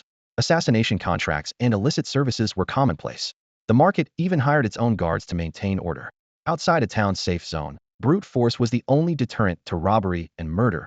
Without it, the bazaar could never have lasted. Wherever people gathered, some form of order eventually emerged, and this place was no exception. Right now, though, the Scarlet Bazaar was barely more than a fledgling. A handful of red-named players crouched on the barren ground with makeshift stalls, the scene sparse and silent. Calling it a market felt like charity. Mu Chen rode in on his black flame lion, instantly drawing every eye in the blood market. Only a dozen or so red-named players were milling around their stalls, but the moment they saw a bronze rank mount approach, they all locked on. In the capital, iron rank mounts were common, bronze rank ones were rare and cost a fortune. Anyone who could afford one was undeniably loaded. The black flame lion's hooves thudded against the gravel, the ground trembling with each step. As Mu Chen drew closer, everyone clearly saw the bronze tag beside the mount's name, and, while they envied him, they also started calculating how deep his pockets ran. Before he even dismounted, a broad-shouldered young man strode over. His ID read Si Kuang, a level 14 flame warrior with a bright red name, undoubtedly a notorious piker. "Hey there, brother, welcome," Si Kuang greeted, all easy smiles while sizing Mu Chen up. "Did a friend point you our way, or did you stumble on us by chance?" "A friend told me about a market that serves red-named players," Mu Chen replied calmly, glancing around the stalls. "Then you're in the right place." Si Kuang thumped his chest. "I founded and run the blood market. Fair warning, setting up a stall costs 50 gold. But that fee isn't wasted while I'm here. Nobody dares cause trouble or pull a fast one. Trust me, those 50 gold are worth it." Mu Chen nodded. "I'm looking for teleport scrolls." "No problem." Si Kuang pointed to a booth nearby. "Talk to a one who specializes in scrolls." "Thanks." Mu Chen dismissed his mount and proceeded on foot. The lion was too bulky for the crowded lane. With the mount gone, the golden short staff at Mu Chen's waist, until now hidden by the lion's body, came into view. Even in the shade, its gleam was blinding, making Si Kuang's eyelids twitch. After blinking a few times, he realized it was a genuine gold-grade staff. Si Kuang's expression shifted. He tugged Mu Chen aside and whispered, "Brother, that's a gold weapon, right?" Mu Chen nodded. "Yeah, why aren't you hiding the glow?" Si Kuang hissed, voice low. "This place is packed with red-named gold-blooded killers. Flash something like that around, and you're begging to be mugged." "I'm not worried," Mu Chen said honestly. "Seriously, where's your sense of self-preservation?" Si Kuang urged. "Stash that thing now." Too late. Mu Chen's bronze mount had already attracted attention. The flash of gold turned him into a beacon. Every player in the blood market saw that shine, and the air crackled with anticipation. A gold-tier weapon worth at least 1,000,000 gold coins. For most players, that kind of payday could change their entire game. All they had to do was kill the kid and snatch it. And here, everyone carried a red name. Murder and theft were second nature. Honestly, if Si Kuang hadn't been the one who set the blood market's rules, he wanted nothing more than to kill Mu Chen, grab the golden weapon, and vanish without a trace. Dark clouds churned over the Shueisha Bazaar as bonfires crackled nearby. The moment the rumor spread, 7 or 8 red-tagged players with murderous intent closed in, boxing Mu Chen against a stall, while steel and spell light played over his gilded weapon. Si Kuang had just finished straightening the neighboring booth.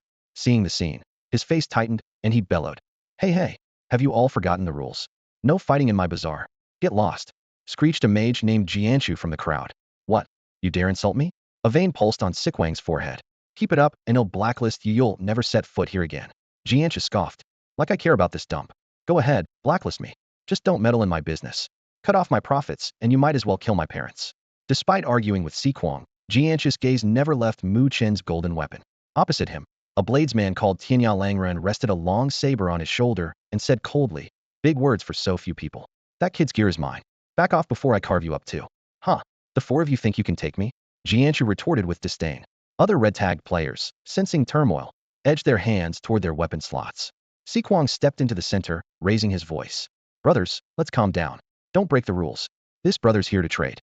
If we make a mess today, whole dare come tomorrow. We're all red-name players, just trying to earn a living. Money and own jobs won't feed us. Think long-term, don't act rashly.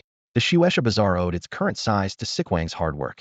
Field trades rely on trust. Among red names, everyone fears betrayal. If he botched this, the reputation he'd built would collapse instantly. Realizing persuasion alone wouldn't cut it, he signaled 2 allies. With dozens of stalls, he couldn't control the crowd by himself, but the 3 of them together could hold the line. The 2 rushed over and drew their blades with a sharp hiss, cold light flashing ready to fight at a moment's notice.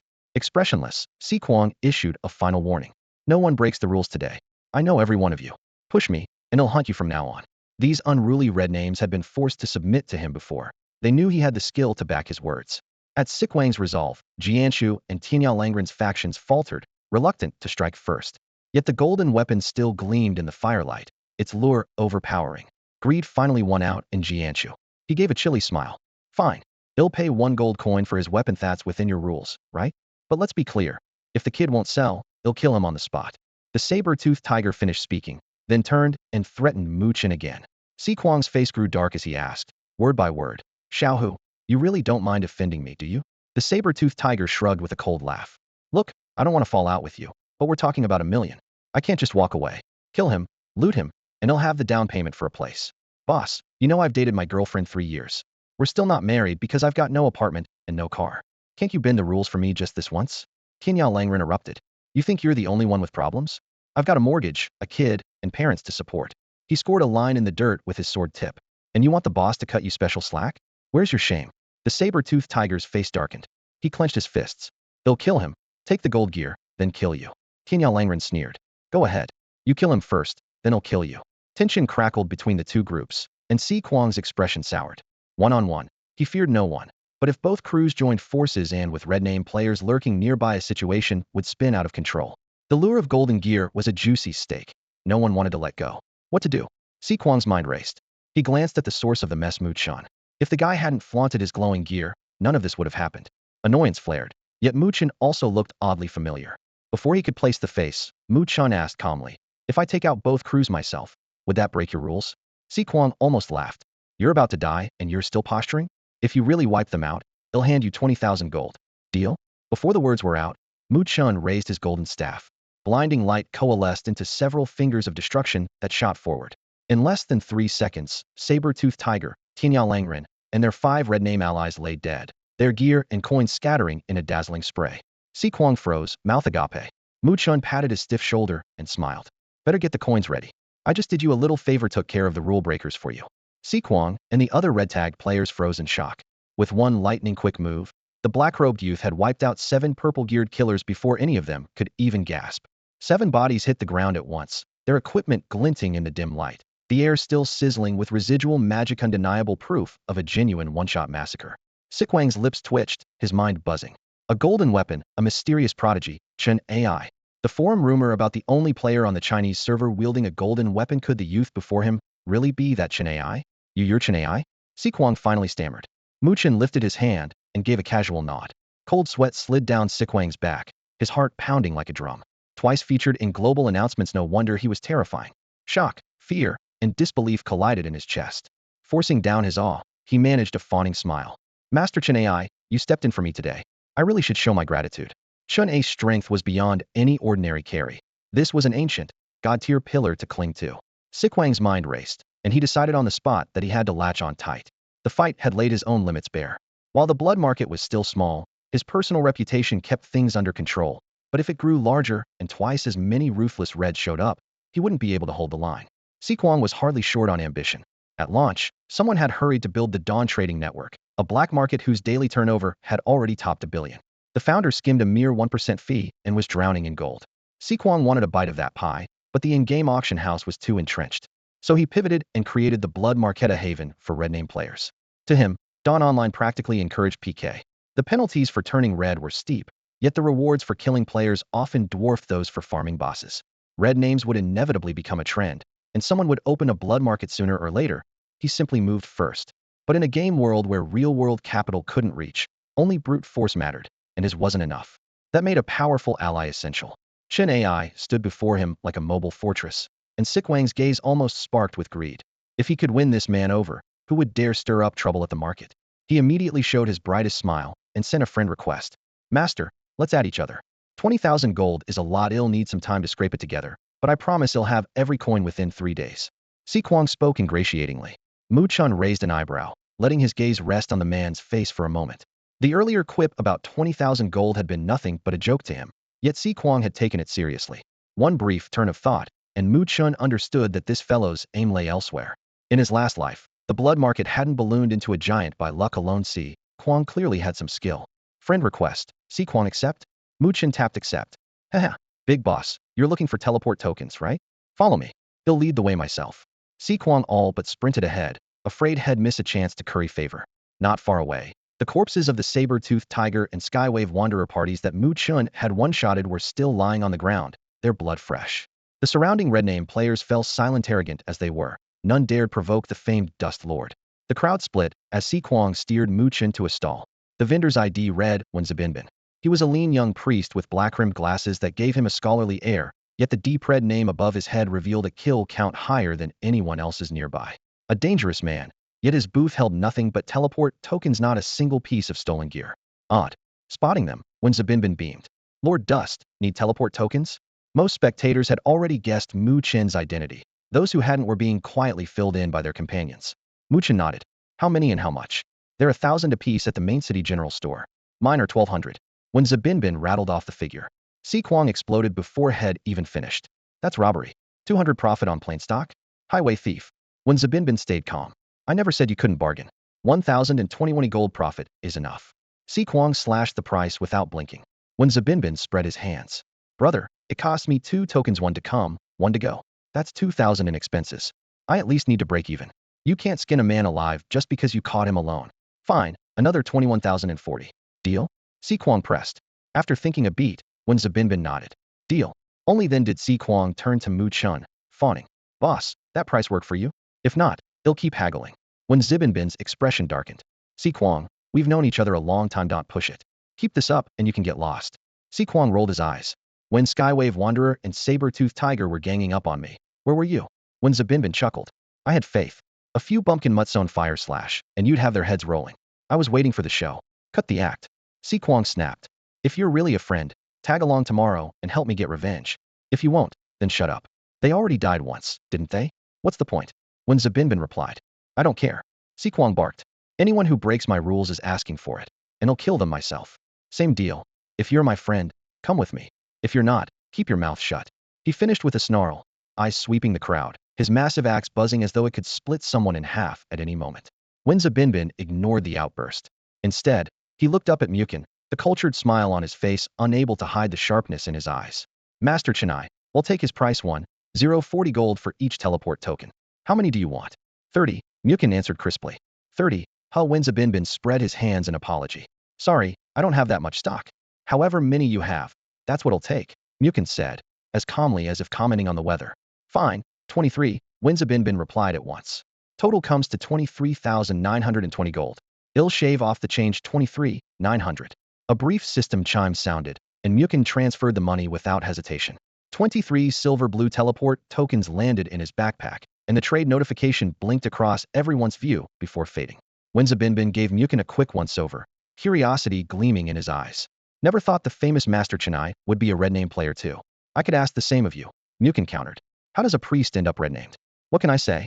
Wen Zibinbin shrugged, as if recounting someone else's tale. Every run my teammates kept stealing my loot and pushing me around. I got sick of it and killed them all. Si Kuang rolled his eyes. Don't buy his act, master.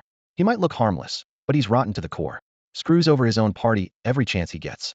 Half the teams in his region have suffered because of him's public enemy #1. Hey Si Kuang, that's not cool. Why are you spilling my secrets? Wen Zibinbin yelped, grabbing at Si Kuang's arm. Si Kuang shook him off. Secrets? Ask anyone in the marketplace, everybody knows. The forums are full of your dirt. One search and it all pops up. With Si Kuang fanning the flames, a string of black marks came to light.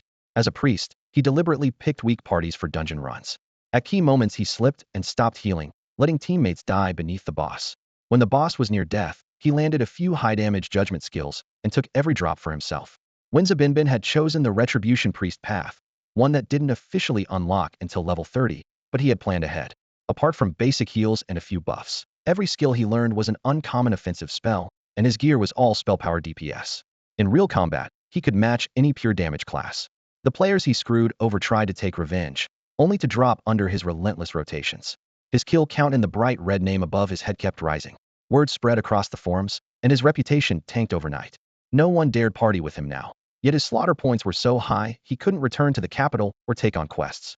Impatient with how slowly hunting monsters brought in cash, Winzabinbin headed to the Bloodred Bazaar instead, planning to flip supplies for a quick profit, let his kill count cool down, and then return to the main city for quests. The bazaar was packed. Stalls stretched like a winding serpent, and the air reeked of metal and spice. Mu Chen listened to Winzabinbin's plan without a word, then arched an eyebrow. This guy knew how to adapt. Might be useful later. With that thought, Mu Chen casually sent a friend request. Siquang and Winzabinbin assumed Mu Chen only wanted an easy way to buy teleport tokens and thought nothing of it. Hurrying at his side, Siquang asked softly, "Master, anything else you'd like to buy?" "No." Mu Chen's answer was blunt. "But I do have a few items to sell. I want you to handle it." Siquang brightened. "What are we talking about?" Mu Chen dumped everything head looted from saber-toothed tigers, wandering ronin, and the like onto the ground armor, rings, short blades gleaming coldly in a mound half a yard across. To him, they were dead weight. Better to unload them here. "I've got someplace to be, so you sell these for me. Pay me later, and keep a cut for yourself." With no room for refusal, he summoned his mount and raced toward the teleport point. Siquang watched Mu Chen ride away, then stared at the pile of gear and whistled. "That's a real pro, trusts me with all this. Definitely going places." Winzabinbin sidled up, half joking. "Now I get why you're happy to play lackey. This trade's a gold mine." Think Chen's soft in the head. Handing gear to an outsider is asking to get fleeced. He kept his voice down, but excitement crept through. The price spread on equipment is huge, one rate at a stall, another in the auction house, a different one on the black market. Play it right, and the profit's insane. Plus he scooped this up so fast he probably doesn't even know the count or the tiers. This is perfect. His eyes gleamed. "Boss, leave it to me. You'll earn the same, and no one will be the wiser. Deal?" "Beat it," Siquang said, shooing him away. "Stay out of this." Winzabinbin blinked. "Huh. Boss, you've changed. That's not like you. What was I like before?" Siquang shot back. "Huh. The guy who always put brotherhood first and never scammed a friend," Winzabinbin teased. Siquang snorted and ignored him, hefting the gear and pushing deeper into the crowd. Left with nothing to say, Winzabinbin drifted off to chat elsewhere.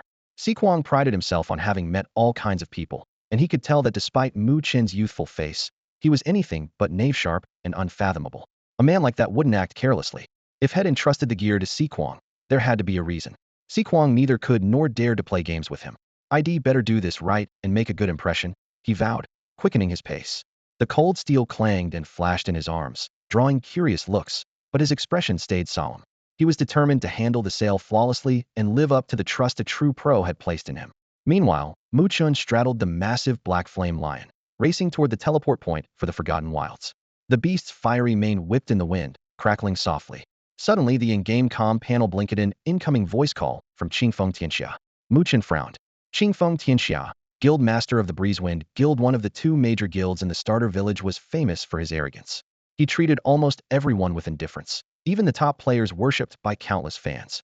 Although he had witnessed Mu Chen's strength a few times and had been stunned into silence, he never truly accepted it.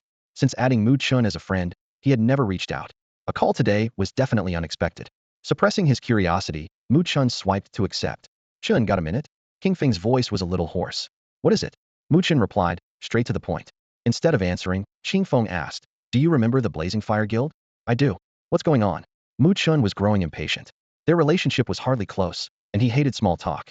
There was a 2-second pause, followed by a deep inhale and heavy exhale. "After I hit level 10, I took the guild to War City, the territory controlled by the Temple of War. Blazing Fire Guild followed us there.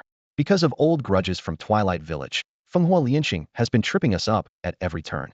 Recently, he teamed up with one of the city's major guilds, and together they're squeezing us out. Breezewind Guild is a wreck. People are quitting in droves. I've got no choice. For the sake of our past, I'm asking for your help." The proud man's voice finally carried a trace of pleading. For Qingfeng Tianxia to bow his head, Blazing Fire Guild must have been ruthless. "What exactly do you want me to do?" Mu Chen asked casually. "Kill Fenghua Lianxing again, preferably along with his top officers." King Feng's words came in a rush, laced with fury. "They're only throwing their weight around because of their high-tier gear. Strip that away, and Blazing Fire Guild is no match for us." "High-tier gear?" Mu Chen's interest was fully piqued. "How good are we talking?" "I'm not sure about the others, but Fenghua Lianxing has at least 5 pieces of silver-grade equipment," Qing Feng answered without hesitation. He spent a fortune on that set. Mu Chen knew Fenghua Lianxing all too well. The first time he killed him, he earned the seed money for his second life. The second time, The payout improved his living conditions. She couldn't afford a house or a car, but he could finally eat whatever he wanted. The third time, he wiped out all his debts in one go. That rich, paid-to-win player was like a gift from the heavens, a walking money bag. Now had dumped even more cash into a shiny new set of silver gear. Didn't that mean Mu Chen had another chance to make a quick profit? The prospect was tempting. His heart was tempted, but some ground rules had to be set with Qingfeng Tianxia first. If you just want to vent, they'll help you kill Fenghua Lianqing once, Mu Chen said calmly, though his voice carried an icy edge. But if you think that one kill will permanently crush the Fenghua Guild, you're kidding yourself. No problem. One strike from you is all I need, and he'll handle everything else. Qingfeng Tianxiao replied with the same arrogant swagger had shown in the starter village, as if Mu Chen's single move could flip the world upside down. Mu Chen didn't bother to argue. Fenghua Lianqing was a textbook rich kid. Mu Chen didn't know the details, but the man's resources definitely outclassed Qingfeng Tianxia's. Money was one thing, but power mattered more. Years ago, a series of massacres in Twilight Village had crippled the Fenghua Guild, and the Qingfeng Guild had climbed over their corpses to become the village overlord. Half of that foundation had been laid by Mu Chen himself. When Mu Chen hit level 10 and left Twilight Village, he lost track of what came next. Seeing the Fenghua Guild now chasing Qingfeng Guild all the way to War City, refusing to let up, he could guess Qingfeng had plundered them hard back then. The problem was obvious. The once dominant Qingfeng Guild was now on the losing side in War City, and a few pieces of gear wouldn't close that gap. Qingfeng Tianxiao had mentioned that the Fenghua Guild had allied with another major guild in War City, and together they were squeezing Qingfeng Guild out. But the real issue was simple. If Fenghua could find allies, why couldn't Qingfeng? War City had hundreds of guilds. The fact that he hadn't befriended a single one showed how inflexible he was. Even if Mu Chen helped him kill Fenghua Lianqing once, it would be a drop in the bucket. As for what happened after that, Mu Chen didn't care. Reality would teach Qingfeng Tianxiao its own lesson. I can help you, Mu Chen said mildly. But how much are you willing to pay? Pay. Qingfeng Tianxiao froze. Obviously, Mu Chen replied, impatience creeping into his tone. I'd be traveling all the way to War City as your hired muscle. I deserve compensation. But if you kill Fenghua Lianqing, all the gear and gold he drops are yours. If I do the killing, who else would they belong to? Mu Chen snorted. If you could take him down yourself, I wouldn't touch a single item. Qingfeng Tianxiao fell silent. After a moment he muttered, give me some time. He'll get back to you soon. The call ended. Mu Chen stared at the grayed out icon in his friend list and shook his head. From the very start, Qingfeng Tianxiao had planned to use him as free hired help. He can't even decide on something this trivial. Stingy, penny pinching, unwilling to part with a single coin. How could someone like that ever achieve anything big? Mu Chen muttered the words as he leaned forward and patted the black flame line beneath him. The beast's mane blazed like living fire, swaying in the sunset as it galloped with steady, powerful strides toward the teleportation point. Dusk painted the forgotten wasteland in shades of orange and gold. Cracked earth wound toward the horizon, bleak and vast. Mu Chen tightened the reins, slowed the lion to a trot, and let the cool evening breeze brush his cheeks, relaxing him a little. Soon the teleportation array came into view lonely and unguarded. In Dawnworld, stepping onto the array triggered a virtual panel where players could choose their destination. A translucent map unfolded in front of Mu Chen, dotted with countless glowing nodes. Just as he was about to leave the forgotten wasteland, a private message flashed onto his interface sender. Qingfeng Tianxia. Qingfeng Tianxia. If you'll help me, they'll pay 10,000 gold. Mu Chen snorted and typed. Mu Chen, 100,000. Take it or leave it. Qingfeng Tianxia. Impossible. With that much I could buy a decent piece of silver gear. Mu Chen, then go buy your gear. Why bother me? The chat window went silent. After a moment, it flickered again. Qingfeng Tianxia. How about 50,000? That's a fair price. Mu Chen, 100,000. Final offer. Say no and we're done. 3 or 4 minutes crawled by before Qingfeng Tianxia finally replied with a single word. Qingfeng Tianxia. Fine. But besides Fenghua and his crew, I need you to kill a few more people. Mu Chen. Sure. Qingfeng Tianxia. Aren't you going to ask who? Mu Chen. Doesn't matter. Qingfeng Tianxia stared at the screen, as if he could see Mu Chen's calm arrogance through the cold words. His heart tightened. So this was the confidence of the strong. He clenched his fist, face a swirl of emotions. Had always considered himself superior, convinced Mu Chen just had talent and luck on his side. In strategy, management, and PR, he believed he was better. Yet when real trouble surfaced, the one who could solve it was still Mu Chen. Beside him stood a slim, clear-featured woman ID. Qingshui Miao Miao, vice president of Qingfeng Guild, and his girlfriend. Seeing his hesitation, she asked quickly, well, did Dust agree? Qingfeng Tianxia gave a slight nod. Yeah, he agreed. That's awesome. Qingshui Miao Miao nearly jumped in place. The guild is saved. She had been the first to suggest asking Dust for help. Pride had kept Qingfeng Tianxia from admitting it, but Fenghuo's group pressed so hard, he finally had to bow his head. When her excitement subsided, Qing Shui Miao Miao noticed the gloom in her boyfriend's eyes. She gently patted the back of his hand and said softly, "We're only using dust for now. Once this is over, we'll turn the tables on Fenghua Guild and take the upper hand again. Don't let it bother you, okay?" Qing Feng Tianxiao forced a smile and said stiffly, "I'm fine. I just can't help hating the Blaze Guild whenever I think about them." Qing Shui Miao Miao patted his shoulder and offered a comforting grin. "Relax. Blaze Guild won't last much longer. Once Chen Ai shows up, they're done for." "Yeah," Qing Feng Tianxia echoed, still wearing that strained smile. While they were talking, his friend's list trembled and a new private message popped up. "Chen Ai, should I head for War City now?" Qing Feng Tianxia replied at once. "Yeah. Meet us at the Battle Axe Tavern in War City." Chen Ai, Red named I can't enter the capital. Pick somewhere outside the gates. Got it. Tomorrow morning on the Centaur Plains, just outside War City. Okay. The private chat window closed. Standing beside the teleport array in the Forgotten Wasteland, Mu Chen pondered for a moment and decided to help Qing Feng Tianxia settle this first, then worry about hidden quests and leveling one thing at a time to keep everything in order. The black flame lion beneath him suddenly growled, clearly irritated. Mu Chen realized it hadn't been fed in ages. He swung down, pulled out a canister of mount feed, and poured it into the trough. The lion buried its head in the food, its eyes gleaming with satisfaction. Watching his mount wolf down its meal, Mu Chen felt his own stomach twist with hunger. Had been shopping with his sister all day and hadn't eaten anything decent since a basket of soup dumplings that morning. Once women start shopping, they even forget to eat. When the lion's hunger bar finally maxed out, he stabled it in the mount space and logged off. It was only 5 or 6 in the afternoon, the perfect time for an early snack. Mu Chen removed his VR helmet and glanced over. Sanja was still lying quietly beside him, lost in the game.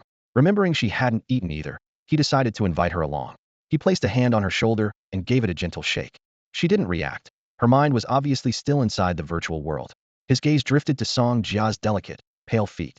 She was wearing white cotton socks, her toes relaxed. He gave them a casual squeeze. The softness yielded under his fingers, then held her small hand, light as silk.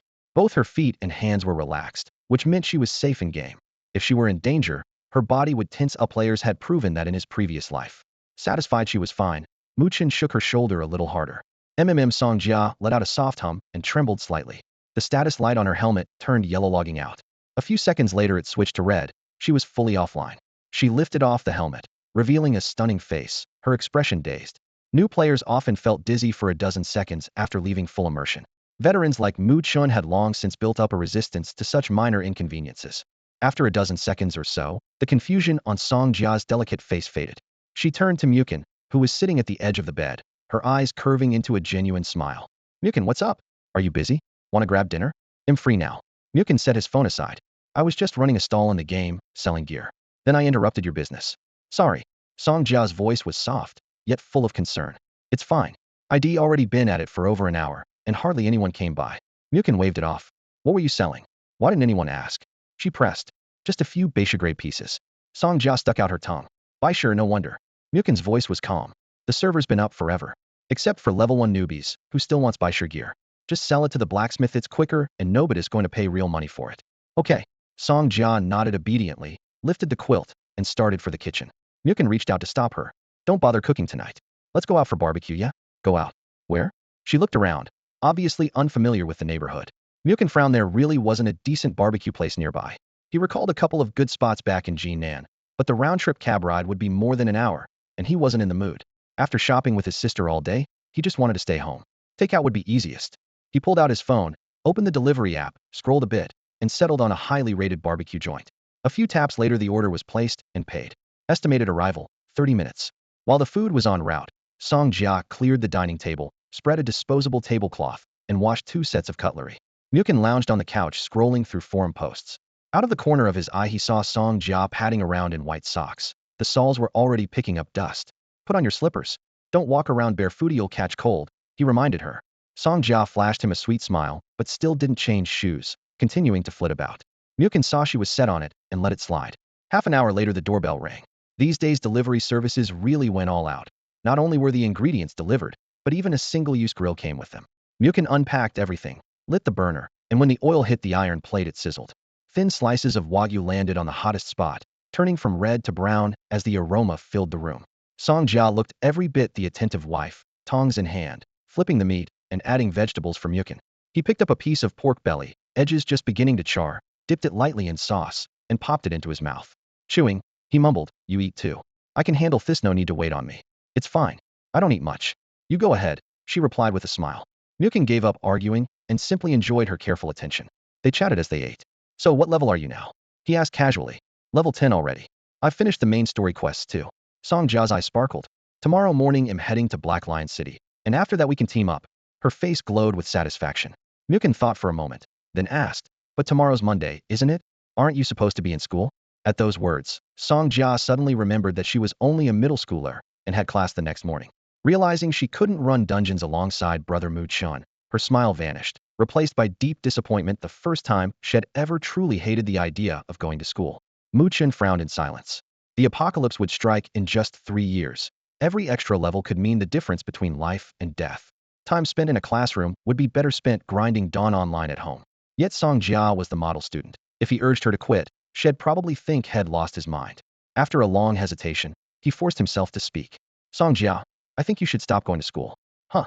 Why? The girl blinked. You might not believe this, but Dawn Online isn't an ordinary game.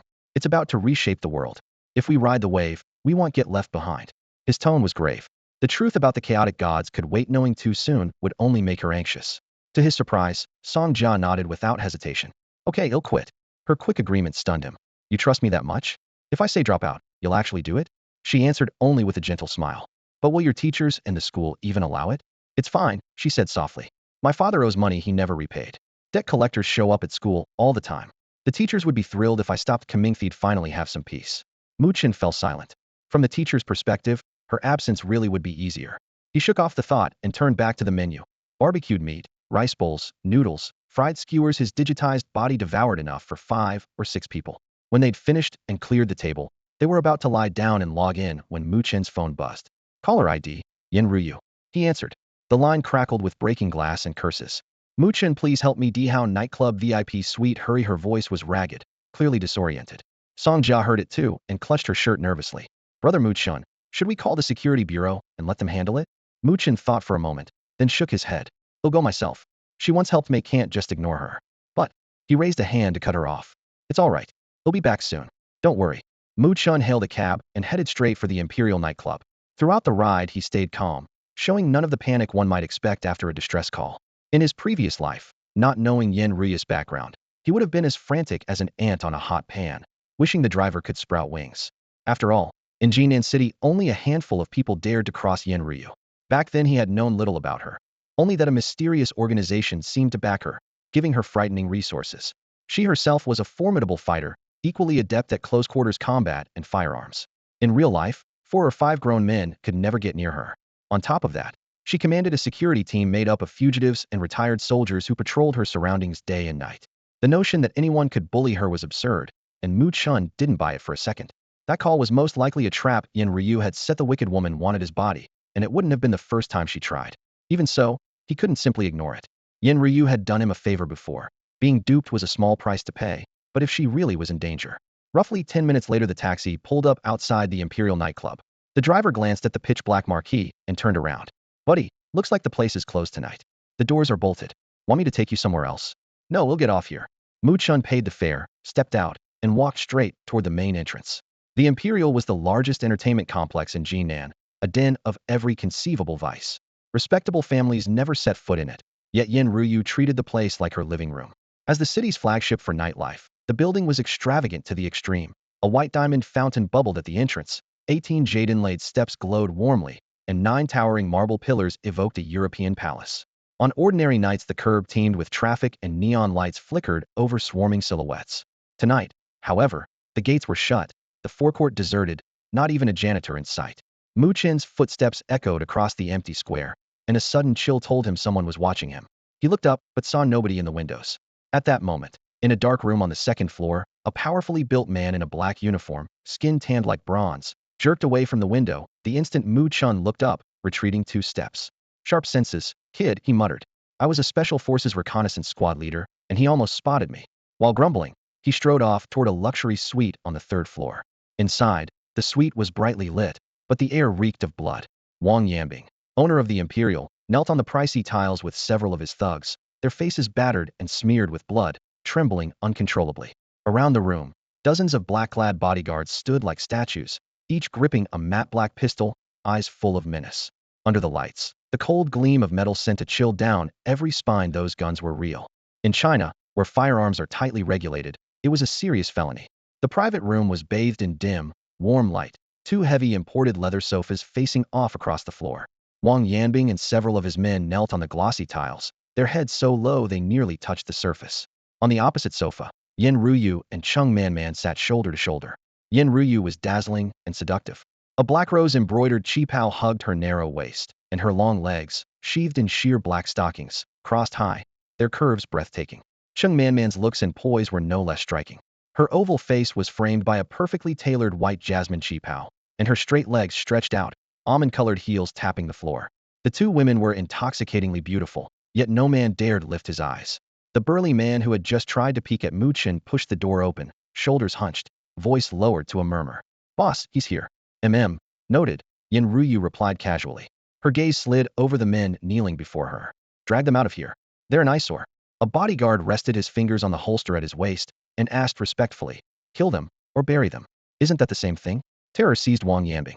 He jerked his head up, face ashen. Pain kept him half-bent, yet he forced himself upright, pleading through sobs. "Miss Yin Ruyu, please. Spare me. Take Imperial Nightclub, it's yours. Take the tens of millions in my accounts, my properties, every asset I have. Just let me live. I have a wife and a daughter to support. I can't die." He kowtowed again and again, his forehead slamming the tiles until they cracked, blood seeping out. A nearby guard spoke without expression, voice cold as iron. "Didn't you throw your wife and daughter out years ago? You never gave them a cent. Now you remember them, and use them as an excuse. You deserve to die." Another sneered. "Relax. After we put you down, we'll hand them a generous pension. Enough to live out their days. You can die in peace." At that, two black-clad guards grabbed Wang Yanbing by the arms and dragged him away like a carcass. His howl was too loud. One guard smashed the butt of his pistol into Wang's skull, dropping him unconscious. Wang Yanbing's remaining flunkies were mere hired hands. Yin Ruyu's men ignored them, letting them scurry out. Once they saw his corpse, they would keep their mouths shut. The room fell silent again. Yin Ruyu took a compact from her clutch and freshened her lipstick. Her voice was lazy yet brooked no argument. "I'm leaving.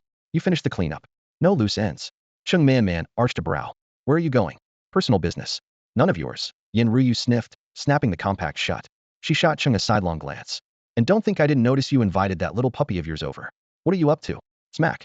Yin Ruyu snapped the makeup case shut, rolled her huge Karslan eyes at Cheng Manman, and said irritably, "I told you, it's none of your business. Please, you think I can't read that little mind of yours?" Cheng Manman sneered, her voice dripping with disdain. "You're not a kid anymore, yet you still like playing the damsel in distress card." Yin Ruyu shrugged, twirling a lock of silky hair around her finger. With a radiant smile she replied, "Who cares how old the trick is, as long as it works?" "I just worry it won't," Cheng Manman said, folding her arms. "What if he ignores you? Watch and learn. They'll have him eating out of my hand," Yin Ruyu said, lifting her chin, eyes curved in mischief. The air hung tight for a couple of seconds before Yin Ruyu suddenly leaned in. Her red lips curled into a teasing smile. "I've got a handsome boy warming my bed tonight. You can go home and cuddle your pillow. Try not to be too jealous." Cheng Manman kept the gentle smile on her face, but her fingernails dug a pale crescent into her palm. Inside she fumed, "Show off while you can. One day you'll snatch that little puppy of yours and train him until you're the one in tears." Yin Ruyu rose, swayed her narrow waist, and strutted out on her sky-high stilettos. Only when she disappeared did Cheng Manman exhale hard, nearly biting through her lower lip. Night had fallen. Neon lights flickered madly outside the Imperial Club. After knocking several times without an answer, Mu Chen tried the front door. It was unlocked. He pushed it open and stepped inside on silent feet. The vast lobby was empty and cold.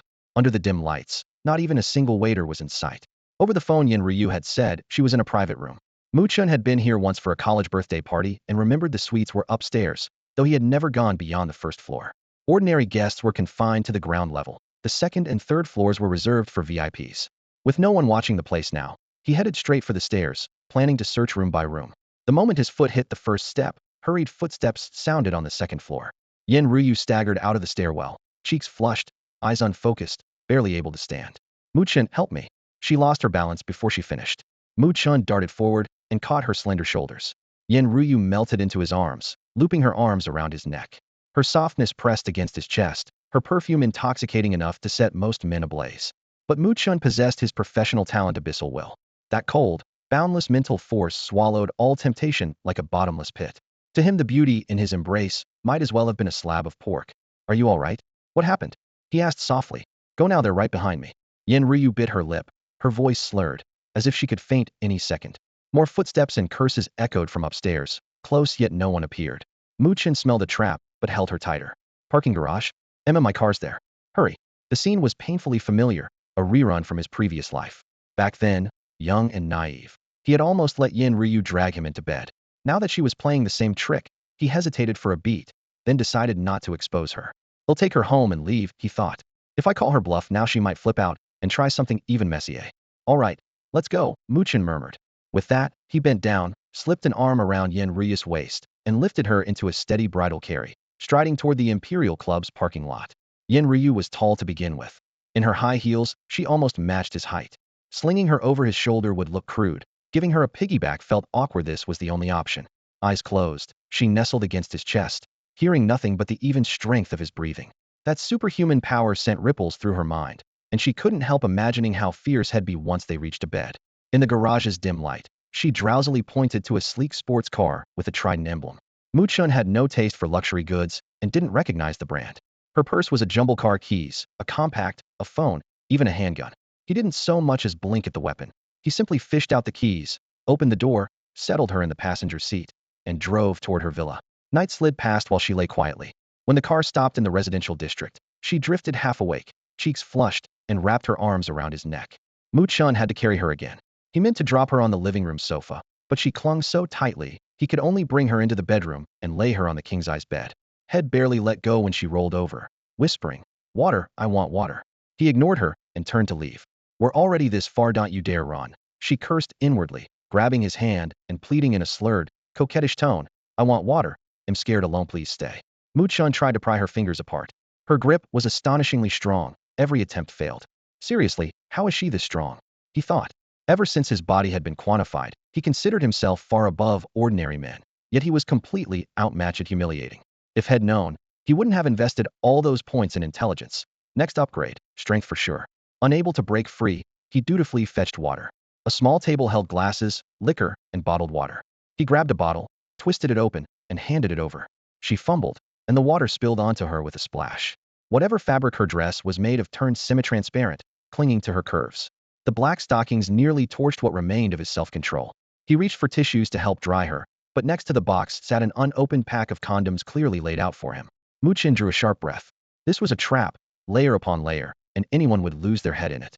At that moment, Yin Ruyu, her clothes damp from the splashed water, had already begun undressing with perfect justification. Her slightly wet blouse clung to her curves. She slowly loosened the collar, and her smooth back glowed softly under the light. Mu Chen stood rooted to the spot, staring at her silhouette without blinking. On the index finger of his left hand, a phantom golden ring rippled into view and solidified. In an instant, its engravings sharpened, as if urging him to leave. Yin Ruyu knew exactly what a man's gaze meant, and she understood how lethal she looked right now. With a soft snort she muttered, "Nice try, kid. However aloof you act, you can't escape me." But when she turned to catch Mu Chen's expression, she froze. Where was he? The room was empty. Mu Chen had vanished. Outside in the villa's garden, moonlight spilled over the flagstone path. Using the blink ring's ability, Mu Chen had forced himself out of Yin Ruyu's boudoir and into the middle of the lawn. He looked up at the third-floor window and thought, "She'll never figure out how I left tonight." Golden light surged again. He blinked once more, and his figure blurred into an afterimage before disappearing at the edge of the Longting Junjing estate. Landing beside the road, he raised his hand and flagged down an empty cab, then gave the driver an address. The taxi cut through the night and finally stopped in front of an old rental flat on the west side of the city. Inside, the light was dim. Sanja sat on the sofa hugging a cushion, her phone screen dark, the game unopened, waiting for the lock to turn. Just before midnight, the sound of a key finally arrived. Mu Chen pushed the door open. When he saw Songjia's tense expression relax at once, he smiled. She immediately got up to meet him. "Brother Mu Chen, are you alright?" "I'm fine," Mu Chen said casually. "Miss Yin had too much to drink, so I took her home and left." Songjia nodded, but a storm churned inside her. From that phone call she had smelled a thick scent of green tea. This woman clearly has designs on Brother Mu Chen. He's too kind-hearted to be taken in by a schemer, she vowed. "I have to grow stronger, strong enough to protect him. Keep those brazen women away, and if possible wipe them out altogether." Mu Chen glanced at the clock on the wall. "It's late. Are you going to bed or keep playing?" "Keep playing, of course." Songjia flashed a sweet smile. "I need to get ready for Black Lion City in the morning." "What do you need to get ready for Black Lion City?" "Clean out my backpack. He'll sell the gear I don't need in the starter village. Once we reach the capital nobody will want it, and it'd be a waste to throw it away. Mu Chen nodded and added, dump the whitestone gear straight to the blacksmith, it's worth next to nothing. Monster parts go to the general merchant, same with ore and herbs. If you can't move it at a stall, just unload it to an NPC. It's easier. Then he asked, by the way, when you hit level 10 and head to the capital, what class are you picking? Without hesitation, Sanja said, priest. I want to be your personal little healer, brother Mu Chen, just for you. It would be a real waste of your talent if you became a cleric. Then what class should I choose? Sanja tilted her head, blinking, her expression both earnest and adorable. Mu Chen slowed his voice as if weighing each word. Have you ever heard of a demon warlock? Sanja shook her head. Never. A demon warlock fits your talent perfectly, but there's a clear drawback: it belongs to the evil faction, an out-and-out evil class. Do you know what that means? This time Sangjia's playful look faded. She nodded solemnly. I read the description on the official site. The lawful faction will reject me. Since you understand the downside, Mu Chen continued, let me tell you the upside the website doesn't mention. He held up 2 fingers. First, your talent demon banner matches the class flawlessly. Second, the evil faction is no weaker than the lawful one. Evil classes are rare, so they're highly sought after in that camp. If you head to any of the 3 major evil cities, you're very likely to find opportunities and lucky breaks that will accelerate your growth. One more thing, he added, the church has no authority in Black Lion City. Divine power is weak there, making it the perfect place for you to stay. I happen to have a demon warlock class stone and the matching skill stone. As soon as you reach Black Lion City, you can switch classes immediately. With the road laid out, the decision was now in Sangjia's hands. As Mu Chen predicted, she hesitated only briefly before nodding. He'll become a demon warlock. She had clearly studied her talent over the past few days. S-rank talent, demon banner. Summon a banner imbued with the power of enslavement. When thrown, and it strikes a demon. If the demon's level is lower than the player's, enslavement succeeds at a 100 rate, turning the demon into a subordinate. If the demon's level is higher, there is still a chance to succeed. This talent is so overpowered it can support an entire demon army. In the previous timeline, the demon queen Songjia pushed it to its absolute limit. Yet the talent has a flaw. Ordinary players cannot summon demons on their own. In Dawn World, demons appear only in a handful of high-level zones. Low-level areas never see them. The only class able to communicate with and summon demons is the demon warlock. A demon warlock also possesses a brank skill, demon realm. The skill teleports the caster to a demon nest for 10 minutes, during which time they can move freely. Demon nests house numerous powerful demons and serve as the birthplace of their race, in other words, the demon's homeland. In his previous life, Mu Chen had heard the tale. The demon queen Songjia relied on her level skill demon domain to slip into demon lairs again and again, select the strongest fiends, and enslave them with her innate talent. Among the nearly 100 classes in Dawn World, only the demon warlock truly suited her then and now. That has never changed. At this moment Songjia was gentle and compliant, which pleased Mu Chen. The fearsome, twisted queen of his last life had been driven to darkness by circumstance. Deep down, she was still a kind girl. With a little guidance, she could become a crucial ally in his struggle against the chaotic gods. After a brief conversation, Mu Chen returned to the bedroom. He and Songjia lay on the same bed and logged into the game. Head to Black Lion City tomorrow morning and register as a citizen first. Don't change class yet, he reminded her. He had to go to War City the next day to fulfill a contract with Qingming Tianxia and eliminate a target. The payment was set, so backing out wasn't an option, and the job length was uncertain.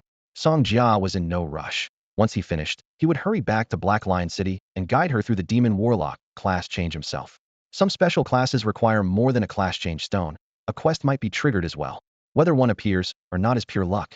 Mu Chen intended to supervise the process personally to ensure nothing went wrong. When the loading bar vanished, his vision brightened and he was still at the teleport beacon in the Forgotten Wilds, exactly where he had logged out. He looked back. The distant blood-red bazaar was already empty.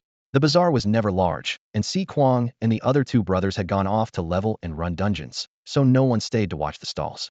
When the timer expired, the market dissolved automatically. Some kept grinding, some ate, some logged off to sleep. With all the red-named players gone, the entire Forgotten Wilds held only Mu Chen. A night breeze swept by, rustling the knee-high grass. Mu Chen, as usual, checked his mail first. 1. Reward for Tuk's Grand Gold Mine Gold Instance Master. 2. 2 harassment messages from He Jin to Xiong. He opened the reward mail first.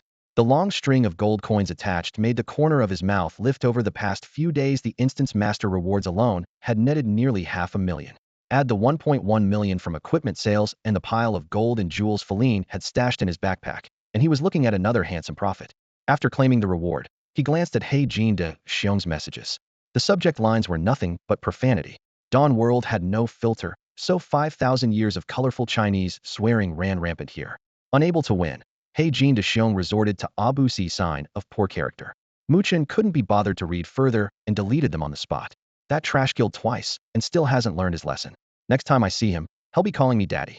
Apart from Yin Ruyu, dozens of unfamiliar emails had piled up in his inbox. Some came from major guilds eager to recruit him, others were from streaming platforms offering contracts, and a few were blunt attempts to buy Mu Chen's golden weapon. He skimmed the messages, deleted anything useless, then stepped into the center of the teleport array. With a quick tap of a teleport talisman, the light flared, wrapped around him, and the next instant he materialized on the outskirts of War City, in the Centaur Plains. He was supposed to meet Qingfeng Tianxia and the others early the next morning, which left him a full night to kill. A high-difficulty hidden quest wouldn't fit into that window, so he decided to head straight for a grinding spot and level up while he waited.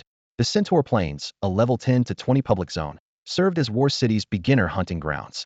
War City was one of the game's top 10 capitals, packed with players, and large sections of the grassland were already staked out. Near the teleport point the place buzzed. Squads were being formed, stalls shouted their prices, and friends laughed and chatted, the air thick with gaming fervor.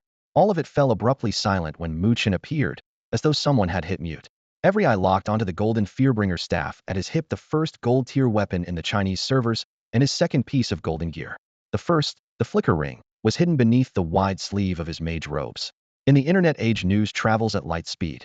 The debut of the world's first gold weapon had already set every forum ablaze, and everyone knew Dust owned that staff. Even with his ID concealed, plenty of players recognized the weapon and put two and two together. The man before them was Dust himself. He's Dust? Looks even better than the pictures online. The guy's flag red. His ID's hidden. How do you know? Use appraisal. Genius. Doesn't show full stats on players, but alignment and status are right there. So he's red. Think that gold staff was stolen? Who cares if it was? It's a game winner takes all. Exactly. Eat dust if you lose. I wouldn't mind getting killed by someone that good looking. TSK, I'm level 16 too, and he doesn't look any higher. Is he really that strong? The chatter rose and fell while Mu Chen kept a blank face, walking straight through the crowd toward the nearest spawn point. As Dawn Forum once put it, Dust is a top-tier player, low profile, strength unknown, never to be underestimated. The unknown is always the most frightening. In just a few days he had twice appeared on the global system announcements and claimed the first gold weapon in the region. Anyone could see he wasn't someone to mess with. Curiosity aside, no one dared provoke him. Under countless watching eyes, Mu Chen summoned his black flame lion mount and rode off toward the deeper reaches of the Centaur Plains. The moment the crowd spotted Mu Chen's bronze tier mount, a gasp rippled through the square. Most players hadn't even glimpsed an iron mount yet. An iron tier beast sold for 10 to 50,000 gold, but bronze started at 100,000, enough cash to buy a compact car in the real world. The servers had barely been live for a blink, apart from a handful of trust fund kids and deep-pocketed whales who would blow that kind of money on a ride.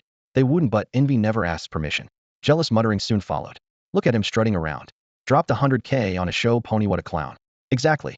With teleport arrays everywhere, mounts are pointless. Port for long trips, jog for short ones, total waste of gold. I just scanned him. His capital's Black Lion City, ever heard of it? Why would anyone live in that dump? He got fleeced. Flattery or mockery? Mu Chen had heard it all. His heart was ironclad. Nothing could ruffle him now. He vaulted onto the black flame lion, gave its shoulder a pat, and rode straight toward the heart of the Centaur Prairie. Only when the last player's silhouette vanished and he was alone with the wind and the sea of grass did he pull on the reins and halt. This was a habit forged in his previous life. In Dawn, only the player who lands the killing blow receives experience, turning kill-stealing into a continental pastime. Lurkers pounce for the final hit the moment a monster's health dips. Assassins and rogues, cloaked in stealth and speed, snatch the loot right off fresh corpses. Catch them in the act, and the only outcome is blood. In that former life, Mu Chen had suffered enough of it to nurse a phobia. Since then he had leveled in backwoods nobody else wanted. Now his strength was leagues beyond what it had been. If anyone tried to cut in line, he'd have no qualms about tearing their heads off. But he carried too many secrets: the Apostle of Chaos, the slaughter to come, the enemies he would one day face. All of it would surface sooner or later. The longer he kept it under wraps, the better. Show your hand too early, and the enemy has all the time in the world to craft the perfect counter. In his previous life, Mu Chen had watched a level 177 Blazing Knight, within a grade flame amplification talent, offend a major guild and pay the price. Once the knight's talent was exposed, the guild assembled a squad of frost specialists with sky-high fire resistance and hunted him down, countering his every move until he was forced into a dead end. That incident and countless others taught Mu Chen one lesson. If you don't want a target on your back, hide your talents and stats, and always keep a few cards up your sleeve. Back to the present. Mu Chen urged his mount onto a shallow, bowl-shaped plain. Up ahead, Dozens of centaurs were carousing around a roaring bonfire, their shouts and songs rising into the night. Target acquired. He patted the broad head of his black flame lion, hoping it would creep in quietly, but their bond wasn't yet strong enough for silent coordination. The lion took the pat as play, rumbling affectionately and tossing its head in an almost comical way. Mu Chen had no choice but to issue a direct order. Charge attack. Mounts and pets possessed some intelligence, yet they could handle only simple commands. In his previous life, his iron rank mount, the Earthwalker Drake, had needed no words at all. With the Black Flame Lion, he still needed more time. At the command, the lion crouched low and lunged forward, hooves pounding the earth and kicking up dust as it barreled toward the bonfire. During the charge, Mu Chen raised a hand and cast Identify on the nearest centaur. Under the eye of omniscience, data flashed before him. Black Shaman Centaur Warrior Elite. Level, 16. Health, 3,200. Defense, 64. Attack, 192. Shield, 500. Resistances, Fire 20, Dark 80, Light 100. Talents, Mounted Archery F, Black Shaman Venom F. Skill, Voodoo Spear Throw F. Weakness, Light-based skills. With the eye of omniscience, Mu Chen could see everything: health, attack, talents, skills, defense, shield, resistances, and weaknesses alike. He was deep inside the Centaur Plains, where any random monster was an elite, yet he felt no fear. One destruction finger dealt roughly 5,000 damage, more than enough to one-shot any elite Black Shaman Centaur. The Centaur tribes worshipped voodoo and split into two branches: Black Shamans and White Shamans. Black Shamans embraced slaughter and pillage on the plains. White Shamans pursued peace and hid in the forests. Same race, opposite natures, an intriguing contrast. The light of Identify enraged the centaurs. Weapons were drawn, and they charged in a mass. Centaurs favored two weapons: short spears, useful in melee or as javelins, and bows, their primary armament, for they excelled at mounted archery. Centaurs sometimes carry slings, light-ranged weapons they normally use to hunt hares or lone wolves.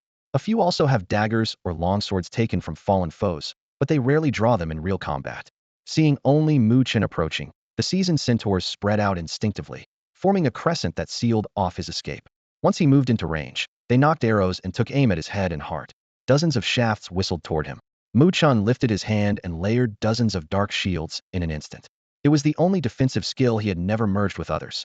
A single layer was mediocre, but the spell could be stacked without limit, creating a wall of staggering durability. The arrow storm struck the shields and raised a ripple of smoky gray light. Not one arrow broke through. Now it's my turn. He raised his golden short staff. Crimson lightning shot out like a living serpent, struck one centaur, then leapt to the next. With every jump, the red bolt claimed another life. In the blink of an eye, every centaur lay dead. When the fight ended, Mu Chen rode his black flame lion through the corpses. He found a handful of gold coins, not a single weapon worth taking, but he did gather heaps of centaur hooves, hides, and eyes. These items sold well in War City, fetching 10 to 20% more than in other capitals.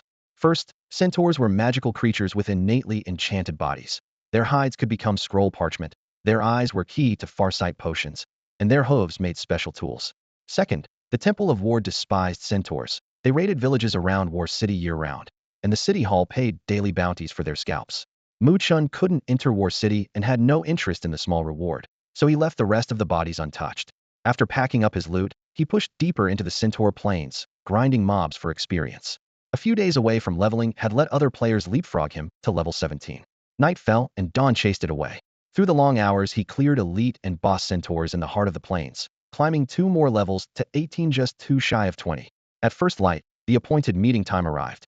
He whispered to Qingfeng Tianxia, "When and where do we meet?" A moment later, the reply came: "West Valley of the Centaur Plains. Come now." On my way. Mu Chen closed the chat, swung onto his lion, and raced toward the western gorge. When he arrived, Qingfeng Tianxia was already waiting. Beside him stood the guild's vice leader, Qingshui Miao Miao. When Mu Chen appeared, Qingshui Miao Miao greeted him first. "Master Dust, it's been ages since we parted at Black Knight Castle." Her voice was bright, her expression warm, nothing like the icy persona she used to show. Mu Chen returned the smile and gave a slight nod. Beside her, Qingfeng Tianxia stood with a furrowed brow and frost in his eyes. Mu Chen noticed and asked, "Something wrong?" "Nothing." Qingfeng's tone was stiff. After a pause, he added slowly, "You strolled right through the teleport point on the Centaur Plains last night. Someone recognized you and posted it on the forum. Now half the world knows you're near War City, and Fenghua Lianqing surely does too, always has the latest intel. I wanted to challenge him and keep you as a hidden ace, but now he's on alert and my whole plan is ruined." Resentment colored his last words. Mu Chen raised an eyebrow. "That was your plan? Sloppier than a grade school project." If it weren't for the silver gear Fenghua carries, he would have walked away. For now, he forced himself to explain. You're already at a disadvantage, yet you provoke an opponent several times stronger. Either you've lost your mind, or you've got leverage. Fenghua himself may be foolish, but his guild isn't, and the allied guilds are even savvier. They'll warn him. If you want him to accept, give him a reason. Tell him you'll stake 300,000 gold on an unknown duel. He'll jump at it. King Feng's eyes went wide. Realizing his oversight, he fell silent. Qing Shui hurried to smooth things over. Master Dust is right, we didn't think it through. But in a straight duel, King Feng's gear is worse, and we can't scrape together 300,000 gold. 100,000 is our limit. The 300,000 is just bait, Mu Chen said calmly. Once he shows up, he'll take Fenghua down myself. After a long silence, Qing Feng finally spoke again. Isn't that the same approach I had? Will he really fall for it? He won't without a reward, Mu Chen replied, voice steady. Set the duel on the Centaur Plains flat. Open, nowhere to hide. He'll feel safe. But, there is no but. Mu Chen cut him off, his tone ice cold. If this plan still fails, even if it means offending the temple of the war god, we'll storm War City, kill Fenghua Lianqing, and keep my promise to you. Mukin's unwavering confidence was contagious. Qingfeng Tianxia and Qing Shui Miao Miao exchanged a glance, then nodded. They'd take the gamble. If Fenghua Lianqing never showed, they would walk away unscathed. If he dared appear, he would die here. Either way, they had nothing to lose. Backing Mukin cost them nothing. Even so, a faintly malicious thought lingered in Qingfeng Tianxia's mind. Since you called my plan childish, let's see how brilliant yours really is. If Mukin slipped up, Qingfeng would ridicule him for sure. Mukin, however, was only getting started. While Qingfeng Tianxia contacted Fenghua Lianqing to arrange the duel, Mukin pulled out his communicator and opened a voice channel to Yi Zhichuan. The moment the call connected, he got straight to the point. I've got a big job, minimum guarantee of 5 pieces of silver equipment. Interested? Yi Zhichuan froze. After learning what Mukin was truly like, he knew a call from this man meant only one thing. Someone was about to die. Mukin never reached out just to chat. And every time they did business, Yi Zhichuan walked away with several quality items. Today, Mukin opened with 5 pieces of silver equipment, minimum. The scale made Yi Zikin's heartbeat quicken. Who, exactly, was Mukin planning to kill? He was silent for a moment, then blurted out, I'm in, of course I'm in. Anyone who isn't would be crazy. 5 pieces of silver gear sell like hotcakes. He added, where are you? They'll head over now. No rush, Mukin answered calmly. Before you come, I need a small favor. What kind of favor? Yi Zhichuan asked warily. A small favor from Mukin was never small. Agreeing blindly would tarnish his reputation. He needed the details first. I want you to plant a rumor on the forums, Mukin said. Claim I appeared today in Black Lion City's East District, opened a gold chest, and pulled a golden ring. Got it, Yi Zhichuan replied, puzzled but compliant. For the young master of Shuanglin Group, sparking a rumor was the simplest of tasks. Shuanglin's empire stretched across real estate, media, culture, finance, and gaming. Hyping a topic online was effortless. A rumor alone isn't convincing enough, Mukin added. He raised his left hand, letting the ring of flickering light glint on his finger, then snapped a photo as if it were a candid shot and sent it to Yi Zhichuan. The moment he received the image, Yi Zikin's breathing sped up. You really found a gold chest in Black Lion City's East District? I did find a gold chest, Mukin replied, but not in Black Lion City. So where was it? Yi Zhichuan asked. Mu Chen answered honestly, Dusk Village, Silent Garden. Dusk Village? Silent Garden? Yi Zhichuan repeated under his breath, his frown deepening. Like Mu Chen, he had started out as a rookie in Dusk Village and had never imagined that the unremarkable hamlet hid a golden chest. If there was one chest, other treasures might be buried as well. In a couple of days he would have to return, scour the place, and maybe strike it rich. With that screenshot of the treasure now circulating, the rumor sounded much more convincing. Yi Zhichuan had 2 motives for spreading it. 1. To trick Fenghua Lianqing into thinking Dust was long gone from War City. 2. The death instance Mu Chen craved lay in the Death Mountains east of Black Lion City, and opening it required a player's spirit. Once the rumor spread, hordes of greedy players would rush to the mountains and eventually expose the entrance. Fenghua Lianqing would be fooled, and Mu Chen's path into the instance would be cleared, killing 2 birds with 1 stone. After ironing out the details, they hung up. Yi Zhichuan immediately ordered his crew, post the rumor on the forum. Minutes later, boosted by paid promoters and bots, a sensational pinned thread appeared. God Dust picks up a golden ring in the Death Mountains near Black Lion City. The Dawn Forum was run by an outsourced company. If you had cash, you could buy a pin slot. Dust was already a traffic magnet. 2 world announcements. The first golden staff on the Chinese servers, multiple trending searches. Link his name to a golden ring, and the buzz exploded in seconds. The comments blew up. Did Dust make a pact with the RNG gods? First a golden weapon, now a golden ring. I'm so salty. Which part of the Death Mountains near Black Lion City? Drop the chords. Are you dumb? If there were real coordinates, you think they'd share them with you? Brothers, form a party and charge the mountains. Let's roll. Within minutes, Mu Chen became the hottest topic on the forum. While the rumor fermented, Qingfeng Tianxia ended his call with Fenghua Lianqing and walked over to Mu Chen, looking grim. He agreed. 2 o'clock this afternoon, Centaur Plains. Both sides keep the head count low. Good, Mu Chen nodded. Be there on the dot. What about you? They'll set up an ambush ahead of time. The moment Fenghua Lianqing arrives, we strike. But the Centaur Plains are flat as a board. Where do you plan to hide? Don't worry about it. I have my ways, Mu Chen said coolly. Elsewhere, Fenghua Lianqing set down his headset, excitement written all over his face. His girlfriend, Dai Lianhua, leaned in, curious. What's up? Who just called?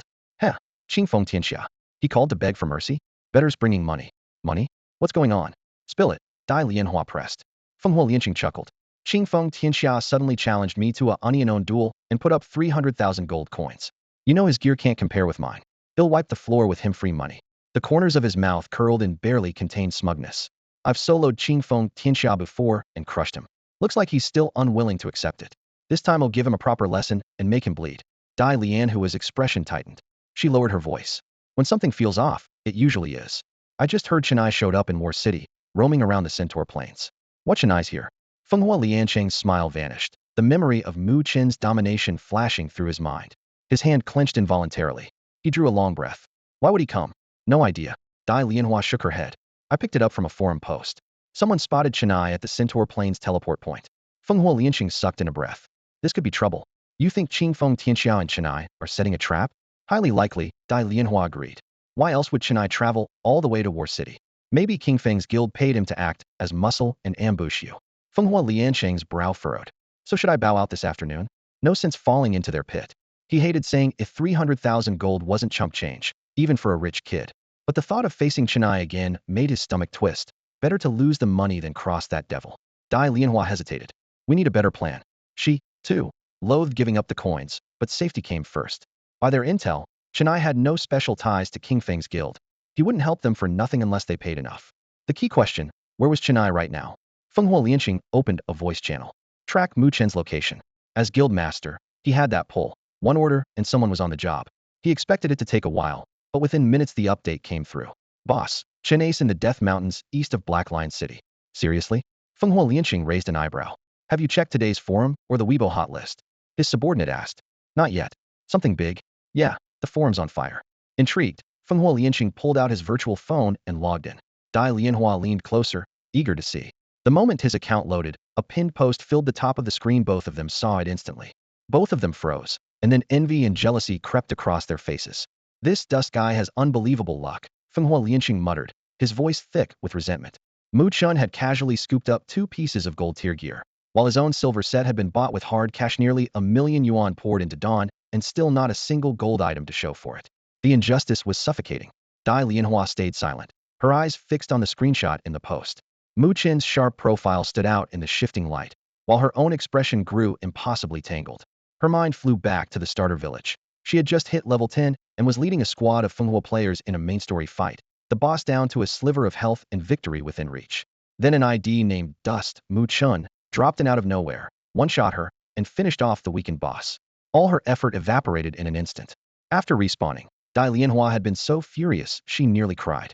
What crushed her even more was that Shed planned to use a bit of charm to recruit Mu Chen, only for him to reply, "I'm not interested in you," before coldly striking the final blow.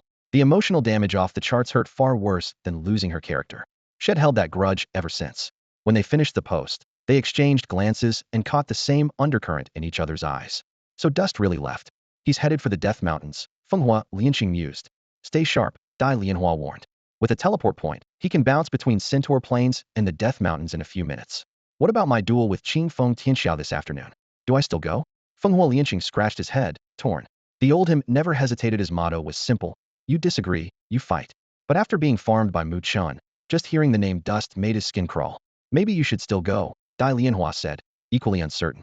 She hated to give up the 30,000 coin wager. Qingfeng Tianxia was strong and mechanically solid, but his gear lagged a tier behind. In every past challenge had lost to Fenghua Lianqing. He wanted to copy Fenghua Lianqing's pay-to-win strategy, but he wasn't a rich kid, money was tight, and he still had a guild to run. Every corner demanded funding. Dai Lianhua and Fenghua Lianqing were deep in discussion when someone knocked at the door. The Fenghua Guild's base sat in a shabby 2-story tavern at the western edge of War City. Every square foot of land cost money, just like in the real world. The better the location, the steeper the price. Fenghua Lianqing had poured the guild's entire treasury into his own gear and could no longer afford a prime address. So he settled for this slum-like corner. Land in the West End was dirt cheap. For barely 10,000 gold, he rented the tavern for a year, gave it a quick makeover, and hung up a sign that read Fenghua Guild. The visitor shouldered the door. Opina Burley, buzzcut level 15 berserker with the ID, Balian Chungang from the Steel Legion. He walked in, frowned, and gave the dim tavern a disdainful once-over. Come on, young Master Fenghua. With all your money, you couldn't find the guild a half-decent place? Recognizing him, Fenghua Lianqing immediately put on a smile. Brother Gang, what brings you here? Just dropped by to say hi and pass along the commander's orders, Balian Chungang replied, though his eyes stayed glued to Dai Lianhua. Dai Lianhua was dressed head-to-toe in fiery red leather, already alluring enough. Under his stare, she merely glanced back, cool and indifferent. Fenghua Lianqing saw everything. Rage boiled inside him, but he dared not let it show. After a moment, Balian Chungang finally tore his gaze away, smacking his lips. The day after tomorrow, we're ambushing the Shuezi Scorpion King in bloody soil. Your job is to clear the area, keep the riffraff out, so the commander doesn't have random players running around. Got it? Yes, understood. Fenghua Lianqing forced a smile and nodded. But even after delivering the message, Balian Chungang made no move to leave. He kept staring at Dai Lianhua with obvious intent. I could have sent a private message for that, he chuckled, but I wanted to see a certain someone in person. Little sister Lianhua, you've grown even more stunning since I last saw you, he said, voice dripping with familiarity. Dai Lianhua wasn't the least bit shy. She tossed him a flirtatious look. You flatter me, brother Gang. Fenghua Lianqing's face darkened, yet he remained silent. Balian Chungang changed the subject. You looked worried when I came in. Something wrong? Yes. Dai Lianhua explained everything about Qingfeng Tianxia challenging Fenghua Lianqing to a duel. When he finished listening, Balian Chungang burst out laughing. That's it. Relax. He'll be there this afternoon. If Qingfeng Tianxia tries anything fancy, he'll have to remember him watching. Dai Lianhua brightened. Thanks, brother Gang. Thanks. Balian Chungang snickered. I'd rather you showed your gratitude in a more physical way. You're terrible, brother Gang, Dai Lianhua whined playfully. Heh, I can be worse. Want to find out? Dai Lianhua and Balian Chungang kept flirting, completely ignoring Fenghua Lianqing. The three of them had just returned from outside the Qingfeng Guild, and the duel had been set for 2 o'clock that afternoon. Balian Chungang still had business elsewhere. He brushed the dust from his sleeve and turned to leave. Shooting Fenghua Lianqing a sidelong glance, he curled his lip in contempt. Chen AI might not even show. Look at you, panicking like that. Even if he dares come alone, so what? We've got the numbers. What are you afraid of? Fenghua Lianqing opened his mouth to explain how dangerous Chen AI really was, but Balian Chungang cut him off with a raised hand. Enough, save the lecture. With that, he strode out through the base's main gate. Come visit whenever you're free. Guh, Dai Lianhua called after him, her voice sweet and coy. Once Balian Chungang's figure disappeared, the atmosphere turned oppressive. Fenghua Lianqing glared at Dai Lianhua. You slut. She arched an eyebrow and scoffed. So what if I am? Without guest connections, do you think you'd have any chance of joining the Gangtai Legion? The Qingfeng Guild would have crushed us long ago. And you flirt with him right in front of me. What does that make me? I'm your boyfriend. Fenghua Lianqing slammed the table. I was just chatting to show my gratitude. I didn't actually cross any lines. She shrugged. When Chen AI saved you, you repaid him by stabbing him in the back. If it weren't for you, I'd never have made him an enemy. Fenghua Lianqing's words tumbled out faster and louder, anger rising at the thought of being a lackey for the Gangtai Legion, ordered around with no dignity. Dai Lianhua lifted her chin. If you want, I can climb into Chen A's bed right now, butter him up, and smooth things over. Go ahead, Fenghua Lianqing sneered. I doubt he'd want you. The barb hit home. She had once tried to seduce Mu Chen and been killed on the spot. Her confidence shattered. Only after meeting Balian Chungang had she managed to piece it back together. Bastard, she shouted, slamming the door as she stormed out. Fenghua Lianqing didn't chase her. He figured that once today was over, a designer bag or a piece of jewelry would calm her down. Besides her looks, easy to appease was her only virtue. The thought of the afternoon duel steadied him a little. Balian Chungang had promised to be there. The Gangtai Legion was the top guild in Zhanjing City. Even 10 Fenghua guilds and 10 Qingfeng guilds combined couldn't match its strength. No matter how powerful Chen AI was on his own, he wouldn't dare cross the Gangtai Legion outright. As Balian Chungang had said, with the Legion behind him, even Chen AI and Qingfeng Tianxia had to think twice. Fenghua Lianqing hated Balian Chungang's arrogance, but he couldn't deny that the man's protection made life much easier. Only a few hours remained until the duel. Time was ticking. Every second counted for Fenghua Lianqing's guild. They split up at once. One squad to probe whether Qingfeng Guild had any tricks up its sleeve, another to scout the duel site, check the terrain, and sniff out ambushes so the enemy would have no chance to exploit them. Deep in the valley, Mu Chen still sat cross-legged. After a quick breather, Qingfeng Tianxia and Qingshui Miao Miao got ready to return to their guild base for one last push before the afternoon showdown. Just before leaving, Mu Chen looked up and asked, "They say Fenghua Guild has teamed up with a big guild from War Citadel, we know which one." "Steel Legion," Qingfeng Tianxia replied, face dark. "Steel Legion?" Mu Chen echoed softly. "Exactly." Qingfeng Tianxia's brow tightened. "What's wrong, nervous?" "Hardly." Mu Chen smiled. "Steel Legion is even more full of itself than Fenghua Guild. Once they catch wind of this, they'll butt in for sure. Whether Fenghua Lianqing likes it or not, he'll have to show." Qingfeng Tianxia pondered, then asked, "You still remember our deal, right?" "What deal?" "Besides the heads of Fenghua Lianqing's crew, I want a few from their new partners too." "Of course I remember." Mu Chen nodded, then fixed his gaze on him. "But you really want me to kill Steel Legion members? Why not? You scared?" "I'm worried they'll come down on you hard." Mu Chen spread his hands. "If I make a move, both Fenghua Guild and Steel Legion will go berserk. I can handle that, can you?" "I can," Qingfeng Tianxia said firmly. "Good." A sharp grin crept onto Mu Chen's lips. "In that case, let the killing begin." Qingshui Miao Miao started to speak, but, seeing Qingfeng Tianxia's resolve, could only sigh. Fenghua and Steel Legion had already hunted Qingfeng squads in the wild more than once, so the grudge ran deep. Since they'd paid a fortune for Mu Chen, they might as well make full use of him. Resolute, Qingfeng Tianxia and the worried Qingshui Miao Miao left the valley. Once their figures vanished, silence returned. Mu Chen opened his pack and fished out a dark green stone from a heap of Luda drank skill stone. Stealth technique. Rank D. Class, Assassin.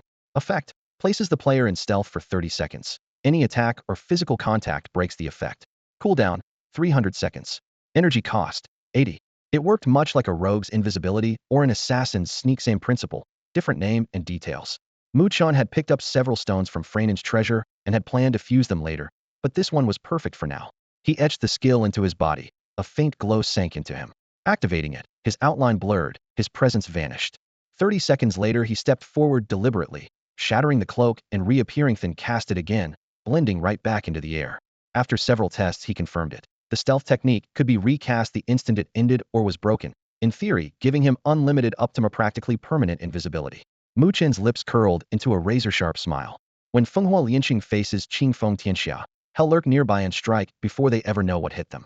While Mu Chen was running the numbers, he decided that once he had the money, he would give his sister $1 million for pocket money, rent a nicer apartment, buy a gaming pod, pick out a few pretty outfits for Sanja, and take her to some good restaurants. Buying a house was out of the question.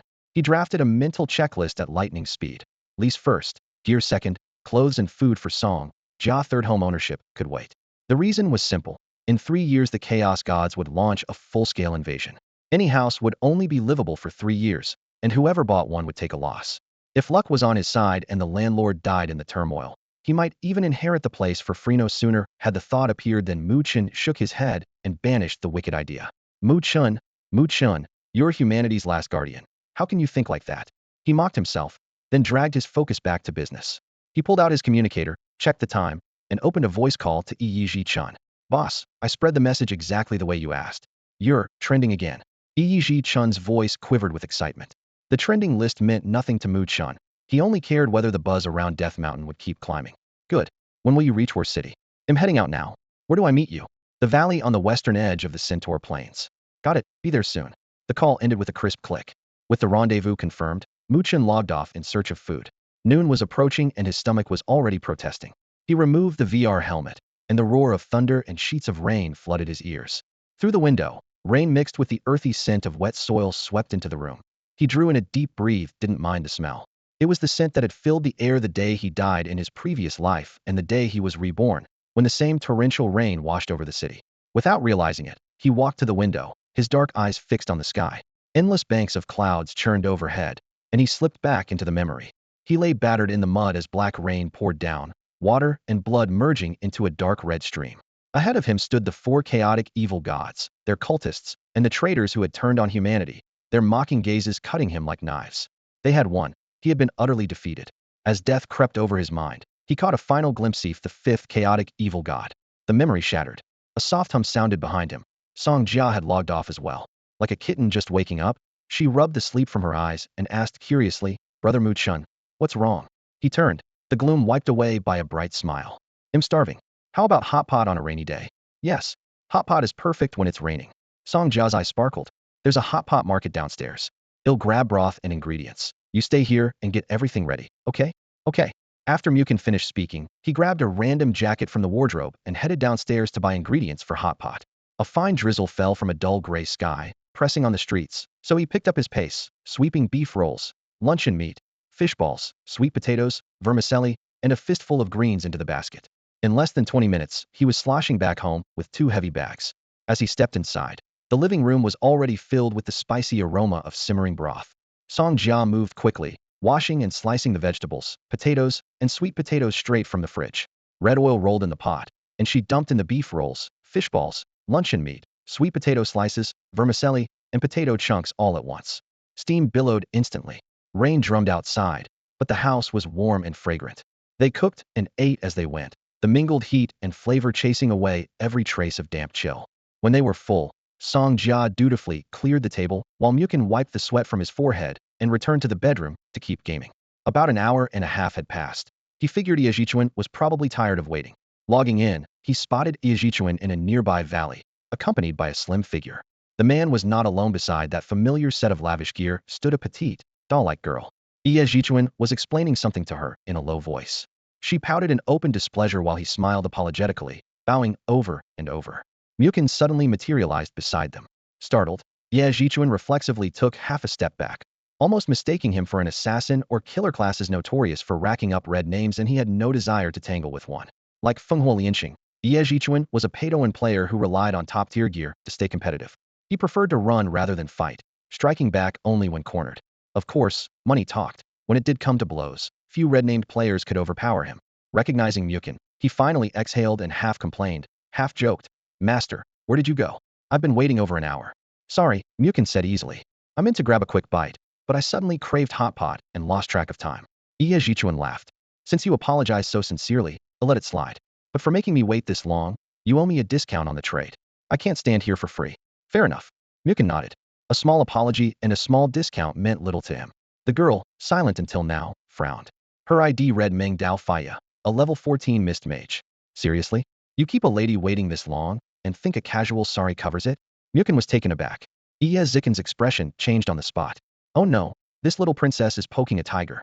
What if Mukin loses his temper and one-shots her? Worse, if Mukin refuses to deal with him anymore, where will he find gear this cheap?" "Shut up." Yijichuan snapped at his cousin, abandoning all decorum. Then he forced a smile and explained to Mukin, "Master, she's still in middle school, doesn't know any better. Please don't mind her." Mukin gave a mild smile. "It's fine. Head weathered bigger storms than this. One little girl couldn't rile him." Meng Dao Faya's lips trembled, even more defiant. "And who are you to tell me to shut up? If you want listen, I'm not playing with you anymore." Fine. He'll play with Sister Yixia instead." The boy's voice rang out, clear and sharp.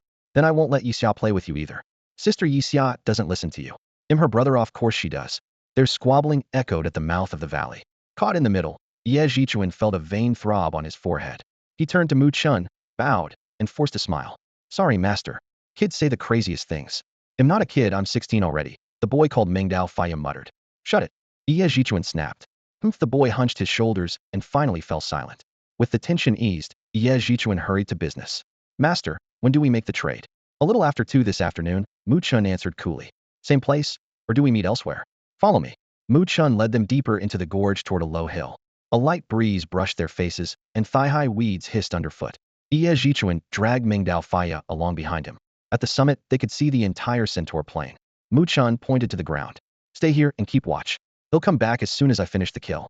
"Understood," Yijichuan said with a nod. "Kill? Kill who?" Meng Dao Faya's eyes went round. "Quiet first. They'll explain later." Yijichuan clamped a hand on his shoulder. "Okay." The boy swallowed his questions.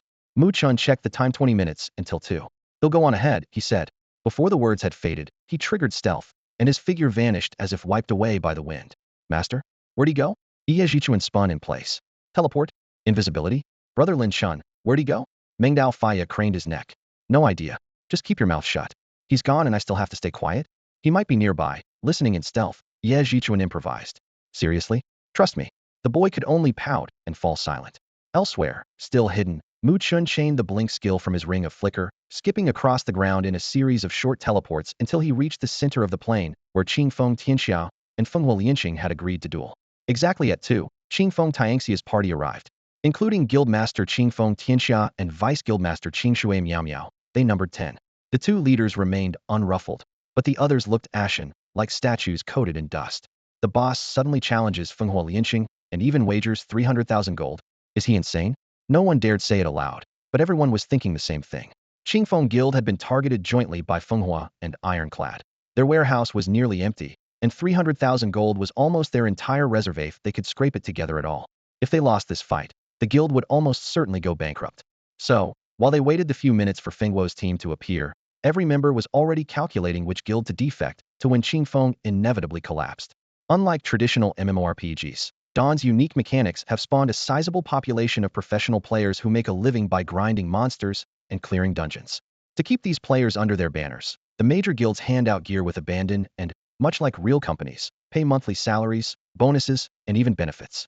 In return, members must fulfill several obligations. Stay online for at least 10 hours a day. Turn over most of their loot from dungeons and mobs, keeping only a small share for personal use. And obey every order from the guild master and officers without question. Any force that can enforce those rules is lumped together under the label professional guild. A second category of guild operates more like the casual clans of older MMOs. They impose few rules, pay no wages, and let members keep whatever they earn. Lacking structure and cohesion, these casual guilds are generally outgunned by their professional counterparts. Thus, in Dawn the guild landscape is broadly divided into two camps, professional and traditional. Qingfeng Guild belongs to the professional side, though it's strictly second tier. Its pay scale is bluntly transparent. Regular members, 2,500 gold per month. Elite members, 3,000 gold per month. Guild officers, 5,000 gold per month. Within the professional scene, that package is considered barely passable. As Qingfeng Guild's performance kept sliding, its core members started eyeing the exits, ready to jump ship at the first good offer. The guild master, Qingfeng Tianxiao, and his deputy, Qingshui Miao Miao, remained in the dark, nervously waiting to see whether Fenghua Lianqing would show up. They dreaded both outcomes. If he didn't come, their plan would fizzle. If he did and the assassination failed, the fallout could be catastrophic. Back in the starter village, everyone was low-level, poorly geared, and stuck with basic skills. Mu Chen could single-handedly smack around 20 members of Fenghua Guild because he was simply that strong.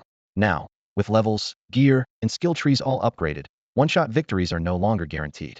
Should Mu Chen fall to Fenghua Lianqing today, the plot would collapse and Qingfeng Guild would become a laughingstock. Losing, while using such dirty tricks, is more humiliating than playing the fool outright. At the appointed hour, Fenghua Lianqing arrived in full force, leading 20 elite guildmates and radiating menace. They rode Warzone's signature mount, the war behemoth, a massive blood-red bull classified only as black iron grade, yet prized for its limitless stamina and ferocious charge, making it the standard issue for junior war knights and Warzone players alike. Qingfeng Tianxiao lifted a hand and cast an grade Farsight spell. Since switching to the Mystic class at level 10, he had become adept at oddball incantations. The spell doubled his vision, letting him instantly pick out the incoming formation. Fenghua Lianqing, Dai Lianhua, and several senior officers of Fenghua Guild marched in tight ranks. Most eye-catching of all was Balian Chengang, melee regiment commander of the Iron Legion, riding at the center, trailed by 9 direct subordinates, each a top-tier brawler in his own right. The Iron Legion's rules are notoriously strict. Any personnel transfer normally requires the guild master's signature. Informally, though, no one complains if a regiment commander takes a few brothers out for a spin. Balian Chenggang's personal escort today made one thing clear. Fenghua Lianqing was taking this fight very seriously. Off the record, of course, a commander wandering the map with a handful of squad mates rarely raises eyebrows. Members of the Iron Legion tagged along as well. Qingfeng Tianxiao wasn't the least bit surprised. Ever since Fenghua Lianqing had clung to the Iron Legion's powerful backing, its players rushed to shield him at the first sign of trouble. Without them, Fenghua probably wouldn't have dared show his face. Today Qingfeng Tianxiao knew exactly how terrified the Fenghua Guild was of Mu Chen, better known in-game as Chenai. The Fenghua contingent galloped forward and pulled up only when they were right in front of Qingfeng Tianxia's group. Balian Chengang looked around, clapped his hands, and said boisterously to Fenghua Lianqing, "See? Not a trace of Chenai anywhere. Even if he did show, there's nowhere for him to hide. What are you scared of?" A sweep of the vast, empty centaur plains revealed no sign of Mu Chen. Only then did the weight on Fenghua Lianqing's chest lift. He exhaled heavily. It seemed Mu Chen had merely passed through last night before heading to Death Mountain. Knowing the man hadn't come specifically for him, calmed Fenghua Lianqing until he remembered the golden ring Mu Chen had found there. Envy, jealousy, and resentment surged, and he dumped it all on Qingfeng Tianxia. "Qingfeng Tianxia, you worthless piece of trash," he sneered. "Got money burning a hole in your pocket, so you came to hand it over? Or have you forgotten how you were on your knees begging in the skeleton forest the other day?" All of Fenghuo's officers except Dai Lianhua joined in with jeers and taunts. Balian Qinggang and 9 Iron Legion players folded their arms and watched the show in silence. Qingfeng Tianxia had indeed lost to Fenghua Lianqing in the skeleton forest, but the begging on his knees was pure humiliation. His face turned a dark, pulsing red, yet he offered no rebuttal, only roared, "Chenai, move." The shout made Fenghua Lianqing and Dai Lianhua jerk in fright. Years ago, Fenghuo's original elders had quit because they couldn't stand the pressure of being dominated by the Qingfeng Guild in the starter village. The officers here now were people Fenghua Lianqing had recruited in War City under the Iron Legion's wing. They'd never felt Mu Chen's terror firsthand, so ignorance made them fearless, much like the Iron Legion players enjoying the spectacle. Fenghua Lianqing darted frantic glances around, afraid Mu Chen might pop out of thin air. Dai Lianhua was just as tense, but flung herself into Balian Qinggang's arms instead. The soft, faintly fragrant body pressed against him filled Balian Qinggang with smug delight. He wrapped an arm around her waist and cocked an eyebrow at his comrades in a show of casual pride. "Boss, you're amazing. What a play, boss." His men hollered, giving him thumbs up as raucous laughter erupted from the Iron Legion. By comparison, Fenghua's officers looked downright grim. On paper, the Fenghua Guild and the Iron Legion were allies, partners. In practice, they were little more than lackeys who came when called and left when dismissed, leaving Fenghua's players unable to hold their heads high in front of their supposed partners. Watching the guild master's supposed girlfriend, who was also the vice president, nestled in the arms of an Iron Legion captain, would have humiliated anyone. The one suffering most was Fenghua Lianqing, who darted frantic glances through the crowd, trying to spot Mu Chen. After a minute or two with no sign of the Chenai Qingfeng Tianxia had mentioned, he grew ever more certain that Qingfeng Tianxia was bluffing.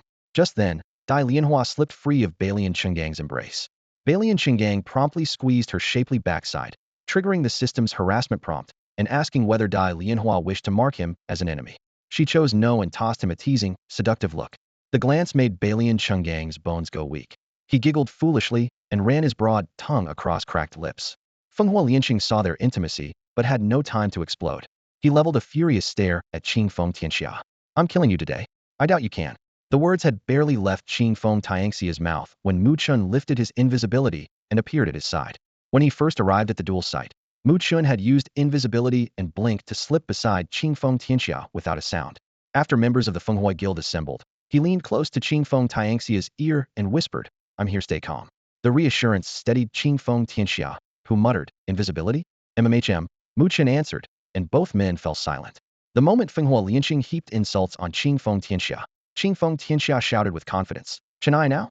Mu Chen emerged from stealth, making Fenghua Lianqing jolt in horror, while Dai Lianhua dove back into Balian Qinggang's arms. "Damn it, Chenai, you're supposed to be in the Death Mountains." Fenghua Lianqing's voice shook.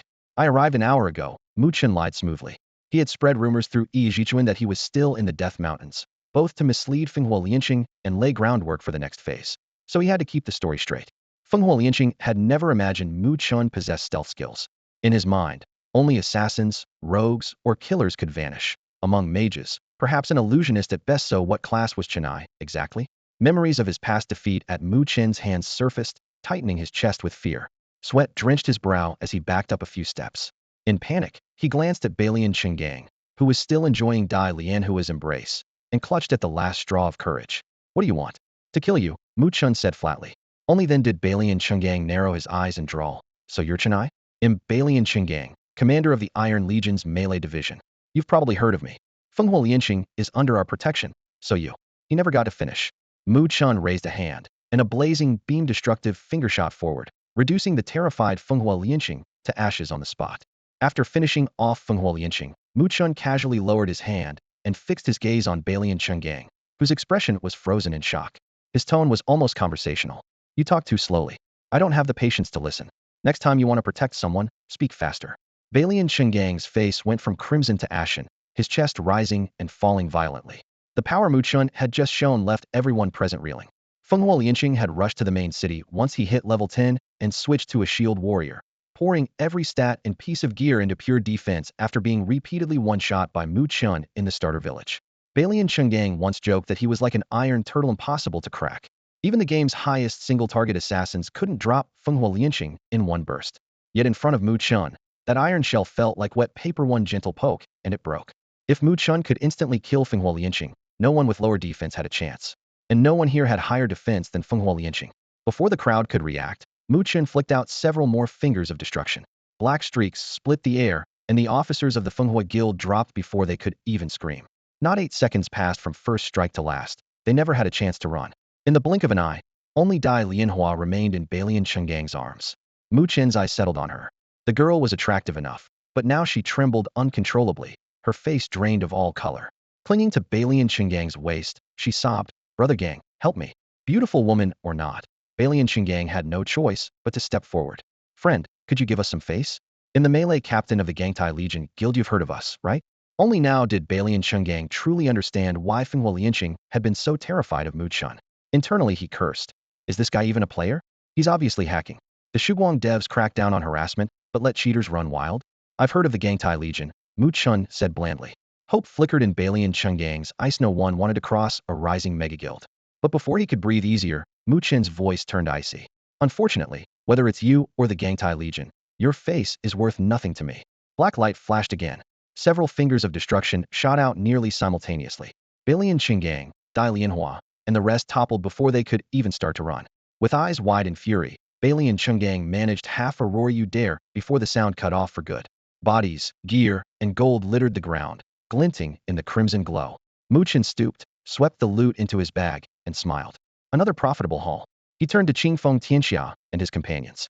Since Mu Chen's arrival, none of them had dared utter a word. After seeing the massacre firsthand, shock, fear, and disbelief were the only emotions left on their faces. My payment of 100,000 gold, when will you be transferring it? Mu Chen asked. Qing Shui Miao Miao responded at once. Right now? We've had it ready for you. Good. Hand it over. Yais. Right away. Qing Shui Miao Miao quickly produced the 100,000 gold coins she had prepared and handed them to Mu Chen. The heavy pouch thumped into his palm, and only then did she steal a glance at the nearby heap of gleaming coins and dazzling gear. If only all that loot could go to Qingfeng Guild. But she knew better, anything that belonged to Mu Chen was untouchable. Master Dust, how do you plan to deal with the rest of the spoils?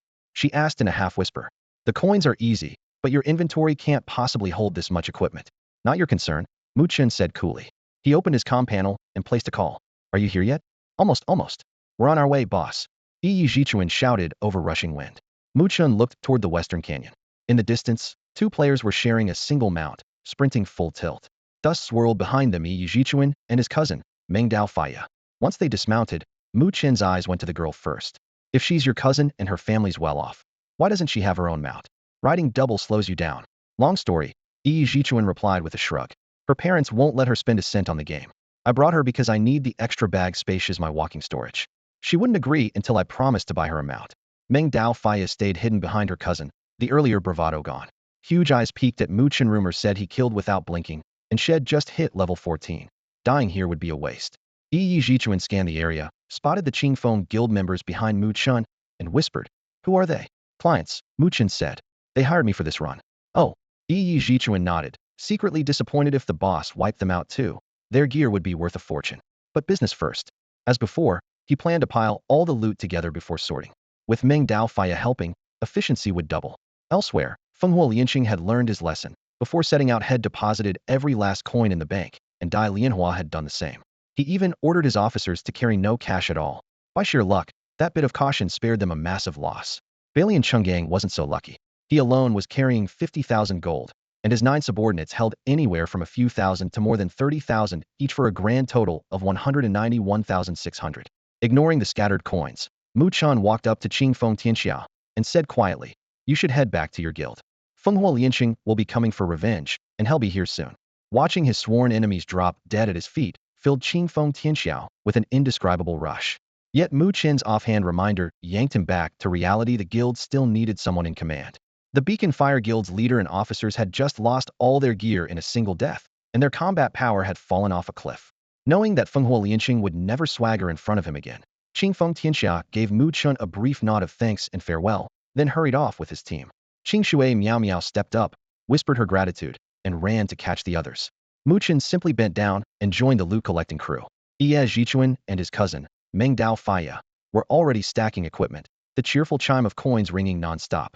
Soon the ground was picked clean. Mu Chen skimmed the drops. Everyone in the Iron Legion had been melee, so they left nothing but strength gear. 3 of Beacon Fire's officers were casters, but their levels were low. The only decent mage pieces came from Dai Lianhua. Mu Chen selected 1 silver and 2 bronze items for Sanja. The trio tallied the haul. 1. 10 silver pieces, 4 from Fenghua Lianqing, 2 from Balian Chengang, 1 from Dai Lianhua. and 3 from assorted Iron Legion players. 2. 35 bronze pieces. 3. 62 black iron pieces. 4. 22 whitestone pieces. Total, 129 items. Whitestone gear was worthless, so Mu Chen gave it all to Ye Zhichuan. The remaining 104 items were valued at 2,034,000 gold coins. The price was fair, and Mu Chen approved. Ye Zhichuan swallowed. Boss, I don't have 2 million gold on hand. Cash okay instead? Fine. I'll wire it to your bank card. Same account as before. Wait, send it to a different one. Mu Chen logged out. He removed his helmet, grabbed the phone by his pillow, copied his sister's account number, and logged back in. He recited every digit to Ye Zhichuan. Sure this is the right card? Don't mix it up. It's correct. Go ahead. He'll transfer it now. It should clear in a few hours. Good. Mu Chen trusted Ye Zhichuan by now, and he also knew the man's real name and city, so he wasn't worried about being stiffed. Remembering how well his sister had cared for him all these years, he decided to give her the entire sum as pocket money. When 2 million hit her account, she was definitely in for a surprise. The deal concluded, Ye Zhichuan and Meng Daofaya began stuffing the gear scattered on the ground into their backpacks one item at a time. Ye Zikan's pack was a level 2 bag with 120 slots, most of which were already crammed with materials, consumables, and scrolls. Without his cousin, their walking warehouse never could have hauled today's loot away. While they were sorting, Meng Daofaya picked up a bronze staff with solid stats and spun it in her hands. The longer she looked, the brighter her eyes grew. At last she inched over to her cousin and murmured, Bro, I really like this staff. Can I have it? Flat price of 12,000 gold, Ye Zhichuan replied, still working without looking up. Meng Daofaya wrinkled her nose. Hey, I'm your adorable little sister. How can you charge me money? You're not my real sister, Ye Zhichuan muttered, low enough that she still heard him. Of course I'm family. Your cousin blood is thicker than water. I trekked to this dangerous place to help you. What's wrong with giving me one staff, you tightwad? He'll knock off 3,000. 30,000 gold and it's yours, Ye Zhichuan said, twisting the knife. That discounts only because you're my cousin. Anyone else pays full price. Be grateful. I don't even have 3,000, let alone 30. Please, bro. Meng Daofaya clutched his sleeve with a pitiful look. No problem. He'll hold it for you until you've saved up 30,000, Ye Zhichuan chuckled. When begging failed, Meng Daofaya snapped. Miser. No wonder you're single, you'll die alone, you penny-pinching mutt. I'm single because I haven't met the right girl. What's that got to do with being stingy? Ye Zhichuan rubbed his forehead helplessly. Refusing to give up, Meng Daofaya played her trump card. Fine, then I'm going home right now. Don't. You promised to help me move this stuff, and I promised to buy you an iron-grade mount, remember? The memory of guarding a pile of loot alone and sweating bullets made Ye Zhichuan panic. I don't want a mount. I want this bronze staff. Meng Daofaya lifted her chin defiantly. An iron-grade mount cost only 10,000, while the bronze staff was worth over 30. Anyone could see which was the better deal. Ye Zhichuan hesitated for 2 seconds and finally nodded, mainly because the legendary Dust Master was watching, and he didn't want to lose face. Otherwise, he would never have indulged his cousin like this. The moment he relented, Meng Daofaya squealed, yay? She equipped the staff at once and swung it happily. Mu Chen observed the whole scene, a smile tugging at his lips. He remembered being 7 or 8, begging his sister for a new toy. Meng Daofaya was 15 or 16 and still acted like a child. Clearly the adults at home spoiled her rotten. Noticing Mu Chen's smile, Ye Zhichuan scratched his head and offered an embarrassed explanation. Sorry you had to see that, master. Our family spoils the little brat, so she gets carried away sometimes. Hearing her cousin badmouthing her, Meng Daofaya's face clouded with annoyance. Yet she didn't dare utter another complaint in front of Mu Chen. She had griped about him only moments ago and feared he might bear a grudge, so she kept her temper on a tight leash. As for her cousin's slander, she filed it away for later. Sister Xia would hear all about it when they got home. All right, I've got things to do, so we'll be off. Bye. With the deal wrapped up and Breeze World's commission complete, Mu Chen had no reason to linger. He clasped his fists to Ye Zhichuan, flicked his wrist to summon the black flame lion, and vaulted onto the beast. Its coal-black mane flickered with red fire, and a low roar sent a wave of heat across the field. Mu Chen headed straight for the teleport node on the Centaur Plains, hooves drumming up a serpent of dust behind him. He planned to swing by Black Line City first. Sanja crossed his mind by, now she should have reached the main city. He wondered if she had cleared the entry test. With Black Line City's sparse player base, the exam was notoriously easy. Sangja's talent and cunning would slice through it like paper. In his previous life, she had been the feared demon queen, and even he had suffered under her hand more than once, almost becoming her plaything. Mu Chen had never doubted her abilities. See you next time, master. Mu Chen was already a dozen meters away while Ye Zhichuan still waved and shouted behind him. Quit buttering him, uff's long gone. Meng Daofaya curled her lip in disdain. Ye Zhichuan glanced down at her, then abruptly pinched her plump cheeks and stretched them into a funny shape. Threaten me again, and I won't take you along next time. Meng Dao Faya jerked free, rubbing her reddened cheeks with a snort. Who wants to go anyway? It wasn't any fun, and you made me talk to someone that dangerous. Even if you beg me on your knees, I won't come. Still mouthing off, huh? Yi Jichuan rapped her head with a knuckle. Next time, call him Master Dust. Stop throwing around that dangerous guy. He's not here, so he can't hear me. What's there to be afraid of? Meng Dao Faya giggled, her earlier meekness already forgotten. Yi Jichuan leaned closer and dropped his voice. You really think Master Dust can't hear us? Don't forget, he can go invisible. A chill ran up Meng Dao Faya's spine. She scanned the surroundings warily. Master Dust is generous, won't bother with a little girl like me. I'm not scared. Tough talk, soft heart. Yi Jichuan laughed until his shoulders shook. Elsewhere, the black flame lion thundered across the prairie, and the crowd instinctively parted before the living war chariot and the black-clad youth on its back. Mu Chen didn't slow. Reaching the teleport array, he activated it at once, vanishing in a spear of white light. Destination, Bienta Castle, just outside Black Lion City. His killing value had stood at 43 after his last slaughter. A few points had decayed over the past days, but today's 20 fresh kills pushed the total past 50.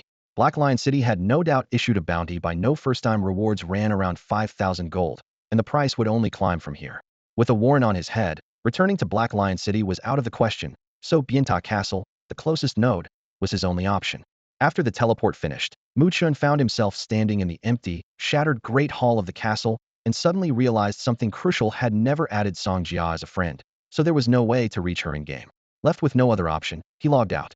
His consciousness withdrew from the virtual world. He lifted off the VR helmet and turned to see Sanja lying quietly beside him. The visor hid her eyes, yet her body was tense with obvious strain.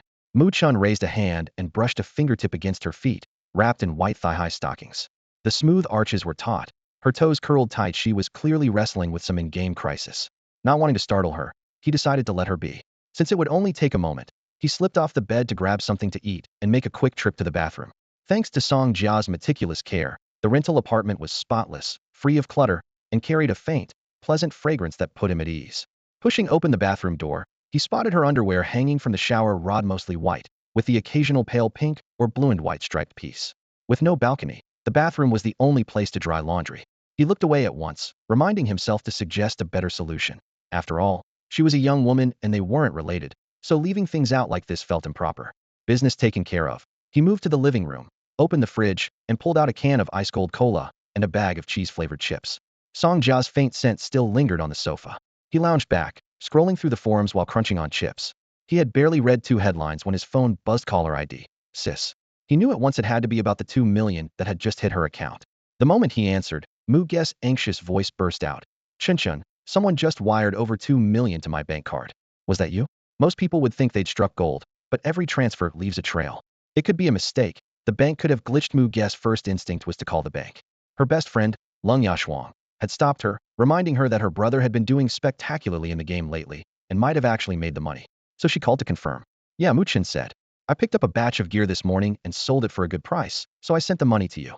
What? You sold your golden weapon? What kind of gear goes for that much? She gasped. It was a whole batch, not just 1 or 2 pieces. Besides, I'd never sell my golden staff unless I had something better. Just use the money, he said simply. It's too much, keep it for yourself. Really, I'm not short on cash. He paused, his tone softening. They'll come visit when I have time. As soon as he hung up, the screen lit again, this time an unknown number. Mu Chen answered and brought the phone to his ear. A familiar, elderly voice rasped. Mu Chen, my young friend, do you have a moment? The voice on the line was Chen Zhongsher. Mu Chen looked up, remembering that they had exchanged numbers before saying goodbye. Unsure what the call was about, he spoke calmly. I'm free. Do you need something? I do, Chen answered bluntly. An old friend of mine has been bedridden for years. His condition took a sudden turn for the worse, and he may not make it through tomorrow. You want me to save him? Mu Chen asked. Exactly, Chen replied, then added, I'm not asking for free. The man is very wealthy. If you can keep him alive for a little longer, the payment will be more than generous. How much are we talking about? Mu Chen cut straight to the point. At least $10 million. Mu Chen raised an eyebrow. Yuan, Chen clarified quickly. 10 million will do. It's not a fortune, but at least it's for a good cause, Mu Chen said lightly. Chen burst out laughing, his flattery flowing smoothly. Young Master Mu, you have the heart of a bodhisattva. My friend is truly blessed to have you. After so much praise, even Mu Chen felt slightly embarrassed. No wonder the old man had built his empire from nothing. His thick skin was impressive. Most young people would never speak so humbly to someone their junior, yet Chen did so without hesitation. Truly, those who achieve great things don't fuss over small formalities. Where does your friend live? I can head over now, Mu Chen asked. No need for extra effort.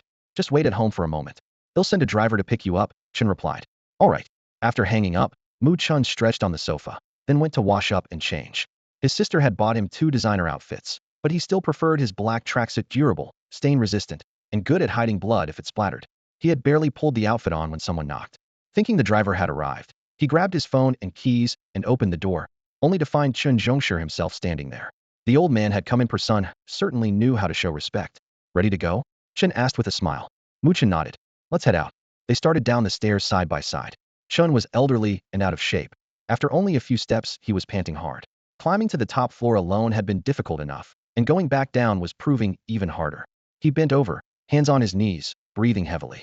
You go on ahead. They'll catch up. Mu Chen's soft spot for the elderly wouldn't let him ignore the man's struggle. He reached into his jacket pocket, actually accessing the game inventory, and produced a small brown endurance pill. Here, he said, offering it.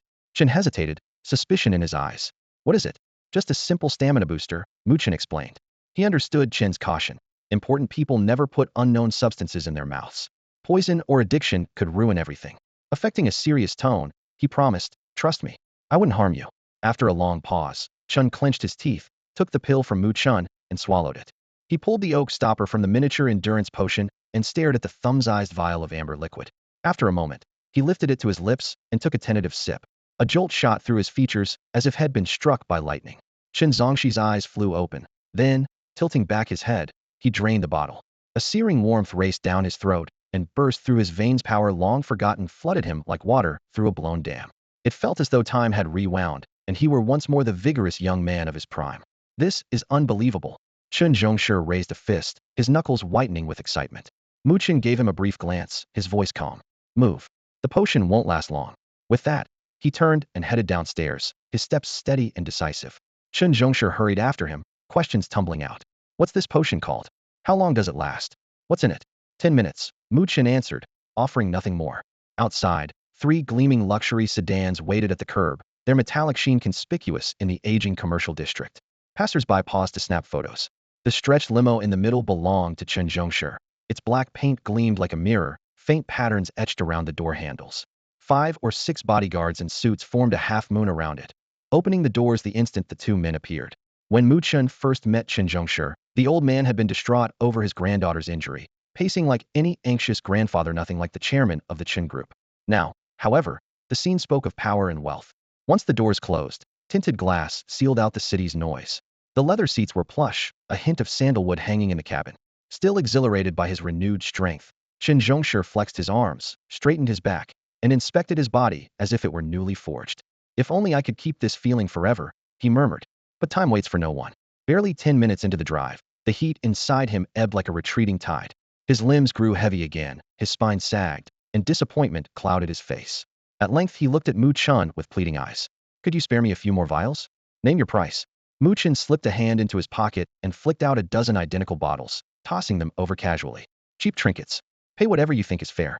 In the game, each potion sold for 50 gold, around 50 yuan, a disposable item at best. Yet Chen Zhongshi cradled the vials as if they were priceless relics. For an aging man, nothing is dearer than lost youth and passing time. Once, his wit and daring had lifted him to dizzying heights. Wealth, fine food, wine, and women were all his for the taking. Youth, however, was gone for good. Those 10 minutes of vigor laid bare the cruelty of age. Clutching the bottles, he weighed his offer with care. Too high a price would make him look foolish. Too low could offend Mu Chen. While he hesitated, the car rolled to a stop at their destination. Gathering his nerve, he finally spoke. 100,000 per bottle. Will that do? He watched Mu Chen's face, fearing the slightest sign of displeasure. Mu Chen merely nodded. Deal. A micro-endurance potion that costs a mere 50 gold in Dawnlight can sell for 100,000 yuan in the real world. If the potion traders back there heard about the markup, they'd go insane. With Mu Chen's consent, Chen Zhongshi had his bodyguard pull out a phone and asked for Mu Chen's bank details, terrified the young man might change his mind. Within minutes, payment for 16 vials, 1.6 million yuan, landed in Mu Chen's account. The text alert had barely sounded when Mu Chen caught himself thinking, why bother with weapons? I could make a fortune just shuttling potions and gear between worlds. He dismissed the idea just as quickly. A little side hustle slips under the radar, but once it grows, the authorities notice and trouble follows. The car rolled into Jinnan's outskirts, revealing a sprawling private estate. Anyone who owns a place like this clearly has money to burn. Mu Chen stepped out first, his shoes brushing the edge of a perfectly trimmed lawn. Chen Zhongshe hopped down after him, hugging a silver alloy lockbox. The freshly purchased micro-endurance potions were inside. He wouldn't let anyone else touch it. Even the bodyguards trailed a safe distance behind. Come on, Mu Chen, they'll take you to my old friend, he said, patting the lid as if to prove everything was secure. Mu Chen knew how valuable that cargo was, yet he only nodded. Because Chen Zhongshe was so close to the estate's owner, servants hurried over and ushered them in with practiced grace. The manor followed a classic European blueprint: layered gardens and rolling lawns up front, a steepled gray-walled castle at the center, and a private golf course stretching out behind. Inside, a golden chandelier and a marble staircase greeted them. A servant led them up to the second floor and opened a heavy wooden door. The scene beyond looked more like a hospital ward. White walls, cold fluorescent lights, machines beeping, and half a dozen doctors and nurses in white coats weaving among the equipment. Clutching the lockbox, Chen Zhongshe guided Mu Chen through the room and stopped outside the innermost suite. Roughly 30 people loitered by the door, all impeccably dressed and dripping with jewelry. In hushed tones, Chen Zhongshe explained that they were the owner's children and grandchildren. The old man's condition had taken a sudden turn for the worse tonight, bringing them all home, yet the air reeked of self-interest. The children huddled in small groups, faces flushed as they argued over the inheritance and company shares. The grandchildren tapped away at games or laughed against the wall, their eyes showing zero concern for the patient inside. Scenes like this no longer surprised Chen Zhongshe. His own family was the same. Children who cared only about their cut, grandkids who loved his money, everyone except his youngest granddaughter his one soft spot. He sighed silently and refocused on the suite door. The callousness around him barely ruffled Mu Chen. He turned to Chen Zhongshe and asked calmly, "How long before I can see the patient?" "Right now? Of course. Just a moment." Chen Zhongshe answered in haste, strode to the far end of the corridor, and planted himself in front of the men and women whose argument had grown red-faced. They were Yang Kun's children, well-dressed, self-possessed. At the instant they recognized their father's old friend, their voices fell. After a few whispered words from Chen Zhongshe, they stepped aside and opened a path. He turned back and beckoned Mu Chen. "All clear. Come with me." They crossed the hallway and pushed into the ward. The room was quiet. Only a few nurses and one physician remained. Beside the single bed, monitors beeped softly, a ventilator's clear tubing attached to a bald old man, Yang Kun. Knife-like wrinkles cut across his face, and his chest rose and fell with the machine's rhythm. Before they could approach, a slim, pretty nurse barred their way and spoke in a low monotone. "The patient just fell asleep. Please don't disturb him. You'll have to leave." The always amiable Chen Zhongshe switched to patriarchal authority in an instant. His voice was deep and firm. "I'm the chairman of Chen Group and an old friend of Mr. Yang. I'm here on urgent business. Step aside." The name Yang Kun stirred Mu Chen's memory. Jinan City's financial titan, worth hundreds of millions. In Mu Chen's previous life, Yang Kun had died at 71, near the end of this very year, dominating the headlines for days. The nurse held her ground and looked to the doctor beside the bed. The woman, striking behind gold-rimmed glasses, wore her black hair in a ponytail that fell over her white coat. Tall and slender, she approached with measured steps, displeasure in her frown. Her voice was barely above a whisper. "I'm Mr. Yang's attending physician. I just pulled him back from the brink of death. He needs rest. Unless it's critical, please leave." "It is critical," Chen Zhongshe answered, voice like stone. "It concerns whether he lives through the night." The doctor's expression chilled. "Don't speak recklessly. A layman has no right to direct treatment." "Enough," Chen Zhongshe snapped. "You're the doctor Mr. Yang hired. This morning he agreed I'd bring someone to treat him. Don't waste my time." "Bring someone? Who him?" She pointed at Mu Chen, brows arched in scorn. "You'd let this wet behind fears boy treat Mr. Yang? Sir, have you gone senile?" "Label the boy." Mu Chen felt more amused than offended and held his tongue. The doctor fixed her gaze on him, voice razor sharp. "Who are you? Do you even have a medical license?" "No," Mu Chen replied honestly. The female doctor folded her arms across her chest and fixed Mu Chen with an icy stare. "No medical license, and you still dare to treat patients? I can call the police right now and have them haul you away." The ward was flooded with harsh, cold white light, the air still thick with the smell of disinfectant. Chen Zhongshe's face was as grim as his voice. "Go ahead and call. I'd like to see who has the nerve to drag him away while I'm here. Mr. Yang Kun is my patient, and I'm responsible for him." He started toward the bed with Mu Chen, but the doctor stepped forward, arms spread to block their path. Several nurses hurried over, forming a human wall. Out of the corner of his eye, Mu Chen saw one nurse slip out of the room, no doubt to summon reinforcements. Chen Zhongshe chuckled instead of losing his temper, his eyes razor sharp. "Doctor, you really have no idea whom you're offending, do you?" Mu Chen snorted. "Knock off the theatrics, will you? Is this really the time for a show? Where are your bodyguards? Quit yapping and throw them out." "This is still a hospital," Chen muttered, suddenly hesitant. "We can't make too big a scene." Mu Chen shot him a withering look, then focused on the coolie doctor in front of him. Time was money. If talking wouldn't work, Head handle it the hard way, knock them out, fix the patient, collect his fee, and leave. As the thought crossed his mind, he quietly rolled up his sleeves. Just as he raised his arm, a faint voice came from the bed. Dr. Lee. The doctor turned at once and hurried to the bedside. Yang Kuan had just regained consciousness. His face was ashen, his breathing shallow. She muted the monitor and whispered, "Sir, you've just woken up. You need to rest. Please don't talk. I asked Zhongsher to bring someone to treat me." Yang Kuan forced out, each word costing him what little strength he had. Dr. Lee frowned, her tone unyielding. "No, I am your attending physician, and it's my duty to protect your life. Letting some unlicensed stranger treat you is tantamount to murder." She stood her ground. Mu Chen said nothing, sleeves now rolled to his elbows, the sharp lines of his wrists enough to give anyone chills. He was about to move when Yang Kuan raised his voice. "Zhongsher has been my friend for years. He would never harm me. If you could cure me, if you could truly save my life and buy me more time, why would I pin my hopes on Mr. Mu Chen?" The words came out in bursts but left no room for argument. There was even anger behind them. Dr. Lee faltered, a complex look flashing in her eyes. Just then the door slammed open. Yang Jianya, Yang Kun's eldest son, stormed in, trailed by several burly orderlies. The room instantly felt smaller. "Dr. Lee, I heard there's trouble in my father's room," Yang Jianya said, eyes locking onto Mu Chen with undisguised hostility. Out in the corridor had already learned from a nurse that Chen Zhongsher had brought in some college kid, no medical license. Not even a degree to treat his father. Absurd. Had Uncle Chen lost his mind? A boy barely in his 20s, still in school, claiming he could cure anything? Letting this punk near his father was practically signing the old man's death warrant. When Yang Jianya walked in, the female doctor immediately complained, "Mr. Yang, please throw this man out.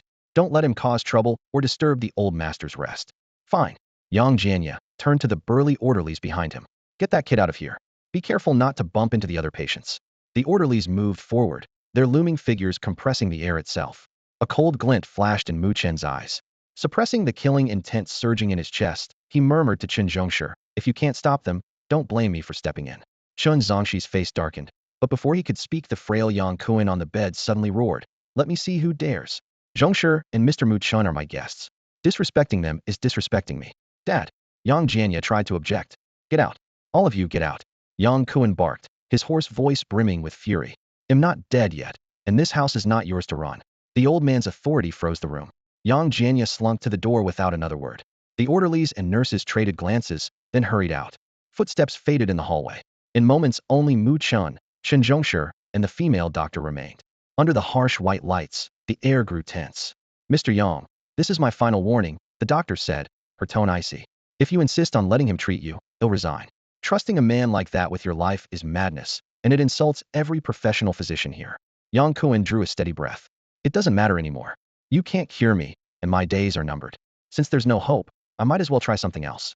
The doctor came from a renowned overseas hospital, and Yang Kuan knew his illness was terminal. Still, a dying man clings to any sliver of hope. Mu Chen, was that last gamble outrageous or not? He had to take it. Seeing his resolve, the doctor's face hardened. "If I keep treating you, you have a month or two left. If he treats you, you might not survive the night." "I understand. You may go," Yang Kuan replied calmly. At the doorway, she gave Mu Chen a cold stare. "If anything happens to Mr. Yang, you'll be held responsible. Prepare for prison." With that, she slammed the door. Silence settled, broken only by the whisper of the ventilator. Mu Chen and Chen Zhongsher approached the bed. Under the light, Yang Kun's breath came in ragged spurts, his chest heaving like a candle flickering in the wind. After a long moment, he looked at Chen Zhongsher. "Old friend, I hope everything you told me is true." Then he turned to Mu Chen, eyes firm. "I don't know how you plan to cure an incurable disease, but I have no other choice. My life is in your hands." Mu Chen said nothing. He reached into his coat pocket and drew out a fist-sized vial filled with a shimmering violet liquid. Revitalization potion, alchemical elixir. It instantly restores 35% of health and energy, removes every negative status, and cures any disease. Price, 13,000 gold coins. Sold by the main city's potion merchant. Yang Kuan had just been diagnosed with a terminal illness, and Mu Chen's lesser healing spell was powerless to help.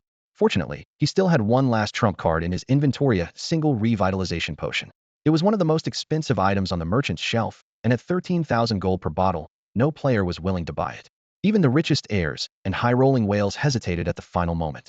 The potion's high price had little to do with its routine restore 35 health and energy effect. What mattered was the far more eye-catching line. Removes every negative status, cures any disease. In Mu Chen's previous life, a group of players ran tests and discovered that it could cure 99% of real-world diseases. earning it a reputation as a genuine panacea. Mu Chen carried the faintly glowing bottle to the bedside, his voice calm, yet resolute. Drink this, and you'll be fine. Chen Zhongshu had already seen Mu Chen pull a dozen mini stamina potions from that unremarkable pouch, and now a full-sized revitalization potion had appeared. His eyes nearly popped out of their sockets. The small pouch was slung at Mu Chen's hip, yet it felt like Doraemon's dimensional pocket-endless supplies kept coming, and even Mu Chen was quietly amazed. The violet liquid shimmered inside the bottle, its iridescence pleasing to the eye and nothing like any herbal or pharmaceutical medicine. Doubt not at Yang Kuan. Was the kid tricking him? How could an unknown colored drink cure a terminal illness? Dr. Li had advised conservative treatment, promising him at least a bit more time. If he swallowed some random folk remedy, he might check out for good. His resolve wavered again. Seeing Yang Kun's hesitation, Chen Zhongshu grabbed the potion and pulled the wooden stopper. A fresh, invigorating fragrance spilled out like a breeze, instantly clearing his head. He gently propped his friend against the pillow and pressed the bottle to his lips. Brother Yang, just try a sip. Yang Kuan kept his mouth shut at first, but the aroma teased his taste buds. After a brief struggle, he tilted his head back and gulped down the violet liquid until the bottle was empty. The moment the potion ran dry, Mu Chen whispered a command. Golden data streams flickered deep in his pupil's eye of omniscience activated. Name, Yang Kuan. Sex, male. Age, 71. Life expectancy, 83. Identity, patriarch of the Yang clan. Status, terminal cancer cured, arthritis cured, rheumatism cured. Every illness that had plagued him vanished under the power of the revitalization potion. Mu Chen said, your illness has been completely cured. Really? Yang Kuan straightened, excitement flickering in his eyes. Get up and move around, Mu Chen urged. Yang Kuan slowly pushed the blanket aside and set his bare feet on the ward's chilly floor. The loose hospital gown draped over his thin frame. In an instant, the crushing weight of years of sickness seemed to lift. He clenched his fist and felt real strength in his fingers. He circled the bed 3 times, his steps shifting from tentative to brisk, color rushing back to his cheeks. The change felt almost unbelievable, yet a trace of doubt remained. He opened the door and walked into the corridor, where a doctor had been waiting. Dr. Li, Mr. Mu's treatment is done. Please give me another full examination. His voice rang out, steady and resonant. Dr. Li and Yang Kun's children stared. The man who had been bound to a bed was now fully upright and spirited. His second son, Yang Jianjia, blurted, Dad, is your terminal illness really gone? His eldest daughter, Yang Jiayu, rolled her eyes. Don't be ridiculous. If it were that easy, it wouldn't be called terminal. His third son, Yang Jianxi, stepped forward nervously. Dad, how do you feel? Fantastic, Yang Kuan replied, stretching his arms, joy brightening his face. I just want to be sure I'm completely healed. Dr. Li finally snapped out of her daze. Yes, of course. She summoned nurses and orderlies, and portable diagnostic machines were wheeled into the room. This private ward was nearly extravagant. Ultrasound, CT, MRI, bone density scanner, better equipped than many small hospitals, all Topophyline imports. The machines hummed to life, data streaming across monitors while printers poured out reports. A little over 10 minutes later, the results were ready. Dr. Li flipped through them: blood counts, organ function, joints, immune markers, tumor indicators. Each value had returned to normal, some even optimal. Her pupils contracted, and her hands trembled around the pages. When she reached the final sheet, her fingers slackened. The thick stack slipped to the floor with a smack. Impossible, this can't be, she muttered. Yang Kun's brow furrowed. Pick up the reports and hand them to me. All 3 sons bent down at once. The eldest, Yang Jianya, was quickest. He gathered the pages and held them out to his father. Years of illness had taught Yang Kuan how to read these cold numbers. He scanned each figure. The indicators of his fatal condition were gone, and even his long-standing arthritis and rheumatism had vanished. A heartbeat later, he threw back his head and laughed, a deep, exuberant laugh that seemed to shake the entire room, a triumphant cry of someone reclaiming life itself. He quickly regained his composure. The man who had saved his life was still waiting inside. Yang Kuan turned to his anxious children in the hallway and said, calm and resolute, I'm fine. Go and take care of your own business. Dad, we... Before they could finish, Yang Kuan pushed open the door, stepped inside, and shut it with a heavy thud that made the frame shudder. Mu Chen, Chen Zhongshu, and Lu Qin were still in the room. A bright smile spread across Yang Kun's face as he hurried over, gripped Mu Chen's hand, and spoke in a rush.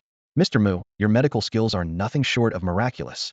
It was nothing, Mu Chen replied blandly. You're far too modest, Yang Kuan said with feeling. Remembering why had come, he was about to discuss payment when Mu Chen got straight to the point. Mr. Yang, I'm in a hurry, so let's keep this short. About my fee. Rest assured, you'll be satisfied, Yang Kuan cut in. After a quick calculation, he lowered his voice. 50 million yuan. How does that sound? Mu Chen raised an eyebrow.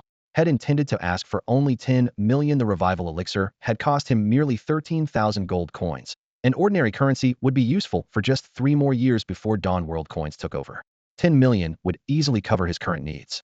Seeing Mu Chen's frown, Yang Kuan assumed the amount was too low and quickly added, I know 50 million isn't much. Most of my assets are tied up in property, so cash is tight. Give me a few days, and it'll raise another 50 million 100 million total. How about that? 50 million is fine. I couldn't spend more if I tried. Just wire it to my bank account, Mu Chen said, leaving no room for debate. That won't do. Yang Kuan protested. Mu Chen waved him off. Enough. I'm hungry and want to go home for dinner. Mr. Chen, could you give me a ride? Absolutely, Chen Zhongshe agreed cheerfully. Still unwilling to give up, Yang Kuan suggested. If you're hungry, why not stay? I have top chefs from all over the world at my estate. No, I'd rather eat at home, Mu Chen declined. After several polite refusals, Yang Kuan finally yielded. Then let me drive you myself. You need rest, stay here, Mu Chen said. Chen Zhongshe added. He's right, old friend. Take it easy. Resigned, Yang Kuan nodded. Today isn't ideal, but I will visit you personally another time. Just call me by my name, no need for formalities. Yes, sir, safe trip. Yang Kuan escorted them to the door and watched them leave. Mu Chen and Chen Zhongshe got into the car and headed toward the city. Along the way, curiosity got the better of Chen. Mu Chen, what's that purple potion you gave Yang Kuan called? Revival elixir, Mu Chen replied quietly. Chen repeated the name to himself, then asked, where did you get it? From a game, Mu Chen said casually. Chen laughed it off, but deep down he understood. Anything that could cure a terminal illness wouldn't be shared lightly, not even with one's own children. They spent the rest of the drive chatting idly. By the time they reached the apartment building, it was already late at night. Mu Chen got out of the car, exchanged a brief goodbye with Chen Zhongshe, and watched the gleaming luxury sedan disappear into the darkness before turning away. His stomach growled, and the smell of cumin and chili from a newly opened barbecue stand downstairs made his mouth water, so he headed over at once. A grand opening usually means a full house, yet only a few tables were taken. Most of the chairs sat empty, signaling poor business. Mu Chen knew why. The game Dawn was wildly popular, and whether student or office worker, everyone rushed online as soon as they got home. No one was out this late. He didn't plan to eat there. Sanja was upstairs waiting. He ordered an assortment of skewers, some flatbread, and a few cans of cola to go, then carried the bulging plastic bags upstairs. When he opened the door, Sanja was curled on the sofa watching TV. A fitted black t-shirt hugged her narrow waist, a short skirt barely brushed the tops of her thighs, and white stockings accented her long legs. Mu Chen noticed she always wore white stockings, never any other color. Brother Mu Chen, you're back. Where did you go? Why so late? She asked, eyes sparkling. I was helping a friend. It took longer than I thought. He set the food on the coffee table. You haven't eaten yet, right? No, I was waiting for you. The aroma lit up her face. You must be starving. I bought this from the new place downstairs, see if it's any good. They sat cross-legged on the floor in front of the sofa. The TV was playing a Japanese animated series. The female lead, obsessed with the male protagonist, broke his limbs to keep him captive, dressed up every day to cook elaborate meals, and tortured him whenever he tried to escape. Biting into a beef skewer, Mu Chen thought, trust the Japanese to dream up something this twisted. He glanced over and saw Sanja watching intently, the grilled bread forgotten in her hand. Puzzled, he asked, why do you like this show? Noticing his look, she flashed a sweet smile. All the girls in my class are watching it, so I have to keep up or we'll have nothing to talk about. It's a bit gory, and I don't dare watch alone. I only feel safe when you're here. It's not as bloody as I expected, Mu Chen said, pulling his gaze from the screen. By the way, you're not going to school right now. Are the teachers okay with that? It's fine. They know about my family situation. She mumbled around a bite of bread.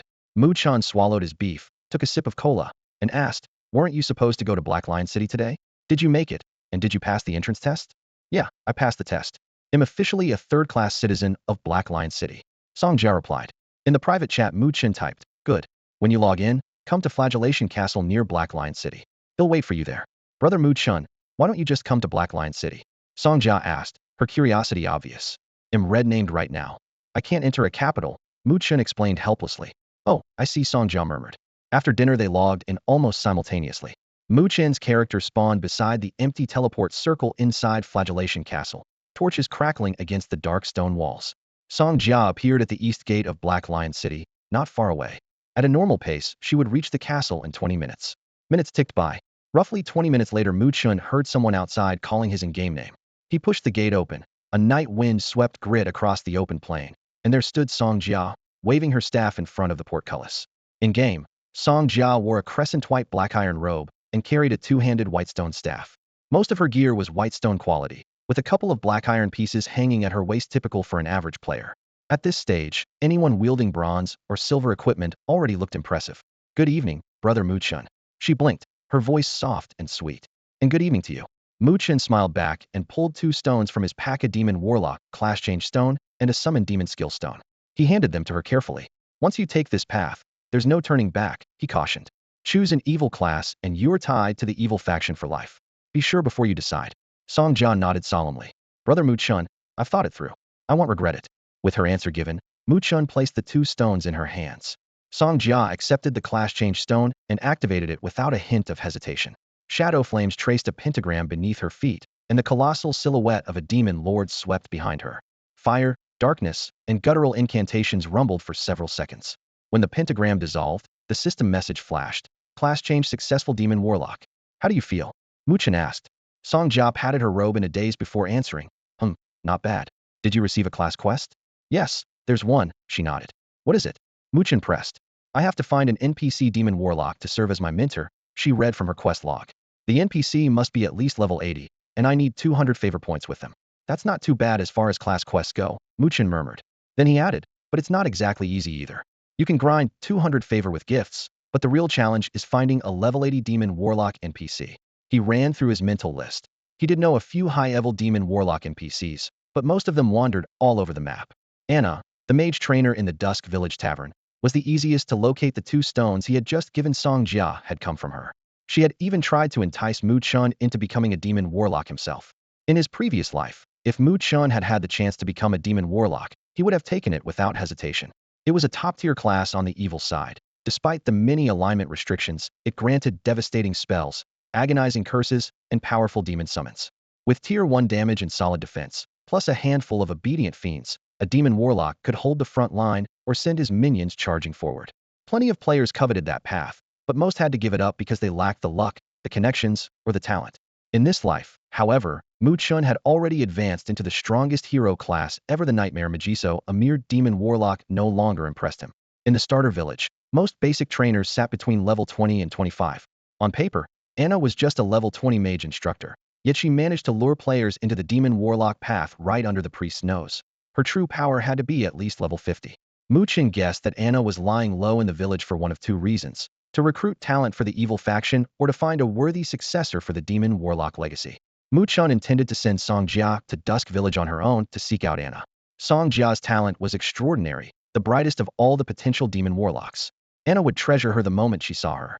Even if Anna herself hadn't reached level 80 yet, she could readily call in a level 80 demon warlock from her evil side connections to mentor Sanja and walk her through every challenge of the class quest. Upon hearing Mu Chen's plan, Sanja nodded obediently, though she still looked hopeful. Brother Mu Chen, won't you come with me to Dusk Village? Mu Chen shook his head, sounding helpless. Sorry, I'm flagged red right now. If I teleport back to the starter village, the militia will swarm me and I won't even make it past the gate.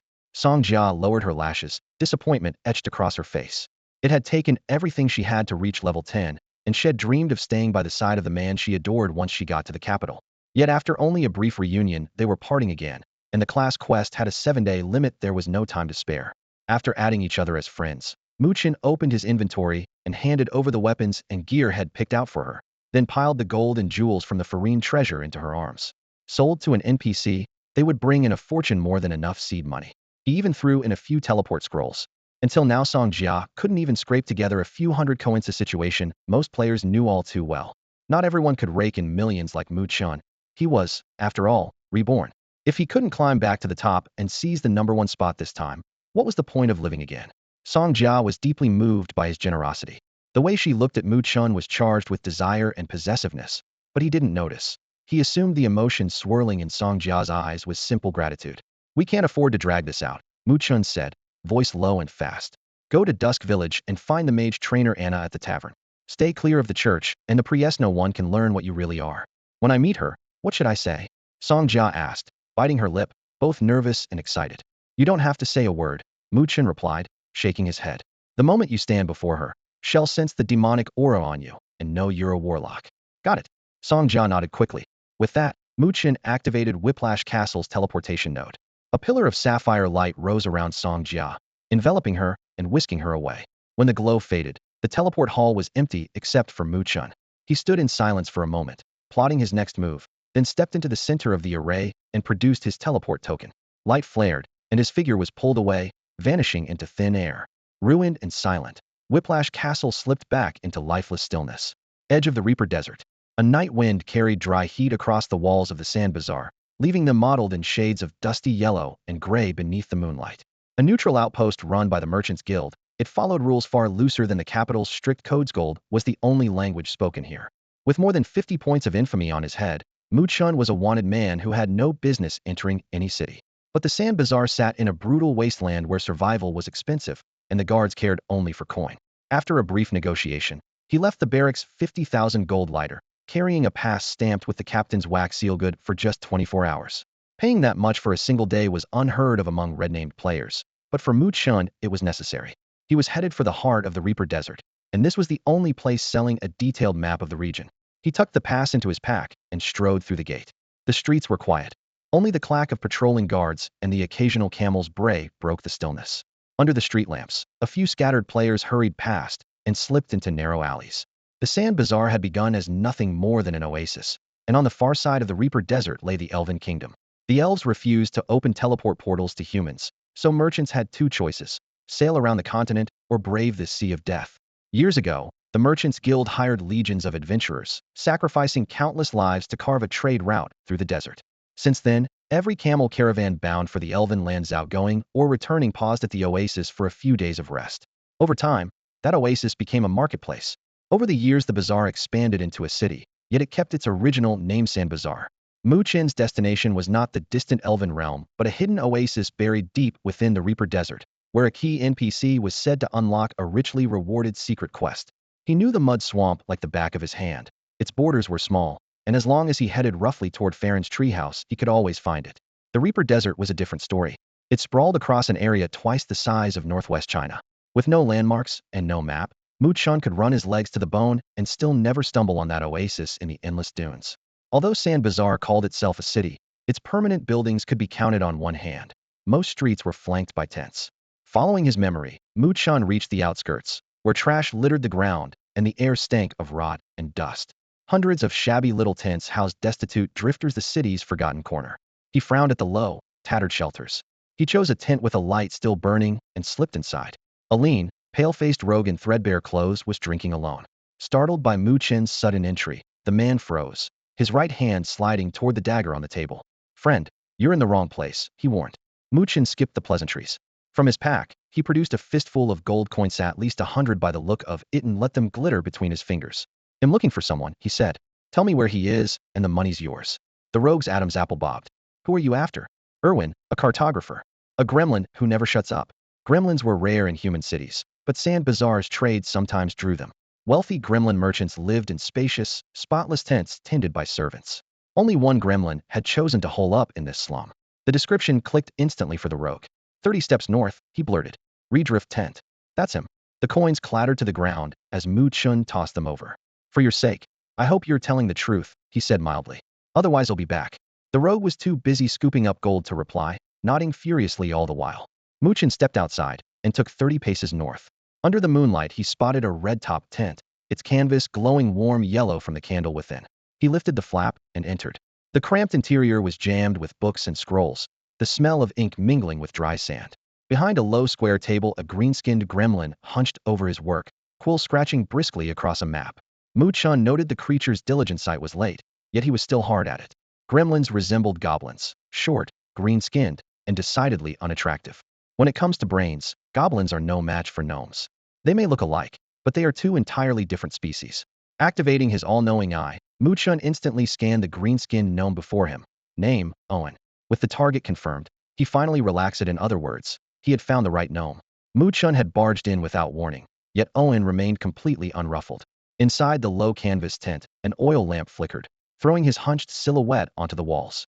He sat behind a low table covered with sheepskins, dipping his pen, tracing lines and placing strokes in one smooth motion, as though people burst through his door every day. "Looking for a map?" he rasped without even lifting his head. "Yes," Mu Chen replied.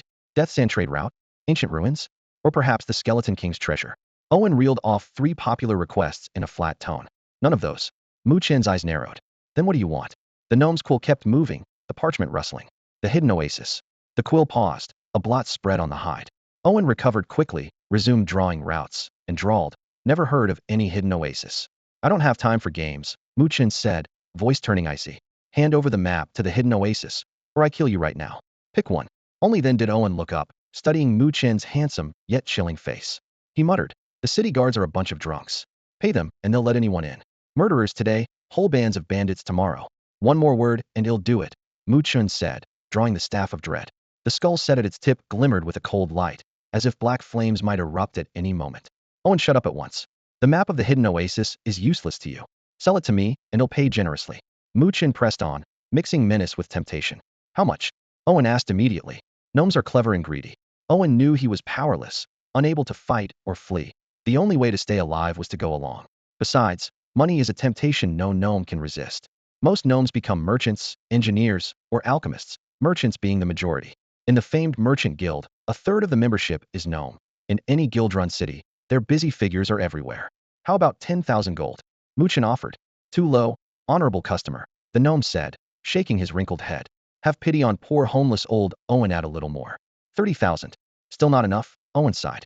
I've wandered for years. My wife is waiting for me to return in glory. Going home costs a great many coins. Mu Chen narrowed his eyes and lowered his voice. Double at 60,000. Deal? No, no, still too little, Owen began. Shake your head again and he'll twist it off, Mu Chen said, voice like ice. Owen froze, then bobbed his head stiffly and forced a sheepish grin. 60 it is. I'm a gnome of fine principles. Greed is bad, killing is worse. I trust you will keep your word, sir. With a casual wave of his hand, Mu Chen poured out 60,000 gold coins. They clattered, covering the low table and cascading to the floor. Owen's cloudy eyes seemed to turn the same shape and color as the coins. Woohoo! Coins! The goblin Owen let out a shrill squeal, the green gleam in his eyes hotter than the gold spilling across the table. His twig-thin claws scrabbled over the edge, fingertips almost brushing the cold metal. A staff whipped in and pressed against his sunken chest. Mu Chen's voice was quiet, but left no room for argument. You've got your coins. Where's my map? Raw power pulsed down the staff and froze Owen in place. He raised both hands in surrender. Just a moment. He scuttled to a corner, crouched beside a narrow bed cobbled together from planks and bricks, and dragged out a battered wooden chest. Inside lay a mess of rumpled clothes and cheap pamphlets, nothing worth a second glance. After a quick rummage, he fished out a hefty volume titled Atlas of the Dawn Continent, the standard reference for every cartographer. He turned to the page on the Reaper's Desert, carefully sliced out a sheet, and handed it to Mu Chen. Mu Chen accepted it and examined it with the all-seeing eye. Mystic Oasis. Type, map. Effect. Guides the bearer to the Mystic Oasis. He nodded. Crafty goblin. By hiding the real prize inside a common atlas, Owen made sure no one else would notice. Mu Chen activated the map, and a new region lit up on his interface. A route from the Sand Bazaar to the oasis unfolded in crisp detail. It was walkable, but hardly safe. The Reaper's Desert was crawling with monsters, and he knew it. Lowering the staff, he asked, You've got maps for every sector of the Reaper's Desert, right? Yes, of course. Owen bobbed his head, then hurried to a pile of scrolls and pulled out 7 or 8 enough to cover the entire desert. Mu Chen checked them one by one. Nothing was missing. Name your price. Owen hunched over and forced a smile. If they please you, my lord, take them. No charge. How much? Mu Chen's tone remained flat. Owen's eyes darted. If you insist, 1,000 gold. Mu Chen glanced at him. The general store in Sand Bazaar sells them for 100 each. All 8 come to 800.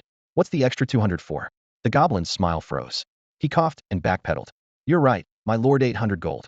When you trade with goblins, you can never let your guard down. They're born swindlers. Relax for a moment, and they'll skin you alive just as Owen almost did now. Just moments ago, Owen had been all smiles, insisting he didn't want any payment. When Mu Chen pressed money into his hand, Owen immediately tacked on an extra 200 gold pieces, hoping to fleece him. 200 gold was nothing to Mu Chen these days, but that didn't mean he enjoyed being gouged. After handing over 800 in total, he activated the 8 Desert of the Reaper maps spread across the table. His interface flared to life. The vast sea of sand lay bare save for a few dim blind spots. Owen stood before him like an obedient schoolboy, respectful on the outside, eager for Mu Chen to leave so he could count his money. His gaze never left the glittering pile of coins. His Adam's apple bobbed as he practically drooled. One more thing, Mu Chen said softly. Yes, sir, what is it? Owen kept the smile fixed, cursing inwardly at the extra trouble. Nothing major, just killing someone. Before he finished, a charged finger of ruin cracked from his fingertip. A flash of crimson lightning skimmed Owen's shoulder, tore through the canvas, and vanished. No scream followed. The eavesdropper outside had been erased in an instant. They lifted the flap and stepped out. Wind whipped sand around the corpse. Owen blinked in confusion, had no idea who the dead man was.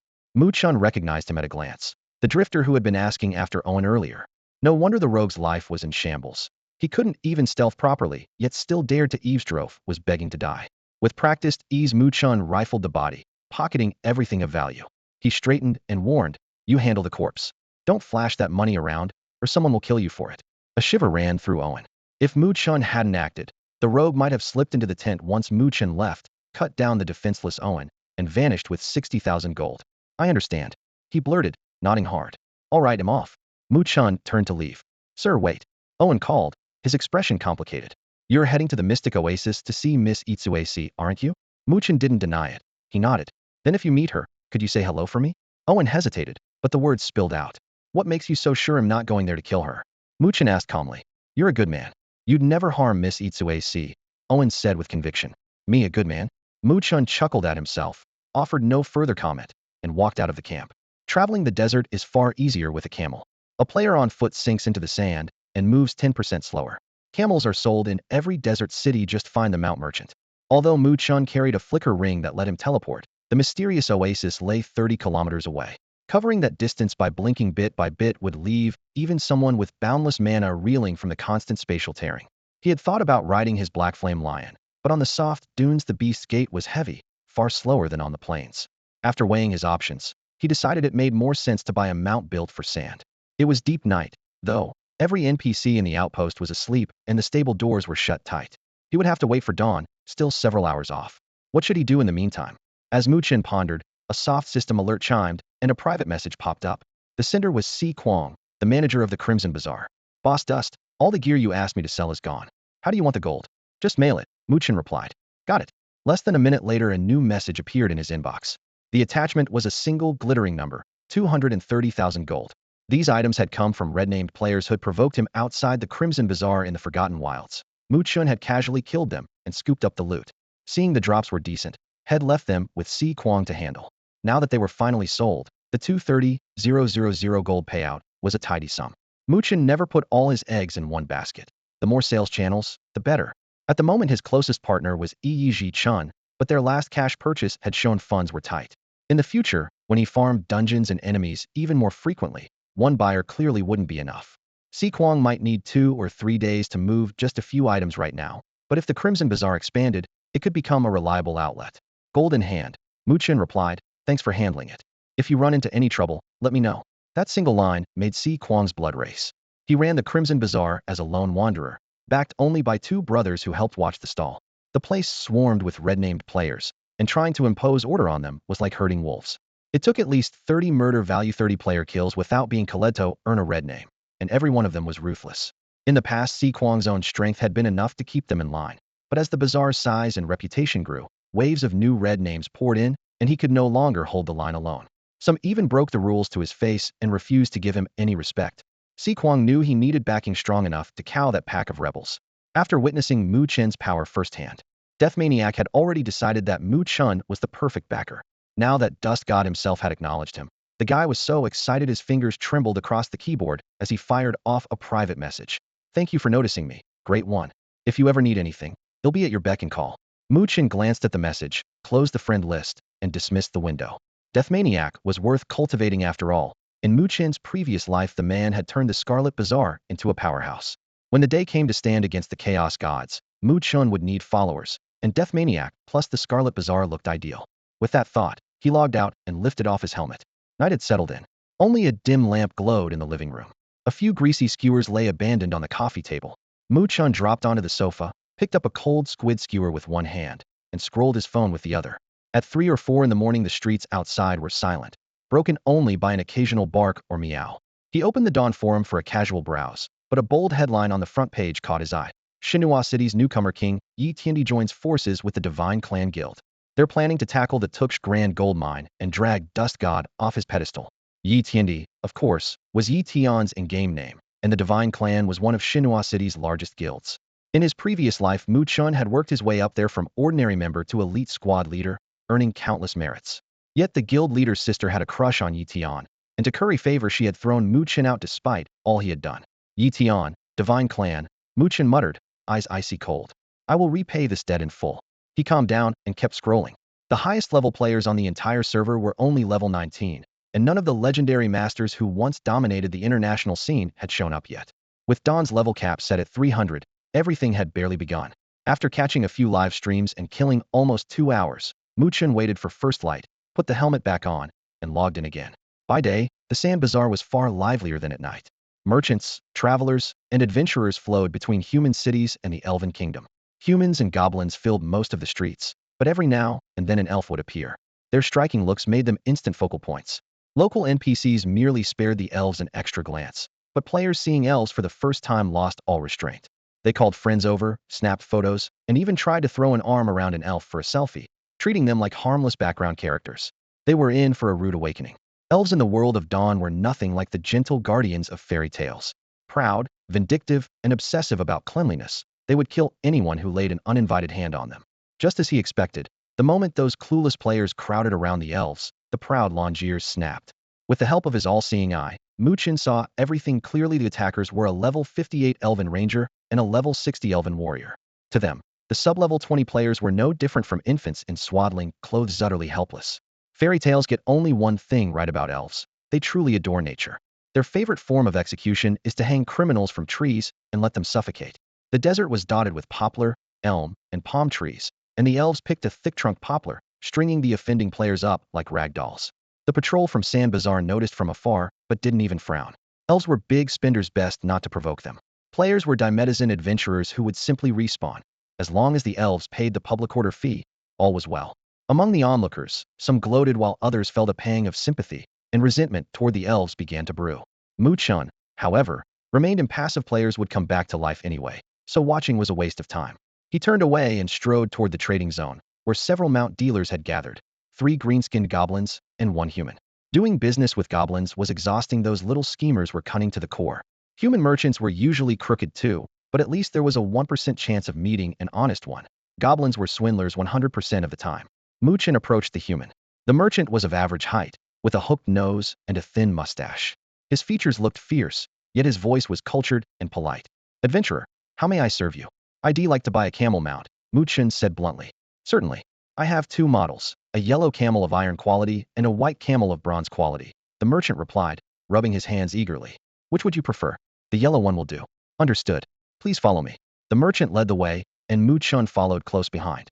They stopped before the animal pens, which were divided into 3 enclosures. The first held dozens of yellow camels, the second a dozen snow-white camels, and the third, much larger, contained a single jet-black camel, standing alone.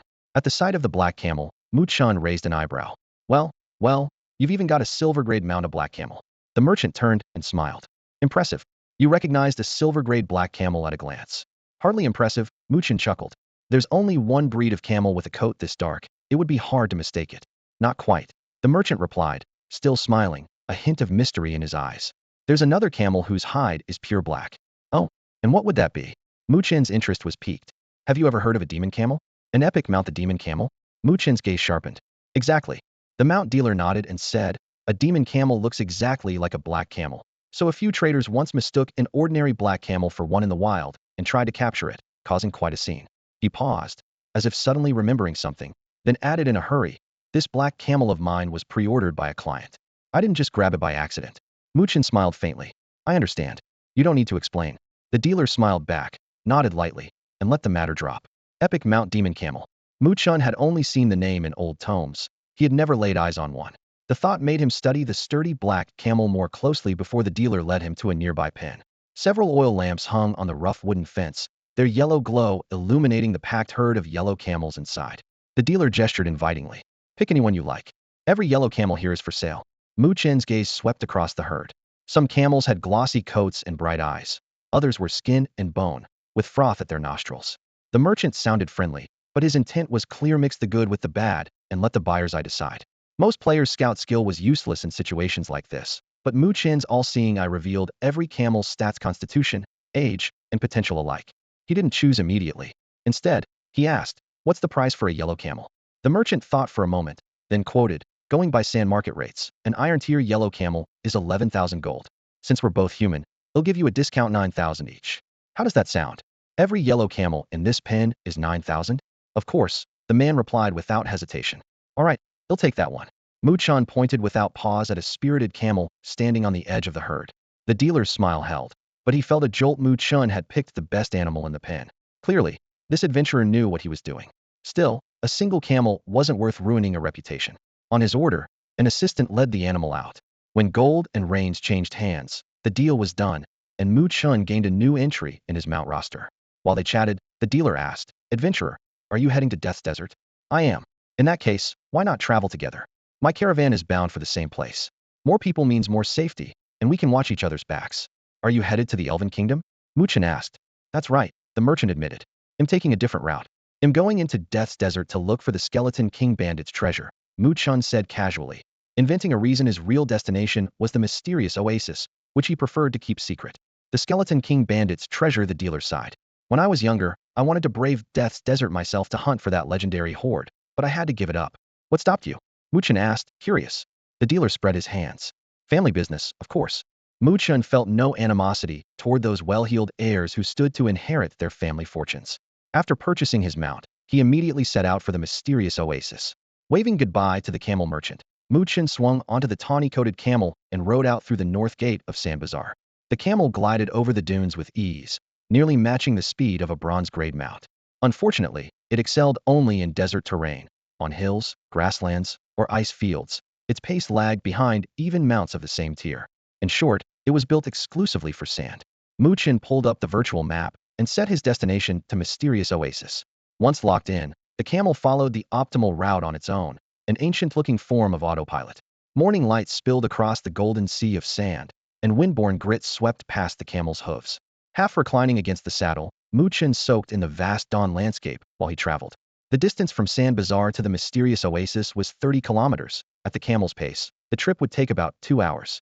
He could have shaved that time by chain blinking with the ring of flicker, but such intensive casting was draining. Weighing his options, he chose the comfortable ride. 2 hours wasn't long, and the scenery was pleasant. Reality, however, had other plans. He had barely left the bazaar when a swarm of monsters appeared. Death God Desert is a level 100 zone, where the deeper regions hold even stronger foes. Creatures on the outskirts are slightly weaker, but still hover around levels 20 to 30. Blocking his path now were 15 level 20 venom scorpions. Mu Chen raised the Fearbringer staff and fired off more than a dozen destructive finger bolts. Crimson flames intertwined with violet runes, and in an instant every scorpion was blasted to pieces. Equipment, items, and gold scattered across the sand. Destructive Finger was currently his highest damage spell monster or player. One shot was all it took. Nothing had survived it yet. He vaulted off the camel, swept the loot into his pack, and lost a few minutes in the process. Back in the saddle, he checked the map. A long road ahead, monsters everywhere. Clearly, this trip would be anything but quiet. That was fine by him. Scenery grows dull eventually. Clearing mobs now and then kept things interesting. After finishing the hidden quest at the mysterious oasis and returning to the real world, he planned to buy an apartment and a gaming capsule. The capsule offered many perks, chief among them a virtual smartphone that would let him browse news, transfer funds, and make calls without logging out. Of the 50 million head earned curing Yongkuan, Mu Chen intended to keep a few million for daily expenses after paying for the apartment and capsule. The rest would be funneled into the game to further boost his power. While he was still crunching the numbers, another wave of monsters blocked the way. Kill, kill, kill. The trip that should have taken 2 hours stretched on thanks to constant battles. By the time Mu Chen finally reached the mysterious oasis, the sun blazed overhead, and noon heat radiated across the sky. The blistering heat scorched every living creature in the desert, as if a curse hung over the land. Mu Chen had swallowed a heat resistance potion before setting foot in the sea of sand, and now the blistering air smashed against an invisible barrier around him, leaving him untouched. Ahead, a mysterious oasis shimmered like an emerald set in a golden ocean, yet he didn't hurry forward. Instead, he raised his hand and tapped the logout button. It was lunchtime. A flash of light, and he was back in the real world. Almost simultaneously, Sanja's gaming pod slid open. "Did you make it to Dusk Village? Did you see Anna?" Mu Chen asked at once. Sanja nodded. "Does she know you're a demon warlock? How did it go?" Sanja hesitated. "Anna really took a liking to me. She's actually a level 120 demon warlock and has offered to be my mentor. The class quest is done, and she even gave me a class chest with a few demon warlock skill stones and a demon warlock cloak." Mu Chen raised an eyebrow. A level 120 demon warlock hiding in a starter village, posing as an ordinary mage trainer, had to be more than coincidence. Still, Sangja's class quest was complete, and that set his mind at ease. Class quests only rewarded, never punished. Finishing one was always good news. "Excellent," Mu Chen said gently. "Stay with Anna and learn all you can. With a level 120 mentor, your early skills and gear are covered." But Sangja looked uneasy. "What's wrong?" Mu Chen prodded. Anna wants me to go with her to Demon Hive City, she answered softly. Demon Hive City, one of the 3 major capitals of the evil faction. By rights, evil aligned players needed to be at least level 50 to set foot there, yet Sanja was only level 10 and already invited. Anna clearly valued her far more than Mu Chen had expected. If I go to Demon Hive City, will I never be able to play with you again? Sanja looked up, eyes pleading. Mu Chen smiled reassuringly. Of course you will. Demon Hive City isn't a prison. You can leave whenever you like. We can still team up for dungeons and boss hunts. But I want to stay in the same capital as you. Sanja sounded reluctant. Mu Chen thought for a moment and spoke frankly. Order faction capitals really aren't safe for you. You're an evil class. If the Church's temple identifies you, you'll be in serious trouble. Even in Black Lion City, where church authority had waned, it wasn't just for show. If a city lord labeled her an apostate, survival would be hard enough for a native, let alone an ordinary player. If someone reported her, Sanja would be hunted, and the informant would even get a reward. Unless she could hide her class as completely as Mu Chen did, the risk was too great. But Nightmare Mage was a deeply concealed path. Conditions were far harsher. Once Sanja summoned a demon, her identity would be obvious. Precisely because of that, staying in an order capital was dangerous. An evil capital was actually safer. There, the Church's holy judgment held no sway. The evil faction's resources were at her disposal, and she could receive focused training from their side. That's all for today. Thank you so much for watching. I hope you guys enjoyed. If you wish to have another part of this recap, please give us at least 1,000 likes. Please don't forget to comment and subscribe to our channel for more content like this. Until next time.